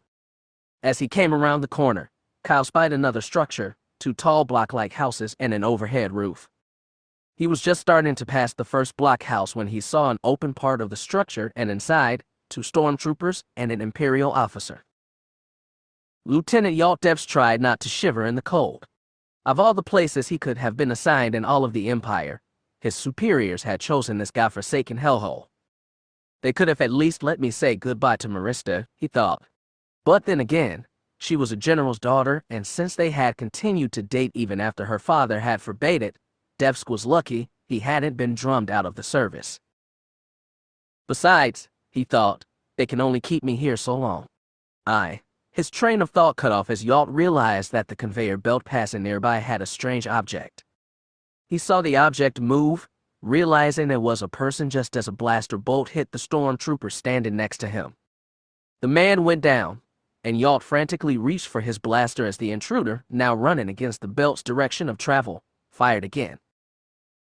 Kyle noted with satisfaction the first stormtrooper falling, but the other had his blaster out and the officer was scrambling for his. On his feet now, Kyle ran a few steps against the belt's forward travel, bringing the opening back into view just as a shot from the remaining trooper hit him in the chest. "Good shooting, trooper," Devs cried, seeing the intruder fall. This couldn't be better, he thought.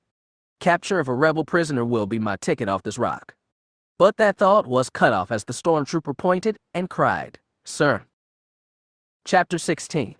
Many paths, one's choice. As he crashed onto the conveyor belt, Kyle cried out as part of his body struck the missile launcher hanging from the back of his weapon's belt. There was a sudden jolt, a whooshing sound, and then his back blazing in pain as the launcher fired. Devs looked, seeing a flash from beneath the intruder's body. He had just enough time to register that a missile was heading his way when it impacted, obliterating him and the stormtrooper. With the conveyor moving him forward, Kyle heard the explosion before he saw it. Rolling over, he saw a column of fire rise into the air, followed by black smoke. Reaching behind himself, he grimaced as he felt the burned place where the missile launcher's muzzle had come into contact with him. I must have fallen right on the trigger, he thought, smiling at the absurdity of it. Oh well, father always said to never look a gift horse in the mouth. The conveyor continued to move him away from the scene of destruction. Another right turn brought him to a second straightaway. But ahead the conveyor ended in a closed door, and Kyle could see another pair of blockhouses. Pushing himself up, he checked his blaster, then got ready in case there were more Imperials. However, in focusing on that, he failed to notice a gun turret hanging from the overhead part of the structure. Looking left, then right, then back left again, he watched for movement, the glow of white armor. But it was the sound of a servomotor that brought his gaze forward just as the turret fired. Kyle screamed as fire erupted in his chest. The blast lifted him off his feet and threw him back several feet. Only the conveyor belt saved him from a fatal fall. His eyes shut, chest on fire, barely able to move, Kyle's mind told him he was moving forward again, back towards the gun turret. He tried to push himself backwards, but his legs responded sluggishly, and for every inch of ground he gained, he lost 2 more. Faintly, he could hear the servomotor again. That's it, he thought. I'm toast. But even as he thought this, Kyle felt his right hand move from cradling his chest to the weapon's belt. He felt the grip of the missile launcher, pulling it free and pointing it. His body sat up, his finger depressed the trigger, and the weapon bucked once, twice, 3 times. A heartbeat later, there was an explosion somewhere above and ahead of him. Despite the pain, Kyle forced his eyes to open and felt them go wide as he observed the gun turret, now a smoking hole with pieces dangling from the mounting. It was obviously the explosion he had felt, and he held the missile launcher. But it didn't make sense. How had he done it? Further ruminations were interrupted as he heard a voice call, "Drop your weapon." Kyle looked to his right, seeing 3 stormtroopers in the blockhouse there, weapons drawn and pointing at him. Another voice called, "Don't move." To his left were 2 more stormtroopers. He was in a crossfire, no way out. He was about to raise his hands and surrender when a thought dashed across his mind. No, not a thought, something else, almost like a voice. And from it, he kept hearing the same word, relax, relax. And as much as this seemed the worst time to do so, Kyle found that he did want to relax, to rest, if only for a moment. His body hurt and he wondered how much he would have to endure to complete the mission. Yes, he would do that. His eyes drifted closed for a moment, then reopened but only halfway. He seemed to watch in a movie of himself as his left hand flew down with lightning speed to his weapons belt, coming up with the blaster rifle in his left hand and the missile launcher in his right. His arms stretched out to either side, fingers depressing triggers. The weapons jumped in his hands as red bolts and missile fire arced towards the blockhouses. The stormtroopers opened fire but found their shots missing as the intruder lay back on the conveyor belt, still firing his weapons. The right-hand blockhouse exploded as 3 missiles hit it, the stormtroopers in the other dropping down, smoking holes in their armor. His body sat back up, head turning just in time to see a control panel in the left-hand blockhouse. Kyle couldn't see it, but somehow he knew there was a button on that panel that would open the door ahead of him. The blaster spoke once, the shot striking the panel on the mechanism. The door opened and Kyle rolled through. "And so you begin to see, Kyle Katarn," said the voice, audible now. "You are beginning to understand." "Understand? Understand what?" "Farewell," said the voice, beginning to fade now. "We will speak again." His eyes closed again, then snapped open. The feeling of relaxation disappeared as quickly as it had come, and the pain returned. But, despite the discomfort, Kyle puzzled over what just happened. It had seemed like a dream. But turning partway round on the conveyor belt, Kyle saw the wreckage of the gun turret and blockhouses through the open door. Somehow, he thought, "I did that." No, he correct. The voice did it. Somehow, using his body. But how? With the pain he was in, he was just able to move now. How had he destroyed the gun turret and taken out the stormtroopers? He looked down at his hands, the missile launcher and blaster still clenched in his fists. Just then, he noticed the conveyor belt coming to an end. It entered a tall structure with a single opening and simply stopped. He'd have to think about what had happened later.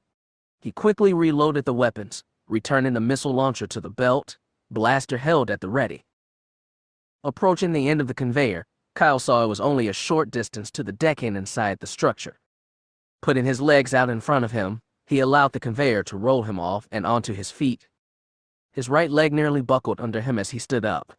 Looking down, Kyle realized his heavy winter gear was partially burned away. Patches of armor showed through the shredded material. He stripped down to his shirt and pants. The armor beneath would give him some protection from the elements, but not enough. Well, he thought, this is just wonderful. I might succeed in the mission only to freeze to death on my way back to the Crow. He'd have to hope Jan would be willing to come get him. Dropping the nearly destroyed clothes, he moved into the structure and around a corner, blaster preceding him. He heard a familiar sound and turning the corner found another conveyor belt, moving nearly opposite to the one he had just been on. However, this one looked to be going deeper into the base. The structure continued and he could feel the temperature increasing. This conveyor was built low, enough so that Kyle could sit on it for the ride, but able to jump onto the decking safely at a moment's notice. And so, feet dangling off the edge, he sat on the conveyor, letting it guide him deeper into the Imperial base. The belt moved forward, turning right around another corner. Another door appeared, this one with a plaque on the door reading, "Processing." Suddenly the belt stopped, and Kyle had to put a hand down to keep himself from being thrown forward. What's going on? He thought. There was motion above his head. A section of the ceiling above him began to move. Instinctively, he rolled off the conveyor just as a crusher descended from the ceiling. It pulverized the ferg metal sitting there. Processing, he thought sarcastically, right. After a few seconds, the crusher began to ascend, returning to a position in the ceiling. The belt began to move forward again, the door had opening automatically. Kyle sat back down, letting the belt carry him into the next room. The belt stopped again, just in time to keep him from being carried over the edge and into a small pit about 3 meters below. The pulverized ferg metal was being collected there, but why he didn't know nor really care. He looked around and spotted another conveyor a short distance away. He heard the crusher pressing into the belt in the room behind him and knew he only had a few seconds. Standing up, Kyle backed up as much as he could, then jumped across the pit to other belt. He cleared the space, landing solidly on the other belt. The motion of it brought him to one knee as he worked to balance himself. This belt took a couple turns, moving into a larger open area above another pit of ferg metal. After the last turn, Kyle noticed this belt was ending too, but across the way, he could see another. However, As he drew closer, Kyle could see the other belt was moving towards the pit as well. He could jump to it, but would have to move fast in order not to be pulled into the pit.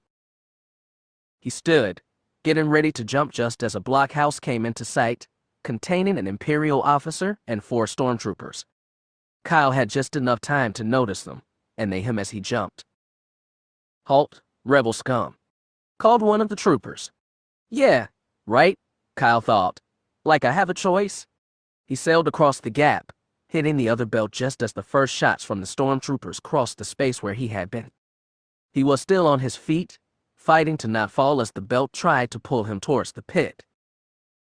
Kyle executed a half jump, half lunge off of the belt, landing on a section of decking. The solid metal almost felt good to him. He had barely noticed the hallway to his left when he heard the clatter of stormtrooper boots. It must connect to the blockhouse, he thought, considering what to do. Kyle was about to reach for his blaster when his hands came across the thermal detonators he carried. He grabbed 3 of the 6 he carried, arming them and rolling them into the hallway. He ducked down, moving as close to the conveyor as the detonators went off, the explosion nearly deafening in the enclosed space. Drawing his blaster, Kyle waited as smoke filled the area around him. He waited, not moving, waiting for the smoke to clear. There, he heard the clatter of an approaching trooper just as the man became visible. Kyle fired and the stormtrooper dropped. Minutes passed, the smoke finally beginning to dissipate. Getting up, Kyle moved into the hallway, blaster in one hand, and a fresh detonator in the other. He came upon the bodies of 2 more stormtroopers in the hallway just outside the blockhouse. The final stormtrooper was inside the blockhouse, also dead. But where was the officer? Kyle searched the small blockhouse, finding no trace of the Imperial. He looked out, considering whether the man had been thrown into the pit by the explosion. In the midst of the roiling metal, he saw a brown cap, the same one worn by officers. Well, guess that's that. He turned to leave just a door in the side wall open, and the officer stepped out, holding his gun. Kyle leveled his blaster at the man. After a moment, he spoke. "Stand off, Imperial." "Not so, rebel," the man said, smiling in an evil way.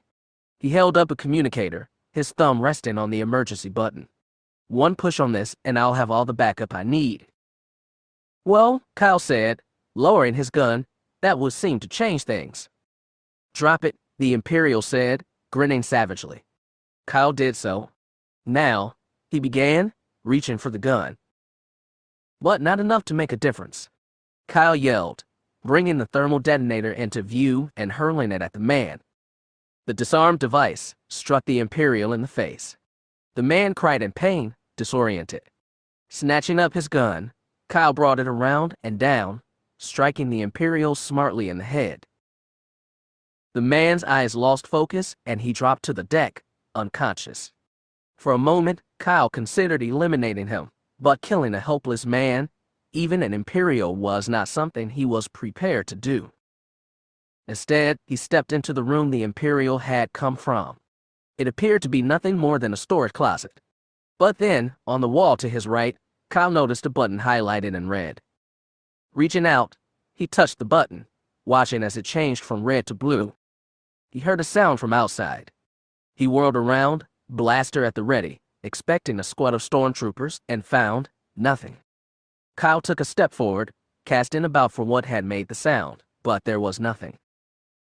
He stepped back into the closet just as the button's color changed back to red. He heard the same sound again. Again, he checked the blockhouse, finding nothing. This button is doing something, he reasoned, but what? He pressed the button again, hearing the sound. This time, he looked around, less for an enemy than the source of the sound. There, on the wall of the blockhouse to his left and slightly above, a section had slid aside, revealing an unlit space. Kyle peered inside, but couldn't see anything. He heard the sound begin and watched the panel slide closed. He thought about it for a moment, then shrugged. The opening had to lead somewhere. Pressing the button for a third time, Kyle pulled himself into the darkened space and promptly dropped down. The fall was short, however, and Kyle felt his feet strike deck after a few seconds. He still couldn't see anything, the area around him pitch black. He could hear air moving, and that gave him the answer. Must be a maintenance tunnel for the ventilation system. And, since maintenance personnel don't work in complete darkness. He reached out, finding a wall to his right. Feeling along it, he encountered a pressure mechanism. He pressed, and a set of lights blazed on. The sudden illumination caused Kyle to squeeze his eyes shut for a moment until they adjusted. Once he could see, Kyle determined he was indeed in a maintenance shaft for ventilation. Now, if only these maintenance tunnel can lead me to the main part of the base. He began to walk down the tunnels, turning left and right as he hit dead ends or locked doors. He had heard the faint sound of heavy machinery as he started into the tunnels, and now, as he headed down another, the sound got louder. Using the sound to guide him, Kyle emerged into a tunnel leading to another dead end. However, this dead end, unlike the others, contained a gate through which Kyle could see the giant ventilation mechanism. It was turning rapidly, a sign on the gate warning him to keep away. Kyle walked up to the gate and studied the mechanism. It sat in a large tube-like structure. Looking up, then down, he could see it extended nearly the entire length of the shaft. Wait a minute, he thought, looking down again. He wasn't sure, but there appeared to a section of decking at the bottom of the shaft. He tried to open the gate to get a better view, but it was locked. Must be a way to open this. Turning around, Kyle noticed a button on the wall next to him marked Ventilation Control. He pressed it. The sound of the ventilation mechanism suddenly quieted, and as he watched, it began to slow, stopping after a few minutes. Kyle smiled at the result. Now, if I can just get the gate open. He cast about, but there was no other control or button. He walked up the hall, checking. Near the entrance to the tunnel he had just come out of was another button. Kyle pressed it and turned around to see the gate open. He walked to the opening and looked down. Sure enough, there was decking down there. With luck, he would find the processing plant down there. But how to get down there? The interior walls of the tube were smooth, no handholds. Kyle decided to jump the short distance across to the mechanism and see if he could lower himself from there. He cleared the short distance easily, but upon landing found the surface of the mechanism equally smooth. His feet slipped, going out from under him. Kyle grabbed for anything to assist, but the smooth surface slid out from under his hands. Not again, he thought, feeling himself fall. But just as suddenly as the fall began, he felt a change in the angle of the wall. It was turning, leveling. His headlong slide began to slow. Then just as suddenly, the shaft turned vertical again, and he fell, only to have his feet strike decking about 2 feet below him. He dropped into a roll to cushion the blow, ending up on his backside. The sudden turn and twist of the ride had disoriented, and Kyle took a moment to regain his bearings. Looking around, he could see that he was sitting at the bottom of the ventilation shaft, in an area of shade. To his left, the space opened out into a large room. His heart began to beat faster as he noticed power conduits coming down from the ceiling. Moving out of the shade and into the large room, Kyle smiled broadly and pumped a fist in the air. There before him were the 3 main primary conduits for the base. Around each was a moat of molten ferg metal. Definitely discourages visitors, he thought. He was in the processing center, exactly where he needed to be. Extracting the sequencer charges from his belt, Kyle powered them on, then began to walk around the edge of the first conduit. If he remembered the briefing correctly, there should be, yes. There was. One side of the conduit opened into a small space used to perform checks and perform maintenance. It also made a dandy place for a bomb. However, he had to traverse the metal moat. But the jump was a small one, and he made it easily. He placed the first sequencer charge into a power connector, confirming it was solidly attached. That done, he armed the device. The second charge went in just as easily, and Kyle moved to the third and final conduit. Once all 3 charges were set and he had escaped the base, a radio signal from the crow would set off all 3 charges simultaneously. He placed the last sequencer charge, confirming the arming sequence. Now, I just have to get out of here, he thought. Just then, he heard the sound of a door mechanism activating. Turning round, he saw the wall behind him start to lift. When it finished, there stood something Kyle had never seen before. It was easily 8 or 9 feet tall, gray paint covering all its extremities except for the gleaming weapon it held. The face was roughly like that of a stormtrooper, but this thing was bigger than any trooper. The briefing hadn't done it justice. It took a step forward, studying him. "Intruder," it said. "And you must be a Phase 2 Dark Trooper," Kyle said. "Intruder," it said again. "Are you sure?" Kyle said, trying to bluff. "I could be maintenance." "Intruder," it said for the 3rd time. "Okay, then," Kyle replied, beginning to reach for his blaster. In a flash, the thing raised its weapon and fired. The wall next to Kyle flashed with the impact of weapons fire, an ugly black scar appearing. "Warning shot," the thing said.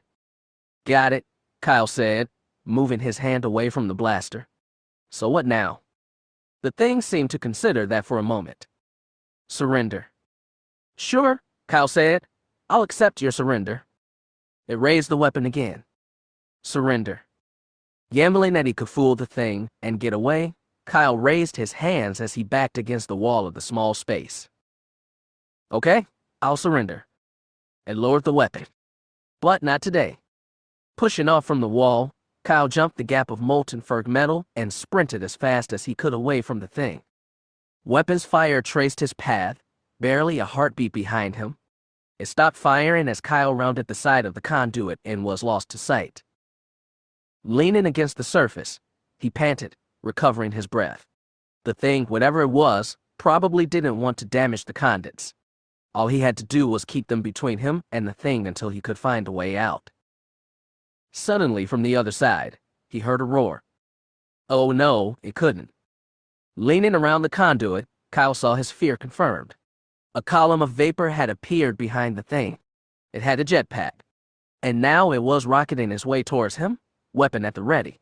He might be able to outrun it on foot, but with the jetpack, no way. He suddenly remembered the missile launcher. He had brought it along in case he encountered any of the Phase 1 Dark Troopers. Now it appeared as if he was going to get to field test the weapon against a Phase 2 Dark Trooper. The roar increased, the Dark Trooper getting closer.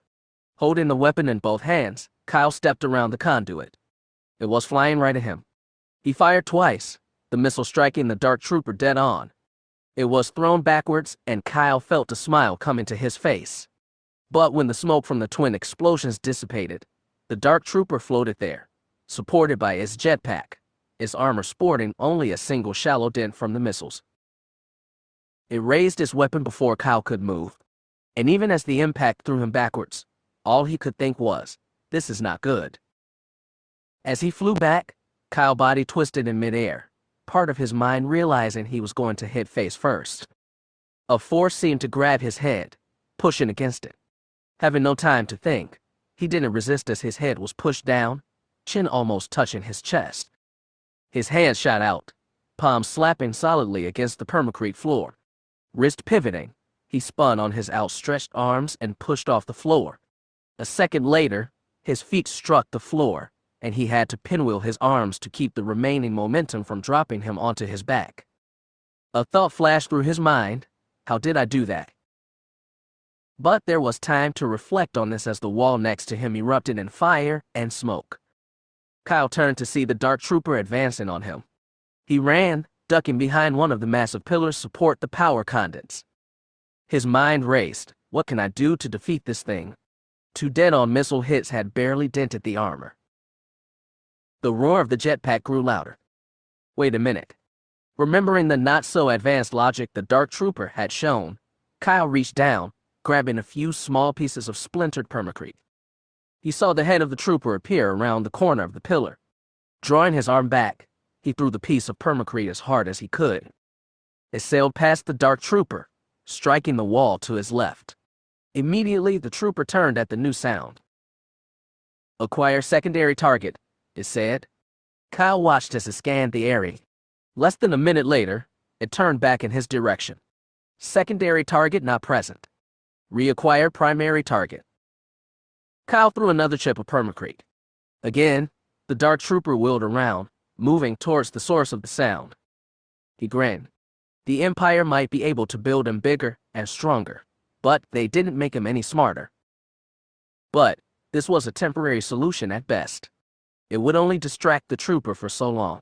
Even now, it began to turn back towards him. He threw another piece of permacrete. But this time, the dark trooper opened fire on the area of the sound, blasting the deck and wall. A chunk of the wall crumpled and fell to the ground. An idea flashed across his mind. Throwing another chip of permacrete near the last one, Kyle saw the dark trooper blast the wall a second time, causing a small avalanche of debris. I might just have a weapon to use against this thing, he thought.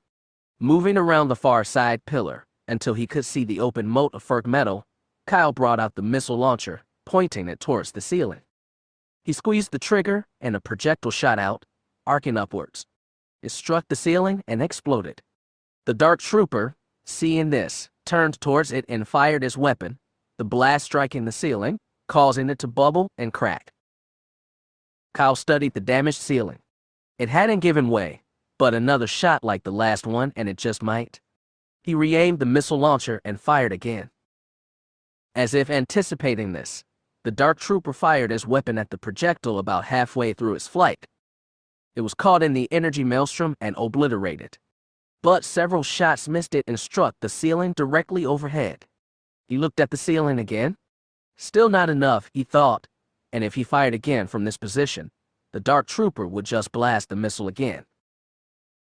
So let's try the direct approach. Kyle rounded the pillar, swinging the missile launcher up even as the dark trooper caught sight of him. He fired 3 shots before having to duck back behind the pillar, the trooper's weapon fire barely missing him. Kyle heard his jetpack activate just as the missile struck the ceiling. The explosion ripped apart the permacrete, crumbling it. Several large chunks fell, hitting the dark trooper just as it began to move. He risked a look around the pillar. The trooper was attempting to bring his weapon to bear on the falling chunks, but too late. The room rang with the sound of permacrete striking the trooper's armor. Rounding the pillar again, Kyle brought the missile launcher to bear on it. He mashed the trigger, sending missile after missile into the dark trooper. When the launcher expended his last, he dropped it and brought up the blaster rifle. The trooper was reeling, his jetpack smashed and useless, gun being battered into a shapeless mass. With a sound not unlike a scream, it fell, crashing to the deck with such force the sound reverberated around the room. Not taking any chances, Kyle advanced on it, blaster at the ready. He had just taken a step when something exploded inside the dark trooper. Its armor shattered and Kyle dropped to the deck as pieces of it flew overhead. When he was able to rise, little was left of the dark trooper but scattered sections of gray armor. Kyle allowed his tired and wounded body a brief rest. All he had to do now was escape the base and get back to the Moldy Crow. They set off the charges from there. But that left the problem of how to get out. He sure couldn't go back the way he came. His entrance through the ventilation system had been a one-way trip.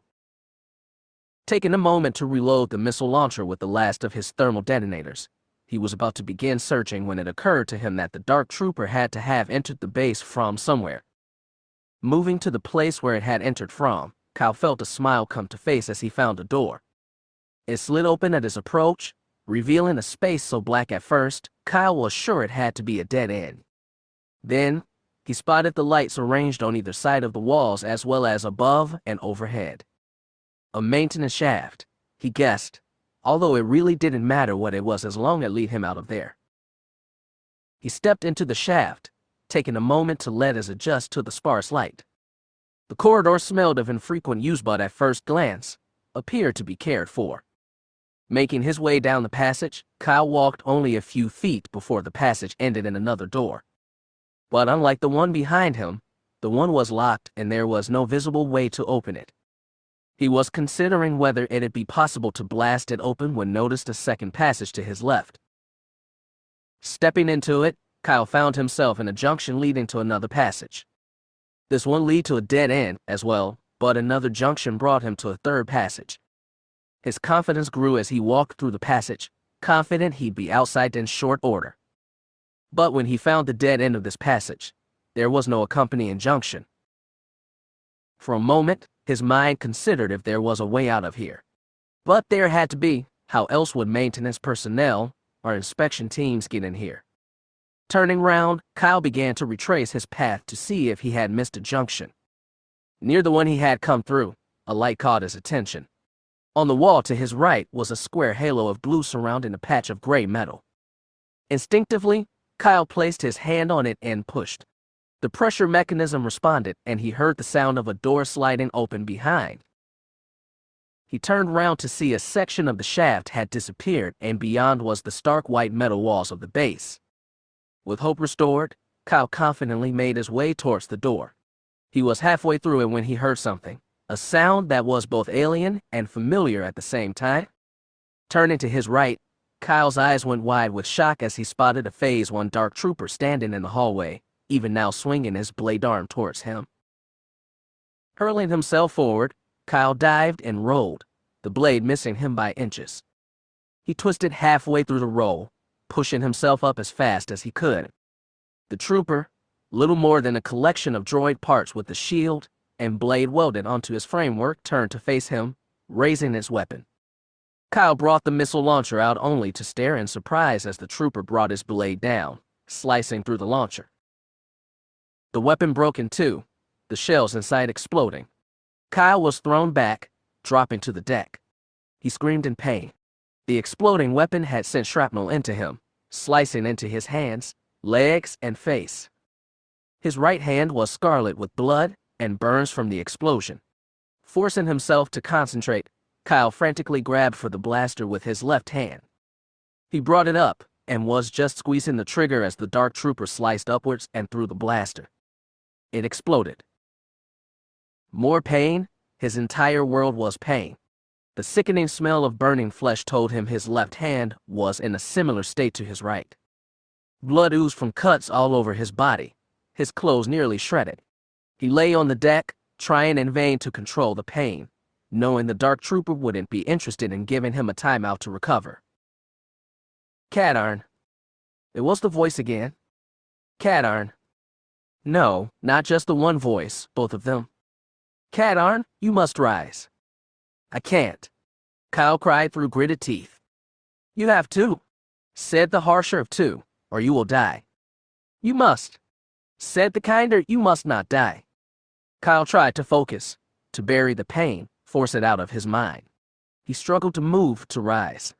Rolling first left, then right, he managed to roll onto his side, feet sliding and slipping as he tried to get them underneath, to get him up.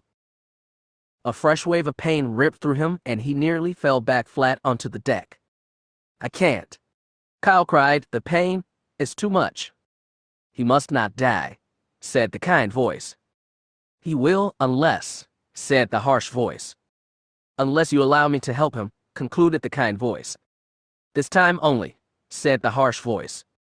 Very well, said the kind voice. The voices went silent, and a second later, Kyle felt energy seize him. They were conflicting at first, working at cross purposes. The pain began to abate and he was able to gain solid purchase with his feet. But when he attempted to rise, pain returned, so strong he nearly collapsed. Stop fighting me, said the kind voice in a firm tone. Very well, said the harsh voice, its tone one of defeat. The energies grew, seeming to fill him up, until Kyle could feel nothing except them. He pushed against the deck, and this time, he was able to rise. Slowly, he came to his feet, the energies coursing through him. The oozing blood began to slow, and Kyle's burned hands stopped smoking, although they were still horribly burned. Katarn, came the kind, sounding strained. This is nearly all I can do for you. You must escape. Yes, said the harsh voice, you must go now. With that, the voices faded and the energies left his body. Pain returned and Kyle ground his teeth against it. It was bad, but he was able to concentrate, just barely. With his weapons gone, there was only one choice. Turning round, Kyle ran away as fast as he could. Behind him, the dark trooper hesitated for a moment. Its programming considered the enemy's actions. It had calculated a 93.75% chance that the enemy would attempt to attack again, not run away. But the solution came within seconds: pursue and destroy. Kyle ran down the corridor and around a corner. He knew the dark trooper would be coming soon. He had to find a way out, and soon. The approaching wall brought him up short. The corridor was a dead end. "Oh, come on," he shouted. "This isn't fair." His eyes frantically scanned the wall and there it was. Bending down, Kyle pressed a button about halfway down on the wall. A section slid aside, revealing a passage just large enough for a man to enter. It was dark, but Kyle could see the outline of another door a short distance ahead. Stepping inside, Kyle made his way down the passageway as quickly as he could. The door ahead of him slid aside and Kyle shut his eyes against the glare from the sunlight reflecting off the ice and snow outside. When he felt he could safely do so, he opened his eyes, squinting against the glare.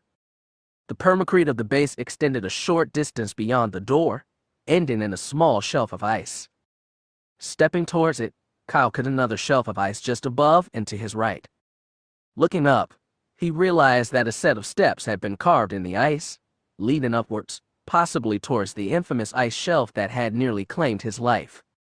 A glance down confirmed that it was indeed the same place. A clanking sound brought his head around. The Phase 1 Dark Trooper was approaching the passageway. Looking back at the ice steps, Kyle made a quick calculation.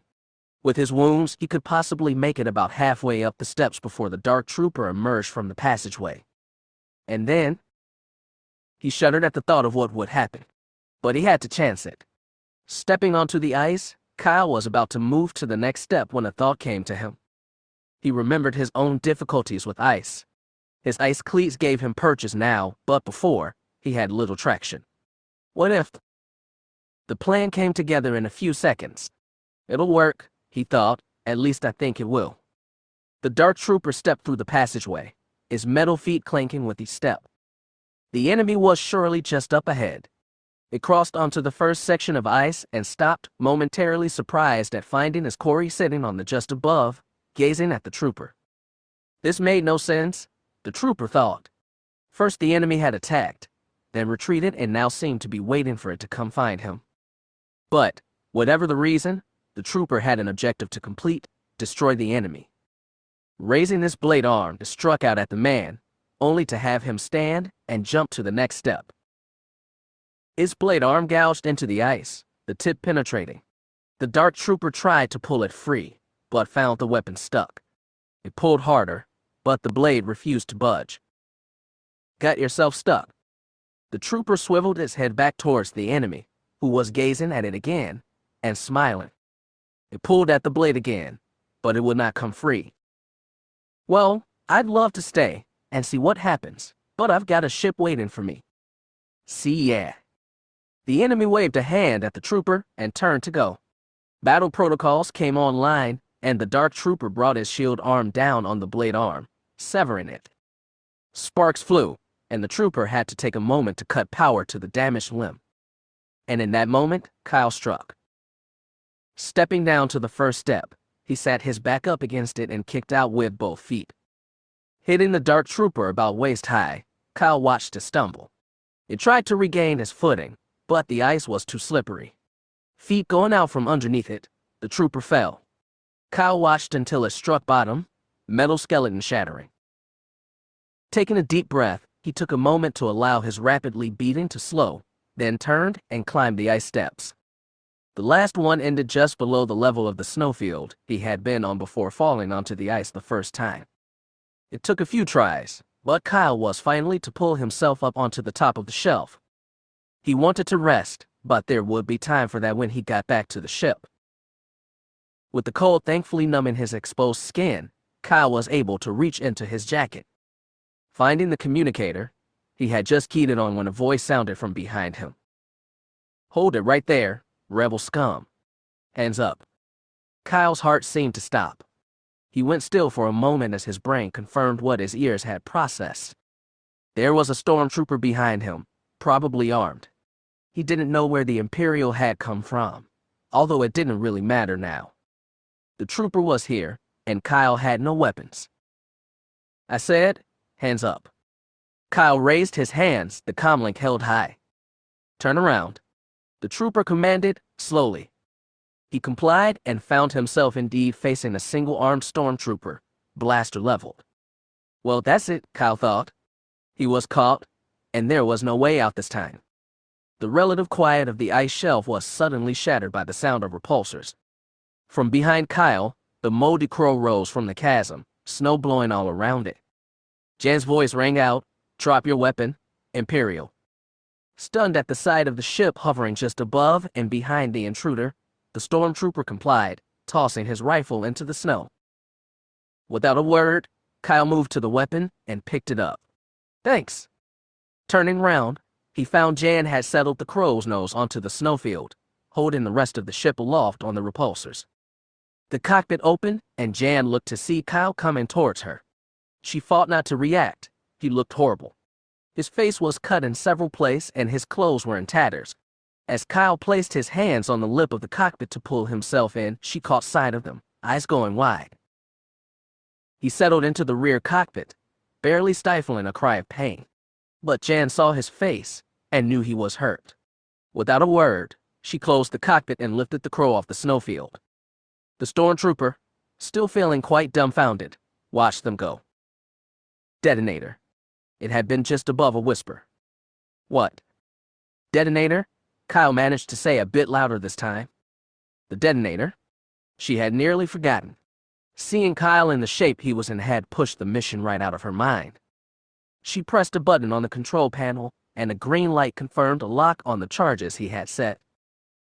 Feeling the ship rock slightly, Jan turned round in her seat to see Kyle with his face nearly touching the starboard viewport. She was about to ask, but Kyle beat her to it. "Want to see?" She almost refused. The plan had been to take the crow into low orbit and then set off the detonators. But given what he must have faced, she pressed the activate button. Kyle watched, seeing the base shake as the charges went off. Then as the power feedback went into overload, the entire base exploded in a brilliant white-orange flash. The crow rocked again, buffeted by the blast wave.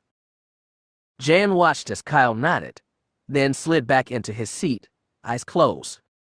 Feeding power to the engines, she guided the ship out of Antiv's atmosphere, jumping to hyperspace minutes later. Chapter 17. Return from Antv. Mon Mothma found Jan in the hangar, working on the moldy crow. The ship's near-constant need for maintenance had been compounded by exposure to Antiv's freezing temperatures. With her attention focused on replacing a burnt-out shield augmenter, Jan didn't hear her approach. "Jan." Her head came up so fast, Jan managed to strike it on the open-access panel. Swearing, she smacked the panel shut and turned to face Mon Mothma, one hand delicately rubbing the top of her head. Mon Mothma shook her head in response to Jan's silent question. "Kyle is still in surgery." "I see. There hasn't been time for a proper debriefing," Mon Mothma said, "so why don't you accompany me to the mess hall for a cup of tea and something to eat?" She started to protest, but Mon Mothma cut her off. "That's an order." Reluctantly, Jan dropped the tool she held on the crow's port wing and jumped down. Mon Mothma led the way as the two women left the hangar bay and headed to the mess hall. Entering, the odor of all kinds of food assaulted their senses. Despite her concern for Kyle's condition, Jan felt her stomach rumble. After getting some food, Jan followed Mon Mothma to a table and accepted a cup of steaming tea. "Now," the older woman said when they were seated and Jan had begun to eat, "tell me what happened." In between bites, she told Mon Mothma about their arrival on Antv and Kyle's near fall into the chasm, carefully avoiding details of their time together in the survival tent. They both laughed at Jan's description of the hapless stormtrooper that had attempted to capture Kyle. "But what about Kyle?" Mon Mothma pressed. "What happened to him?" Jan shook her head and then shrugged. "Well, we know the Empire had deployed dark troopers at the Antv base. Kyle must have encountered one of them, maybe more than one." "I see, Mon Mothma, and given the extent of his injuries, the dark troopers must be quite formidable." Jan nodded. Their comlinks went off at the same time. The women stared at each other for a moment, and then Jan pulled hers out. "Jan here. This is Dr. Berth. Would you please join me in sickbay?" "Oh, And if you see Mon Mothma, I'd like her to come too. It's Kyle. You'll see when you get here. Birth out. Without a word, the two women got up and headed for the exit. They were almost to sickbay when Mon Mothma's comlink sounded again. After a moment, she said, "You go ahead, Jan. I have to attend to something first." Jan nodded and continued to sickbay. The twin doors parted as she approached. Stepping inside, the antiseptic smell of the room filled her nostrils. Curtains were drawn around one of the beds, and there stood Birth. "Mon Mothma's on her way," she said. "How's Kyle?" The doctor's brow knitted in concern. "I won't lie to you, Jan. The burns to his hands were fairly severe. Fortunately, the extreme cold on Antv helped reduce the loss of blood and kept the skin from deteriorating further. I've had to do some cosmetic reconstruction." Jan said nothing, her mind absorbing the doctor's words. In addition, something cut him up badly. I found multiple lacerations from head to toe. It's amazing he didn't bleed to death. That coupled with damage from a number of blaster burns, contusions, and fractures. Well, he's lucky to be alive. Jan felt as if her skin had turned to ice. She had feared this, and worse upon seeing Kyle. Just then, the sickbay doors parted and Mon Mothma stepped in. Birth related to her what he had told Jan. A muscle flinched in Mon Mothma's cheek, and her mouth became a thin, almost bloodless line. Jan tried to speak and found that her mouth was dry. "We'd like to see him," Mon Mothma said. "Of course," Birth said, nodding. "He's still unconscious, and I'd like to keep him so for another few hours. His body will need time to heal." The two women nodded and, as Birth pulled back a section of the curtain, stepped inside. Kyle lay on the bed, eyes closed. IV snaked out of both arms, bags containing liquids of various colors attached to stands. Bandages covered large sections of his face, arms, and chest.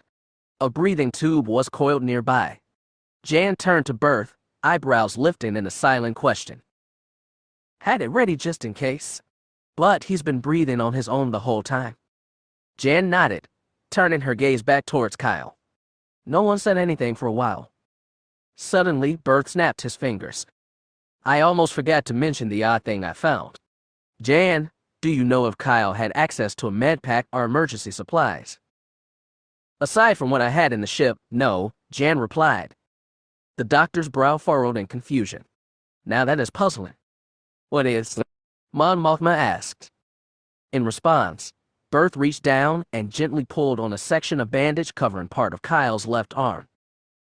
"Look," he said. The women complied, seeing a shallow furrow in the skin. But instead of an angry-looking cut or bruise, the furrow contained a section of pinkish skin. "What are we supposed to be seeing?" Jan asked. Pointing at the skin, Birth said, "The cut here is nearly healed. When Kyle came in here, this cut was nearly an inch deep and still bleeding." The two women looked at each other, then at the doctor, not understanding. "I concentrated on healing the worst of Kyle's injuries, particularly the burns on his hands. Beyond bandaging this cut, I did nothing else to it, and yet now, not 3 hours later, it's almost completely healed." "What are you saying, doctor?" Mon Mothma asked. "I'm not really sure," Birth admitted. "I can't explain what's happening to him.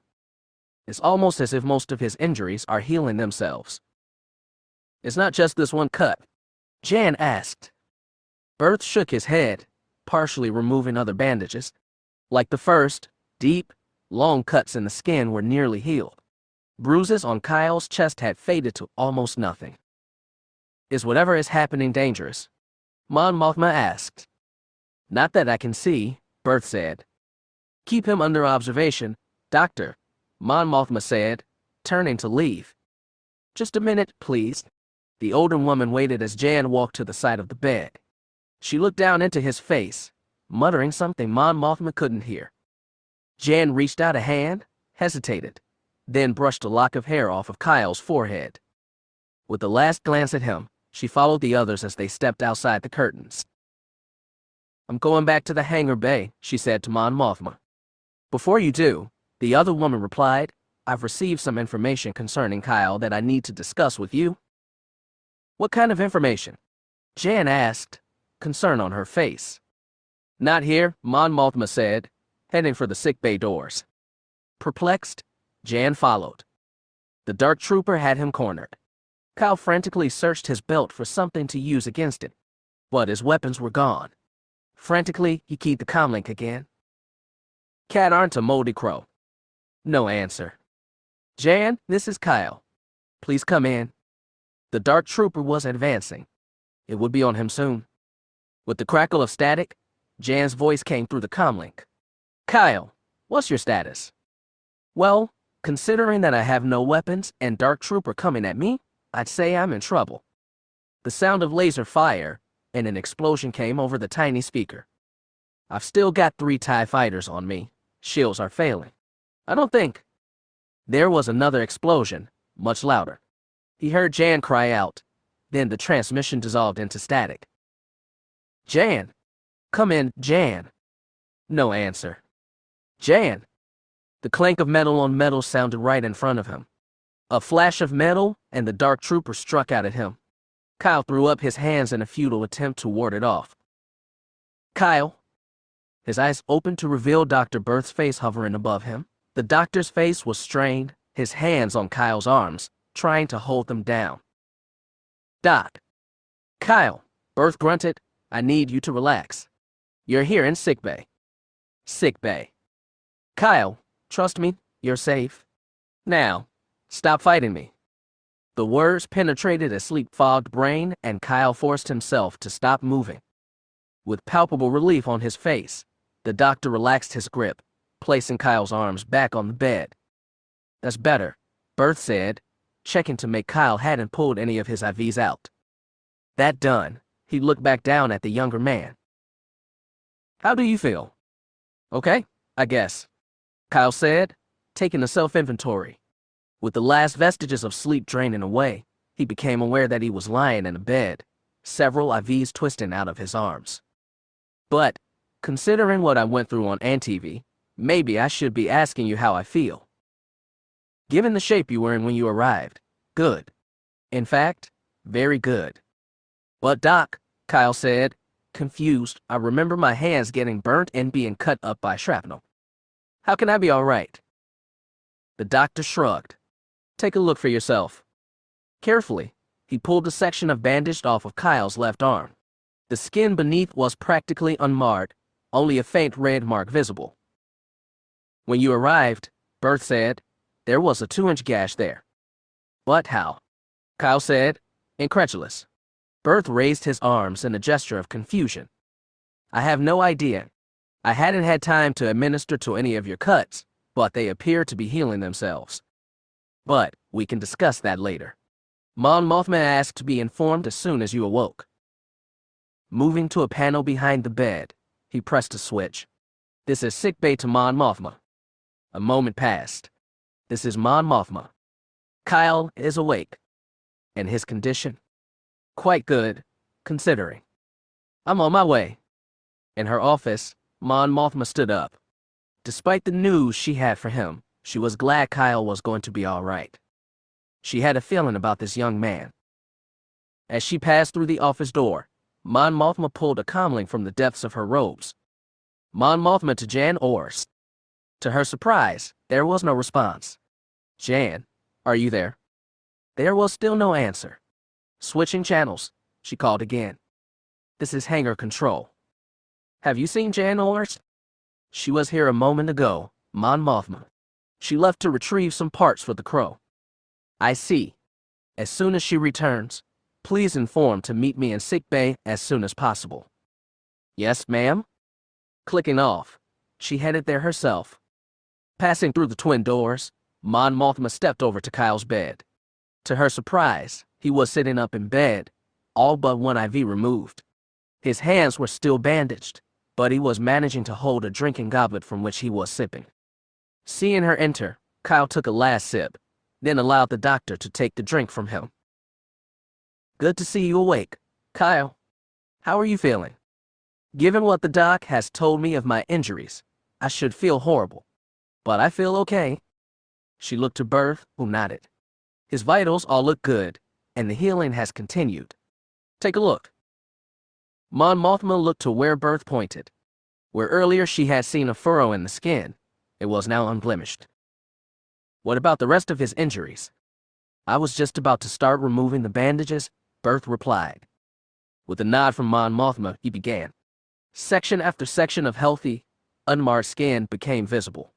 There were a few areas of redness here and there, but Kyle's face appeared to be unmarked whatsoever. It's amazing, she said. What? Kyle said. Dr. Berth passed him a mirror, and Kyle spent several minutes examining his face. Doc, he said, I know I got cut here several times. What's going on? I don't know. Berth said, it's as if your body is healing itself. But I've never seen healing at this speed or completeness. What about my hands? Kyle said, holding them up. Let's find out, said the doctor, and began to remove the bandages. Underneath the gauze and tape, Kyle's hands were slightly pale. The flesh on his palms and fingers was red, and scars were visible on the back of his hands. But the flesh was whole, intact. Doc, Kyle said, did you do this? I did some cosmetic restoration, Berth admitted, but even my work isn't this good. Can you move them? Kyle wiggled his fingers experimentally, then attempted to make fists, but his hands wouldn't close all the way. They're stiff, Kyle said. Try again, Berth said, slower. This time, Kyle was able to touch his fingers to the surface of his palm. Keep moving them, the doctor advised. If I'm right, that stiffness should wear off soon. But how? Mon Mothma began. Behind her, the sickbay doors opened, and a moment, the curtains around the bed parted to reveal a panting Jan Ors. I got your message, she said to Mon Mothma, in between breaths. Hi, Jan, Kyle said. He wasn't sure what to expect from her, but the glare Jan turned on him said it all. She wasn't happy, not happy at all. So, she said matter-of-factly, you're awake. Yes, You promised you weren't going to do this to me anymore? Katarn, she interrupted. Kyle gave her a confused look. Nearly get yourself killed again? Well, Kyle said, trying to lighten the mood, I don't remember exactly promising. Besides, it's not like I planned this. Oh, I see. Jan answered sarcastically, crossing her arms over her chest. Well, that changes everything. Strike one, Katarn, he thought. I'm sorry. Better, Katarn. And trust me, you are going to sorry. Very sorry. Why? Because I'm not fixing the ship this time. Doc, he said, turning to Berth, any chance you could knock me out again? Oh no, Katarn. Jan said, a quick smile flashing across her face. I'm going to see to it that you make a full recovery. Berth was the first to start laughing. Mon Mothma tried to maintain her composure, but joined him a moment later. Kyle, she finally managed to say, are you up to telling us what happened? Let's see, he said, debrief or fix the ship. I'll take the debrief. Jan raised an eyebrow at him, but said nothing. Kyle started talking, relating his interest into the base, setting the charges and the subsequent Dark Trooper attacks. Jan's eyes went white a few times as he described battling and finally beating the first trooper. The Empire must be improving the programming on these things, he said. The second one knew just where to strike. It sliced the missile launcher, and then my blaster in just the right spot to make them both overload. If it hadn't been for the ice outside, I wouldn't be here. And of course, I can't forget this one stormtrooper who, trying to keep herself from laughing out loud, Mon Mothma held up a hand to stop him. Jan has already briefed me on that, Kyle, and I don't think I could stand to hear it again. Well, the main thing is, he concluded, we destroyed the Antv base. True, Mon Mothma said, but I'm afraid there's been some fallout from the attack. What do you mean? Kyle asked. Looking to Jan briefly, she continued. A little over an hour ago, I received a transmission from one of our spies on Coruscant. The Empire has learned about your role in the attacks on Danuta, Festin Orinicra, as well as your defection to the rebellion. Okay, Kyle began, but... Again, she put up a hand to stop him. There's more, Mon Mothma said. The Empire has placed a bounty on you of 100,000 credits, dead or alive. Kyle whistled softly. That much meant every bounty hunter from the core to the outer rim would be on the lookout for him. No disintegrations, I guess. Mon Mothma nodded. And this development makes it all the more difficult my decision of whether to assign to the next mission. Mon Mothma, Jan said, I want to reiterate my objection to assigning Kyle to this mission. With this bounty on his head, he's become a liability. Having him alone reduces the chance of successfully completing the mission. So I'm a liability now, Kyle said, glaring at her. A look of genuine regret crossed Jan's face. But in an instant, she was all business. Look, Katarn, I'm trying to protect you here. You get into enough trouble on missions without having to add bounty hunters to the mix. You make a valid point, Jan, Mon Mothma said. There's even a rumor Boba Fett has expressed interest in finding you, Kyle. Jan added. That gave him pause. Boba Fett was the most notorious bounty hunter in the galaxy. His ability to track and capture fugitives was legendary, and it was also rumored he had never lost a bounty, ever. Look, Jan, Kyle said, I appreciate the additional danger and... No, Katarn, she said, I don't think you do. You almost died this time out. Who's to say next time won't be it? Kyle searched for an answer and found one. I do. You see what I was saying, Mon Mothma, Jan said, gesturing at him. He won't listen. This time, the older woman put up both her hands to still the conversation. Jan, I understand your concerns about Kyle and the additional risk, but he has demonstrated the ability to complete mission despite the danger and physical damage. I'm not simply going to shelve an asset like him because of this. Kyle gave Jan a smirk. And Kyle, Mon Mothma said, Jan's right. You don't appreciate fully the additional risk and danger this bounty on your head implies. I'm not willing to concede that you've become a liability, but it is clear that unless things change, the next mission could be your last. It was Jan's turn to smirk back at him. And that is why I've decided to add an additional operative to your team. Another operative, Kyle said. Jan asked. You'll see in a moment, Mon Mothma replied, pulling her comlink out. She turned round and spoke so Kyle and Jan couldn't hear. Leaning close to him, Jan whispered, Look, Kyle, I'm sorry, but you've got to admit this bounty does put in more danger. My life's been in jeopardy ever since I decided to defect, Jan, he replied. Then, with a smile, he added, Besides with you around, how could you let anything happen to me? She punched him in the shoulder. Ow. You always know the wrong thing to say, Katarn. Good, Mon Mothma said out loud. We'll be waiting.